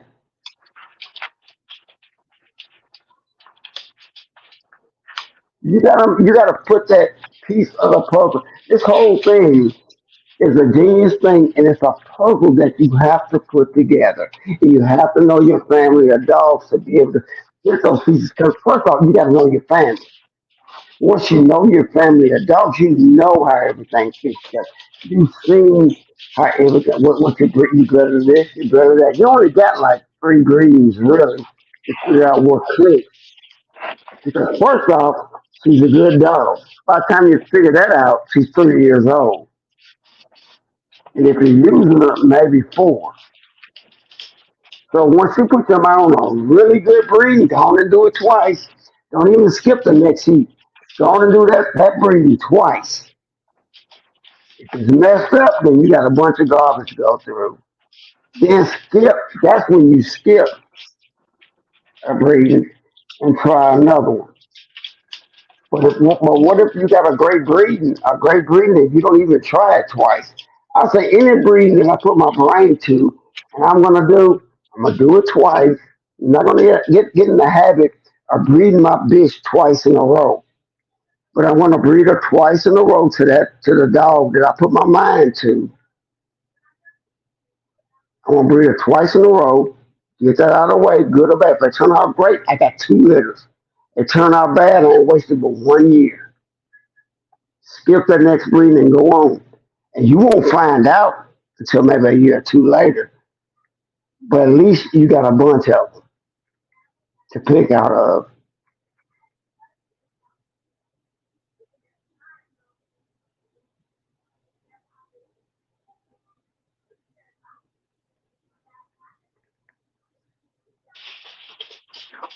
Yeah, you got a great point on that.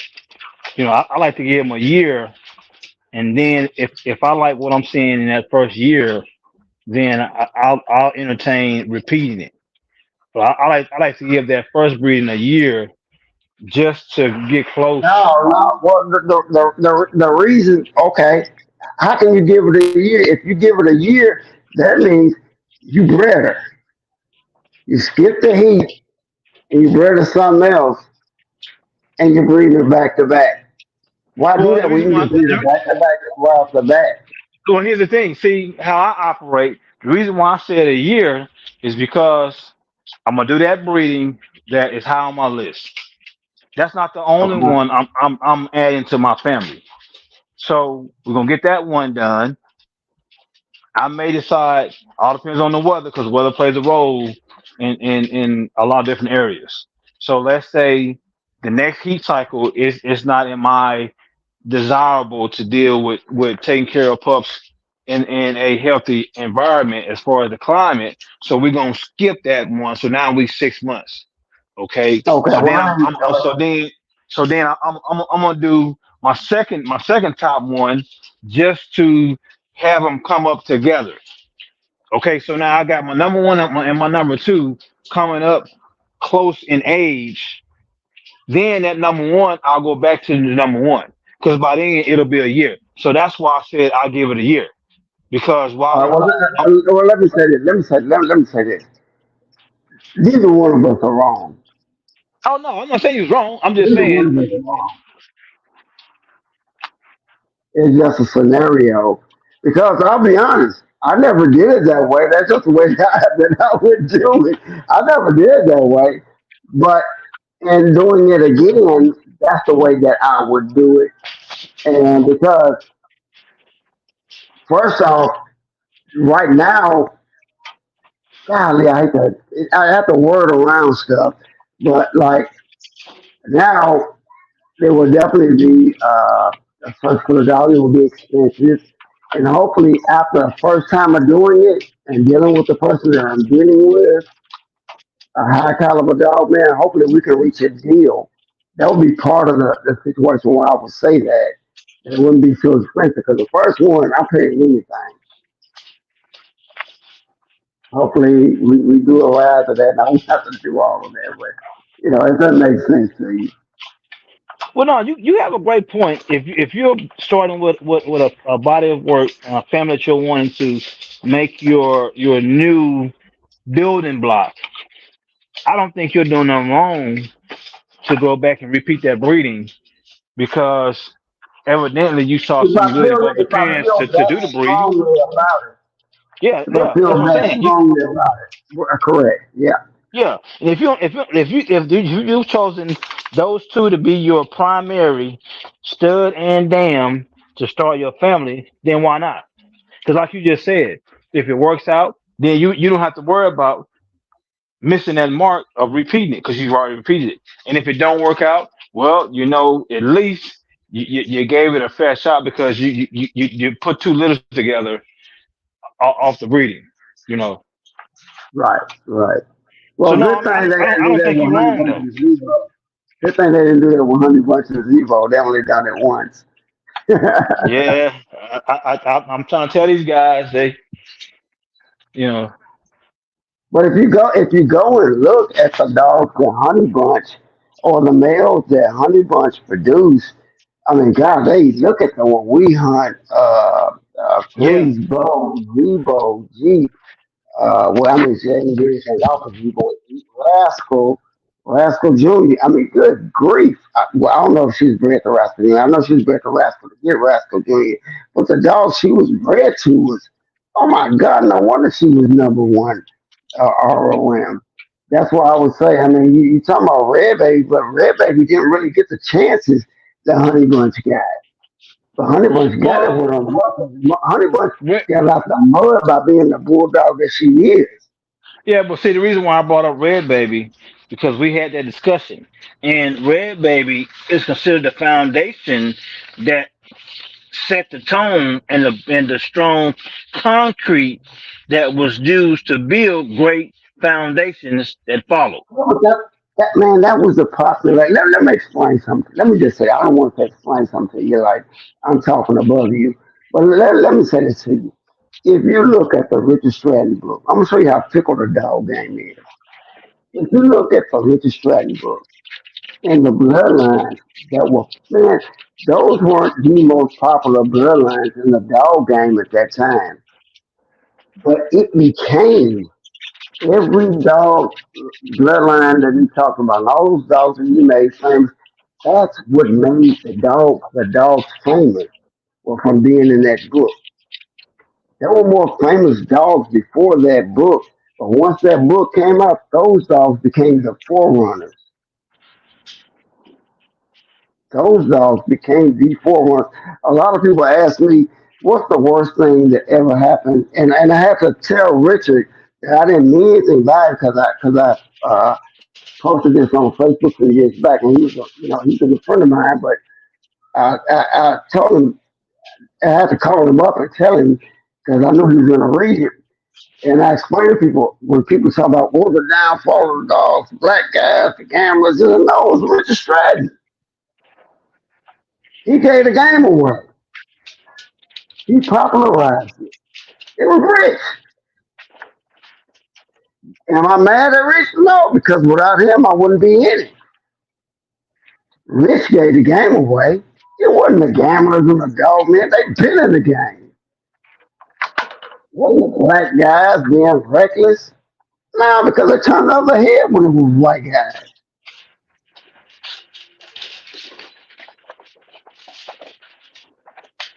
So you gotta look out. You gotta look out for media when you're looking for good dogs. This, that, and other. Like I told Fat Bill, I said, man, it was dog men where I lived in Nashville that had no joke 6-time winners in the backyard that you never heard about. Okay, I'm glad you So brought had that they up. been made famous, they would have been outstanding. But it was no media. There was Did you nobody did, writing about. okay? So did you get a chance to have some good experiences with Grand Champion Jap down in your backyard? No, no, no. That blood never really spread. I think I saw one off a Gap in Kentucky. Okay. I could be Did you did, wrong. did you did you ever get a chance to interview him?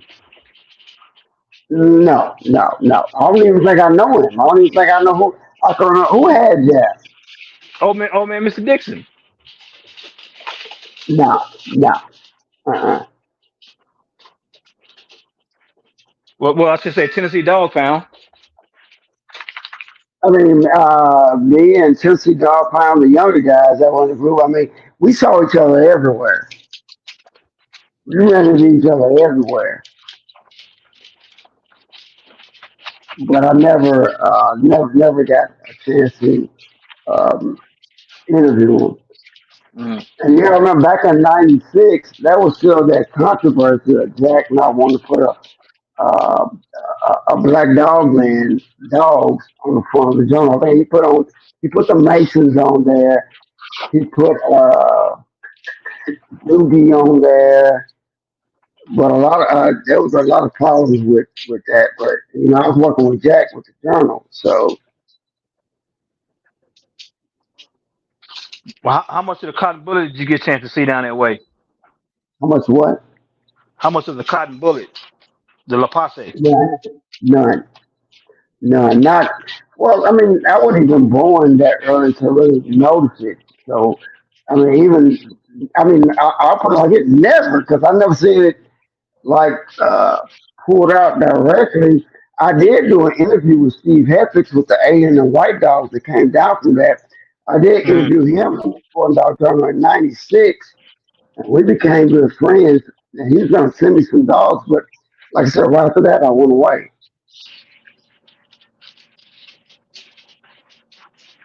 Gotcha. But I was really looking forward, dude. I was really looking forward to having some of that blood. I was really looking forward to it. And at that time, he wasn't selling any. But when I was talking to him, I'll tell you, I mean, I hate to say it, but I was talking to him, and he was like, "Nah, I ain't gonna say you that. I can't do it." I said, "Look, what if I do an interview for you with the journal?" He said, "Huh?" He said, I'm doing all the interviews. Just another." He was like, "Well, maybe I'll tell you after we do the interview." So we did the interview, and of course, he could have said, "Nah, I don't want to." But I liked him so much because he was telling me about they were trying to do like an HBO movie about him because Mm. he had like $1 million. Steve Hedges with bullshit, And he had like $1 million worth of counterfeit money that he had caught with him in a helicopter. And so I kind of got caught up with him, this, that, and the other. So I did an interview with him, and he's gonna give me some dogs. But like I said, I got in trouble, and that just did that. It wasn't so bad. So Even once I got out, I just haven't been able to get in touch with him.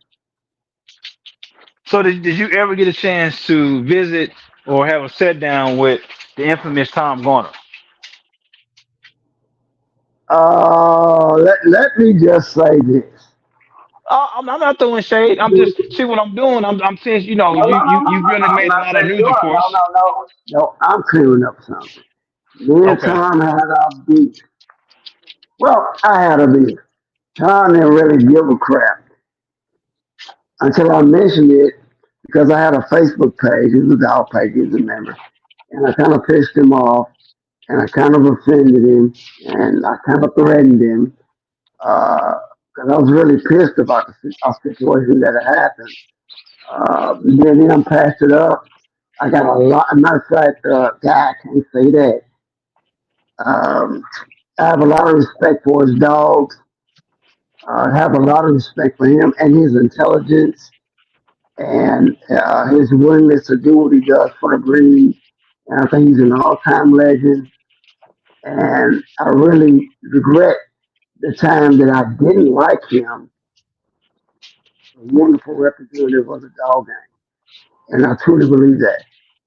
Well, I just find it very interesting that he likes to use a lot of the Maverick El Negro and a few of the other ones that Fat Bill helped him pave the way for those dogs to get that recognition through Bolero.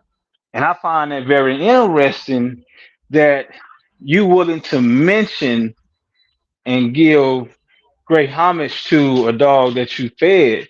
But if it had not been for another man helping you get to that elevation with the ones you're speaking of, I just think that you're not really being truthful. What you got to hide, and why would you not want to give recognition if you wasn't the only one that played a pivotal part that brought about the so-called breedings that that dog produced? If you know you didn't own the dam or you knew part of the equation, it wasn't just solely you. Because if you go back and look at El Negro, Bolero played a big part in producing El Negro. Right.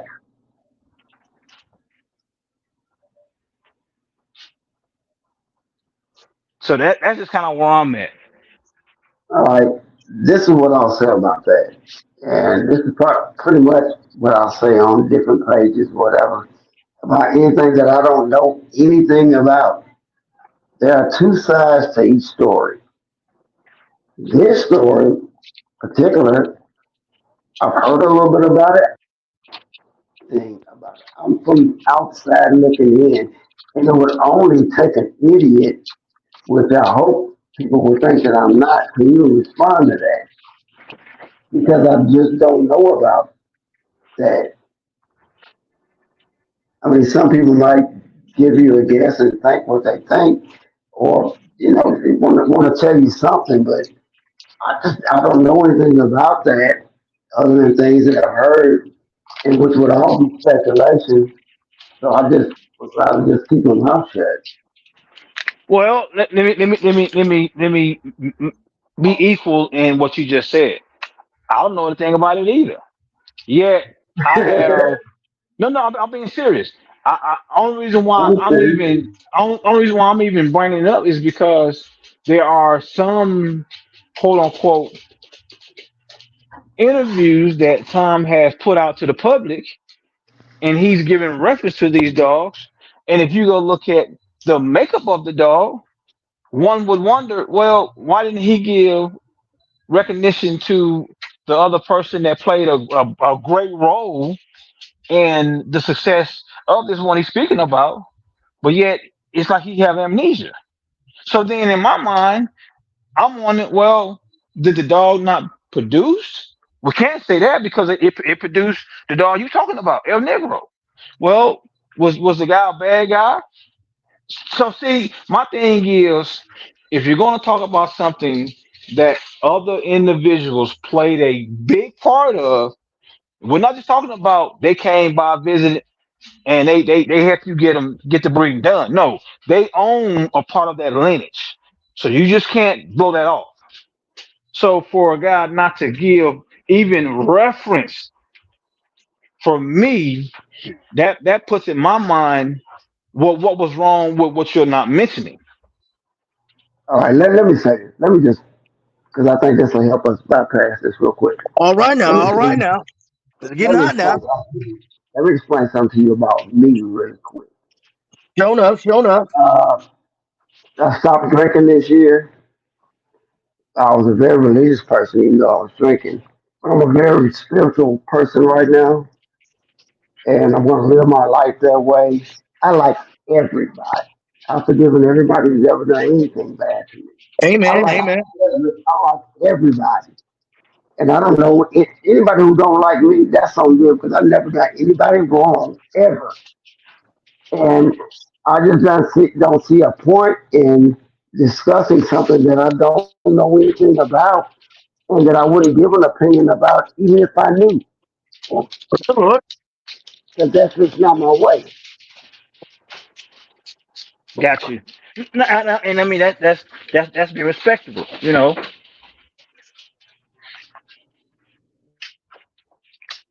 And being fair, the reason why God. I even brought it up is because a lot of guys they hold Tom to this high standard. They make it one of their bucket lists that they want to go and visit Tom Gordon and buy a dog from him. Tom Gordon likes to put the ones that he wasn't the sole breeder to put that family together. So then I'm just like what you just said. There's two sides to every story.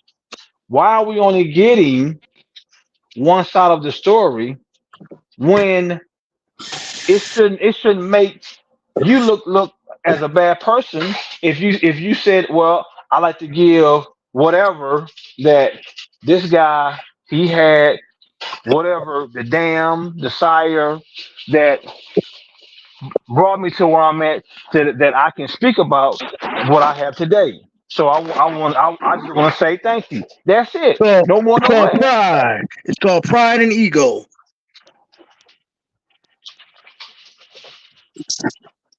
Pride and ego is what it is.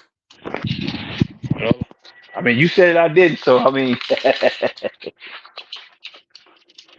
someone says about money, someone says about pride and ego.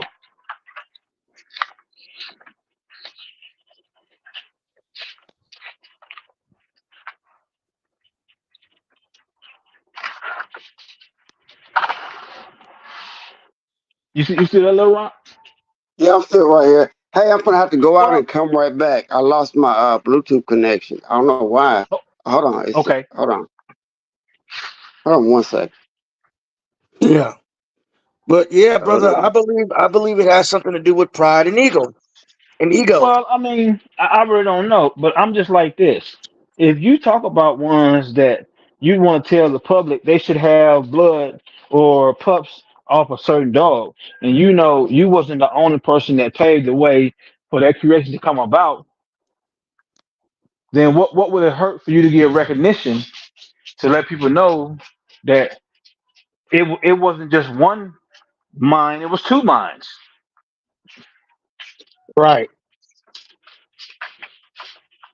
You can't make something your own if you wasn't the only person. You see what I'm saying? Well, then I mean, I guess that goes back to the Mayday situation, right? Yeah. Like when Tent told old boy, I don't want to go back into my old blood. He said, "This is not your blood. It's half your blood." You know. Well, Is it from the outside listening about that conversation, with the way you described it, what I've heard also, Kent was saying what he didn't want to say. He knew the potential that Mayday could bring that he didn't want to face. Because Well, I mean, let's just call it what it is. David Tant was a smart man with his family that he built, and he knew the potential that he could have to face if it came to that point with regards to Mayday.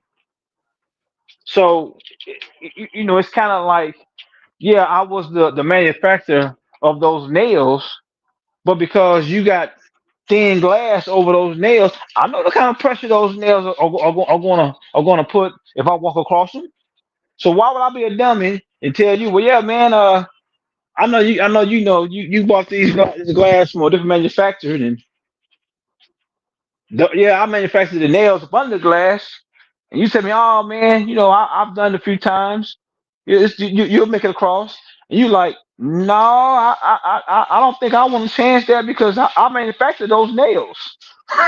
so so if I happen to put too much pressure on the glass and they crack, I know the kind of pressure my manufactured nails are going to give me in response to me standing over top of them. So that's kind of how I'm looking at David Tant was really telling the guys who own Mayday, hey man, if we get too far in this thing, I know what I'm about to be facing. right. So in essence, he really was giving them respect, but he really was being smart about it also. And I don't call that ducking because you can't say the manufacturer is not trying to participate when he know what he created. I mean, No, let's but just face it. but what I was saying, I was relating that to what you were saying as far as like the difference between something one person being responsible for a bloodline and then two people being responsible for a bloodline. Because it wasn't it was David Stan's blood, but it was also Hollingsworth blood that was responsible for Mayday. Well, when I was kind of hearing that also, there's an underlining that Right. Tom Garner wishes to act like never happened in modern times. Not saying he didn't talk about it back then, but there's an underlining discussion that Tom Garner in this day and time wanna have amnesia. Well, I mean, I guess he wants that. I guess because in one interview I heard, I watched the one interview where he says Ranchera's little gator was originally Garner's little gator. Well, he said that that female sister was Garner's sister when he wasn't the one on that breeding. He got that dog from Fat Bill. Changed the dog name to Garner's sister, then sold the dog to some guys in Russia. So you're saying that he's got selective memory? Well, I just kind of gave you a great scenario that we can go and look for yourself.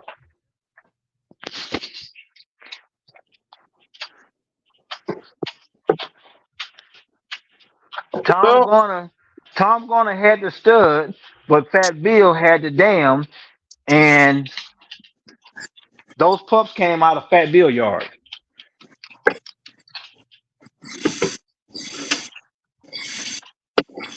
Fat Bill So must have been a now, nice guy, man, because it seemed like everybody's trying to get over on Fat Bill, man. well, He must have been a nice dude. I'm just He gonna say must it have been like a kind this. fella.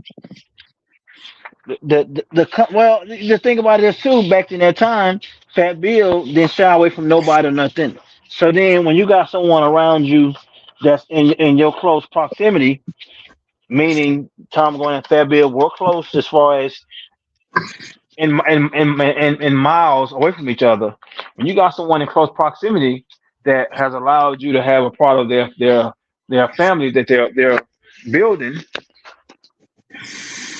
why would you feel a need to not give them their just due, unless the way you just said when you came in is pride and ego. Yeah, yeah. Now,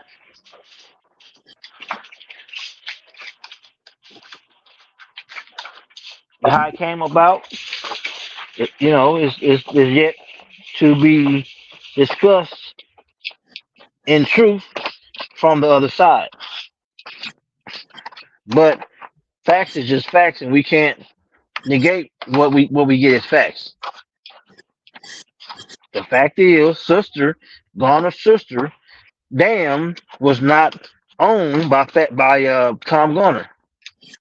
The fact is that litter was not went on Tom Garner yard. So how is it you get to say that's your creation and put your name on it when you didn't own when you don't own the dam, and you didn't buy it? It was a gift to you.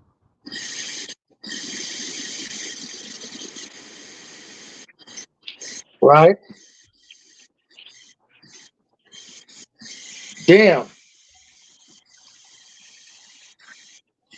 Well, now you hipping me to something because I wasn't hip to that. Yeah, you just put me up on something because I didn't know that right there. Well, the thing about it is, I had an opportunity to have some of their blood, Oh yeah. and Oh yeah. Tell me more.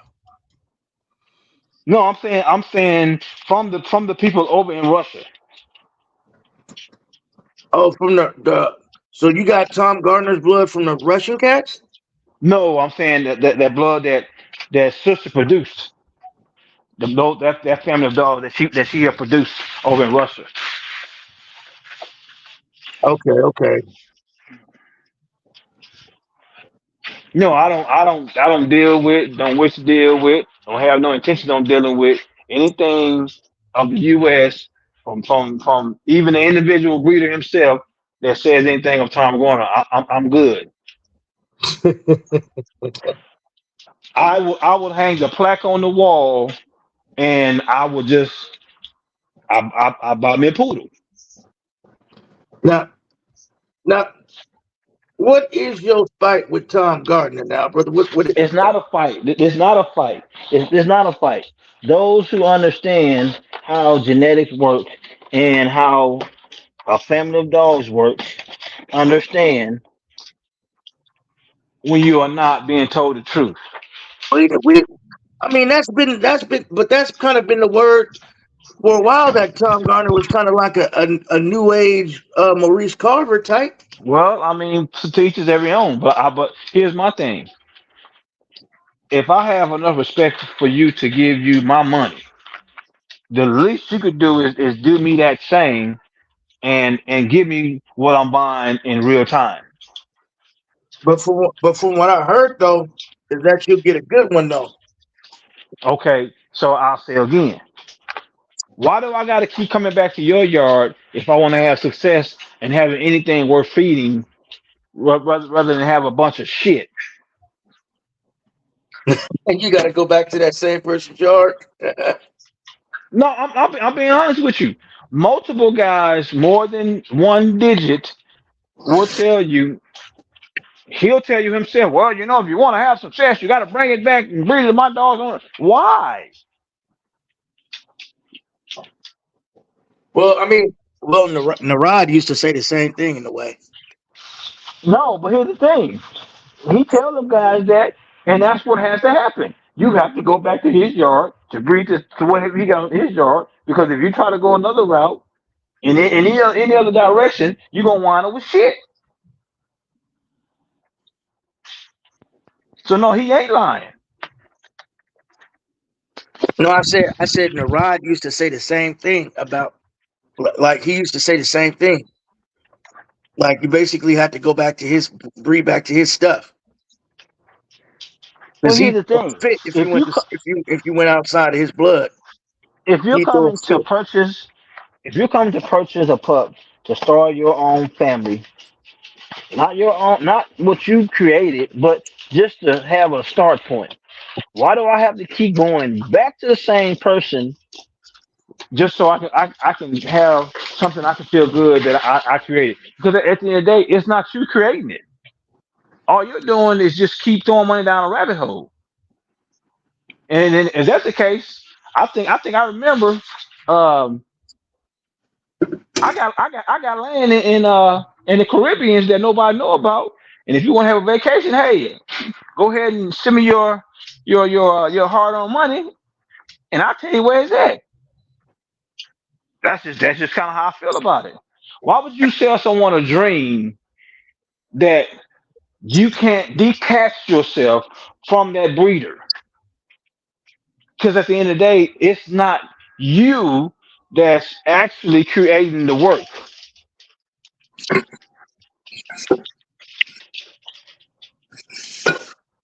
There's a lot of breeders like that, to tell you the truth. Uh, They're just not saying it like that, but there is.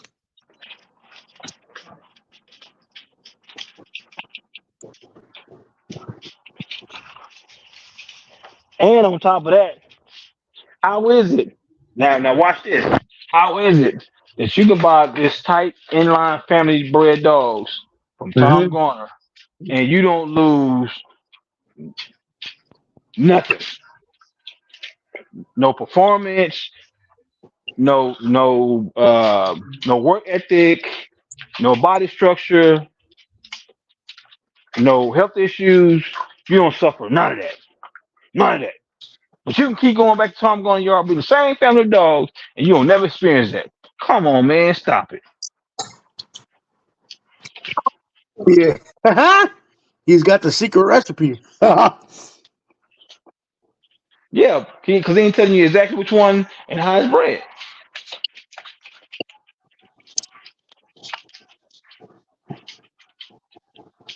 Anyone knows that has really endeavored into trying to make a family of dogs that are crossed to different families know if you keep staying within the family and you don't have an out, you're going to suffer losing certain attributes.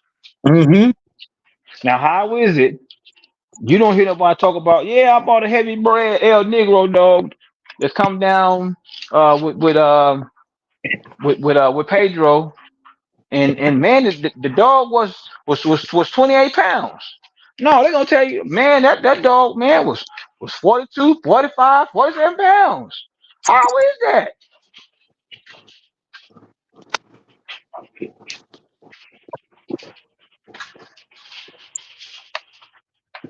Mm. But I'll leave it alone because I mean I'll leave it alone. That's just the things that No, kind of stick out to no, me I hear you.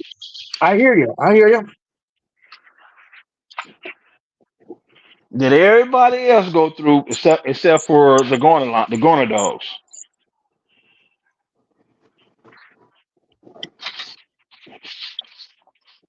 Mm.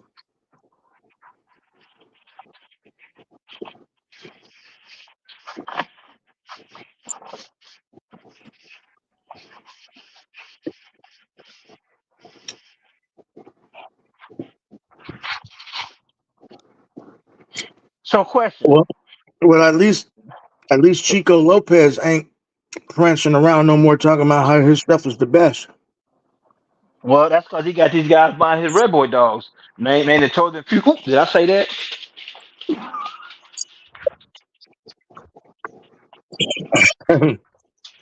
Oh, let me stop, man. Let me stop. Let me stop. Yeah.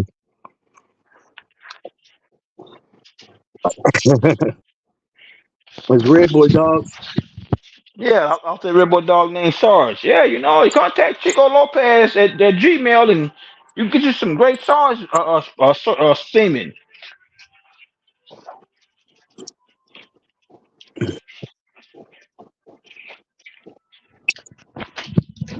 Yeah, old Sarge, huh?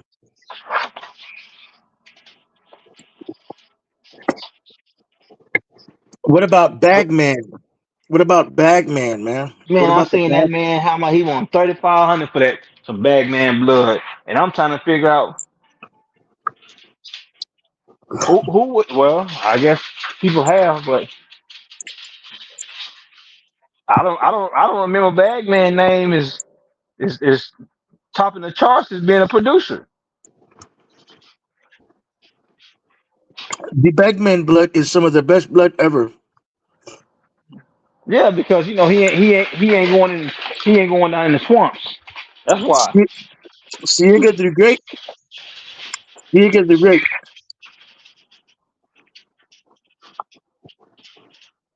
Sigue the Great, man.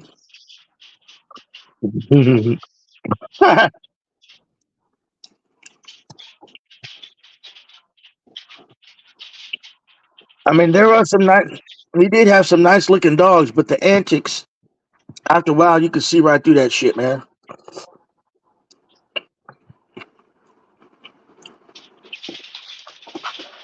Like, okay, this right here, it's a joke. Well, I can honestly say I've never owned none of Chico dogs. I've never had the experience to have to deal with Chico and however he chooses to deal with the public.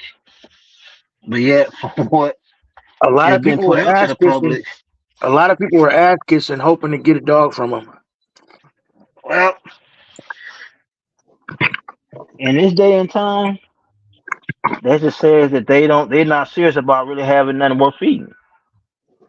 Yeah, Because in this day and time, I don't care if it's 5 miles, if it's 2 miles, or if it's next door.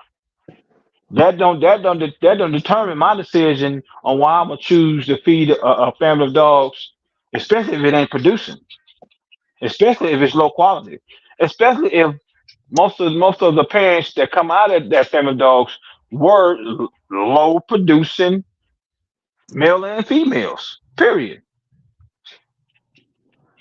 Let me yeah. ask, may I ask a question? That's why you always got to do your research, man.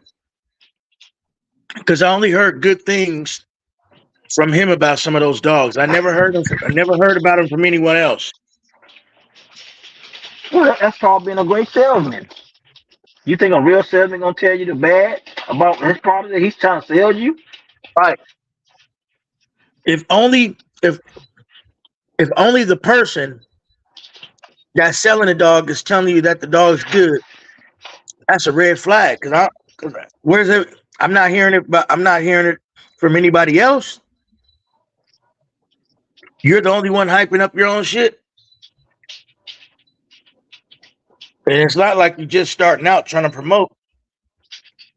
It's just everybody else is. Oh no, there was a lot of people hyping up that blood. There was a lot of people, even the journal. I mean, in most magazines, there Oh, was a dude. lot of I mean, as far as the bloodline, as far as that being the second wave of the old family red, yeah, they were trying to push that as it being a second wave of old family red strain. I never heard that push. Yeah. You didn't I hear never that? heard that. I mean, no, I've never heard that. I mean, we were in the bulldog, we weren't even hearing that. But I mean, it's that fact from when we Yeah, were then here. when We he was were, promoting that shit, you didn't see that shit when he was promoted. He was promoted as red nose, as red nose strain of the golden vein, Yep. old family red nose strain. You didn't see that shit when he was promoting that shit like that? Well, so that's much of that's that why he. once the main hit was over because no, of course not. I wouldn't even looked at it. Okay, well, yeah, he was doing that when he had that. I don't know if he still has that website, but the 1, 2, 3 So pit hold bulls on. something. Which website? The open house website or the Chosen No, Few website? Or I mean the 1, 2, 3 Pitbull website. He didn't yeah, try so many of them. Which yeah, one you want to start I with? believe it. I believe it was the 1, 2, 3 pit bulls one. Before he switched it up, back when he used to have all those dogs on ice. When he supposedly had all those dogs on ice. He had Yeah, that's when he school. was open house. Yeah. No, this is when he was 1, 2, 3. He still had it, just like just a few years ago when he was doing the well, I won't say a few years ago, but maybe a little over that. But he was like it was 1, 2, 3 pit bulls. He had Sarge. He had motherfucking schoolboys, Big Red. He had Um, Damien up there. He had he had Danny and a few Macho other. Macho Buck. Yeah, Yeah, yeah, yeah, no, Macho I seen Buck. it. Yeah, I seen And it. then he was then he said he had some some fucking exclusive Mayday shit, some Mayday semen. that he was supposed to be breeding, and then he supposedly did a breeding to the artificial insemination. Whatever happened to that stock? Whatever happened to those puppies? Did that Well, what breeding happened, ever what take? happened to the Damien that he said he had that he was going to put back out here to the public? What happened with that? And then he said, remember, he said he was going to reboot. He said he was going to reboot the Macho Buck stuff. He was like, yeah, because Macho Buck wasn't known to be such a great producer. He said, he said it had something to do with the bitches that he was breeding to. So he's going to take Macho Buck Sim and start breeding it to higher quality bitches and whatever. I don't know what happened to that. That was supposed to be like the new thing. I don't know. All of a sudden, all that shit just died down. And it started being more about the bag man, and then after the bag man, it started being about some what was that other dog name? Mechanic Buck. Oh yeah, that he got that frozen semen off of pissed off mechanic that he bred to one of his bitches. Yeah, That was supposed to have been a dog of the year. Some old crap. yeah, Yeah, yeah. yeah, Champion Mechanic Buck. yeah. Mechanic, but yeah, I seen that mechanic buck.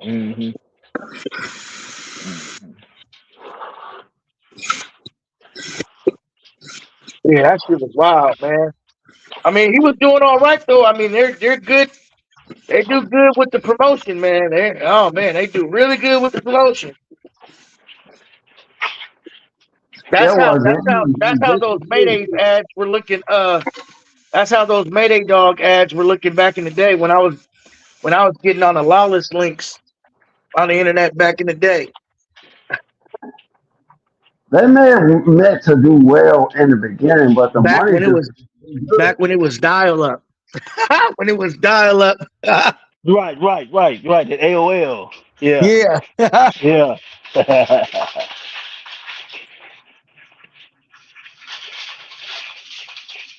Yeah, man. Yeah, they I know Natural Born Kennels was one of the kennels I would always check out though. Oh, Luke Kane.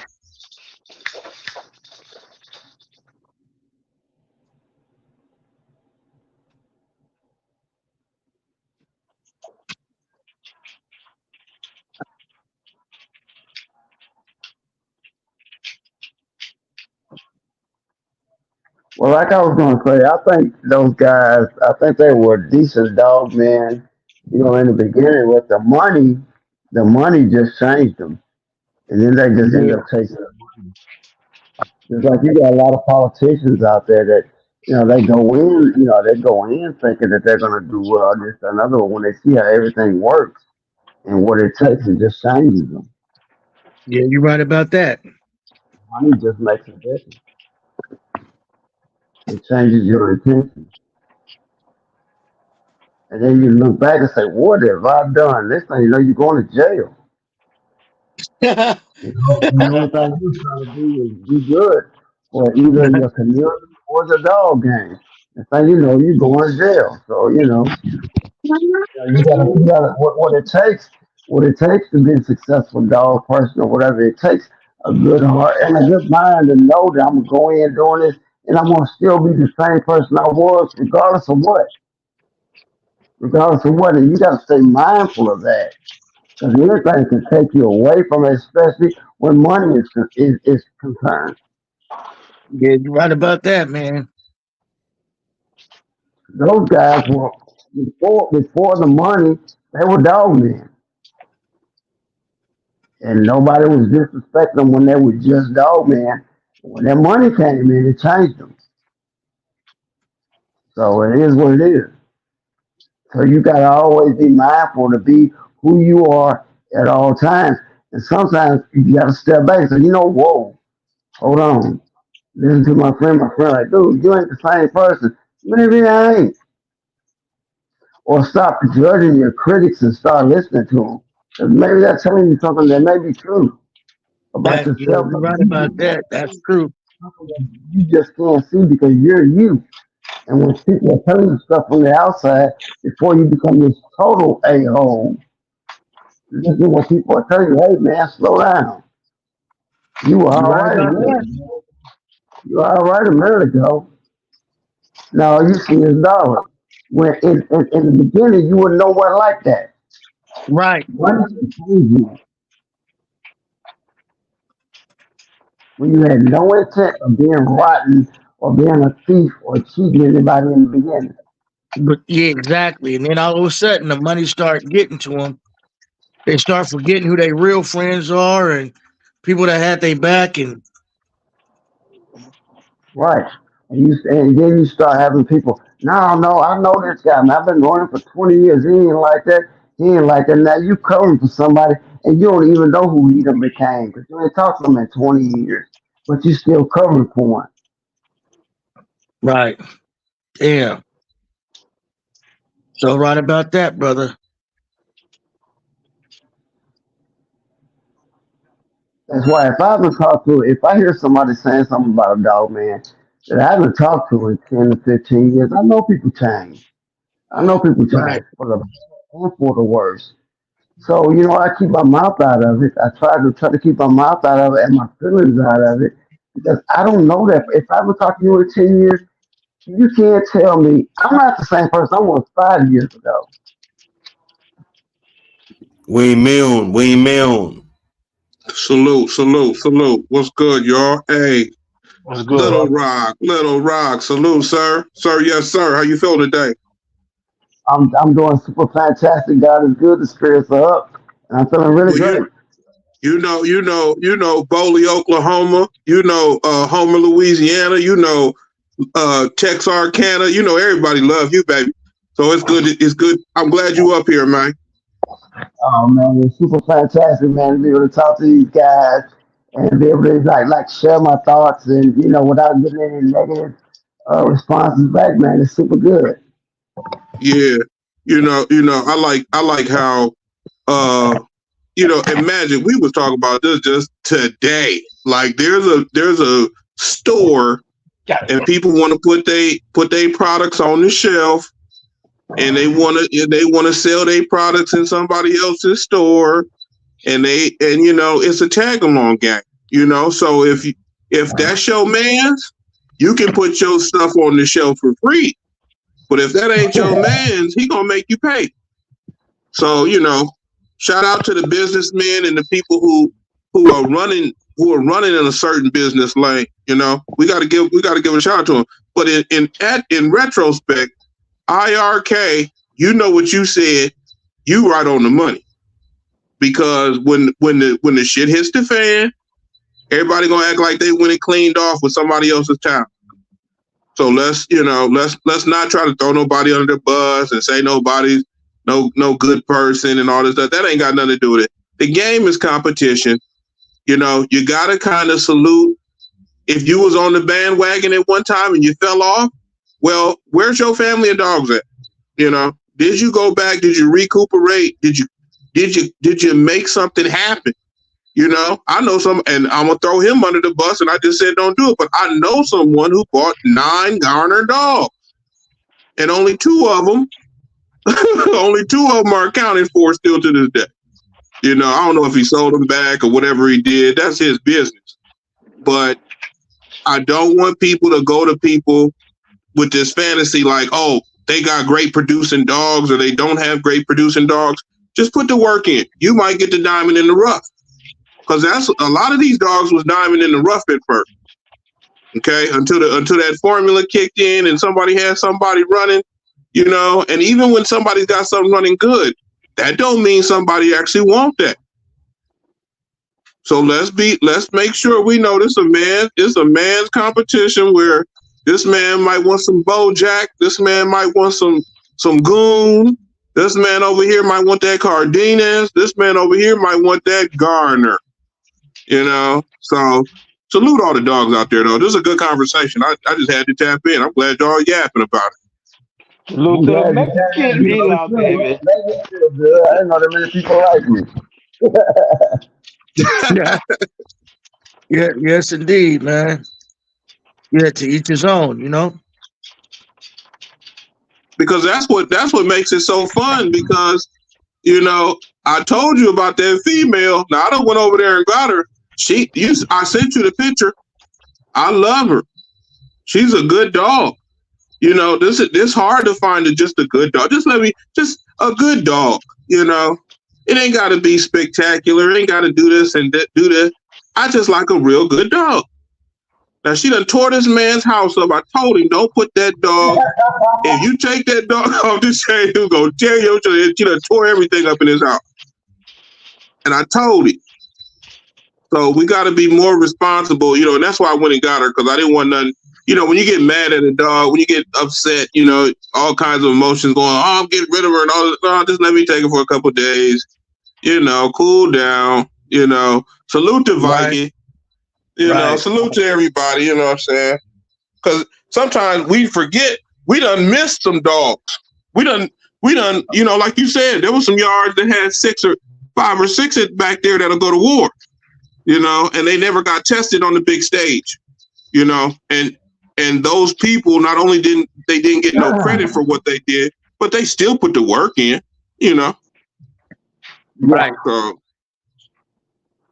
So yeah, that's the beauty of the game. It's so many different levels.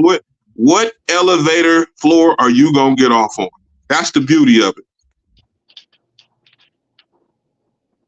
That's true.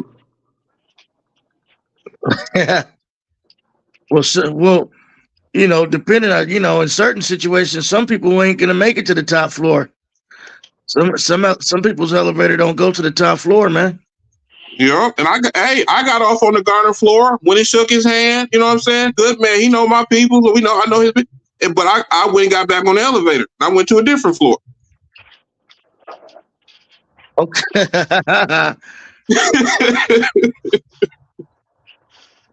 Man, there was no bigger. Mr. Mick. To me, there was nobody that had more hate in their heart for Tom Garner than me. I mean, dude, if you're talking bad about Tom Garner, you got to shut up because I'm going to step in. I mean, I had that kind of hatred for him. And at the end of the day, I was wrong.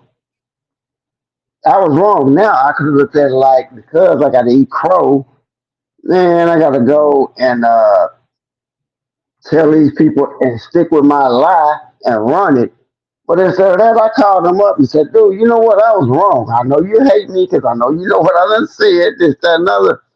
But at the end of the day, yeah, I had to eat my crow. I had to call him. Well, first off, I called him to ask him about the situation because I hadn't even talked to him about it. That's the amazing thing. But then you get pushed. Hey, but OG, then you get pushed into it kind of when you getting pressed a little bit. It was 25,000. So I was pretty pissed when I got out of jail because I lost it in jail because I gave it while I was in jail.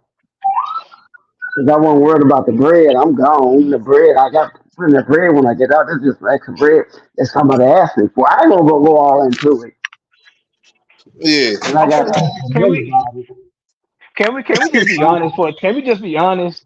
Since when are you not getting indicted for having champions and grand champions up close over here in the US and they are not taking your yard and charging Let you me ask you let me ask you a question. What country do you live in?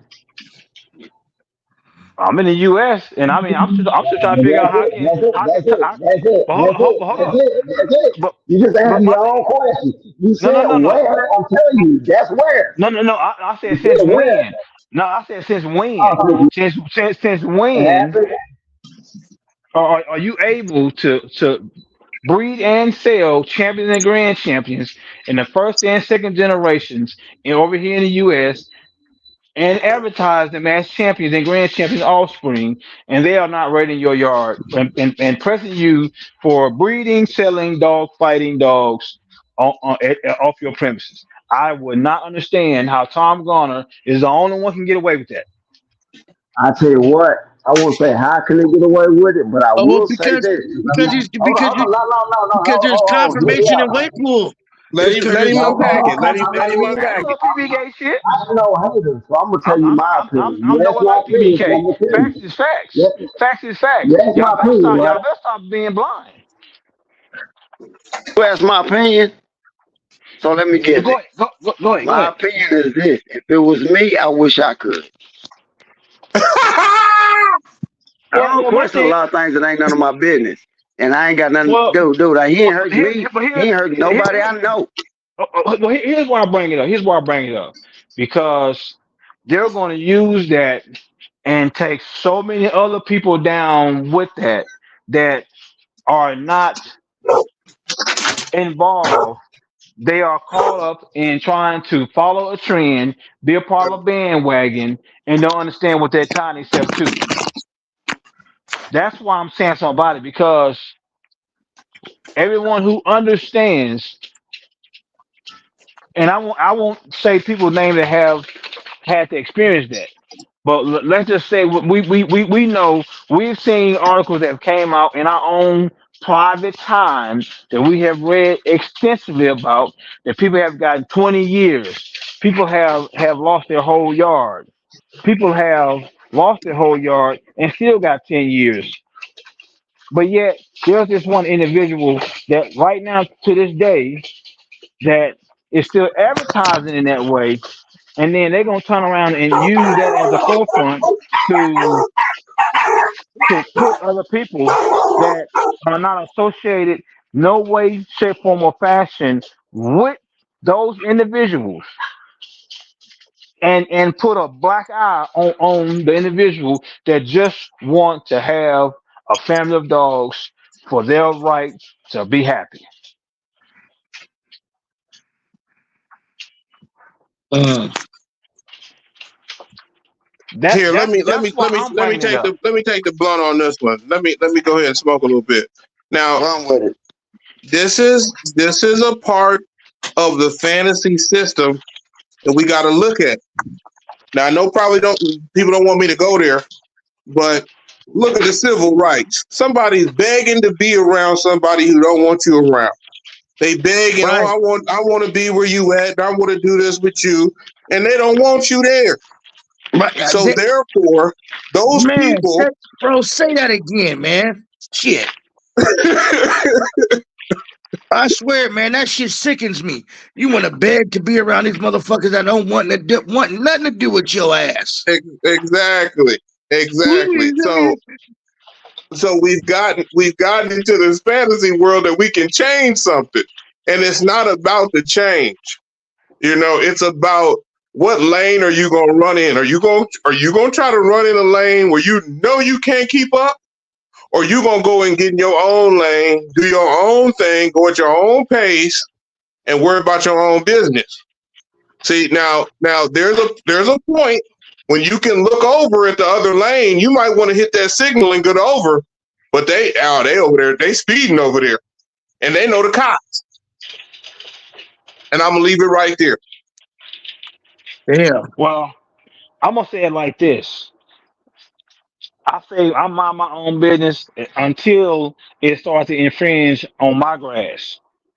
Now, I'm speaking on it because at what point they're going to use what is being advertised that we clearly see that's going to infringe on my right to be peaceful and happy.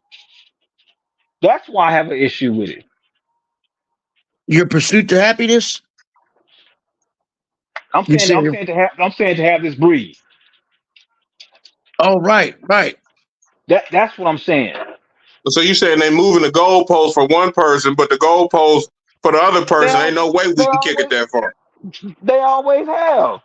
We Right, we we right. we've always outsmarted them, outdone them, outcreated them, outpatented them, outbuild them, But and say it. and every But time it speak it. comes That's it, it, speak it that comes shit.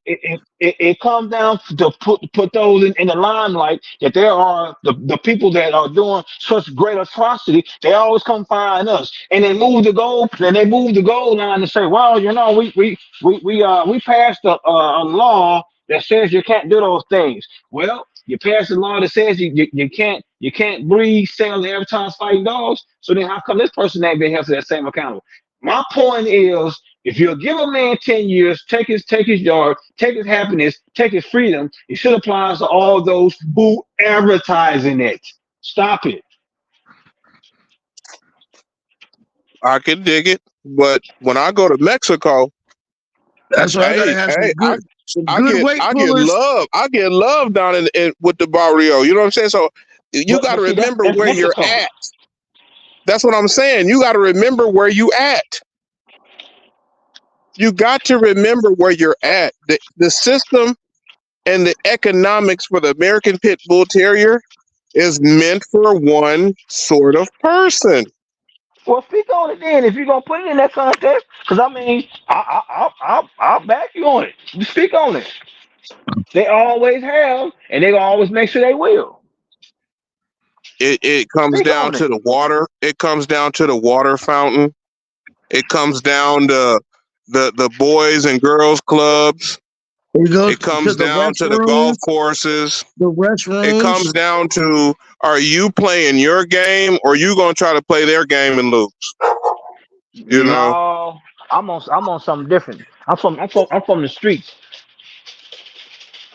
When you was pressed in the paint, you gave the ball to the opposition and told them you'll take off your clothes and you'll wear their jersey. Come on, man, stop it. You mean to tell me those who understand how the street life works, when the opposition teams come and they want you to wear that jersey, or they gonna kill your dream of being a ball player, period, and you ain't about that life, you ain't gonna go put that jersey on and like become their I bottom said, bitch. when you sign up, you got to play by their rules. Now, if you play it over there in their section, you might not ever win. They might not ever put you in the game. And when they put you in the game, they're going to make sure your play never gets called. So this is nothing new, but it's about what lane are you really in? Obviously, Mr. Garner is in a lane that is created by him, built by him, established by him. You know, it says him all over it. And more power to him. You know, we live in a capitalist society. So more power to him. We But we live we live, we live if in a they sinner society. Everything they get, they have stolen and put their name on it. Tom Gordon know this. wait, yeah, okay, but what I'm getting at is when it's showtime, he ain't gonna be there.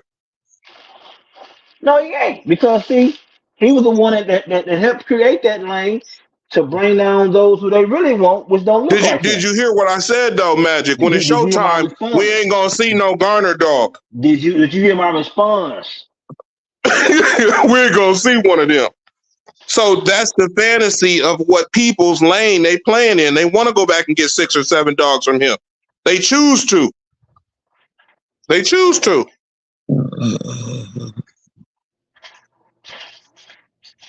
I think it's a little buyer's impulse.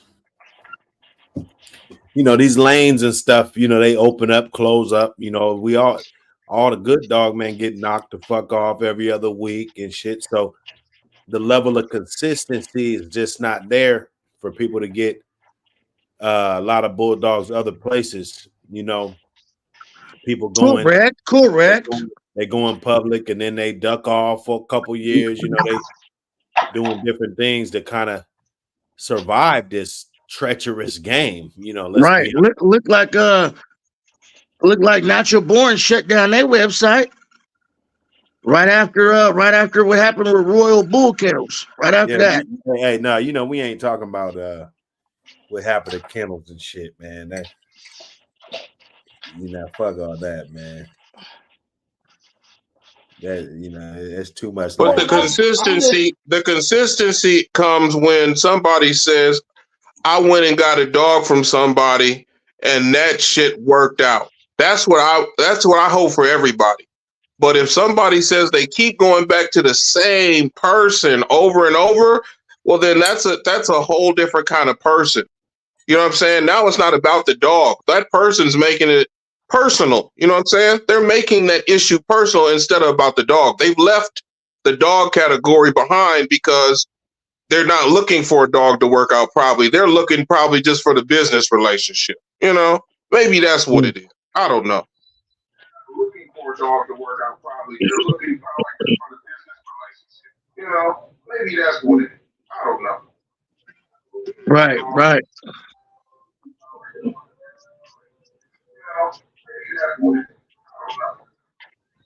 Right, right. Let me. Did I even put them in the dryer?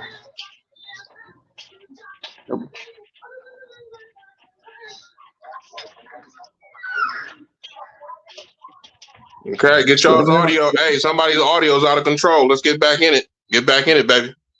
Yeah, yeah. So yeah, get it right, go. Get it right. Could be me. I'm walking through something. That's it. Somebody got some echo and somebody lot of reverb back there. Oh, that ain't me. But Magic, that's what I like talking to you about is when we talk about dogs that are absolutely producers, absolutely, them deep water dogs, when you got to go down in the bottom of the ocean, you're going to find certain people down there. And Well, you can't expect a goldfish to travel in the waters of a shark. You can't expect a dolphin to travel in waters uh, of other places. Now that dolphin exactly. can travel further than that dolphin. I mean Exactly. that So that person that goldfish. can, exactly. So that person that can go down there with them sharks, why you coming up to goldfish level worry about these goldfish? You see, that's how the goldfish think. Little Nemo, he could swim pretty good, but he ain't going down there. He gonna stay up top.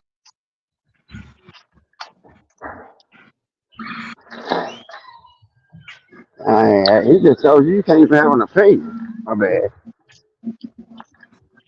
Well, my thing is, if you know it's going to cause problems for not only you, then why would you infringe on another man's pursuit to have what he chooses to have, which is having these type of dogs? Period. Family pet, hunting dog, just a companion. Why would you infringe because you want to make a dollar because you feel like you can do that? Because that's Just because you somebody's can. business. That's somebody. See, just like the haters, there's people that's what they know how to do. Did nobody teach them no better? So they on the wrong side of the situation. It's the same thing with these dogs. That's why I don't like talking about the old school or the new school. Don't change the dog. Leave the dog alone. If you want to be a scientist, peddler, or a breeder, or whatever you want to be, go ahead and be that. But don't change the purpose of the dog. So, like I said, we're not going to see Garner dogs in our situation. They're not there. When they come, if they do show up, they're there because somebody's got their feelings hurt and they just feel like they got to show up. Other than that, we know it's a business. That's a business. And that's okay. That's okay. That's okay. Yeah, come on now. That's okay. Because say if somebody, and this is a shot at Mr. Mims. He had some great dogs, but I don't think he had no good hunters to go along with him. I don't think he had people to push his dogs. And the people that did push their dogs, they went and made families of their own with his dogs, changed the heritage name, and all you see is his shit get cut off. So therefore, when do we give enough leeway and say, okay, this is the dog product right here. However you choose to go cook it up is how you do. We gotta let people do what they want with their dogs. Mm-hmm.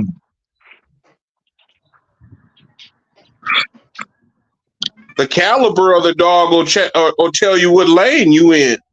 The caliber of the dog will tell you what lane you in. You ain't gonna tell nobody you in a certain lane and then show up with something like that. This guy. You go to Oh, a confirmation show. You go to a confirmation show. You'll meet some people who put nutrition and etiquette into their dog every day. Then you go to somebody else and they all they do is put strength and conditioning in their dog all day. When they meet at that ring, the judge is going to decide who gets the ribbon. The judge is going to decide. So you got to be ready in your category to present your dog the best way you can. I don't want anybody to go across the stage thinking they're going to win just because they bought their dog from a certain breeder. That's the fantasy. Because something let the might work breeders out for you. do it.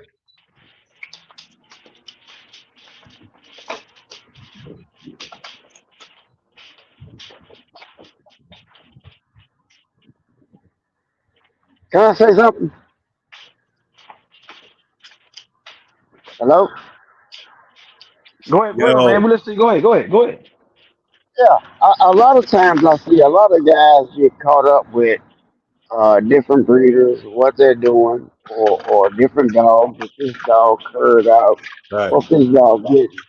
At the end of the day, just like I tell people in boxing, they get caught up with Mike Tyson or Pernell Whitaker or whoever they got, Tank Davis, whoever the guy is. I'm not a fan of a dog. I'm not a fan of his training. I'm not a fan of a pit bull. I'm not a fan of a pit bull breeder. I'm a fan of the breed. That's me. If this dog man or this particular bloodline isn't there, I'm still in there. I'm not a fan of the breed, the breeder, or any of that. I'm a fan. Excuse me. I'm a fan of the breed. Period. So whether somebody's doing something, dude, if he's making a dime and he's doing whatever he want to do, as long as he ain't hurting the breed, I don't even care. And if he is hurting the breed, it's enough of the breed to go around. It's gonna survive anyway. I'm a fan of the breed, so that's why I don't really like to go into debating about different people or down in different dogs. First off, a dog can be a straight terrier. If enough people buy dogs off of him, he's gonna be a great producer. And they're gonna breed him the good stuff. So it doesn't matter. That was it.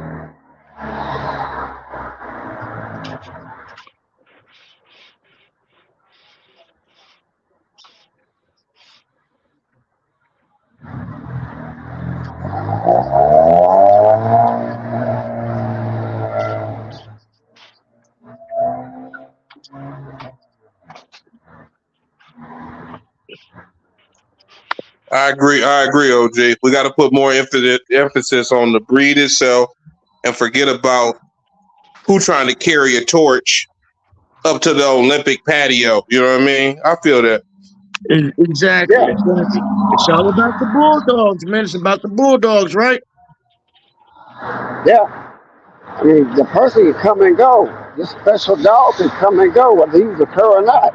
Like I said, even if he was a cur, if you breed to 1,000 good dogs, you got a new bloodline. It doesn't even matter. I mean, everything is up to somebody's opinion on what they like. This dog game is so subjective to argue about anything because we don't understand nothing. You can bring anything to anything, and you might come up with a great dog. We don't even have it down pat. This ain't like chickens.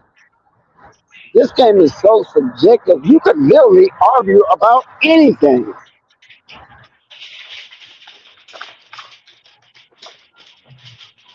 But I choose not to argue. I'll have debates or be open to discussion to kind of iron sharpen iron, kind of But argue, nah. No, you But a know lot what of though? people, You know what's but so there are funny people that about it? do You get know in what's their so funny emotions. about it? There are You know some what's so funny people about that get this? into their emotions though. I love, you know what's so funny about it? I love being able to talk dogs and, be able to, like, I got a Facebook group that I've had, with big time dog men, I've had for like 12 years. And it was like everybody was looking for numbers, but I kept my numbers down. Had this group of people, real serious dog man, for over 12 years. And we never argued. We would listen to people's opinions because these were guys that were successful and knew what they were doing. And nobody hated on nobody. People just wanted to talk to each other. We want to talk to each other. I mean, people we hadn't seen in years. I mean, we talking about guys that was really in the game, really in the mix, and we were just happy to see each other. Nobody, if you had hard feelings, by the time we met up on Facebook, got into the Legends page, is what I call it, it's called Legends, where all the ladies of the gang got together. It's called that once they got together, they couldn't wait to talk to each other. Just to think that people gonna get on YouTube and get mad and want to argue about something. Dude, do what you enjoy. If you enjoy it, why you mad about it or arguing about it or complaining about it? I just don't get that. I mean, if I'm gonna come on your page, I'll be darned if I'm gonna come on here to argue or berate somebody or not putting down, your opinion about Don. But I mean, that's just not enjoyment to me anyway. That's not fun. And I know it's not good for my ego or my psyche. So why am I doing it? It's not gonna make me look big. It's not gonna make him feel bad.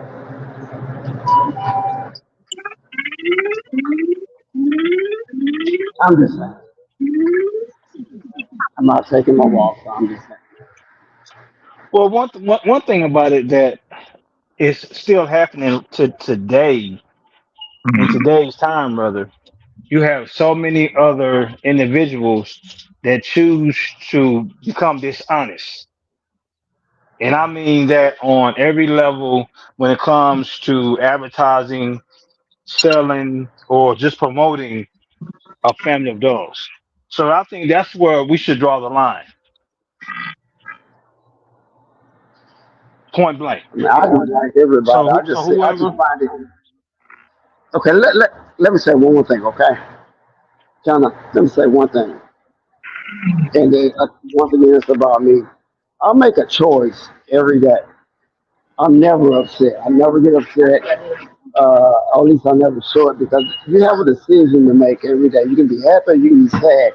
Even though something bad can happen, you still have a choice to make, and you can choose to be happy and sad. I choose to make the. Excuse me, I'm at the counter. I choose to always make the choice of being on the positive side of everything, and it's really easy to do. It's just a choice. It's just a choice. If you surround yourself with negativity and stuff like that, then that's who you become, and that's what you become enamored with. At the end of the day, you're not even hurting the person that you're talking about. You're just dealing with it. Let it go. well, let me just say it like this: This doesn't make sense to me. when you want someone to make you aware of someone that's not a stand up person in regards to your choice, like you just referenced, when it comes to purchasing a pup that you want to be happy about, would you feel good If this is about the you go way, wait, hold on. If you go to wait, get a pup okay, from a person that you're traveling to another area that you don't live, and you go to get this pup, and this individual don't have good standards when it comes to being a person that is going to give you what you're desiring to pay for. You're paying for it. Wouldn't that make you step back and feel robbed, that someone robbed you of your right to be happy in your purchase because they didn't do their own due diligence of giving you real facts about what you are purchasing because of the kind of person okay. that they are? Come on now. Hold on, dude. You're 1,000% right. You're 1,000% right. And my thing is this. I mean, and it's obviously none of my business. But if this happened to you, I mean, or I don't know how long it may have been or whatever, but address the problem with him.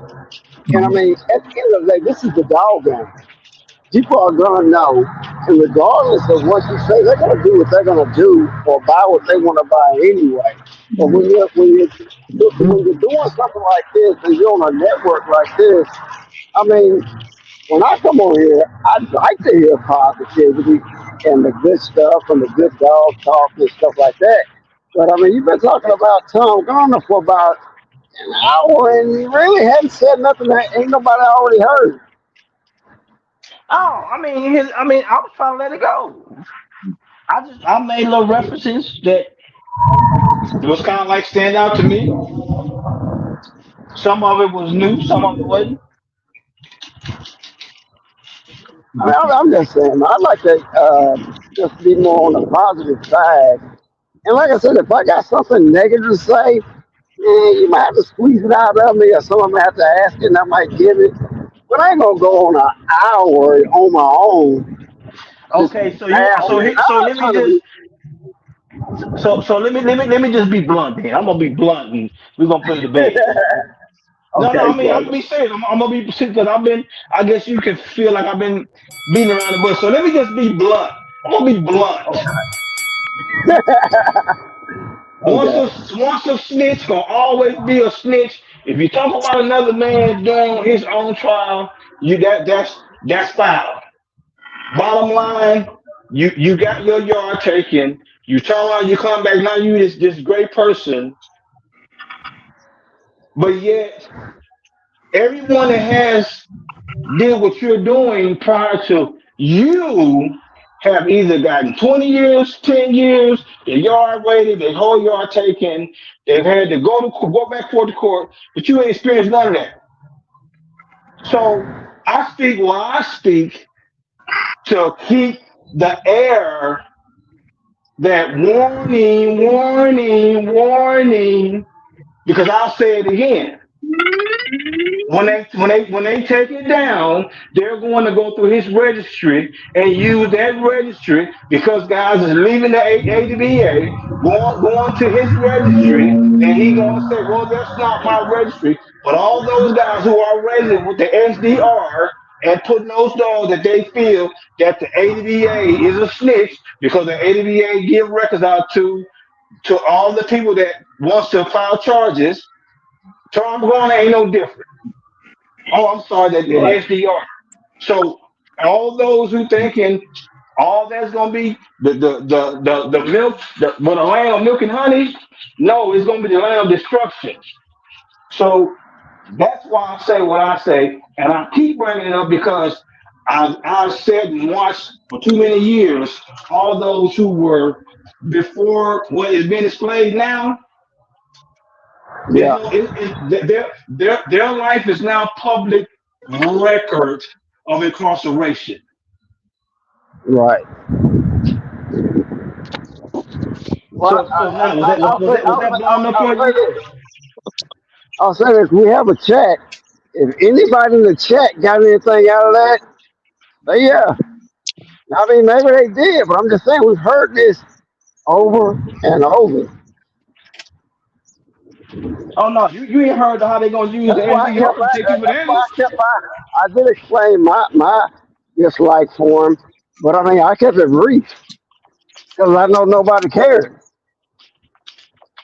But I did want to go in with you on what you were saying. But like I said, at the end of the day, damn, you can see this on Facebook.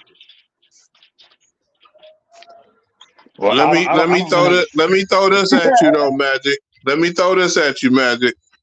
And you might not like this, but you Oh know what no, we work. You know what we working on. And remember how I said when I see somebody don't know where I'm going, I just go ahead and drive off. So when that situation, if it don't show up at your door the right way, I'm driving off. So we got to drive off on him. We got to drive off on a lot of people. We got to just drive off because they're not going to show up. well, what I'm speaking on is awareness. You know, people talk But that's what I'm this getting strong at. talk So about. you're aware enough to drive off, though. I You drove know what I'm off. saying? About Oh this no, new, I I'm just understand. saying. Okay, because we're gonna drive off on this next one. See, it's gonna keep happening and keep happening. It's not just the breeder. It's not just it's all kinds of different aspects going on. It could be the transporter. It could be the wife that don't want homeboy to take the dog nowhere, and that's her dog now. You know what I'm saying? It could be the kids where the kid is crying like, "Oh, don't take the dog nowhere." Wah, wah, wah. So we got to make sure that we know when it's time to drive off. That's all.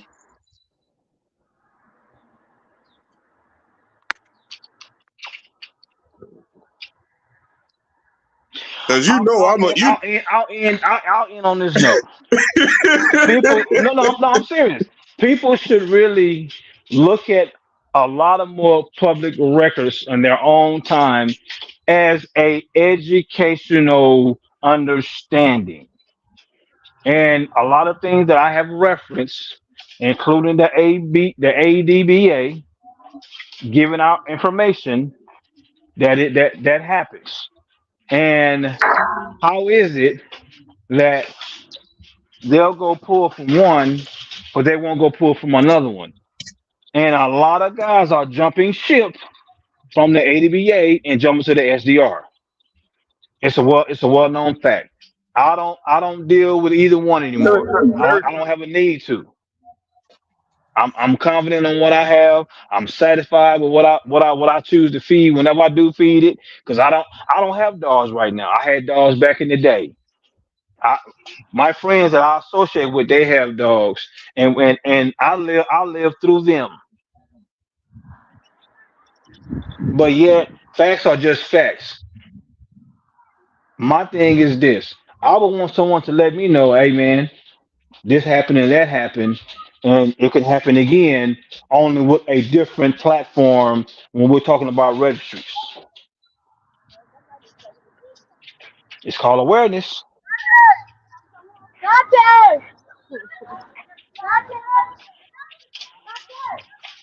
And you're right. You're right. Maybe I just kind of, I just want to hear something else because I don't know if I'm listening to y'all. Oh no, it's all good. Yeah, yeah. No, I enjoy your stories, man. I mean, like I said, I remember when you came on Bill that one time, and you gave some good stories, man. I kind of got a kick out of it. Because the thing about it is, like you said, they don't like to give reference, but to their friends. To each is every Yeah. own, but that don't mean that there are not other good stories in other areas that took place. So it was kind of refreshing to get a laugh that you experienced some of those things back in your time period that I know the old timers didn't feel good about. Oh man, they were horrible to me.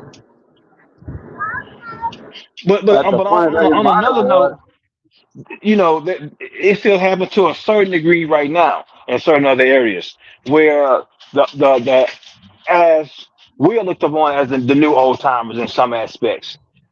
how old are a, you, by a, the way? If a you don't younger mind me person asking. will come along and certain individuals they'll try to take advantage of. Oh yeah, he's green. Yeah, we're gonna tax him a little bit. We're gonna get a good laugh out of it. It still happens, but you were the exception to the rule that they gonna play you for the fool and play themselves. I think so. I think so. Well, hey, the proof is And in I, the and I pudding. was another thing that even though it was excessive racism, I didn't. I'm really light skinned, and in my neighborhood they called me white boy. So when I was going to the matches, and here's that nigga, I'm like, dude, finally, god dang, because I hated being in my neighborhood and them calling me white boy. I hated it. So they're like, here's this nigger, and I'm the blackest thing around. It just did. I mean, it's just the way God works. It didn't bother me at all. I didn't see the racism in it until I got older. I'm talking about like way older, like in my till when I met up with those guys and I was on another team on another level. Mhm. And I would see those guys at shows and they didn't want to look at me because they thought I remembered back then. But I really didn't remember until it just kind of kicked in because it wasn't a big deal to me back then. I thought it was a big thing. I'm like, dude, I ain't this. I ain't honky boy no more. I ain't white boy. I'm a nigga now. You know what I mean? Right. It's funny, but it's funny and it's stupid to realize that people are being racist to you and you're enjoying it or just not even offended by it at all. Not that you're like this nigga just don't know. We dogging him out. Not that you this dumb ignorant person, but you just didn't even care. Not only that, you're winning. Every time I left, I was winning. This nigger was winning. Do you hear me? This nigger was winning with these nigger dogs. And having fun, Amen. not even knowing I was being disrespected, looked bad at. Couldn't even go into the other shows. I have to wait until mine came up. They were having like big shows. Remember I was saying that when I go to the show, they were sitting outside. There were other shows going on. And they would look down at me and they were like, well, Tommy Sween would tell Billy Collins, yeah, to let them know that it could go because they were up at the show, and I'm down here when I show up, but I couldn't go in the show. On the shows, I saw, dude, it was great dogs going on back then, and I couldn't even go in Wow. like the first 4 and 5. I couldn't Wow. even know Thomas Smith, Buford Adams. I mean, the legends, man. James Crenshaw, all those guys were at those shows. I couldn't even go in,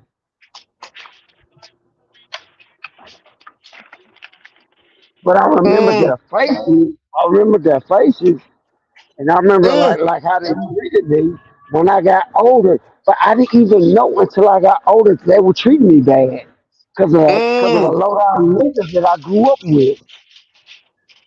I was a kid in the candy store. Nigga, I'm the only nigga out here. Nigga, what? Mm. I was proud to be called a nigga, alright? Cause at home, I damn sure wasn't no nigga. They called me a white boy and cracker and all that. And I hated it, dude. I went to school until I got to like 18 or 19 years old. I was having dreams about that. But probably all the way up until I was 26 about how I was treated in school because I was so light. At least I was a Mm. nigga in the box. At least I was a nigga in the box. When they treated me bad, that was few. I didn't even care. OG, don't you hate when somebody say, "Oh, it's not about race"? Don't you hate when people say that? No, because I don't care. I don't hate it because I don't care. No, no, I no. don't care. You said you didn't I notice. realize what You said I you don't didn't know. notice until you got I didn't older. know that.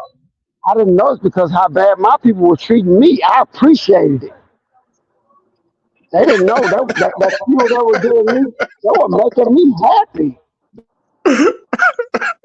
Ah, I love it.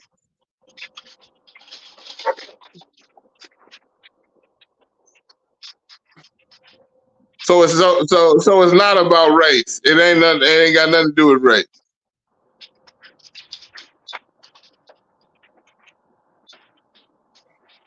That's just hilarious. Got to be more careful.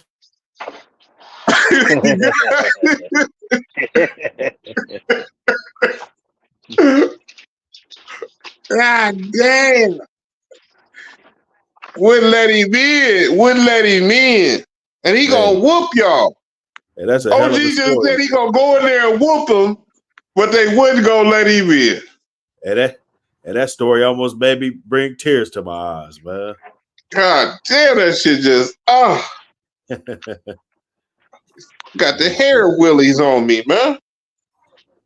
I got a question for y'all. You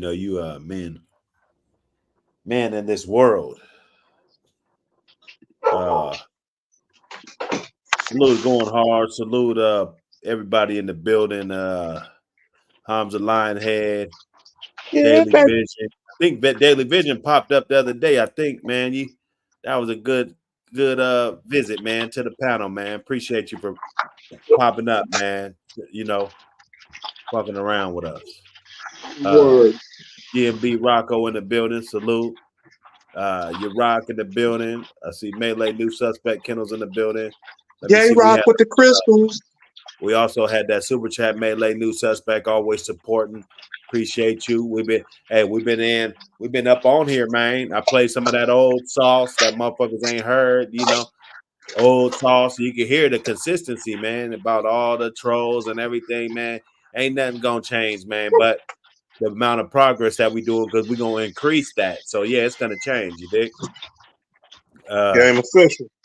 Yeah, let me see. IRK in the building. I even see Showing Up in the building.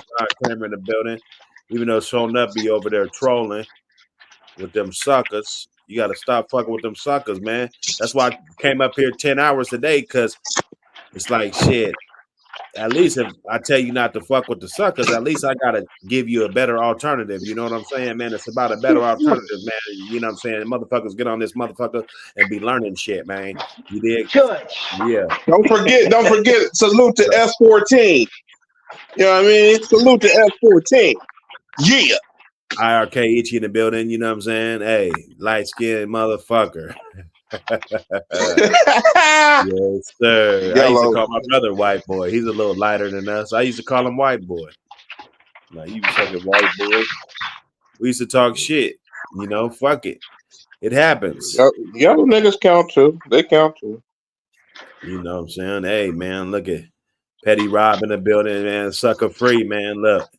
It's sucker free. It's a sucker free Mike Nation. Sucker free APBT. You dig? We've been getting it, man. Who got the streams like this? We got so much content on here. It's ridiculous. You know what I'm saying? Everybody come together, get on here and they little chefs and shit. Magic always come through with that good knowledge. Paul Pitts been carving out his lane. He's able to get on here and chop that shit up, man. I had to thank him the other night for pulling up and running the show. You know what I'm saying? That's what I'm talking about, man. That's what's gonna lift this motherfucker up off the ground. You know what I'm saying? That good old participation.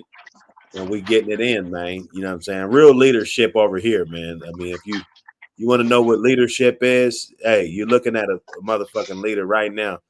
You know what I'm saying? But you got to know how to follow too to be a good leader. You dig? So I follow, I lead, I help out, I do whatever I can do, put my body in the way and take the blow if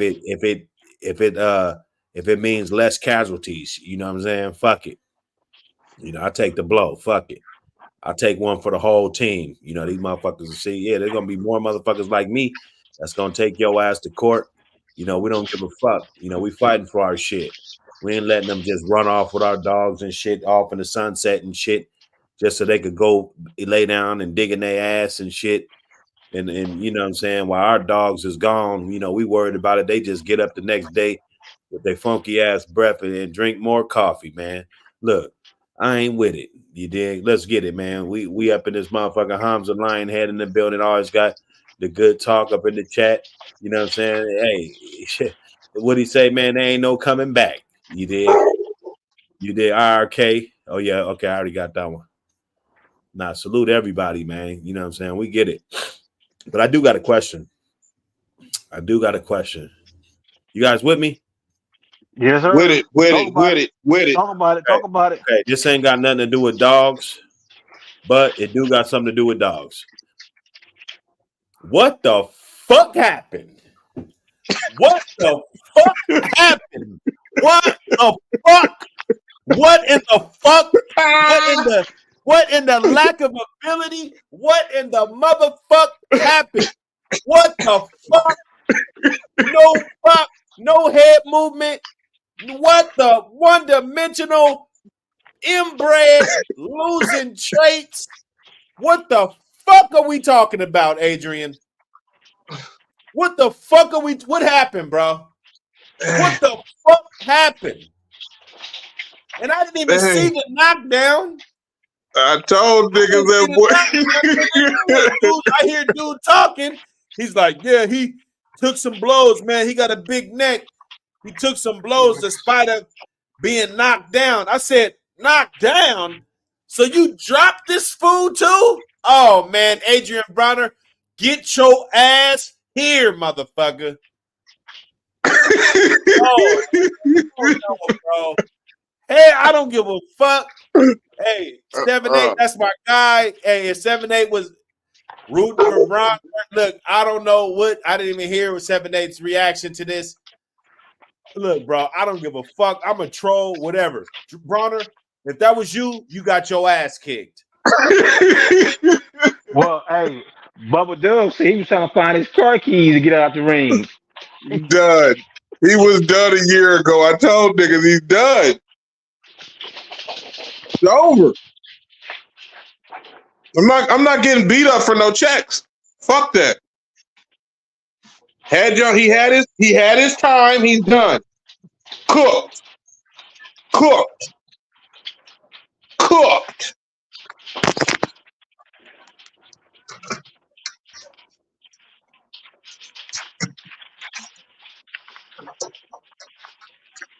That was He was in there. He was in there like when he was in there with when Roy Jones was getting hit in the stomach by Tyson when he hit him in the gut. And look, you know when somebody's done. He's done. Adrian Bronner, go get your shooters and go back to the hood, post up, get a trap going, and get right. Stay out the gym. You can go ahead and get your gut again. You can go ahead and drink, do whatever you got to do. But I told you, cook. It's over. He had his run. And that dude looked like the liquor was coming up out his pores, bro. He looked like he been drinking during training. Was this guy drinking during training? Look at the whole ring smell like the whole ring smell. It's bad enough if you drinking like a motherfucker and then you just stop drinking to work out and train and shit. That's bad enough. But if you didn't even stop drinking, bro, you kept drinking. Look at his daddy. His daddy was up there with a flag like usual. Gang banged out. His old daddy was standing up there waving the flag. Man, was he gang banged out or what? Man, I don't even think that nigga know where he was. I don't even think he knew there was a real fight going on. He said, no cap. Once I see Don King on the screen, I knew it was bullshit. Cook. Oh, Cook. shit. Bruh. And you know, Don King didn't even want to say nothing about the fight. He's sitting there like, what fight? He said, fight? What fight? Niggas yelling at each other in the press. That's that guy. That's that guy. That's that hot guy. At the very end, he hit dude with like a 6-piece. Like that was a nice little flurry at the last 2 seconds. It was the last 2 seconds. He blip, blip, blip, blip, blip, blip, blip. I was like, oh, like, why didn't you do that during the fight, dummy? No, he threw that fight. He threw that. He did. He cooked. Nah, dude whooped his ass. Ain't no throwing. It's hard to throw a fight and get your ass whooped the whole time. I can see the motherfuckers that get knocked down and don't get up, act like they hurt and shit, knocked out. But he got his ass whooped. You don't fake that. You can't pay me shit to punch me in the face 60 times. Shit. You can't pay me enough. I'm trying to tell you. Some things you can't fake when you get hit like that. You said what? Some things you can't fake when you getting hit like that. That's what I'm saying, man. You get punched in the face 60 times. He could have bit him. He could at least bit him or something. I thought it was gonna get crazy. That's why I had to turn it off. Cause niggas got wild over here about it. Like niggas getting mad and shit. Like nigga, Adrian Bronner is not a top tier boxer anymore. He's done. Yo, he's through. He's They fucking saw that. through. Look, they was in the club with him, and this sucker was buying alcohol. Then they said when the tab thing came, he want to argue with the waitress. Come on, man. Yeah. What's Stop. that all about? Stop. You know what I'm saying? Niggas go. He's cooked. He's cooked. Right, Yeah, can no, I put my he's input on this? It's Lil Rock Legends of Boxing. Can I put my input on this? yeah. Come on, Get it. Lil Rock. Come on now. Speak We on it. waiting. Hey, that's why I put it up here because you was here. Damn it. Come on. Talk to us. All right. First off, Adrian Broner ain't been the same. Look, as a super phenomenal athlete like Roy Jones Jr., like Floyd Mayweather, you have to live a clean life. Adrian Broner is the ultimate ticket seller and shit talker. Use my language, but I had to, dude. I don't curse, but I'm gonna tell it like it is. He talked a hell of a shit. He get him a boxing page. Boxing with his hands is not what he does. He needs to get a group. He will get thousands of fans.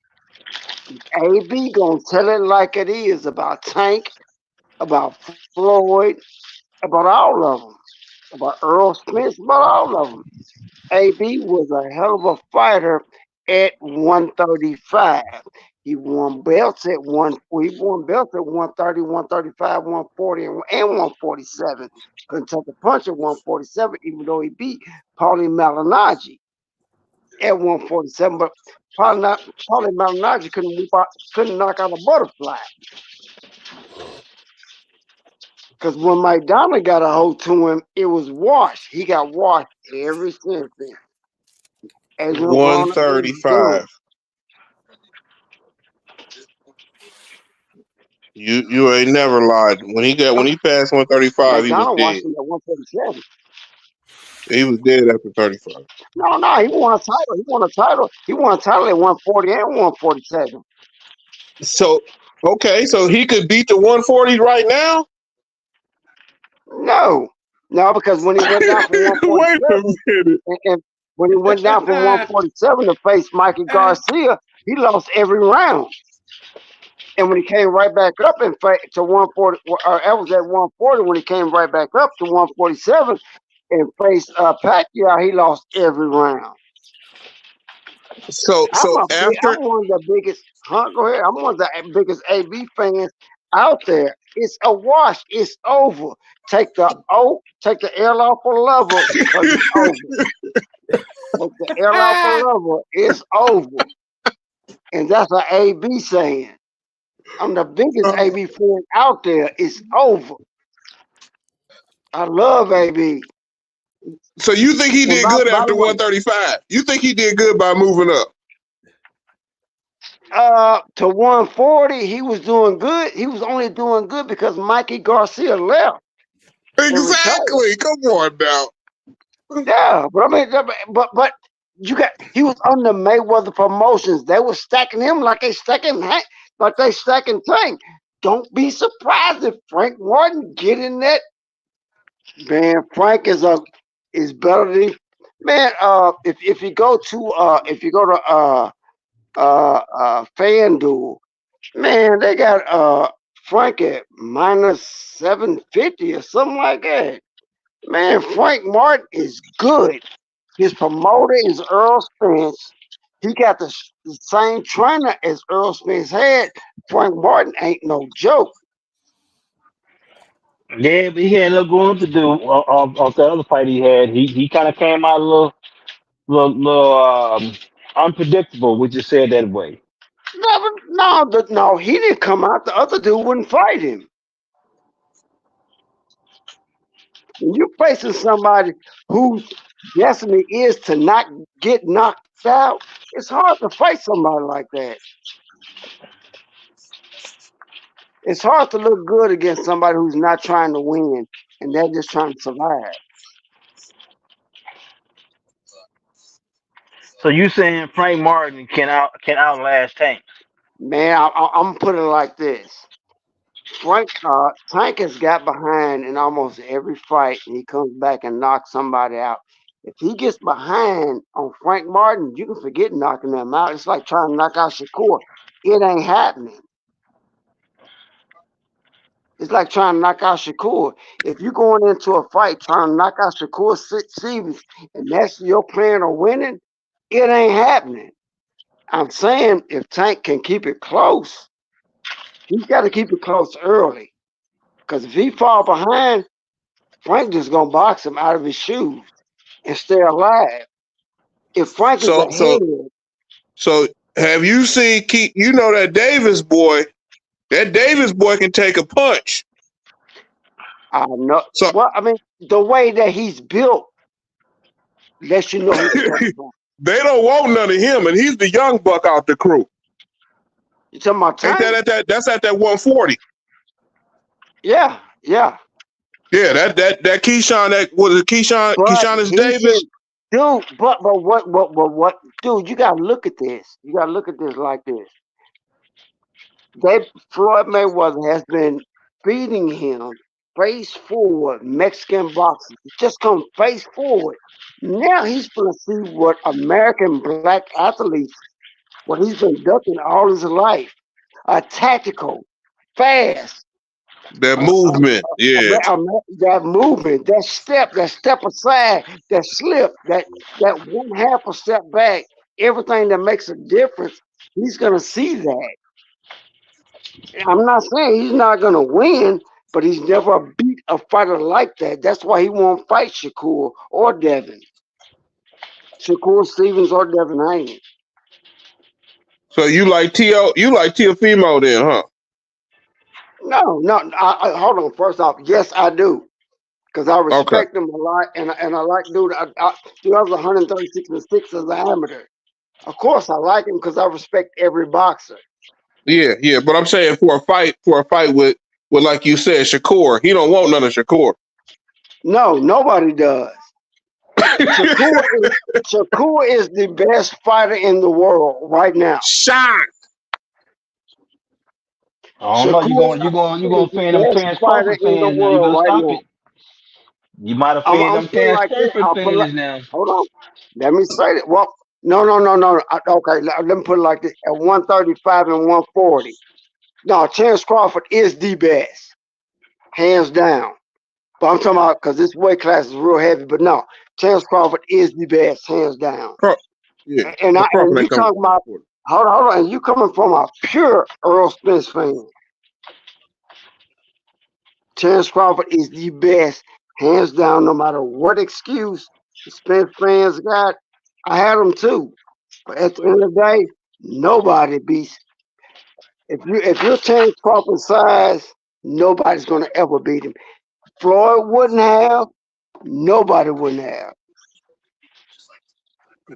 Floyd would have got dusted. Terrence Crawford is now walking into them traps like Ricky Hatton did. Not letting Manny Pacquiao throw them 13 punches and then walk into something. So yo at Crawford 140 is though, the who you got smartest. at 140 though? At 140, dude, you nuts? I got Shakur washing everybody.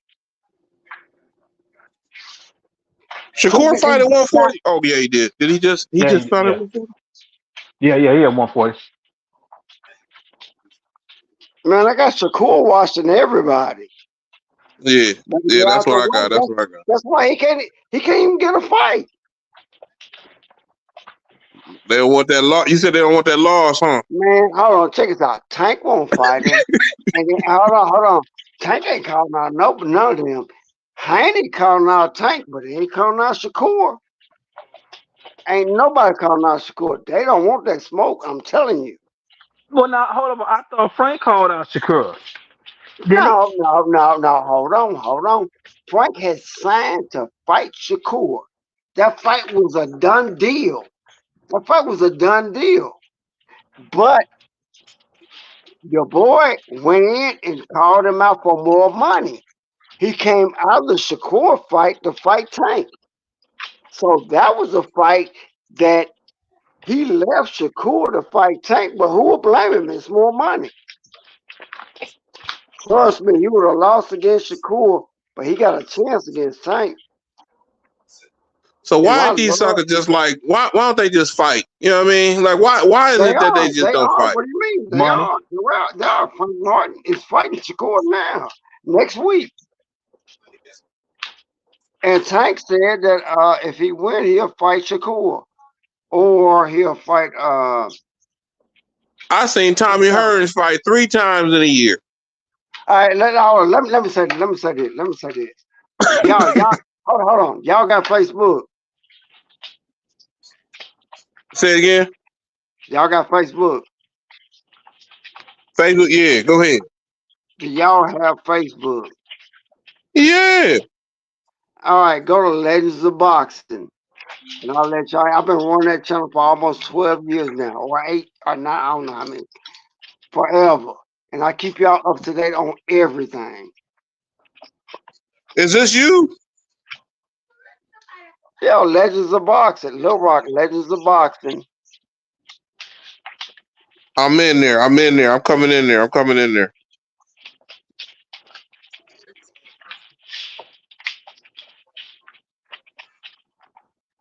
Like I told y'all, dude, I've been doing dogs and boxing about the same time when I was coming in. You remember Michael Carbajal? Man, dude, hold on. I fought Michael Carbajal going into the Olympic trials. Danny Carbajal, his brother, hold on, dude, Danny Carbajal, see, since you said that, Danny Carbajal, his brother, picked me up from the airport.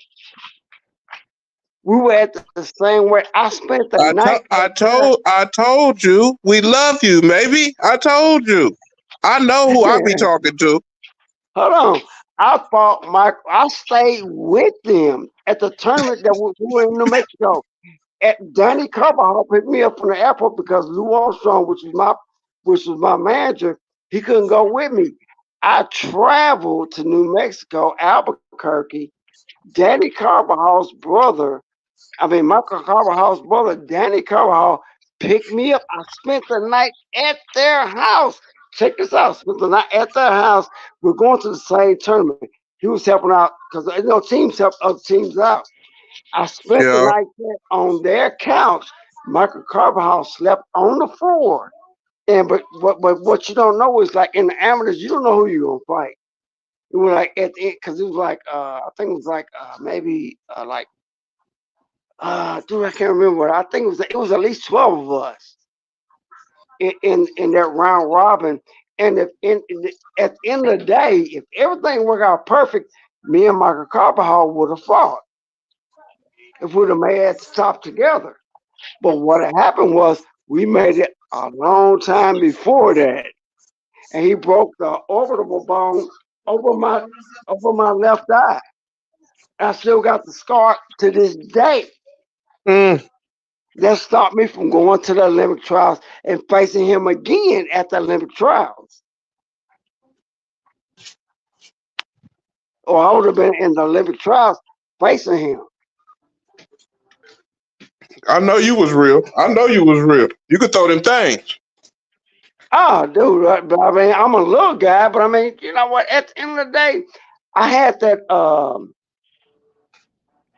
attitude that I had to be little because I was little. I had to be like I had to have more money and had to have like be bad. I had to like that Napoleon attitude. But now today, dude, I live from inside myself. Yeah. And I know that nothing that surrounds me is important at all. I can enjoy it. I can truly enjoy it, and I can truly like talk to you guys about dogs and stuff like that. But I'm like real spiritual. I meditate. I can get outside of my body. I know what reality really is, and this ain't it. But I can still have fun, and I can still do it, and I really enjoy like talking to you guys and like hearing the bull crap, whether I know if it's true or not. It's still fun because it's still like part of like what we used to do. You know what I'm saying? I'm 56 now, But I mean, I still like really enjoying like I really enjoy like seeing you guys, even though I can hear a lot of lies that people tell Sit down. on these channels, but I can still listen to it. But I can enjoy it. That's right. You know what I mean? I've been there. I don't even care anymore. But it's like when I got out of jail and I was like, man, people were like, man, you want this, you want that, you want this. Because I gave so many people dollars. I'm like, dude, what the hell? I need somewhere to live. Yeah, I'm in the projects with this broad. You feel me? I'm like, no, I ain't gonna. So then when I got myself placed out, I had a few people that really willing to give me some stuff back, this, that, and other. But then the other people I was calling them, that, even though they screwed me, I never, let me tell you something. Let me tell you something, brother. I never, ever said a bad word to the people who screwed me up. Never. Because to me, it was nobody's business. If if you think bad about me, guess what? They ain't none of my business. So if somebody does something bad to me, it's none of your business. Don't worry about it. But at the end of the day, they was talking bad about me just because they thought I would say something bad about them. And I was like, that was like one of the biggest. Listen to me. Mm, Hear me out. Are you there? Are you you there? know we listening. You know we listening. Hear me out. That was one of my biggest life lessons to realize you never said nothing about all these friends you had ever, but they thought I was talking bad about them. I was telling them all the bad things they done to me, all the low down things. They thought I was saying something bad about them, and they turned loose. Oh, he this, oh, he that, oh, he this. And the people that they were telling that stuff to would come back and telling me. And what was so funny was, I mean, the people that would tell me, some of them would come to my house, and I'll let them come by, and they would tell me the story. And then when they met me, dude, because if you truly meet, and I'm not trying to give praise to myself, just a humble person, which I know that I am, a humble, decent, loving, that practices being good to everybody, and I won't allow anybody to be better than me. If Yeah. somebody's good to me, I'm gonna do everything I can do to reciprocate that. Never sold a dog, never done anything. Nobody. You got your listeners on this channel. Nobody has ever been done bad by me. And a lot have been done great. So when somebody says something bad about me, I'm like, you know what? Let them get it off. Because it means nothing to the people who actually know me. And the people, you can get it off. You know how you could be like talking to like say you're in the hallway and you're talking about, man, this mother F this mother F that, and there's that guy standing right there. You got other people like, yeah, yeah, this, yeah, and you got the other guy just standing there just looking at you. Then you realize the next time you start all that, you don't want him around. I'm that guy. I don't want to hear that because I have nothing to prove. Why are you preaching about this guy that did you wrong unless you got something to prove? I'll never tell you about the guys that did me wrong. I'll never mention names. And there are 1,000. You know, if I ever done anybody wrong, I'm on 78 Sports. I'm on Fat Bill's page. I'm on Going Hard's page. Dude, I ain't never done people wrong, but they'll try to mention it, and when they mention it on the page, somebody shut them down. That don't even sound right. That's that's the guy you're dealing with. Dude, we don't even want to hear that because some of us happen to know this guy, and he likes everybody. Even if you do me wrong, you won't hear it from me. You'll hear it from them because they're feeling guilty. You feel me? Word. And that's a heck of a way to be hated because you treat somebody good. That's why I know there's no use in arguing about like Tom Garner or Ricky Jones or this, that, and other. Dude, that's always going to be something to argue about in this dog game. But rather than doing that, how about talking about some good, like a good breeding that's happening, or a good thought you got, or I know this is Buck's page, but I go over to Pelican Bay. I go over and listen. I'm like, God dang, and I go into the chat and say hello. I ain't got nobody's side, whether it be Buck or Pelican Bay. Guess what? I really don't even know what they're arguing about. Because nobody, when I go into their pages, nobody really says what they're arguing about. I've never went on either one of these groups' pages and they said what they was arguing about. I never even got it, but I give a shout out to the the chat. Give a shout out to the chat. Hey chat. Hey Pelican Bay. Or hey Buck. Or hey everybody in there or whatever. And I'll do that on every page. Just if I'm gonna give a like to a page, I think if you watch a page or you listen to a page, give them a like or at least participate. So some of my friends that might be looking at it say, "Oh, Lil Rocker looking at it. Hey, uh, he's in the chat." I think you owe him that. Oh, he was over there on Buck City page. Or he was over on Pelican Bay page. Dude, I like everybody. What's wrong with that? Just because I don't know what your beef is, even if I knew, I wouldn't care. Because I ain't got nothing to do with dogs. Does that make sense? It do to Oh, we me. never said you was wrong. We never said you was wrong. I just know that the Carbajal story is the first time it's ever been said on into the world right there. Uh, I know I told it on the boxing page like 3 years ago. And then Danny came in, his brother came in. He said, "We know we broke your eye socket." I said, "Yeah." I said, "Yeah." Oh, you told that story before? On the boxing page. Oh, I thought that was the first time he told everybody. No. But I said this is on the dog page. I mean on the boxing page.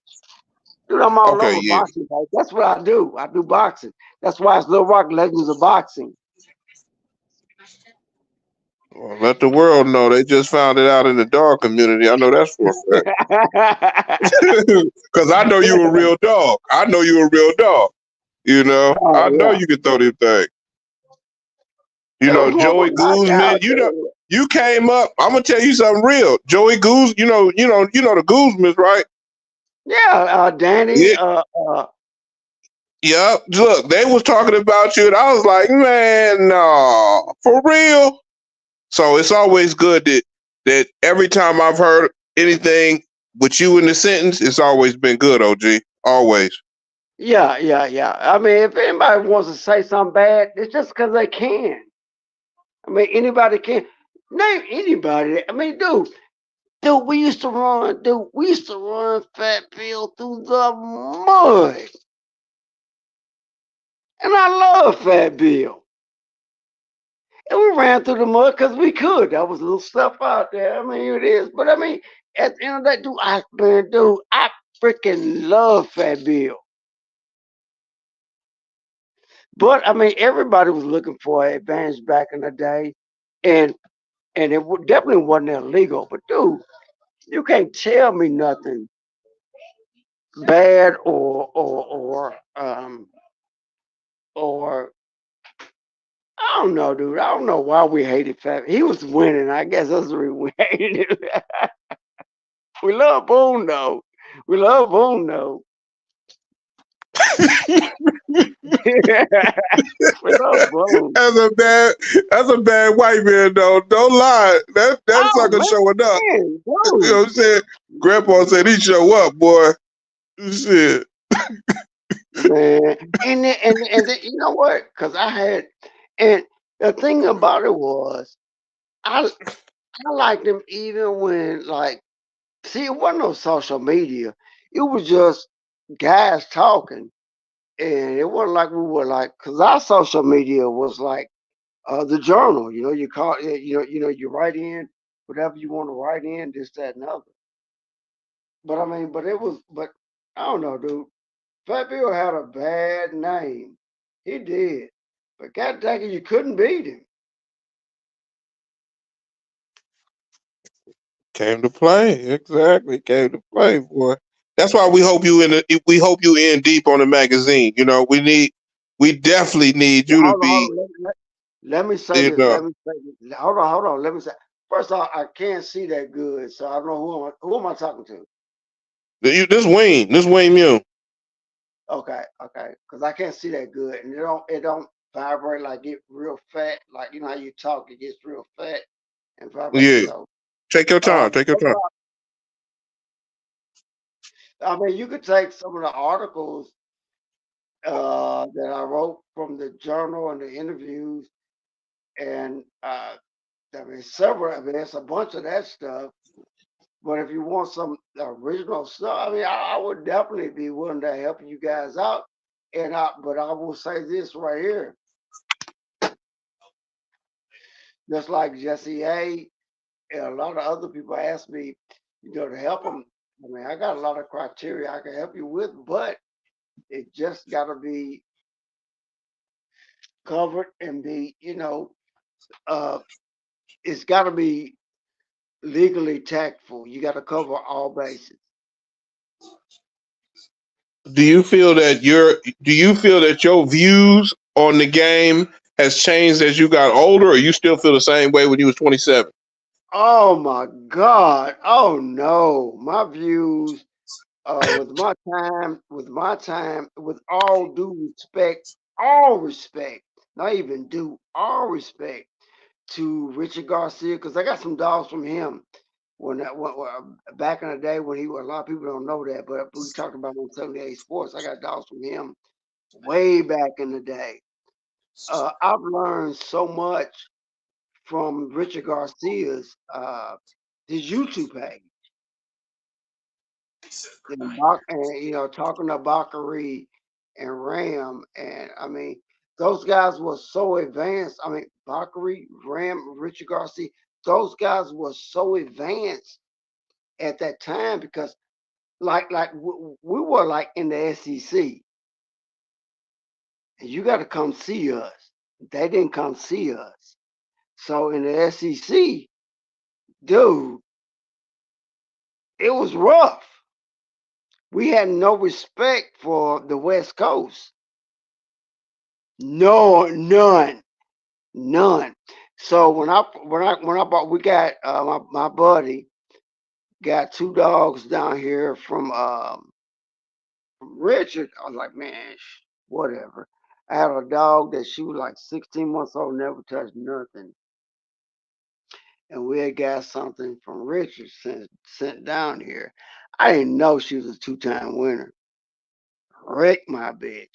Didn't ruin her, but wrecked her.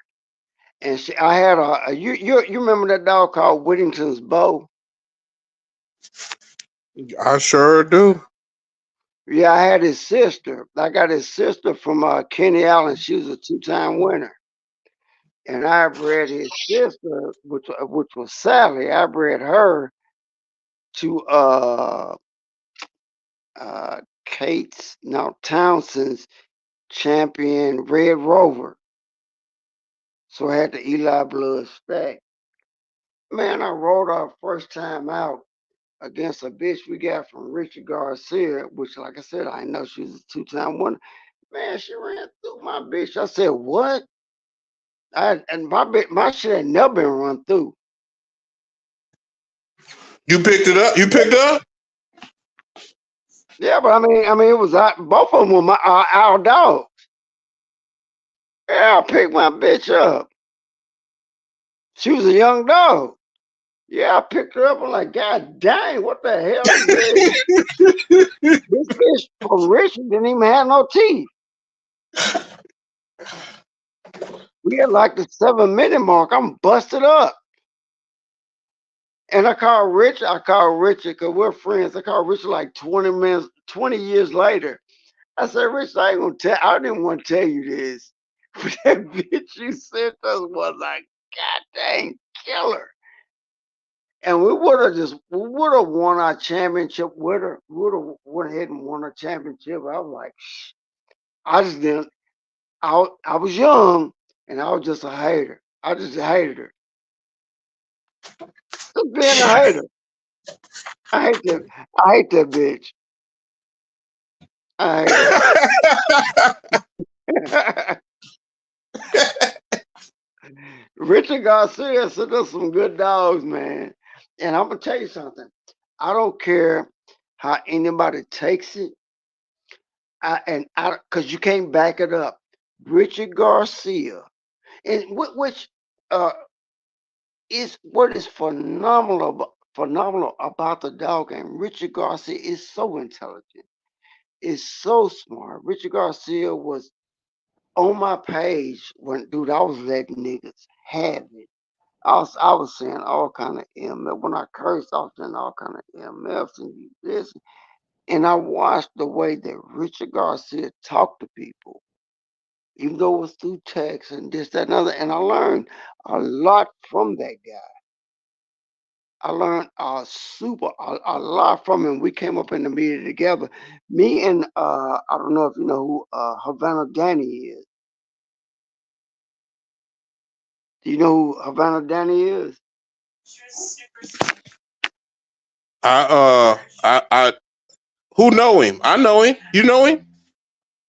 Of course I know him because me and Okay. him, Havana Danny went into another one of my buddies with his blondie dog. He went to Lady Stone, which Rasta Man had. He lost.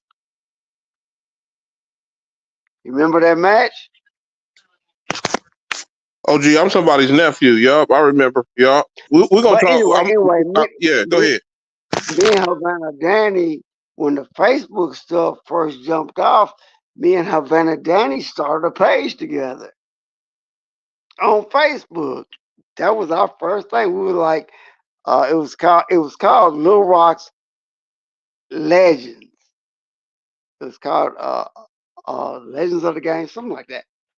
So it was me and Havana Danny. What happened was we ran that page for 4 years straight on Facebook, just me and Havana Danny. What happened was Havana Danny and Chico. Ooh, dude, can I tell this? Hold on. Let's talk Okay, about that let me on the tell back street. Let's save that. Save that, OG. Save that for the world. You know what I mean? Let's talk about that on the Okay, back street. yeah, because it was Cause gonna get I heard something. what it was gonna get back to was I confused his cousin Havana Chico for Chico Lopez. So when I added Chico Lopez to the group, I thought it was adding his cousin Havana Chico. And we fell out after that. He's like, man, you let a snitch in, this, that, another, blah, blah, blah, this, that, another. I'm like, dude, I ain't know. I thought it was Chico that I was talking to. I thought it was Havana Chico, not Chico Lopez. And and we fell out. And when I seen him, I walked up to Danny. He was talking about he was gonna do something to me. So like, dude, I'm a little dude, but dude, you can't hit me, and I can hit you. Trust me. So we go to Flora Boudreaux's party, and I see him. And I'm with my partner because at that time I was partners with Backstreet Truths. So me and JoJo walk up to him. I said, JoJo, wait right here. I walk up to him and I say, hey man, it's me, You talking Lil about Rock. little JoJo or old man? You talking about older JoJo? No, JoJo from Backstreet Truths. For That's my real? partner. He went to where? See, this is Uh, crazy. Let's stop. I don't know no, why we talk like this on the internet. no. We Okay, need to. what happened? JoJo was from St. Louis. So I drove down to Memphis. Me and Joe and Cash got in the car. So we drove down to Floyd Boudreaux's place. When we get there, we see Havana Danny down there. I said, JoJo, y'all step back. Because this nigga told me what he gonna do to me. So I walked up to him. I said, dude, this little work. He said, I know who you are. I said, remember you said all the stuff you was gonna do to me. Let me tell you this, dude. I'm so skilled. I'm so skilled. I am so skilled, dude. You cannot just throw a punch and hit me. I know what I'm doing. I've been doing it since I was 8. You can't do that. I said, dude, what's up? He was like, man, I don't want nothing to do with you. I don't want nothing to do with you. But right beside him was your boy. He had just got out of prison, Bulldog P, which I had done an interview with in the journal. And man, I've been trying to reach out to Bulldog P for a minute. So P pushed me back. He said, come on, man, come on. Come on, Lil Rock. I said, dude, ain't nothing. I just want to see what he got to say because I'm in front of him. So Bulldog P said, man, let's take a picture. So me, I can send the picture to you right now. Me, Bulldog P, and my buddy, Backstreet Cruise, and Danny, we took the picture together. When did But this at the end happen of the this day, we was past trying to year? kill each other, huh? This just had to happen. Yeah, that was 2018. I got the picture. I can send it to you. So then, hold, check this out. So then, uh, I can't think of the guy's name. Mike. Mike. Begin with an S. Begin with an S.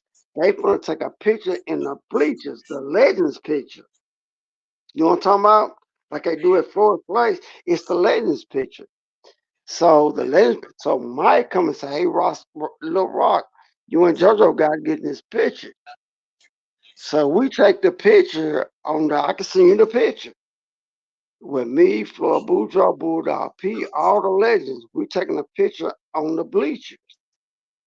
Then when the picture gets taken, Danny said, "Nigga, you know you ain't belong in this picture." I said, "Dude, don't get dealt with out here, cause you know damn well What? you're not with that." I said, "Dude, you ain't like this, dude. I said, dude, you ain't like this. Don't get embarrassed in front of your friends." I told Havana that. Havana done that. So then I'm gonna tell you who came and got me. This is so funny too. Dude, the dude who had Gator, Paul Rodriguez, came and got me. He said, "Man, come walk to my car. Come walk to my car." Cause I was trying. Dude, I hadn't been drinking for like 2 weeks. So Paul Rodriguez come to me and he said, "Man, come back to my car. Come back to my car." So we go in his car, right? He said, "I got this homemade wine." So I was like, "Oh shucks, I shouldn't be drinking, but I hit it." Cause I mean, it's a friend. I ain't seen him for a long time. It's Paul Rodriguez. So we get in the car and I'm like, dude, he lacing up. No, he tying up. I'm like, dude, what are you doing? He said, no, check this out. Check this out. I poured me a little of the moonshine. He said, you gotta try this. I said, what the fuck? What? He pulled the needle. I said, dude, what? He said, you ain't never tried no heroin? I said, no, man. I opened the door. And I opened the door and I went back in and told JoJo Uh, them about it. And then when I came back out, I said, dude, I'm supposed to be your damn friend, dude. Now, dude, I'm 50. But I'm still like, dude, I'm supposed to be your friend, man. You ain't supposed to do nothing like that, try to introduce me, something like that. I'm supposed to be your friend. We're friends for a long time. Why would you even try that? You feel me? That's my guy. Paul Rodriguez, dude, that's my guy. Why would you even do that? And I was really pissed, man. I was really pissed. But he was going through something out there. And and I talked to him about it later. I said, man, that was messed up. He said, man, I'm sorry. He said, man, that was just me. And I got it. He didn't make no excuses. He said it was just me, and I got it. Didn't hold him, didn't hold nothing against him after that. That was just me then. I want you to have fun like I was.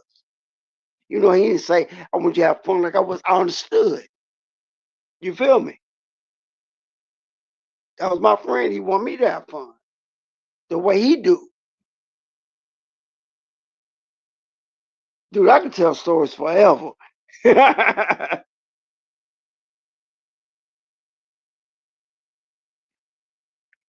Hello? Hello? Yeah, we here. No, Yeah, okay. yeah. Dude, I can tell stories forever. No, hey, we chopping it up. As long as I stop it before 12 hours, we good. Yeah, I want to tell that story about Paul Rodriguez if I didn't if I thought he would mind it. But I know he wouldn't because I know he's recovering and he's doing super. Hold on. First, let me say this. Paul is doing. First off, I love Paul to death. Ain't nothing. I would cut y'all off if I heard y'all saying something about him y'all didn't know him. I love him to death. He's a dear friend of mine, a great friend of mine. Who? Paul I who? love him to death. Huh? Paul who? Paul Rodriguez, the one that had Gator. Oh, I got you. Yeah. So I wouldn't have told that story if he wasn't a good friend of mine. And I know through his recovery, he doesn't mind stories like that. And he knows my heart. So he wouldn't mind me saying that. If I didn't know him well and I was just spreading rumors, something like that, first off, you never would have heard it.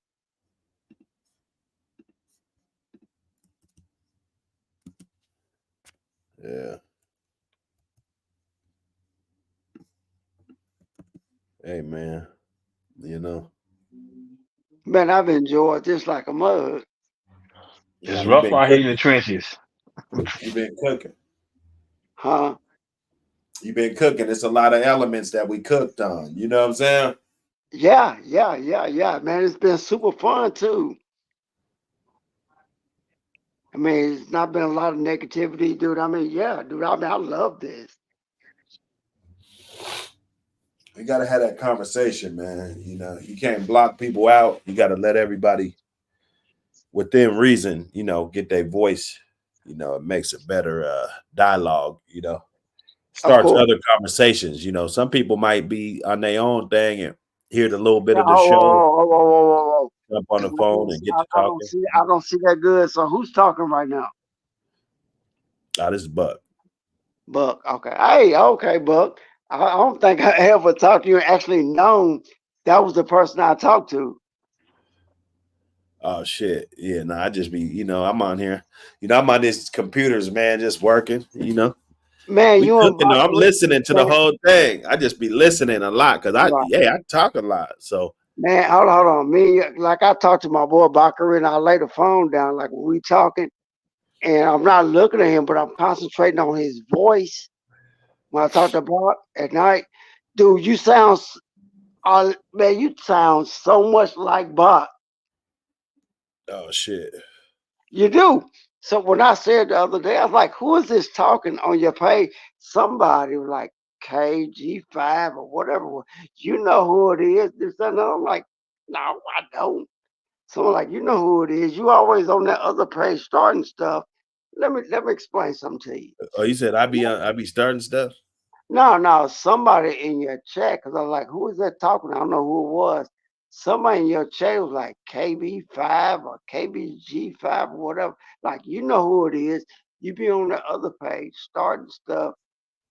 And I'm Oh, I like, got dude, when I go on a page, this is the first page other than 78 Sports. Or I've been on 78 Sports. I've been on Fat Bill's page, and I've been on the Twins page.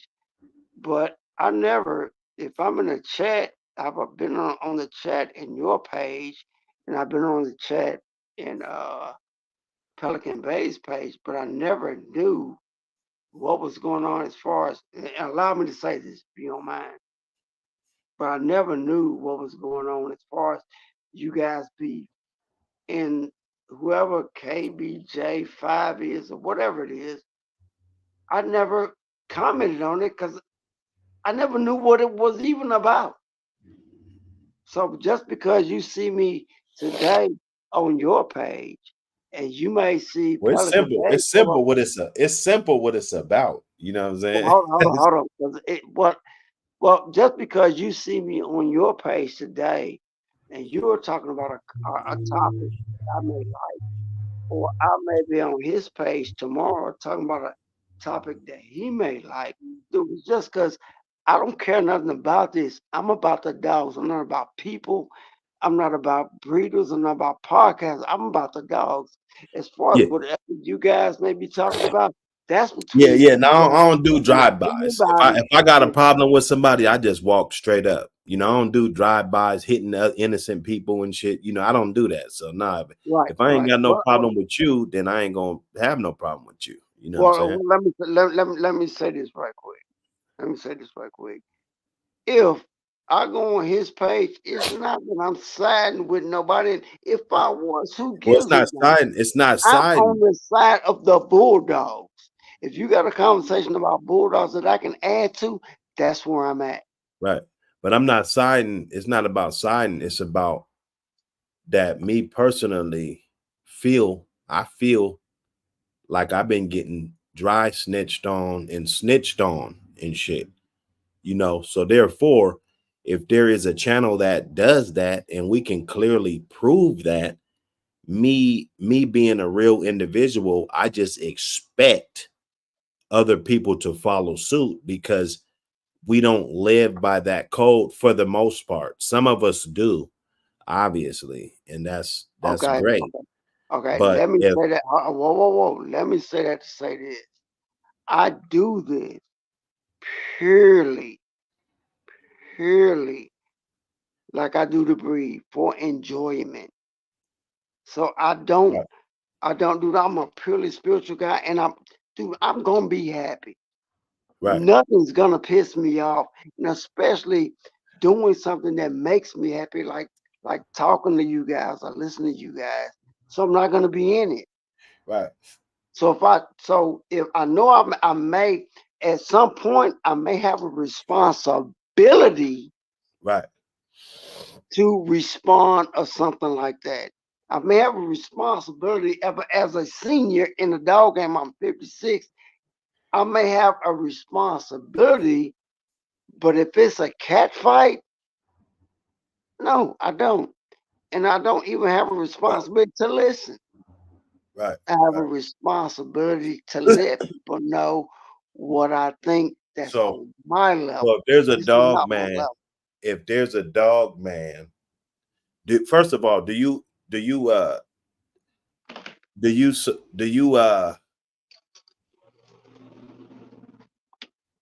you pick a side when it's right or wrong?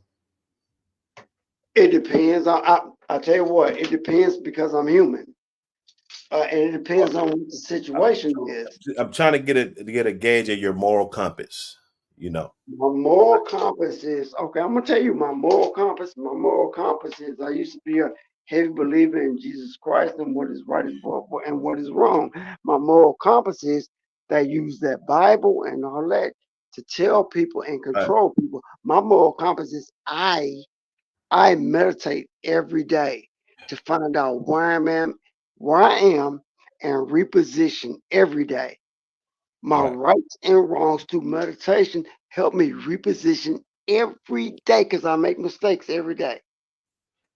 Have you So ever I been have in the trouble with advantage dogs? to, Have you ever huh? been in trouble with dogs? Have I ever been what? In trouble with dogs? No, no, no, no. Close. My dogs have, but I haven't. Okay,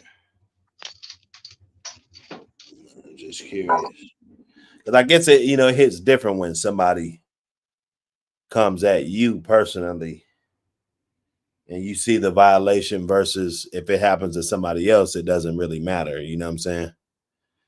That's all I'm saying. You know? Yeah, you know what? Well, you know what you're also saying. You're also saying the violation came at you, and you dealing with a person talking about you who's never had that violation. See, I think it was maybe 2 years ago. I didn't even know who you were. Even check this out. What's so funny? I didn't know who you were, and like you would pop up on my I must have liked your channel or whatever. You will pop up, and I'll just listen to your streams. And your streams had like a bunch of people in it, just like a bunch of my boxing podcasts have like a bunch of people in it. So it's really hard to follow. So you just kind of turn off, and then just like Pelican Bay.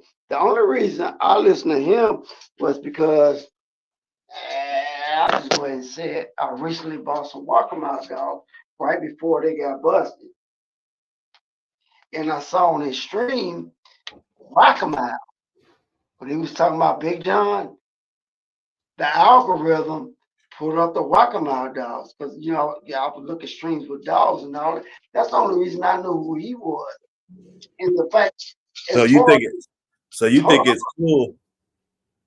no, hear me out. I want you to hear me out. I want you to hear me out. As far as dog man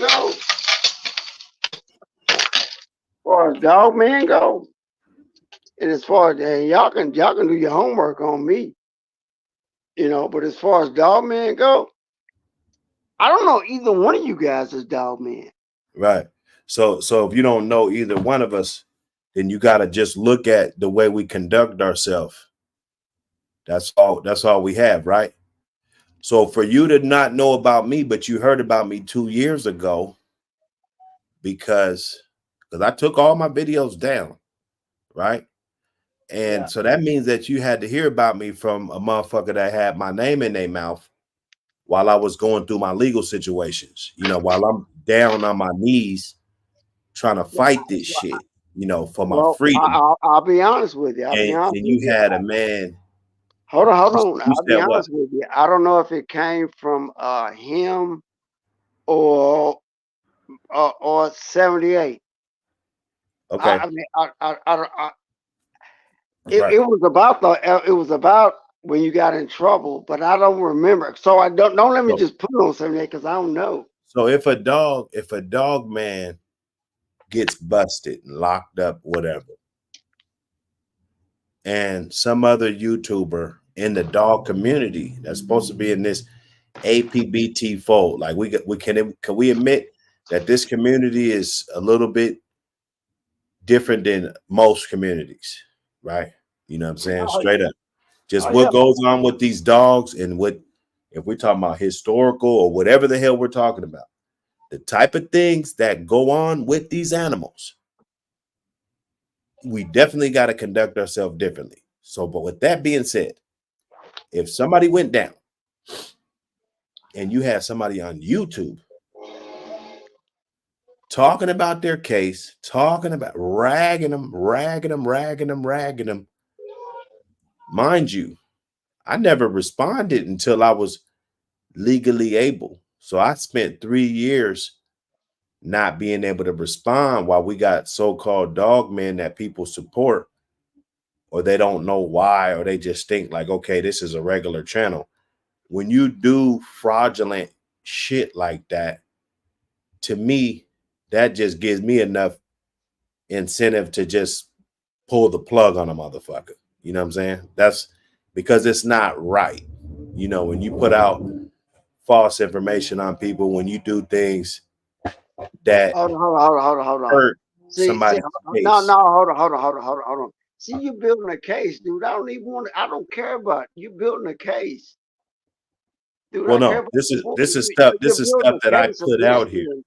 I do understand. I understand, dude. I But I understand was both sides explaining of to the you, story. but this is what I was explaining to you, that I'm not picking sides. It's not about picking sides. It's about what is right. If somebody does something wrong, do you still fuck with them or not? That's what life's about.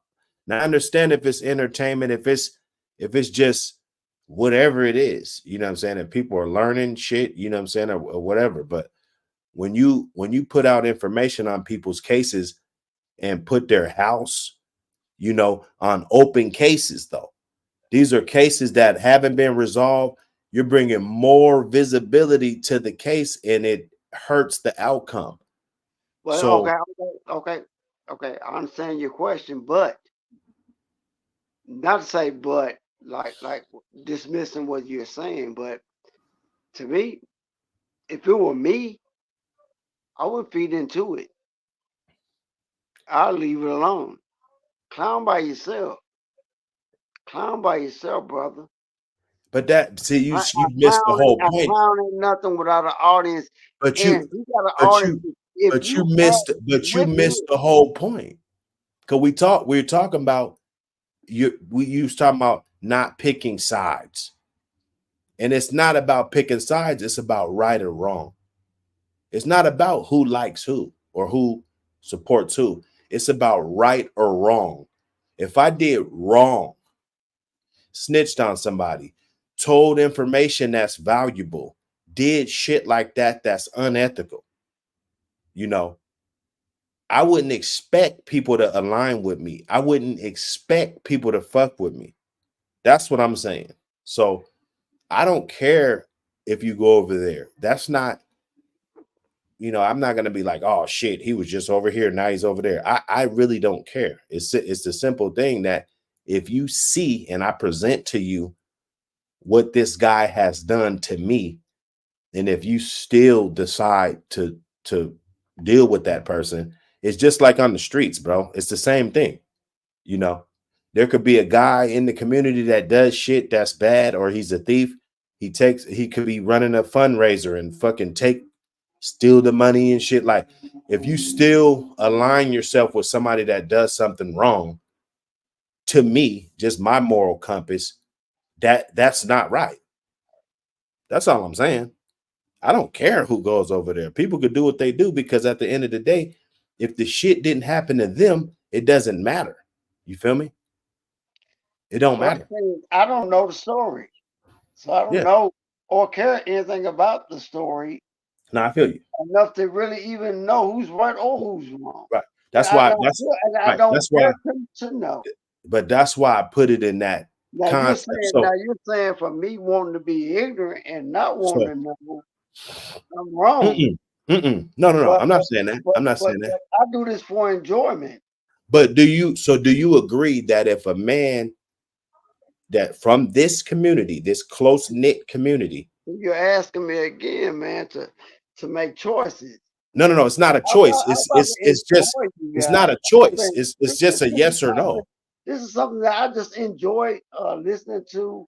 Maybe I've never been on his channel. Is it right? Is it right to post another dog man's open case on the internet? Is it right or wrong? Once again, man, I'm not trying to. I don't want to get involved in that. It's not I that. We're just just don't. asking the. It's the. All right. So take him out of it. All right.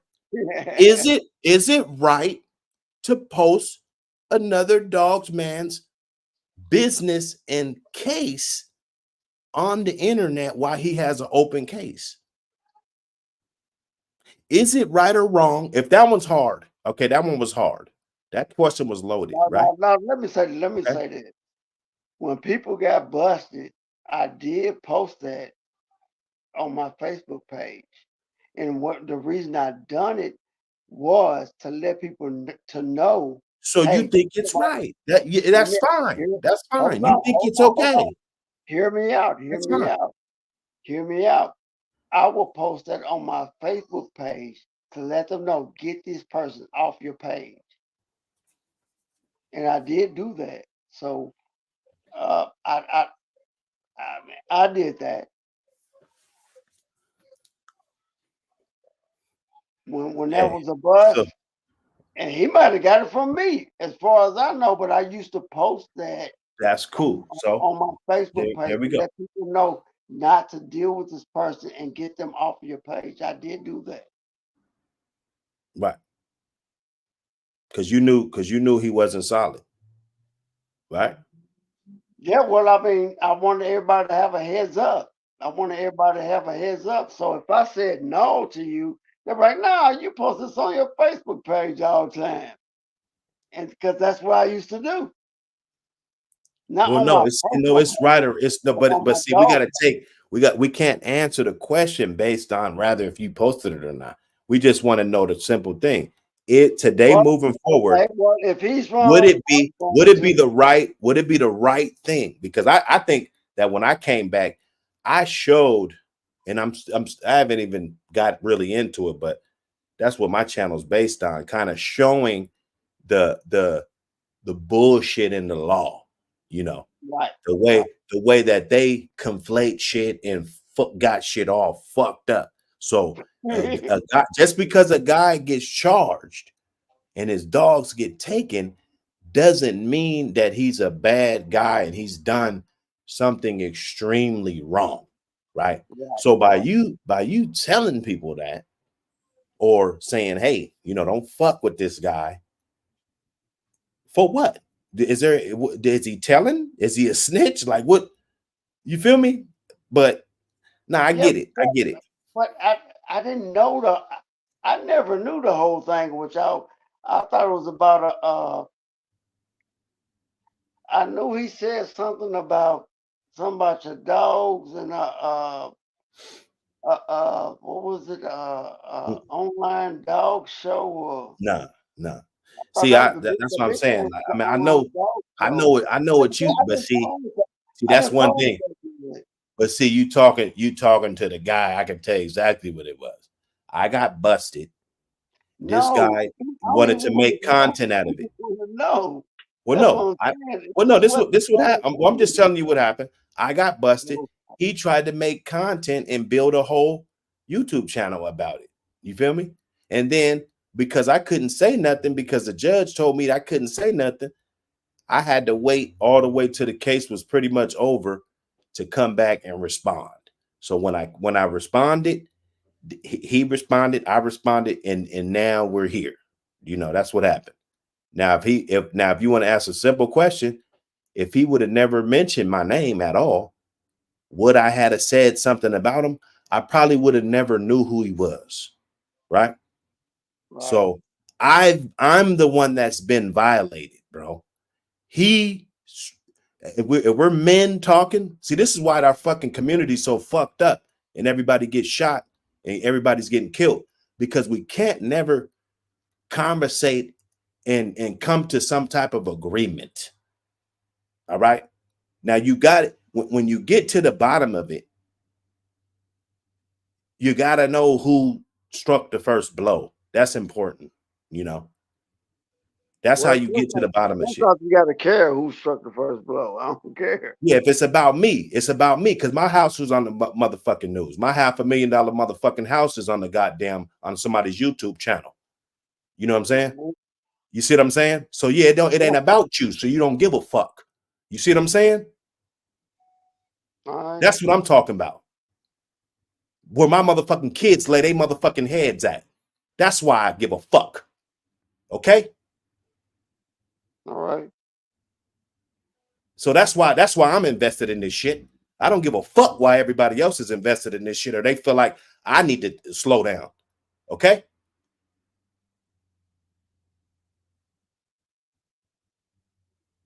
That's why. This ain't a game. That's when shit's gone too far. You talking about me.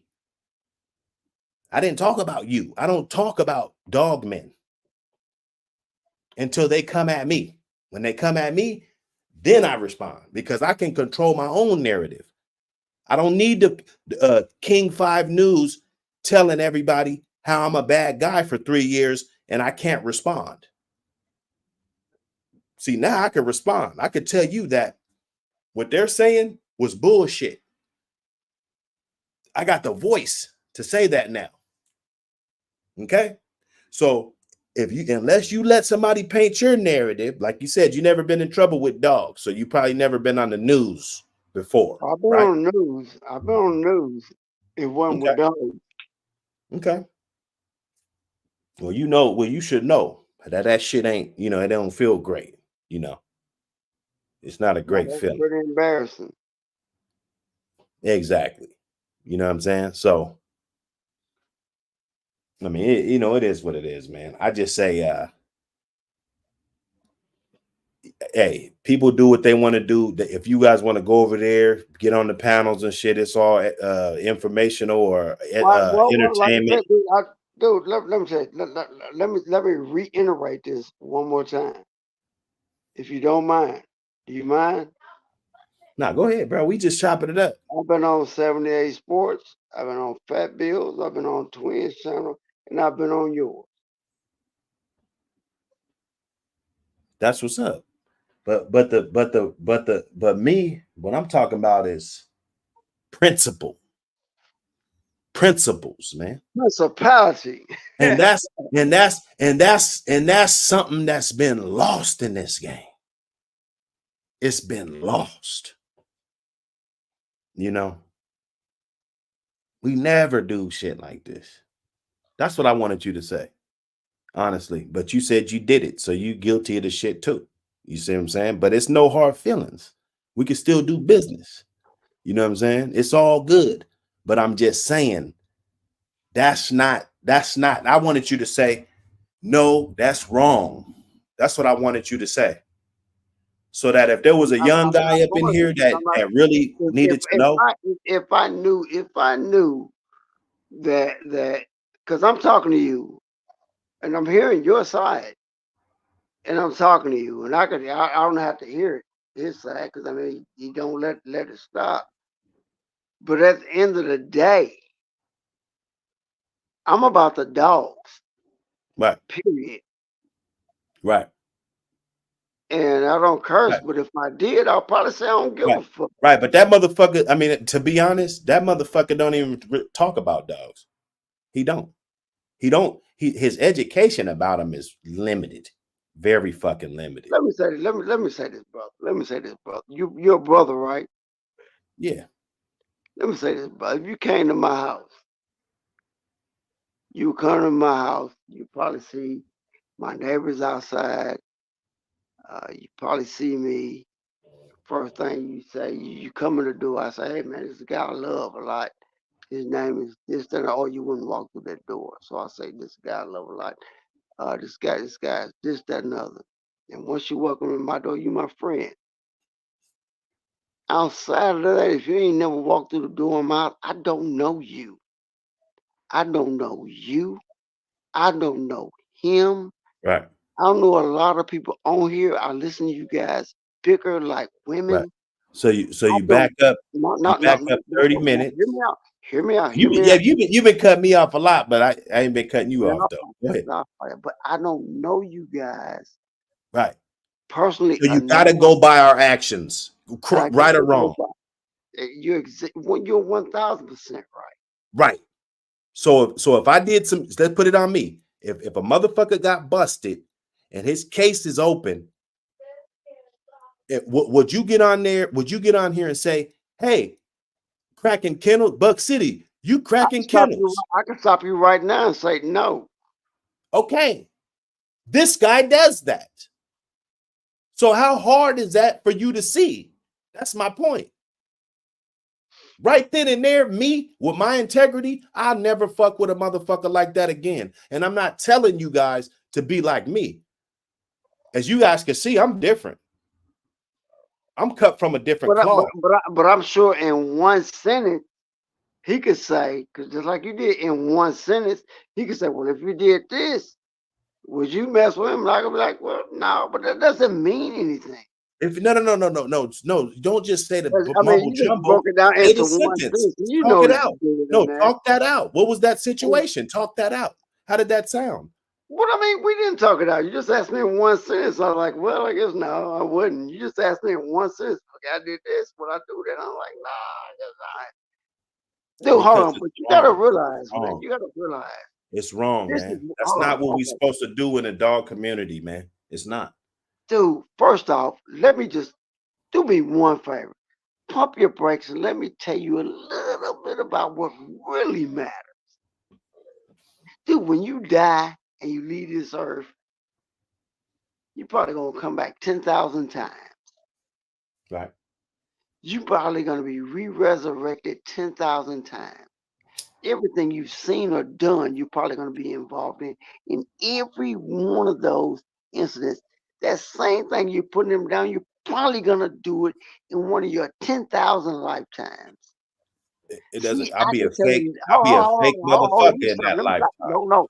Let me stop you right now because I know for one thing I wouldn't be on the phone talking to you if it wasn't smart enough because I'd probably been hung up.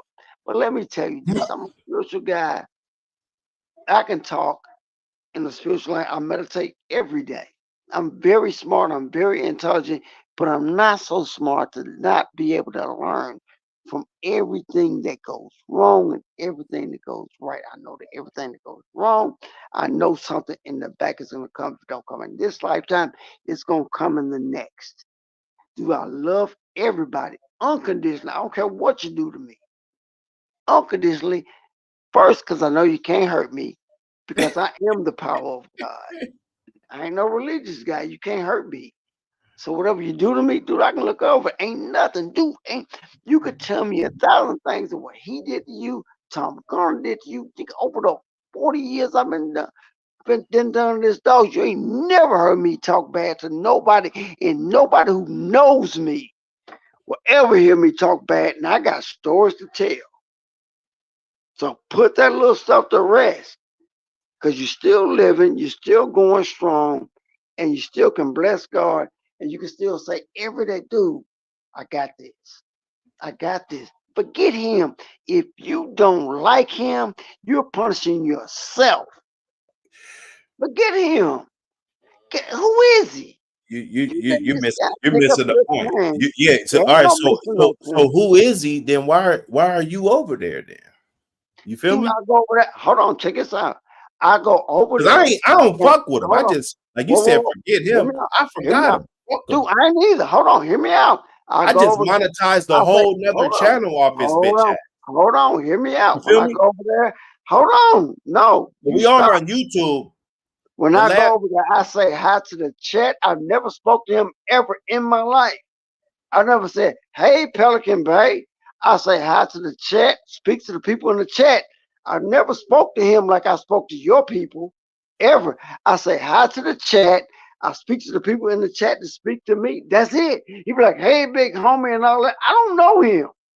I don't know where he got that from. I never spoke to him in a text, in the chat, you nothing. just said. That's what I thought you said you was over there, man. I didn't know. No, no, I go over there and I say, because I look at all this, I say hi in the chat, just I like I don't do in listen. Fat I Bills, don't just like care. I do in Yeah, I don't. yours, everything. We was I've on the never spoken to subject. him ever. I You don't know him from Adam. Just listen. like I You don't we know was on the subject. You brought it up. We was on the subject, you. and I was just explaining to you just some little details, and you explained that you didn't know how it started. So I explained Yeah, to I did. you how it started. Just so because you won't have to go ask nobody else, or you won't have to hear it from nobody else, right? That's one way to eliminate it right There there. you go. You can There, hear it from me of what happened. there you It's go. and you might think like, damn, that's all. Yes, that's all. Yeah, you know what? Yeah, hold on. You know I what? got Yeah, busted. This guy, I was kind no, of like that. I was kind of like I that. got busted. This guy said my name like 5,000 times in different videos. You know what I'm I was saying? kind of like that though. You're right. Before I said his name one time. He said my name 5,000 times. And then I said his name one time when I got out. Right? That's what happened. So do I like him? Fuck no. See, Is he a snitch? dude, Yes. man, ain't nothing. But let me tell You you feel something. me? Bro. Ain't nothing somebody can do to me online or something like that. Well, I don't like them, dude. I'm bigger than that.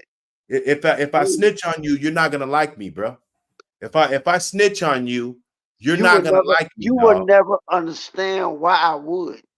You would If never I understand. snitch on you, you're not gonna like me, bro. You will Trust me. never understand the fact that I know that you All right, what do are you me. do? What do you do? What do you do for business? I don't want. I'm not trying to get in your business. What do you do for business? Oh, I can't tell you. Well, pick something. Pick something. Let's take a Just scenario. pick any Okay. fucking thing. All right. I manage a restaurant. A manager, of what? I manage a restaurant.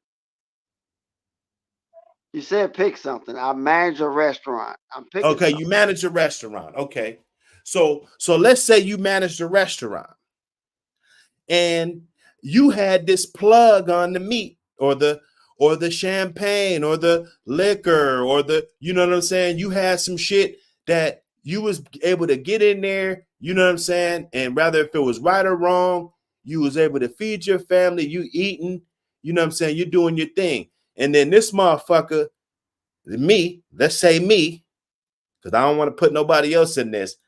I whistle blow on my YouTube channel, say, yeah, Little Rock, you're getting meat.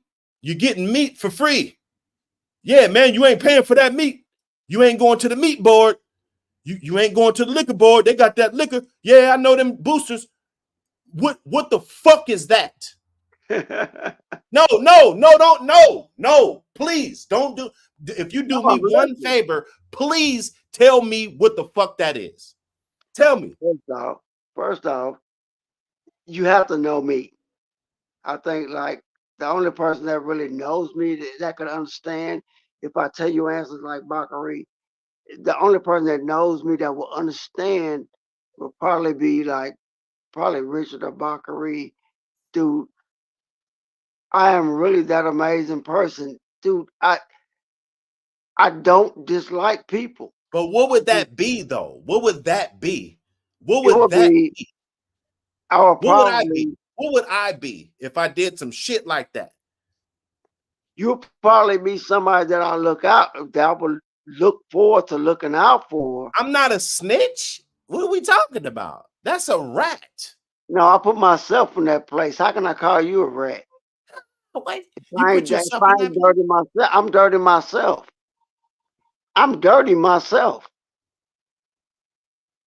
I'm gonna call you a rat. If I Because wasn't in the, I if I jumped on my wasn't, YouTube channel and like a hoe and started talking about your business, what you had going on under the table, rather if I knew about it or not. That's you don't do that. man, You let me don't tell you don't you, do you just don't do even before the internet. You I don't live do in a that. total, I live in a total different universe that I just don't, I don't That's get up. why I try not to get upset. I don't put myself in a position where I could get upset it's or, not up. It's not about. All right, we should just text this whatever we're talking. Because when people hear my energy, they think it's upset. Like, bro, I don't give a no, fuck. I could tell you're not mad at me. You're I trying to don't get your give a point across. I flying fuck. understand that. I'm just saying it's not upset. It's just because I'm trying to explain. There's people here. They're listening. Somebody might hear this 5 years from now, so they need to hear the breaking down of this shit. I Right? do If understand I do that to you, so would you all right? So would you make a YouTube? All right, let's say you had a restaurant and I said, yeah, man, you're stealing meat, you got liquor, you're doing this after hour gambling at your spot. Yeah, man, Yeah, yeah. but guess what? I would have to be doing that stuff. That's not me. Okay, so say you're not doing it, but I say it, right? Because he said that I was selling dogs under cracking kennels and shit. And yeah, Buck, you ain't supposed to have dogs. Yeah, you're selling dogs. And here's a dog you tried to sell today on Facebook. You know what I'm saying? Okay, so let's take that part out of it. You know. What is it? Man, You feel me? when people are saying stuff like that, I mean, my reputation Would you deal precedes with me? me. Would you make a YouTube? Would you try to No, yeah, I mend told the you I relationship and wouldn't, but shit? people wouldn't come to me like that. People just wouldn't. Nobody would believe it. I didn't think nobody came at me like that either, dog. But they do. They do, Understand? bro. And I'm trying to, dude, I love you, man, and I wish the When you best go for you. down, all right, because you live the straight life. You everything the straight life. No, dude, I sold birds, dude. I've been in the pen, Okay. everything. So let's say if God somebody told changed me. about that, you feel me? Like, Tell it, cause I'll tell it. Tell it. would you I deal tell with it. him though? Would you continue to deal with him? Man, tell it. Would you I'm gonna continue to tell you deal what with it him? is. If somebody told You about my backpedaling. situation, He said, and you good. You a boxer. You said you was a boxer. yeah. Man, you know how to backpedal. I ain't backpedaling at all. I'm You played coming a little strong. football too, Dude, I'm coming, DB, man. I ain't box out the front foot, back foot. I box out the front foot. on the I'm coming front. forward with the. I'm coming with the jab and You the hook just off said the jab. Shakur Stevens was the best boxer right now. Then you Yes, talk about sir. the back foot. Yeah, well, okay, all right. Well, I Back mean, foot you got me on that one. is a good Yeah, he component does too. box out the back foot, and he's the best doing it. Right. I'm boxing out my back foot, So period. You know what I'm saying? you I yeah, catch you know you what? when You know when what I see though? you slow down. But Tank boxes off his back foot. And he's the most powerful punch out there. I like to think I can hit pretty hard. Dude, you would not touch him. That's You said I why wouldn't touch you. dude. Check this out. I went to I was at 122. Pernell was like at you know who Pernell Whitaker is? You said what? Do you know who Pernell Whitaker is?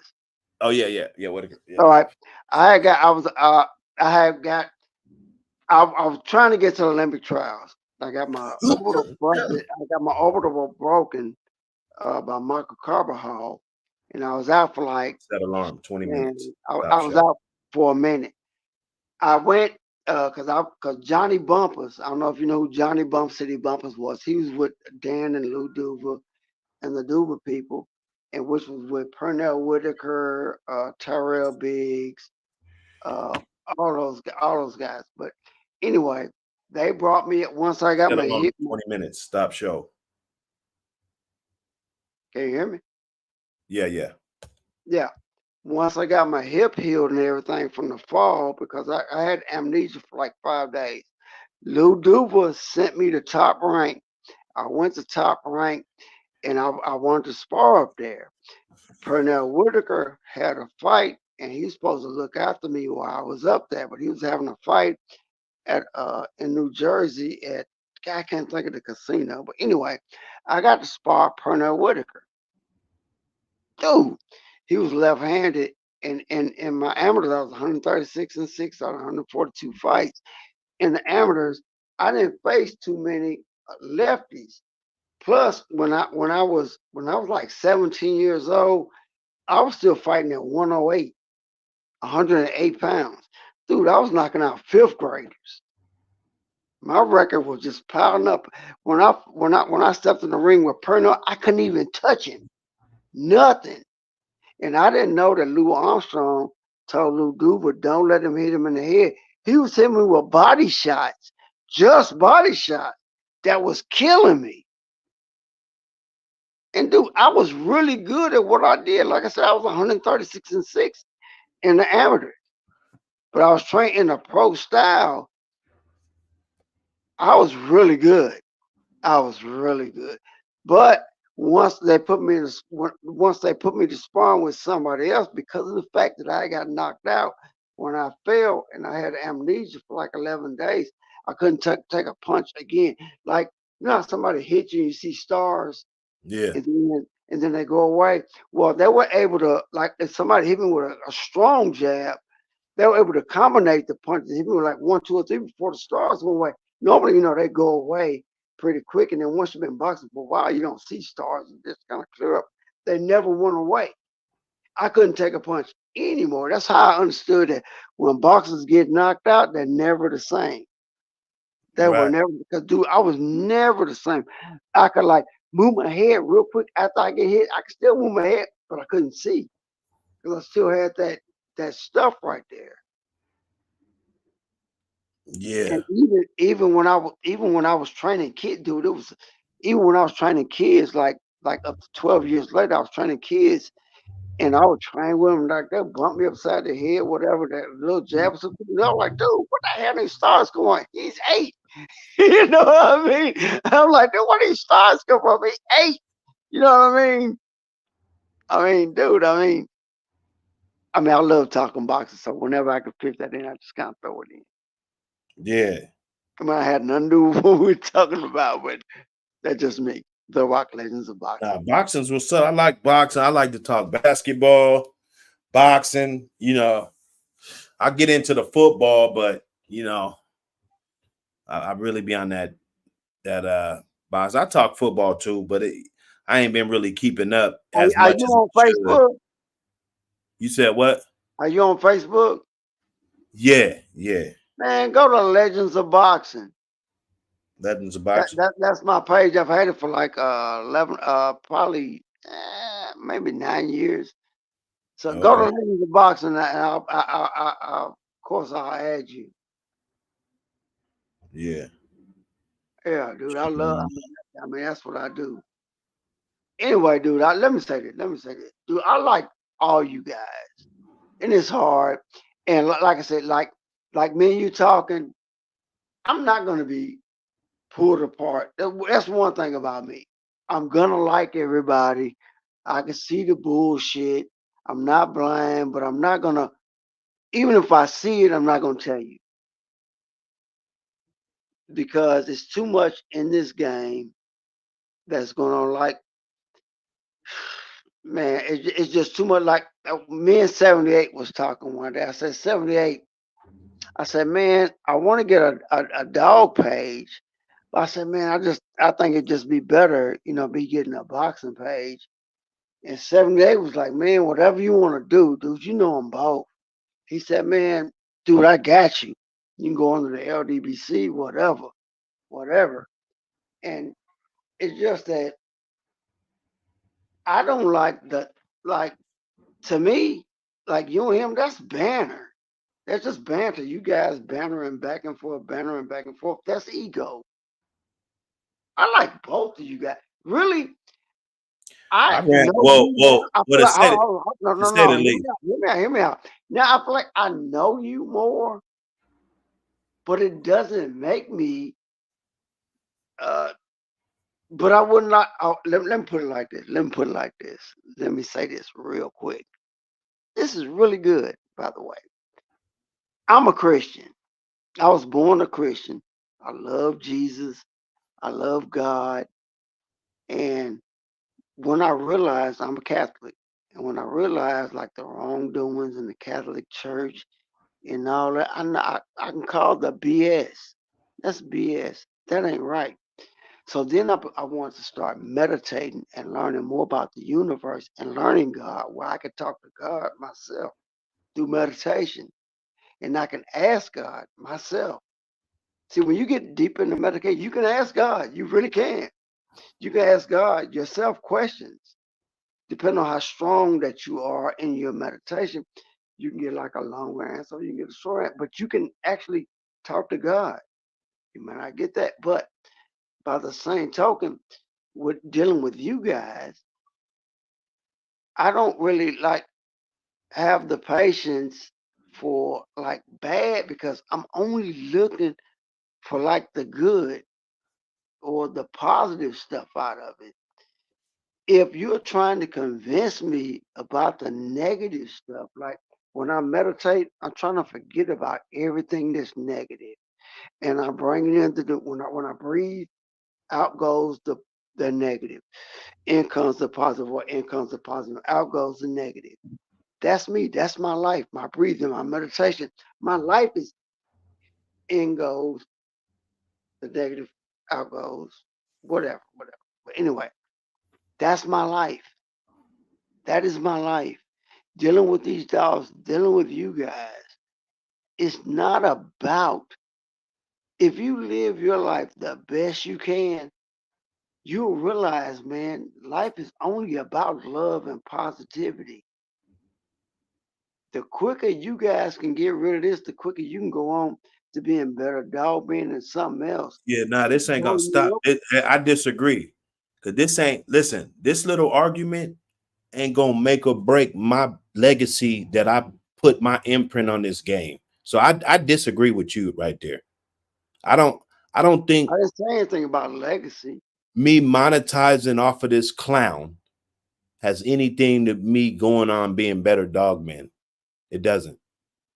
I could die today. I was a great dog man. You feel me? Yeah. And I that's mean, just a fact. I don't know what either one of you guys did with dogs. I Hey, just it is. don't I'm know. telling you. I'm telling you. I'm now. You could do your research if you want, but I'm just telling you. Well, I mean, So I we got have so every we journal. conversate. I got every journal that it is. Yeah, I not got journal. everything. Honestly, no knock. But no, because I know people that did it more than motherfuckers in the journal that didn't put their shit in there. Oh, I think we the never did. journal, We didn't put listen, ours in the I journal. think the journal is the dumbest shit ever. And I think it helped destroy this fucking game. Oh, You feel me? dude, come on. What? Yeah. Man, the journal. Oh, no. Because it's dumb. It's dumb how a grown man that's fighting dogs and it's illegal will put that type of information in a fucking book thinking that the fucking police aren't going to find it. Well, That's no. dumb as fuck. No. Well, See, when you fuck with, let me listen, explain it. if a No. street dude would have been running the journal, it wouldn't have been stupid like that with everybody's fucking name in there. You know who refed it, you know everything. That's the most incriminating shit. And when you fuck with lames, that's what happens. Straight up. I don't But have it to didn't start agree. like it. But when it started, it wasn't like I that. don't have to agree, bro. It You said wasn't what? even a felony back then. You said it wasn't what? It wasn't even a felony back then. It said I got every journal from that It Jack doesn't Kelly matter. ever wrote. Even It if wasn't even stealing a candy out of felony. a store, so stealing candy out of a store is not a felony. So if I go in every store and we keep a journal over who stole pieces of candy out of what store, like what are we talking about? You're recording illegal activity, bro. That's dumb. So we sit up here and tell people that it's not. To record Let me ask you a illegal question. What would you activity be? is dumb as fuck. How All right, isn't so that what dumb? bloodline do you like, or what bloodline do you get along with that didn't come around when the journal was out? It doesn't matter. It didn't need the You journal can't. to be great. Of The course it dogs did. Of didn't course need the it did. journal to be great. The, Of course the it did. journal needed the dogs to be great.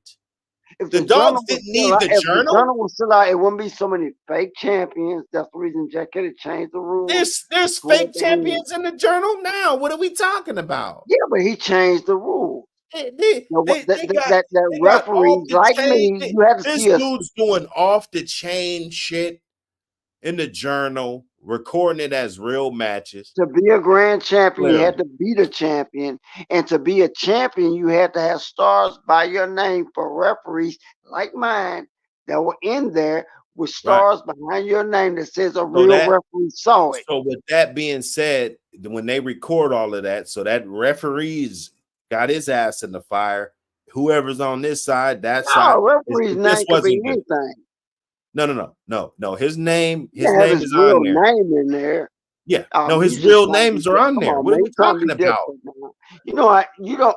If you don't I agree got a that journal right the here. journal, I I could got put a all of them. journal. Listen, I I can got put a every journal one on the of them. screen. I can put a journal on the screen right now. I could put every one of them on the screen. That's what I'm saying. I So have every one of them. they got the ref. Well, if you got every one of them, you should know that they got the refs and their names are in there too. That ain't their names. That's a nickname. Man, stop Now, it, man. I know some of them. So you guys get up on this YouTube and think like just because you guys were a little bit older that cats like me ain't been around the block, bro. no, Because I bro. get No, but that we vibe also from a know that lot that of was you a old statute guys. of limitations on that.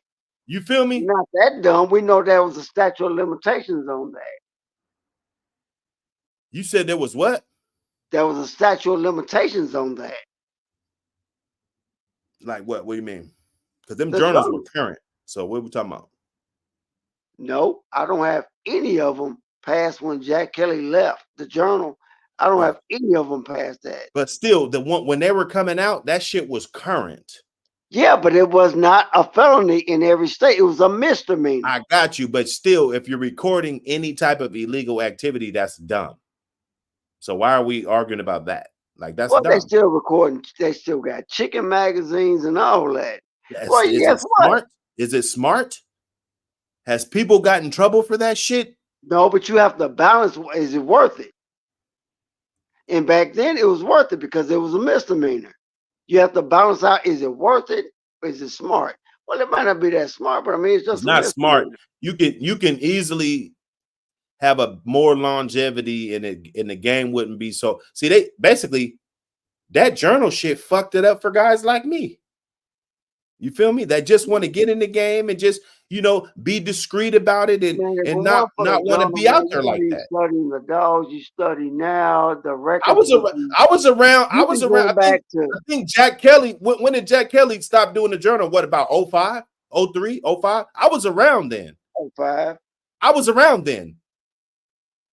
I could have put shit in the journal and all this articles and goddamn ads and shit. I was around then. You feel me? I'm just saying. So when you So got that journals didn't kind of help you in content, no and kind of way. then I heard he was a rat anyway, though. I That's heard he not was true. a rat. So No, he was. No, the he guy was. that He wrote the did. book was a That's not fucking true. rat. He did his time. His It lady, his doesn't old mean that lady. you didn't tell, bruh. Just All because right. you did But time, bro. I don't have any proof of it, and I Man, don't have Fat any Bill, love you for said Jack. you be on Fat Bill's channel. Fat Bill said Jack Kelly's a rat, bro. Stop it. Just because I was on his channel, come on, dude. Just because I was on his channel don't mean I agree with what he said.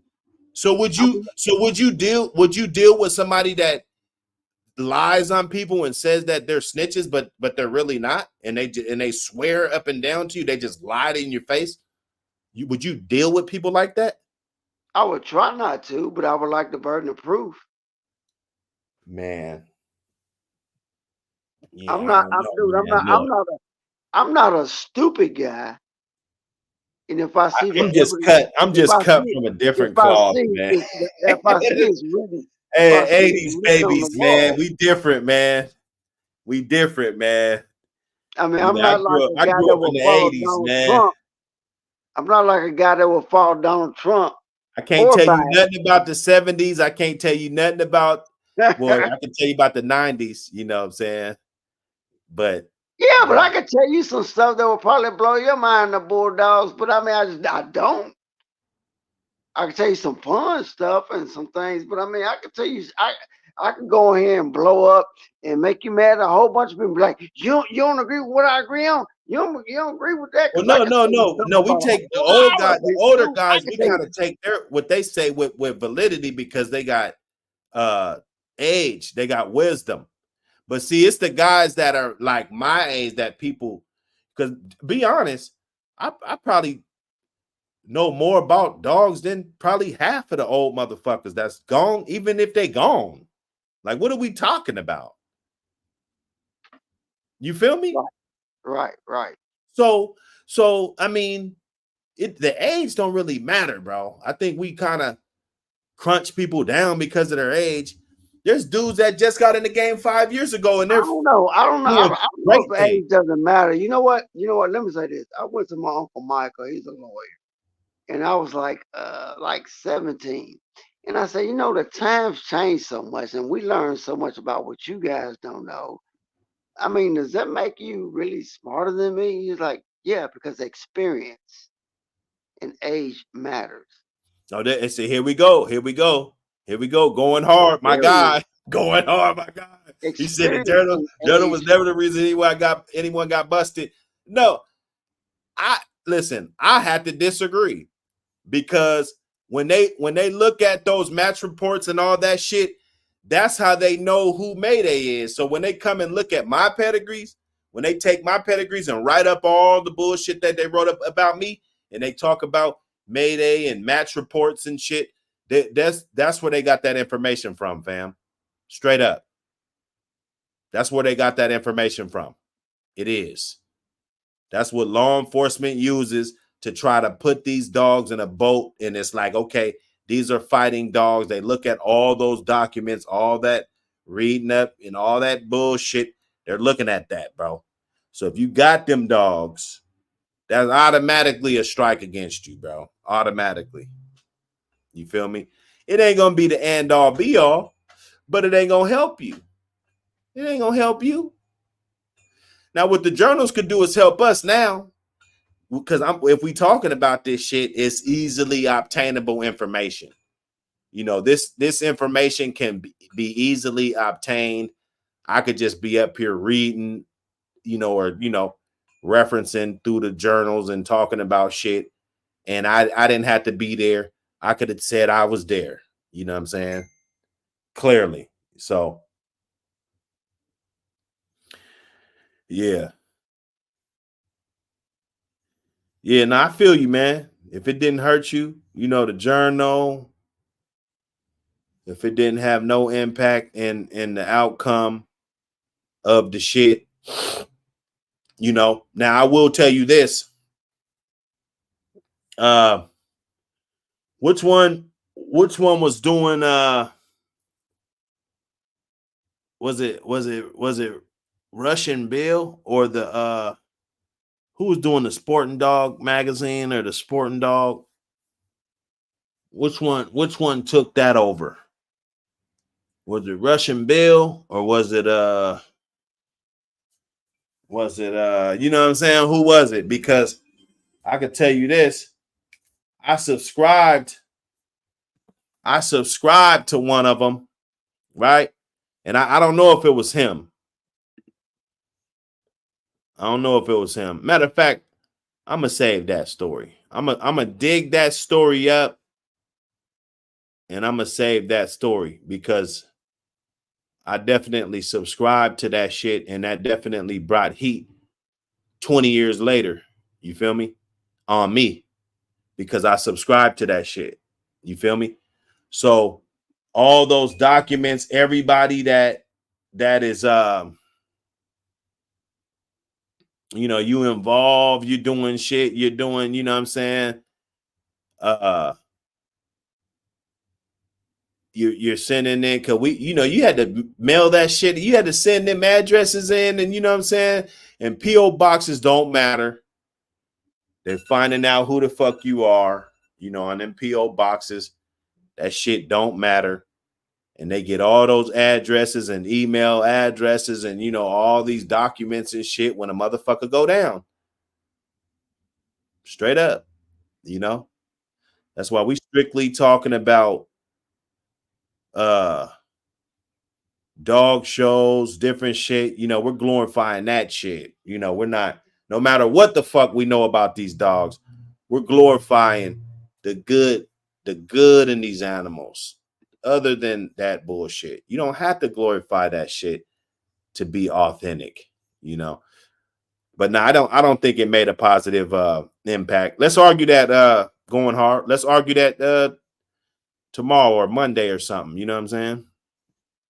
Yo, Lil Rock, you in there. I'm gonna end it in about 5 or 10 minutes because I want the stream to stay up there. If I go past 12, it'll delete the stream. So I'm gonna Going get up off hard, of where it. you at?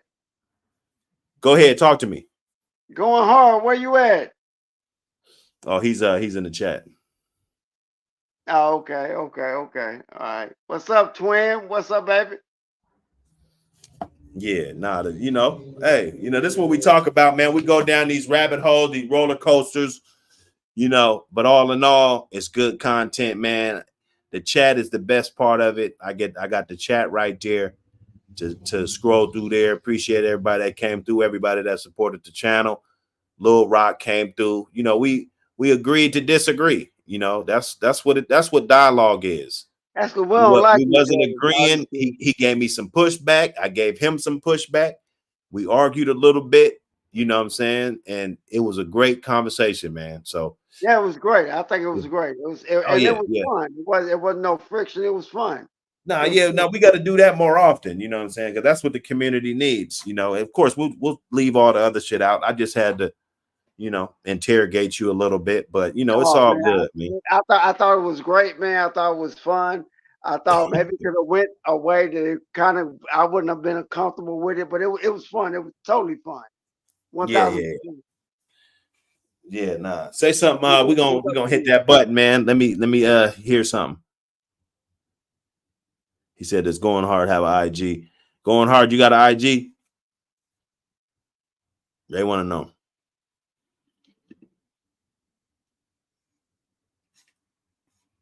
They want to know, man.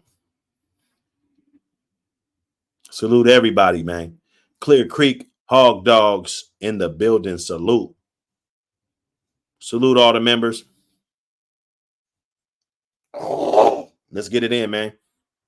Let's get it in. Another good day.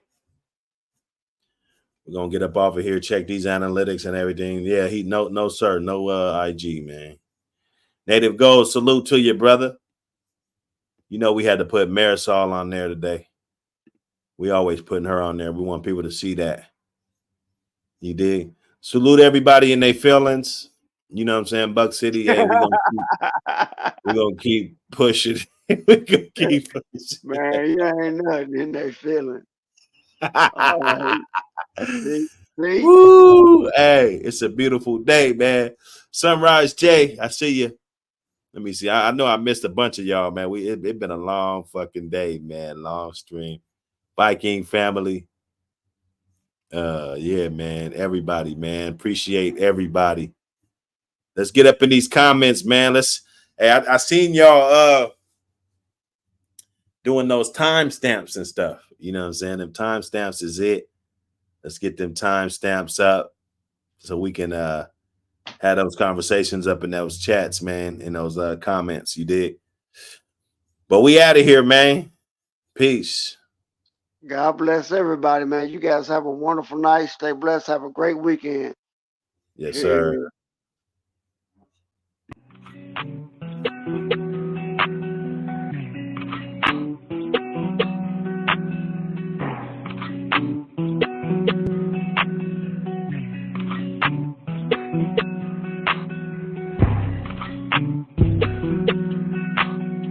Merino packs. You smoking Merino packs or what?